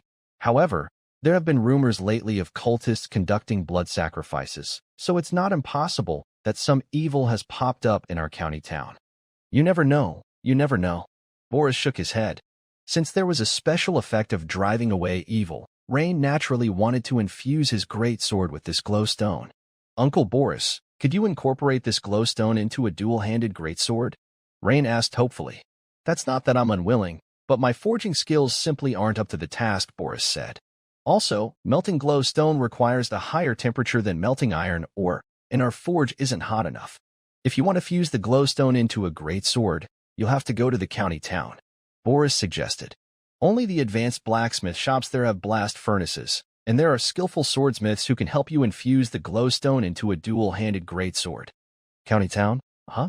Rain nodded, deep in thought. County town is the stronghold of the Habu's Earl family, and Clea's brothers should all be in county town as well. Now is clearly not the right time to head to county town in search of a high-level blacksmith shop. Rain immediately dismissed the idea of going to county town, as it was most important for him to focus on raising his blacksmith profession level. He turned to Boris and said, Uncle Boris, today I'd like to learn about weapon sharpening. Sure, come on. Boris agreed without hesitation, as it didn't matter whether Rain learned tempering or sharpening first since he had already paid the tuition fees. Ever since acquiring the fine steel greatsword, Rain had decided to learn weapon sharpening first and leave the tempering for later. Because to maintain a weapon in good condition, maintenance is important, and sharpening is a crucial part of weapon maintenance. Quickly, Boris brought Rain to the open space behind the blacksmith shop. There lay several whetstones of different sizes, strewn haphazardly around. These are all oilstones used for sharpening knives, but why do you think they're called oilstones? Take a guess, Rain. Boris said with a smile, pointing at a large stone about the height of an average person's thigh. The stone's top surface showed a fine concave curve from repeated use. Could it be related to oil? Rain pondered briefly before guessing. Boris picked up a single-hand sword that was waiting to be sharpened and sat down on a wooden stool in front of the oilstone, seemingly preparing to demonstrate for Rain. You're basically correct. It's called an oilstone because before using it, you have to drop a bit of oil on its surface, Boris revealed the answer. He then took a small iron pot, poured a little oil onto the top surface of the oilstone, and scraped it a few times with the blade to spread it evenly. The main purpose of applying oil is to reduce friction, he explained. Boris gripped the sword hilt with his right hand and pressed his fingers on the sword's spine with his other hand as he began the sharpening process. After finishing the sharpening, the metallic particles from the blade or edge will remain on the oil, allowing them to be easily wiped off with a cloth, which is very convenient, Boris explained while demonstrating. The whole set of actions was not difficult. Rain watched attentively, and as soon as Boris finished demonstrating, he immediately began to try it himself. It didn't take long for Rain to find the knack, and system prompts soon appeared. You have sharpened a weapon, gaining insight. You have learned a new skill weapon sharpening. Your skill weapon sharpening has improved. Experience +1. You focus on weapon sharpening for 10 minutes. Blacksmith professional experience points +1 beneath the blacksmith panel, alongside existing icons such as repairing donkey hooves, nailing horseshoes, and stoking bellows. A new icon had been added. This new icon, Situated above the icons like repairing donkey hooves, featured an oblong whetstone with a short sword on top, clearly depicting a weapon-sharpening scene, vivid and lifelike. Another important point was that Rain discovered the blacksmith professional experience provided by weapon sharpening was higher than that from or identification. In about an hour, he could gain approximately 5 profession experience points. This made Rain very excited. The reason seemed to be because weapon sharpening required precise vision, strong hand strength, and constant concentration. Fortunately, Rain's constitution, strength, and spirit attributes had all increased significantly recently. So, even though sharpening weapons was exhausting, Rain was still able to persevere for a long time. 1. 2. So, Rain, whose heart was set on leveling up his blacksmith occupation, worked tirelessly through the entire morning sharpening weapons without taking any rest at all. He cleared out nearly half of the pile of weapons laid out on the ground, needing to be sharpened. He didn't even spare the kitchen knives. As noon approached, Rain wiped the large sweat droplets from his forehead and let out a long sigh before finally taking a break from his work. Glancing at his panel, his blacksmith profession level had successfully reached Blacksmith LV1, 76 out of 100. This gave Rain a thrill of satisfaction, a sense that hard work indeed pays off. Rain's work efficiency even brought a beaming smile to Boris, who was watching from a distance. "Rain, won't you consider coming to work for me? I'll pay you extra." After declining Boris the blacksmith's offer again, Rain got up and headed home. Not long after Rain left the blacksmith shop, heavy hoofbeats suddenly echoed from the main road behind him in the little town. The somewhat heavy sound of these hoofbeats immediately caught the attention of the townspeople on the road, who turned their heads to look. Rain was no exception and turned to look as well, only to see a group of 5 people riding tall war horses approaching from the north. After entering the town, the group slowed down, allowing Rain to get a clear view of their features. The leader was a burly man with a full beard. Although he rode an exceptionally tall black warhorse, his feet were only 20 to 30 centimeters from the ground, looking as if an adult was riding a pony. Rain understood that the illusion was due to the man's towering stature. This couldn't help but astound him. That height must be over 2 meters 3. The man wore a horned helmet and thick leather armor, studded with sharp spikes on its surface.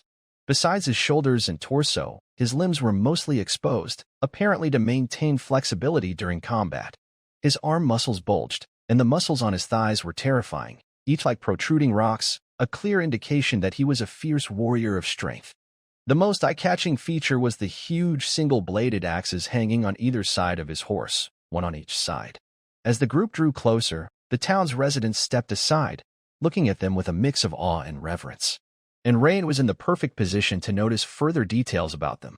He saw the crescent shape of the axe head, almost as wide as a door at its widest point before tapering towards both ends, the axe itself being about 1 meter long, with the round metal handle nearly half a meter. These were heavy and sharp heavy weapons, the moon blade battle axes. Encountering such a massive giant paired with heavy axes, it was no wonder that even the sturdy black warhorse was struggling to carry the load. The black horse snorted fiercely, and in this slightly chilly late autumn, 2 columns of steam visibly rose intermittently. The people following were also dressed in a similar wild style to the giant, each strong, imposing, and fierce in stature. Wait, that's not right. The last one was actually a young girl, about 18 or 19. Although she wore similar clothes, her physique was much more delicate. Mounted on her horse, Rain could still roughly estimate her height to be between 1.70 meters and 1.80 meters. Indeed, much more delicate. Behind her was an exceedingly exaggerated round shield, the shield's diameter well exceeding 1 meter, making the delicate girl appear even tinier. The shield seemed to be made of some kind of thick wood, with a protruding iron disc about the size of a palm at the center and a narrow band of iron wrapped around the edges to tighten it. There was also a long-handled battle axe hanging on the side of the horse, but it was clearly 2 sizes smaller than the giant's axe, and unlike the crescent-shaped blade, it was a common lumberjack axe design. Could this actually be a very rare female shield-bearer? This turn of events left Rain curious, and he couldn't help but take a few more glances at her. The shield girl's bronze skin looked very healthy, her deep blue eyes, delicate nose, and cherry lips fashioned an unexpectedly exquisite face. Compared to her rugged attire, there was a distinct beauty. A light gray linen headband intertwined on her forehead, securing her light yellow hair that naturally fell to her shoulders. The headband was likely used to keep the hair at the sides of her forehead from interfering with her vision during combat. The girl's attire was somewhat different from the other warriors in her squad, seemingly wearing a short-sleeved chainmail underneath with a leather vest over it, exposing her smooth, fair thighs. Her figure was curvy, especially the upper body, which was quite sensational. Even the combination of the chainmail and leather vest couldn't obscure her exaggerated, firm curves, presenting an enticing arc. Not far from Rain, there happened to be two patrolling officers who also witnessed this scene and whispered to each other. These seemed to be barbarians from the Northern Empire. What do you think they're doing all the way here in Meister County? Can't you tell? Look at the silver bounty hunters' badges on their chests. That's a mid-level bounty hunter's badge, and these folks must be a team. Wait, I think I've heard of a purely barbarian bounty hunters squad in Meister County, and it seems to be these people right here. An officer pondered for a moment, then his eyes lit up, and he excitedly said, I remember now. That's right. It must be them. The lead big barbarian, nicknamed Giant, his real name is Harrell, known for his exaggerated height and a pair of crescent battle axes. Seemingly having heard the two officers' quiet conversation, the leading barbarian, Harrell, actually turned and glanced at them. Such keen hearing. But it seems they were right on the mark. Rain couldn't help but take another look at the knowledgeable officer. Barbarians, huh? Rain suddenly realized, no wonder their appearance and style were so rugged. They truly lived up to the name barbarians. For they much resembled the barbarians also known as Viking pirates in Rain's past life memories from Europe. But what would a barbarian bounty hunter's squad be doing in Flashgold Town? Logically, they should all be mixing in the county town, only in the big city where there are enough bounty tasks to earn gold coins. Wait a minute. A thought suddenly crossed Rain's mind. Could it be for killing the ogres in Nightingale Forest? Rain stroked his chin. The more he thought about it, the more likely it seemed. He had heard before that sometimes the officials would offer high rewards for particularly dangerous missions. This prevented the Empire's official manpower from being and reduced unnecessary casualties. It also mobilized the enthusiasm of hundreds of mercenaries and bounty hunters, preventing these hormone-driven individuals from disrupting local security. Two birds with one stone. If it was to kill ogres, that clearly counted as a dangerous task. At that moment, Rain suddenly smiled and shook his head. What am I guessing here for? The destination they're heading toward is clearly the town hall. Just ask around after lunch, and I'll know everything. For now, better hurry home. Spend the afternoon in the blacksmith shop, and see if today, or at the latest by tomorrow, I can level up my blacksmith profession level. Without those attribute points on hand, Rain always felt a bit uneasy. Thus, upon returning home, Rain, under the astonished gazes of his family and Anna, devoured his food with the speed of a whirlwind. Eat slowly, Rain. Brother, you eat so fast. I'm full, Father, Mother, Anna, you guys eat slowly. I'm heading to the blacksmith shop first. Rain said with a smile as he rubbed little Bowie's head and then left the house. Watching their son head out with such enthusiasm, the family members exchanged glances, all with a look of surprise on their faces. But being diligent is a good thing, isn't it? As soon as Rain stepped out, he walked briskly towards the administrative hall. Upon reaching the hall, he approached a familiar guard and inquired about the barbarians he had seen earlier. Rain, you mean them? Indeed, they just spent some time in Lord Hamilton's office, apparently seeking help, he said. I heard they took on Viscount Hamadi's bounty in County Town to eliminate the ogres in Nightingale Forest. But due to the unclear situation, they are also worried about encountering multiple ogres, so they asked Lord Hamilton to provide more detailed intelligence. Lord Hamilton agreed to their request and said he would contact the Habsburg estate soon to send out hawks for scouting. These barbarians seem to have gone to the beach hotel now, waiting for the results of the hawk scouting. I guess they'll stay a few days before they act. Ray nodded. I see. Thank you. A wise move. Having hawks to help scout is much better than going to Glimmer Lake themselves to track the ogres. The latter is not only tiring, but also very dangerous. Moreover, they are experienced and know that most sheriffs will not tolerate ogres in their jurisdiction, so they will likely agree to help in the investigation. It seems like this is indeed an exceptionally efficient team of bounty hunters. Blacksmith shop. In the afternoon, Rain continued to focus intently on weapon polishing. Except for drinking water and using the restroom, it was as if he was welded next to the grinding stone. The sound of whoosh-whoosh polishing echoed in the open space of the blacksmith shop for the entire afternoon. The few blacksmith apprentices in the shop had already become numb to Rain's tireless performance. Since Rain had behaved similarly with the bellows previously, they were not too surprised. But they still couldn't avoid being compared thriftily with Rain by Boris. After several hours, Rain finally received the delightful system prompt. You have polished weapons, insight enhanced.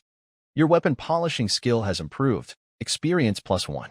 You focused on weapon polishing for 10 minutes, blacksmith professional experience points +1. Congratulations, your blacksmith profession level has increased. Rain, seeing his blacksmith profession level on the panel rise from ELV1 ELV2, 0 out of 300, couldn't help but wipe his sweat, showing a relieved smile. Looking further down, he saw at the bottom of the panel the remaining attribute points, 1, and remaining skill points, 1. With this point of attribute points, Rain felt much more at ease, always prepared for what comes next. As for the skill point, Rain thought about it and decided to hold on to it for now, thinking it over when he got home. Since he had leveled up, Rain planned to head home early.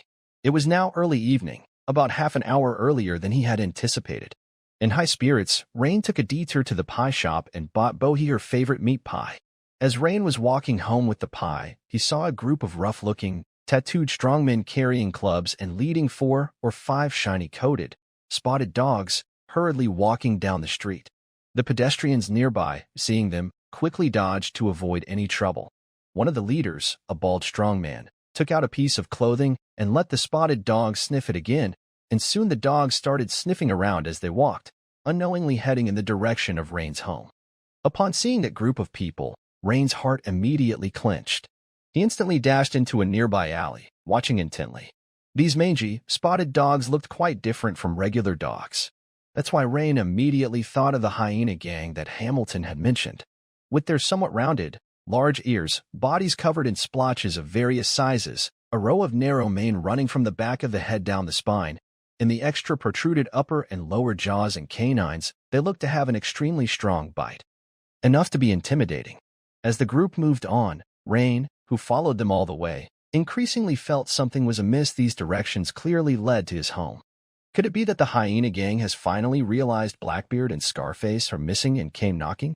At the doorstep of Anna's house, the few spotted hyenas stopped and began to furiously bark, a sight that immediately brought smiles of delight to several burly men.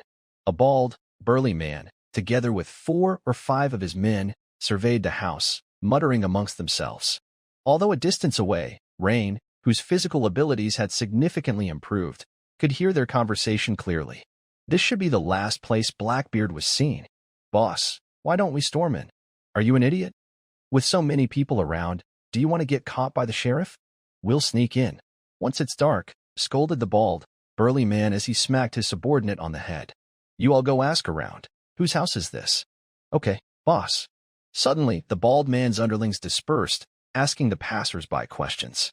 Looks like I guessed right. Thankfully, I didn't let Anna go back, or the consequences would be unimaginable. Rain's eyes narrowed as he swiftly climbed to the second floor of his home from the alley. He needed to fetch his greatsword. Looking at the situation, trouble was definitely brewing. In Rain's courtyard, Anna, seeing her home surrounded by a group of fierce burly men and hyenas, had her complexion turn pale. Her usually fair face now looked even paler. She crouched down, tightly hugging little Bohi, her lips pursed, daring not to make a sound. At that moment, one of the bald, burly man's subordinates walked up to Anna and Bohi and asked, "Hey, little girl, do you know who owns this house?" The man also figured, as a neighbor, Anna was likely to know whose house it was. He spotted her and Bohi first as they were gardening in Rain's courtyard. That pleased him, as it meant they didn't have to go asking around anymore. When faced with the question from this hyena gang member, Anna trembled, her lips stammered, but she made no sound. Are you mute? Speak up. Seeing Anna silent, the gang member lost his patience, his attitude turning even worse. Meanwhile, Rain, who was now in his room on the second floor, had just picked up the sheepskin-wrapped fine steel greatsword. He glanced downstairs and cursed! Did they figure out that it's Anna's house so quickly? Originally, Rain wanted to follow these men after they left, then take them out quietly. But he hadn't expected them to target Anna so swiftly. Almost without hesitation, Rain decided to take the offensive. At that moment, he silently climbed down from the second floor to the alley and then strode towards the entrance of the alley. It wasn't until he was nearly at the front of Anna's house that he pretended to notice the bald, burly man and his group, his expression hesitant, not daring to approach. Rain's sneaky behavior immediately caught the attention of the bald, burly man and his gang. Immediately, a burly man stepped forward suspiciously and asked, "Kid, is this your home?" "No, no, how could this be my home?" Rain pretended to be frightened and quickly waved his hands. As he spoke, he quickly stepped back. This only made the bald strong man more suspicious of Rain. Suddenly, Rain turned and ran toward the forest on the other side. Seeing Rain's panicked look, the bald strong man's face suddenly broke into a radiant smile as he turned to his subordinates and shouted, "We've got our man. This kid is definitely up to something. Catch him. Release the dogs. He actually thinks he can escape the tracking of our gang of hyenas. How naive."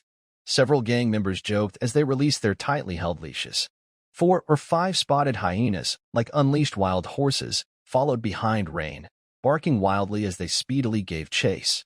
Meanwhile, the gang member who had planned to give Anna a good lecture saw that the rightful owner had been found, so he glared fiercely at Anna and immediately ran back to the side of the bald strong man. The bald man and a group of subordinates, giggling and laughing, casually followed behind the pack of hyenas towards the woods. All of their faces bore a confident look that Rain would surely not escape.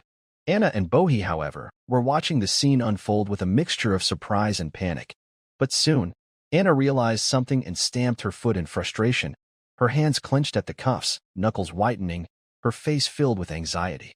Although she didn't understand what was going on with Rain, who had changed a lot lately and had even rescued her from 2 villains the last time, she still felt that Rain might not be able to withstand the attack of so many people and dogs. At that moment, Anna felt completely useless.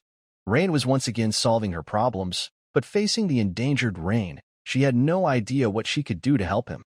"Sister Anna, don't worry. I believe brother will definitely scare these bad guys away," Bohi said, batting her large, innocent eyes at the anxious Anna. Bohi's faith in her brother carried a strange confidence. Perhaps every little sister fantasizes about having a brother who can protect her. However, hearing Bohi speak so confidently, Anna's heart actually felt less anxious than before. Yes, last time Rain had miraculously appeared and killed 2 burly villains, saving her. Who could have expected that? This time, Rain should create a miracle again. However, Anna was still trying to think of what she could possibly do. That's it. She remembered. The new sheriff in town seemed to have a good relationship with Rain. "Bohi, you go inside the house by yourself. Sister is going to look for the sheriff," Anna crouched down, gently holding Bohi's hands as she spoke softly. "Okay. Sister Anna, go ahead. I'll lock the door." "Good girl." Anna gently touched Bohi's head, then quickly got up, grasped the hem of her long dress, and ran towards the town hall. In the woods, Rain raced along and, feeling it was secluded enough, started to slow down his pace. The 5 spotted hyenas, quickest of all, had chased up to him as he stopped and immediately surrounded Rain, barking furiously. Rain showed no sign of panic, leaning against a tree, holding the dual-handed greatsword wrapped in sheepskin, and swung it forcefully a few times. The strong whooshing sound instantly scared the hyenas from immediately attacking. How come these gang of hyenas members haven't caught up yet? Why are they so slow? Rain muttered. The few spotted hyenas in front of him could be dispatched by Rain in just a few seconds if he chose to strike them down. But doing so might alert the gang members early to the anomaly, causing them to scatter in all directions. Therefore, if he wanted to catch all in one net, he could only pretend to be surrounded by the pack, waiting for the enemy to take the bait. Rain waited for a full 5 minutes before the bald bruiser finally arrived with 5 men in tow. "Boss, this kid thought he could outrun our gang's Precious. What a fool. Now he's surrounded. Ha ha ha. Yeah, boss, this brat dared to run. Shall we break his legs first?" One of the gang members said with a snarl, waving a thick wooden stick. "Kid, weren't you quite the runner? Why aren't you running now?" At that moment, the bald bruiser glanced disdainfully at Rain and said, "Brat, why run at the sight of us? Also, is that house yours? Tell me, where did Blackbeard go?" The bald man's barrage of questions instantly confirmed all of Rain's speculations. As expected, they were members of the hyena gang. "You're from the hyena gang?" Rain asked. "Hey, kid, how did you know? Could it be that our hyena gang's reputation has spread from County Town to Flash Gold Town already?" A gang member said, a look of delight crossing his face. But after hearing Rain's question, the bald man felt something was amiss. Although the kid in front of him seemed scared, his eyes were too calm, not like he was really frightened. Just as he was about to say something else, Rain, with his head lowered, said, "Since you're from the hyena gang, then I'm sorry." The next second, Rain's hand shook, and the dual-handed greatsword, wrapped in sheepskin, immediately revealed its true form. Moreover, I must emphasize that it's not me who's surrounded. It's you who are surrounded by me. Now, the few hyena gang members also realized something was wrong. How do you have a weapon? You're violating the Empire's public security regulations. One of the gang members looked down at the wooden stick in his hand, then at the dual-handed greatsword in Rain's, and thought, why does it feel like this kid is even more brazen than us? Whoosh. What responded to them was Rain's whirlwind slash, swift as thunder. Rain took a step and flashed into the center of the few spotted hyenas nearest him, and his fine steel greatsword drew a beautiful semicircle in an instant. Suddenly, blood and limbs flew in all directions. 2 of the spotted hyenas were beheaded by Rain in one fell swoop. Another 2 had their forelimbs chopped off and were squirming on the ground. These vicious dogs had been barking at Rain for quite some time, and now, at last, it was much quieter. A whine. The only surviving hyena cowered behind the bald man's legs in fright. The scene had the few hyena gang members' eyelids twitching. Don't panic. It's just one kid, and there are 5 of us. What's there to fear? Charge. The bald bruiser steeled his heart and led the charge, swinging a long wooden stick as he rushed towards Rain. Hearing the bald bruiser's words, the few simple-minded hyena gang members with well-developed limbs snapped back to reality. Their expression seemed to say, right, no matter how tough this kid is, he's still just one person, and we've got a whole 5 people here. Immediately, they followed the bald bruiser and rushed at Rain. Rain chuckled to himself. If these guys had decided to run in different directions, he wouldn't have been able to chase them all at once. But unexpectedly, they still dared to counterattack. Was it because he still looked like a youth? He really didn't know what to say for a moment. Whirlwind slash. Furious slash. Rain charged like a tiger descending the mountain, and after 2 strokes, there were only 2 people left standing on the field. Run. Hurry and go notify the gang. The bald, muscular man reacted quickly, pushing another gang member and shouting loudly. He realized that this unremarkable-looking youth was obviously intentionally hiding his strength, luring them into a trap. His few companions were likely to meet their end here. The bald man reacted quickly, but Rain's reaction was faster. As that hyena gang member turned to flee, a shadow had already caught up from behind. Swish! Blood splattered, and in an instant, everything below the opponent's knees was severed, with the total number of people on the ground increasing by 1. The next second, the bald muscular man couldn't escape the fate of losing his legs either. Now, including the bald muscular man, all members of the hyena gang were lying on the ground, all nice and neat, not a single one missing. Rain didn't spare the hyena that had narrowly escaped either, executing it directly. Instantly, the once imposing line of hyena gang members was now all laid out on the ground. At that moment, Rain took a walk around the field and finished off all those who hadn't fully died yet, leaving only 2 witnesses alive as planned. This scene almost made the 2 bald men wet themselves as they shouted, "Don't kill us. Don't kill us. Shut up, whoever blabbers, I'll finish off." Rain's icy gaze silenced the 2 witnesses instantly, as they looked at Rain in terror, afraid of provoking him further.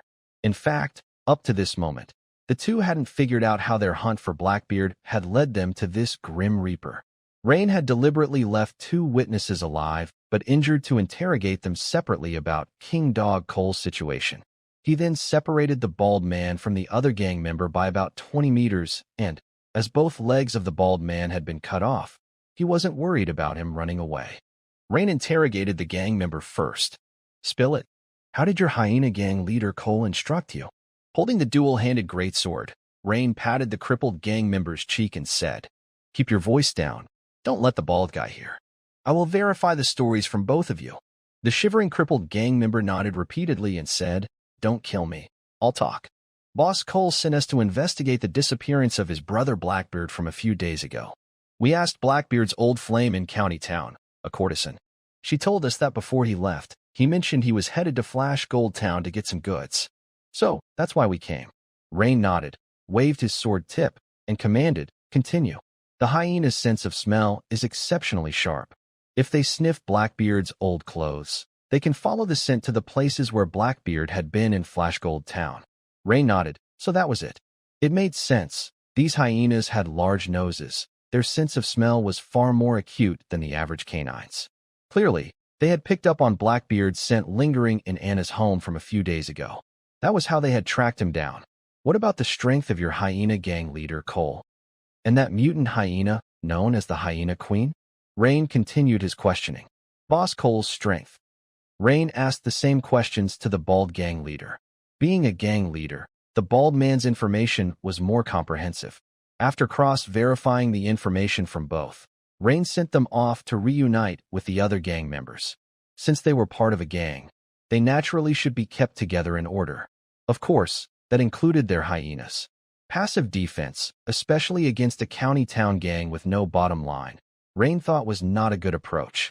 So, what he could do was to carefully plan and see if he could take the initiative to strike first and solve the problem once and for all. Otherwise, the disappearance of such a core group in Flashgold Town would certainly alarm Dog King Cole. Once they attacked again, it would not just be a few people. It's possible that Dog King Cole would personally take action. At that time, not only would Anna be taken away, but it could also jeopardize the safety of Rain's family. This was something Rain simply could not agree to. As for seeking help from Hamilton, Rain had already considered this, and even if they agreed to offer protection, unless the whole family stayed indoors all the time, there would always be a day when a slip-up occurred, giving the hyena gang an opportunity to catch them. This was a risk Rain could not afford to take, nor could he dare to. From the recent interrogation, Rain had obtained some key information. It turned out that although most of the hyena gang's operations were in the county town, Dog King Cole had an unbreakable routine of returning to the dogfighting farm almost every day to rest. Accompanying him were over a dozen core members of the hyena gang. The dogfighting farm, although named like a manor, was in fact just a farm situated between Flashgold Town and County Town, according to the bald man and another gang member. The huge wooden dog sculpture at the entrance was its hallmark. The dogfighting farm, as the name suggests, was a place Dog King Cole set up for dogfighting gambling, where almost every day was filled with the barking of dogs and the shouting of gamblers, never-ending chaos. Therefore, Dog King Cole came up with a solution by surrounding the entire farm with a 2-meter-high white birch fence. At the same time, a large number of fruit trees were planted inside the fence, effectively blocking the noise from inside the farm. Otherwise, the clamor from dogfighting could probably be heard miles away. In addition, Rain was relieved to learn from the bald man's description that Dog King Cole was tall and strong. But Dog King Cole's strength was not that of a formal knight, meaning that he had not yet reached the transcendent level. However, the Hyena Queen could not be underestimated even more. As big as a wild boar, with immense strength, and she had birthed a large litter of pups, which Dog King Cole let roam in the dogfighting farm. Those 5 hyenas were all offspring of the Hyena Queen. After raiding their loot, Rain pondered as he walked towards home. Just as he was about to reach the front door, he saw Anna and little Bohi. They both seemed to be anxiously explaining something to a few night watchmen, frequently pointing towards the forest, with expressions close to tears. Additionally, Rain took a closer look and recognized these 3 night watchmen. They were Captain Wayluin and the 2 elite members of the night watch he had stayed with previously. He was naturally quite familiar with them. After all, they had fought against vicious wargs together and slaughtered murlocs. Why have they come? Could it be that Anna called for them? Without hesitation, Rain quickly stepped forward. Seeing Rain return, Anna and little Bohi immediately rushed over excitedly. Brother, Sister Anna, and I were so worried about you. Little Bohi plunged straight into Rain's arms, holding him tightly. Sister Anna was going to the administrative hall to call for the guardian officer, but halfway there we ran into Uncle Wayluin and the others. Rain's heart warmed, and turning his head, he saw Anna looking at him with concern. Her face was pale, and her chest was heaving, clearly from running with her frail body. Seeing Rain look at her, their eyes met, and Anna shyly lowered her head. At this moment, Wayluin stepped forward and said to Anna and little Bohi, "You 2 worry too much. I told you nothing would happen to Rain, but you didn't believe me. Now you believe it, huh? Ha. Rain, what's the situation? Was it a few scumbags from the hyena gang?" Wayluin turned and asked Rain. Rain nodded. Yes, 4 or 5 hyena gang lackeys came here with their hyenas. They were investigating the disappearance of Blackbeard. This matter. Wayluin glanced at Little Bohi without saying much more. Rain immediately understood and patted Little Bohi's head, saying, Bohi, you go home with Sister Anna first. Big Brother and Captain Wayluin have something to discuss. Bohi blinked her large eyes, glanced at Rain and Wayluin, then turned to take Anna's fair hand of her own accord. Big Brother, make sure you come back early, okay? We'll wait for you to have dinner together. Rain smiled and nodded, saying, Go on, then. After watching the two of them enter the house, Rain's expression became solemn before he spoke to Wayluin. Captain Wayluin, there are the bodies of some of the hyena gang members I killed in the forest. I might need your help dealing with them. This statement immediately caused the other 2 elite night watchmen to change their expressions and cast sidelong glances at Rain. Wayluin's face hardened. You killed them all? Rain nodded. He hadn't spared even a single dog. All right, I'll take care of it. However, once the hyena gang finds out, they're likely to target you like mad dogs. Rain, be careful on your own. I'll strengthen the nighttime patrols around your house. Thank you, Captain Wayluin. I'll be careful, Rain said with a warmth in his heart as he nodded. Wayluin patted Rain's shoulder and quickly led his 2 subordinates in the direction Rain had indicated. As soon as he entered his house, Rain could sense something odd about the atmosphere. He heard his mother ask, Rain, I heard from Seema that a group of people with hyenas were loitering at our doorstep. But when I just asked Anna and Bohi, both of them said they were in the yard planting vegetables and hadn't noticed. His mother Emma continued